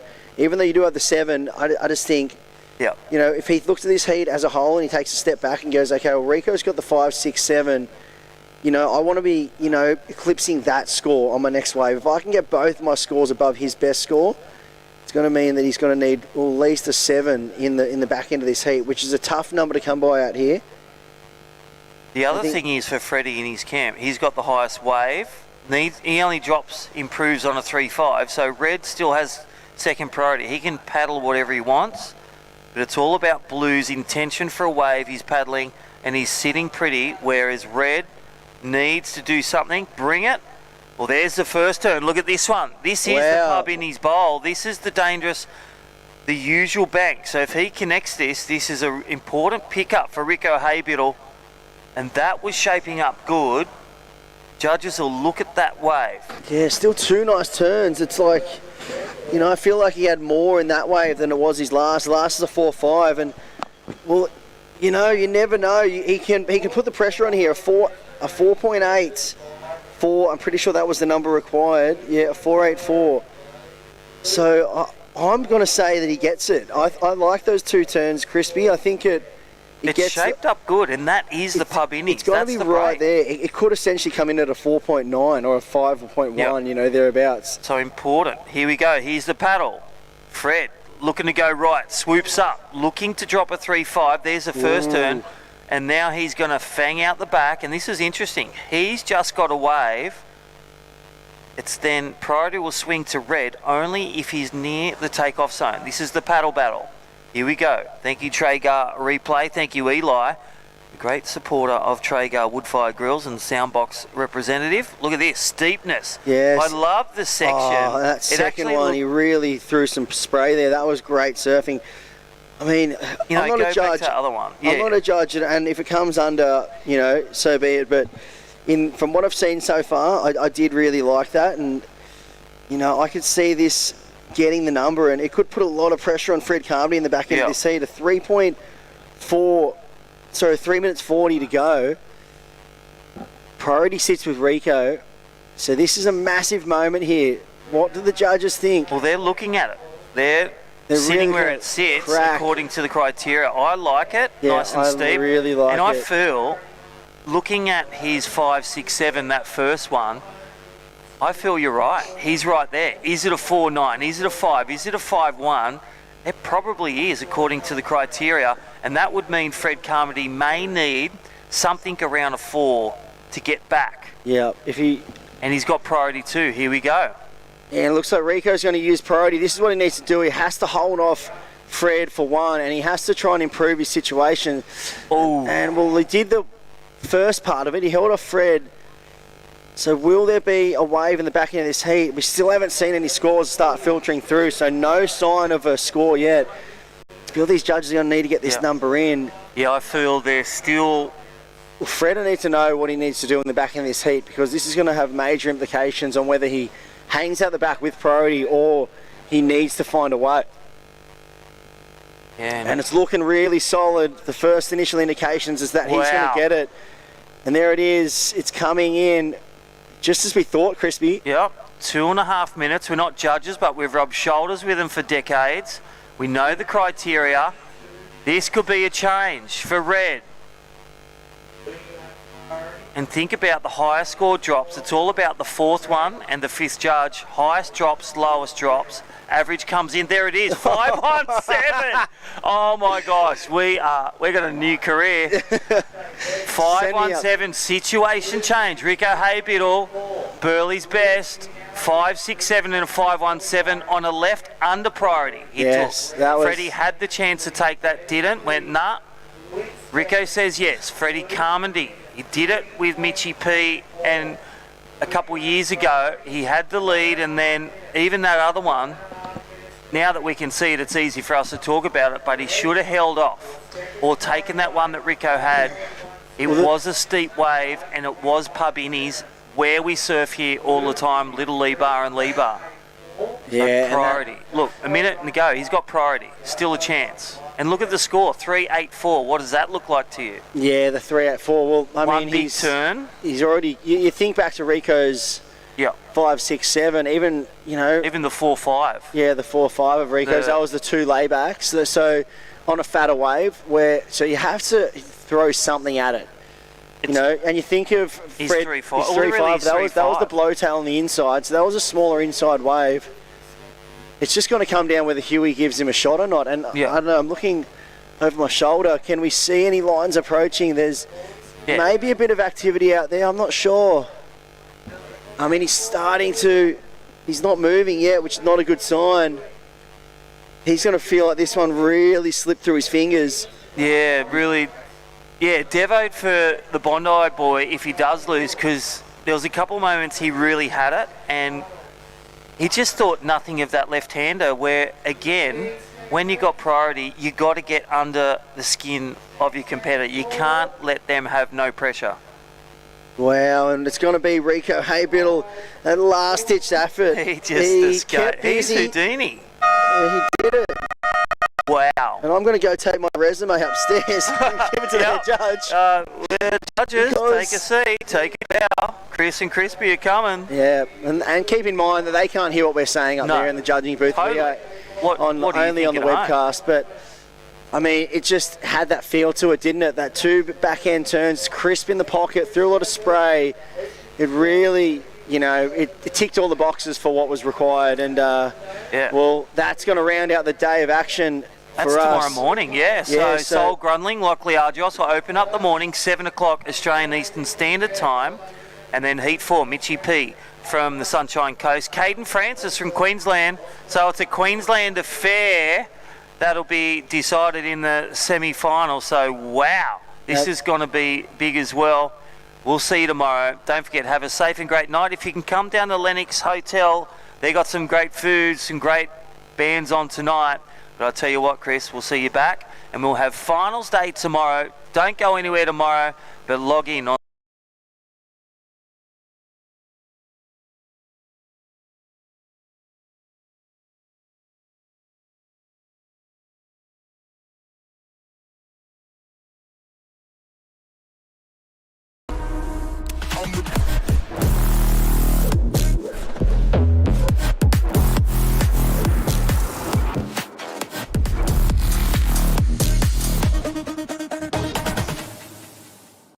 In a place where every corner tells a story and neighbours are more like family, having someone you can trust by your side makes all the difference. For over 100 years, Somerville Laundry Lomax has been a cornerstone in our community, supporting individuals, families and businesses through the moments that matter most. When you need legal support, someone who'll stand beside you, turn to the team trusted by generations. Somerville Laundry Lomax, for all matters when it matters most.